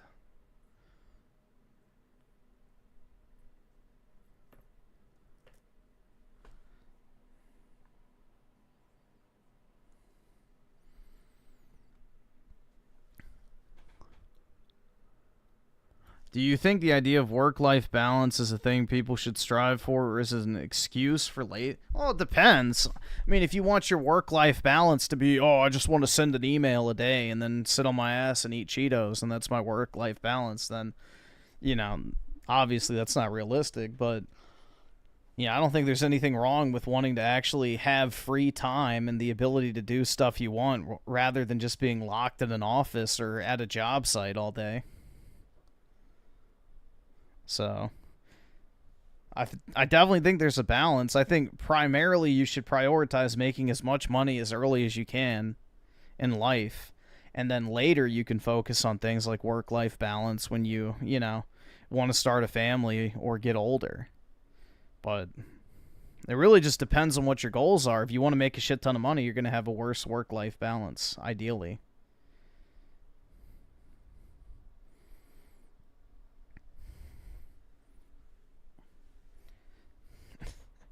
Work and gym are the only thing that matters?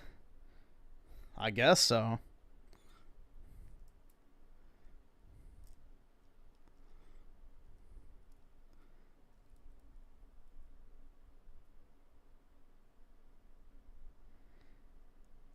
Do I make anything of the calls for a 4-day work week? I think it's fine, honestly. Like, shit, if you work an extra 2 hours on, you know, Monday through Thursday, I think that's fine. I don't really see a reason. Like, the thing is, there's so much wasted time in the workplace anyway. I think you could easily have 4-day work weeks for most industries. Now, granted, not every industry would be, you know, able to do that, like retail, for example. But, yeah, a lot of office jobs could easily be 4-day work weeks.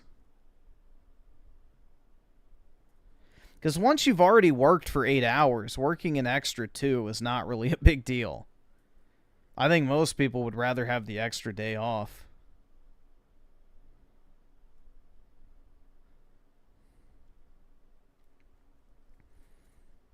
But yeah, I don't have any problem with that. I think that would actually be a better situation than we have right now. It's the same hours after all, so it wouldn't really make a difference.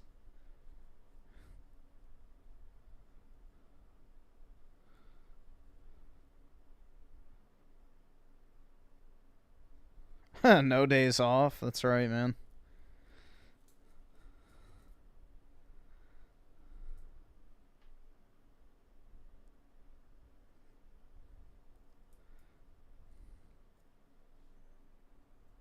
I know a few of the people I work with do 10-hour days, 4 days a week. Like, they take every Friday off and they just flex their time, but that's a manager, so they can get creative with their schedule.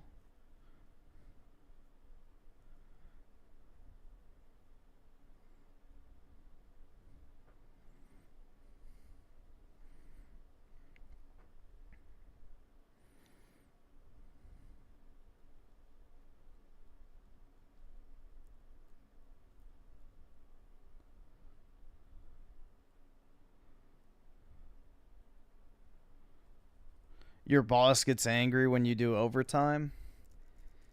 Tell him to pay you anyway. I don't. Yeah, I wish I could get overtime. If I could get as many hours of overtime as I wanted, I would work as many as possible.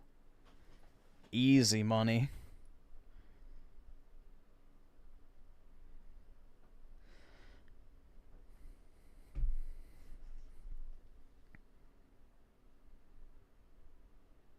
I technically should be charging overtime right now at my job because I do the job of 2 people, essentially.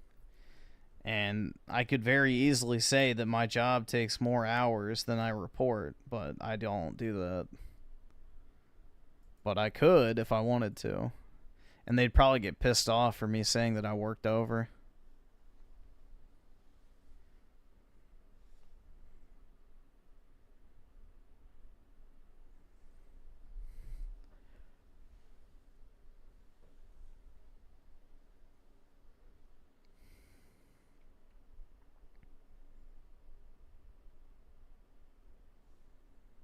No, I've never played Batman Arkham Origins.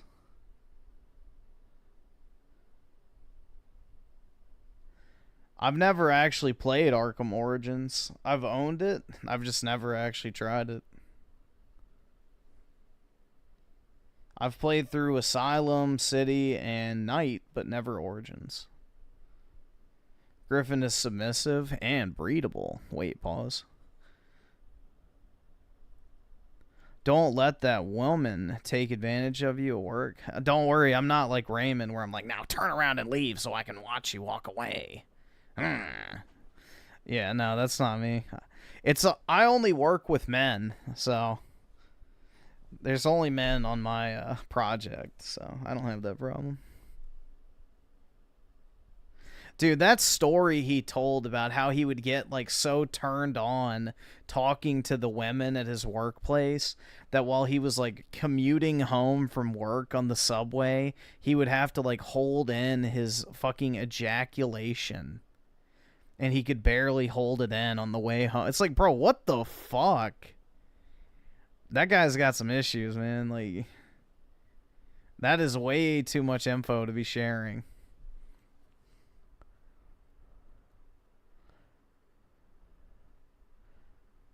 That is a massive overshare. Like, that's his biggest problem, is oversharing.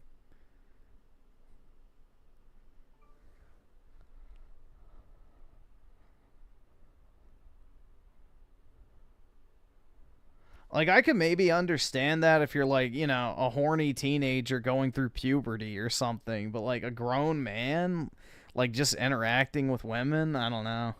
That's kind of crazy.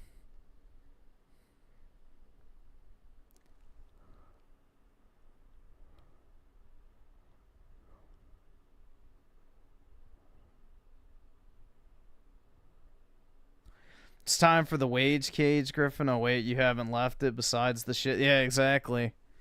I have to turn this computer into sleep mode, and then I have my my laptop is in here, so I just have to open that up, and then I'm at work.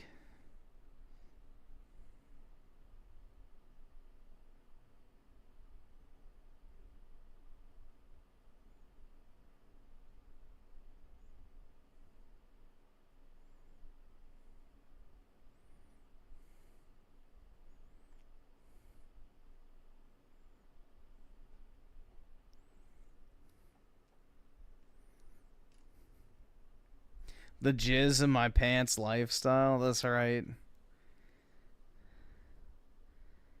Yeah, that's the thing, bro. Is the uptuck came in clutch as fuck during middle school. That's one of the best strategies ever invented. The uptuck. Solves a lot of problems.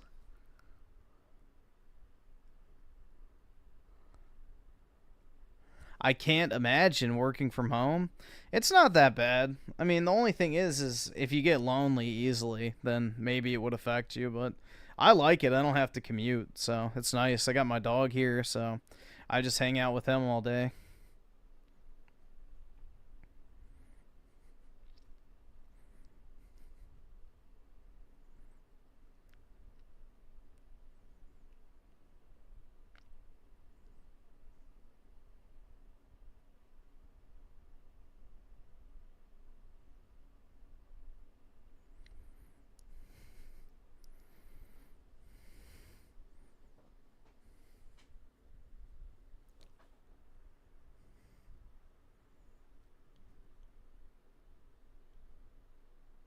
Sounds like a sweet deal. Yeah, it's pretty nice. The only thing is if you get lonely easily, a lot of people miss the camaraderie of being in the office, which, you know, to each their own. I don't have that problem. I've never had a problem working and, like, staying focused.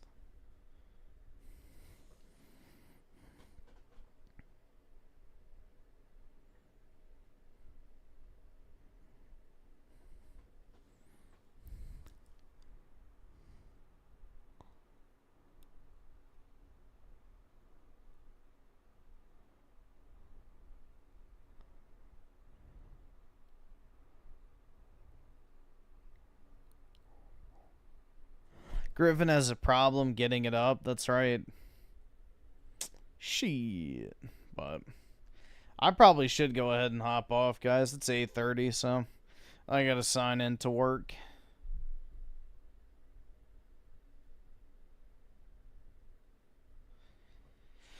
Unfortunately, I have to be a productive member of society now. You know, I can't live the gaming lifestyle forever, but have a wonderful Monday, everybody.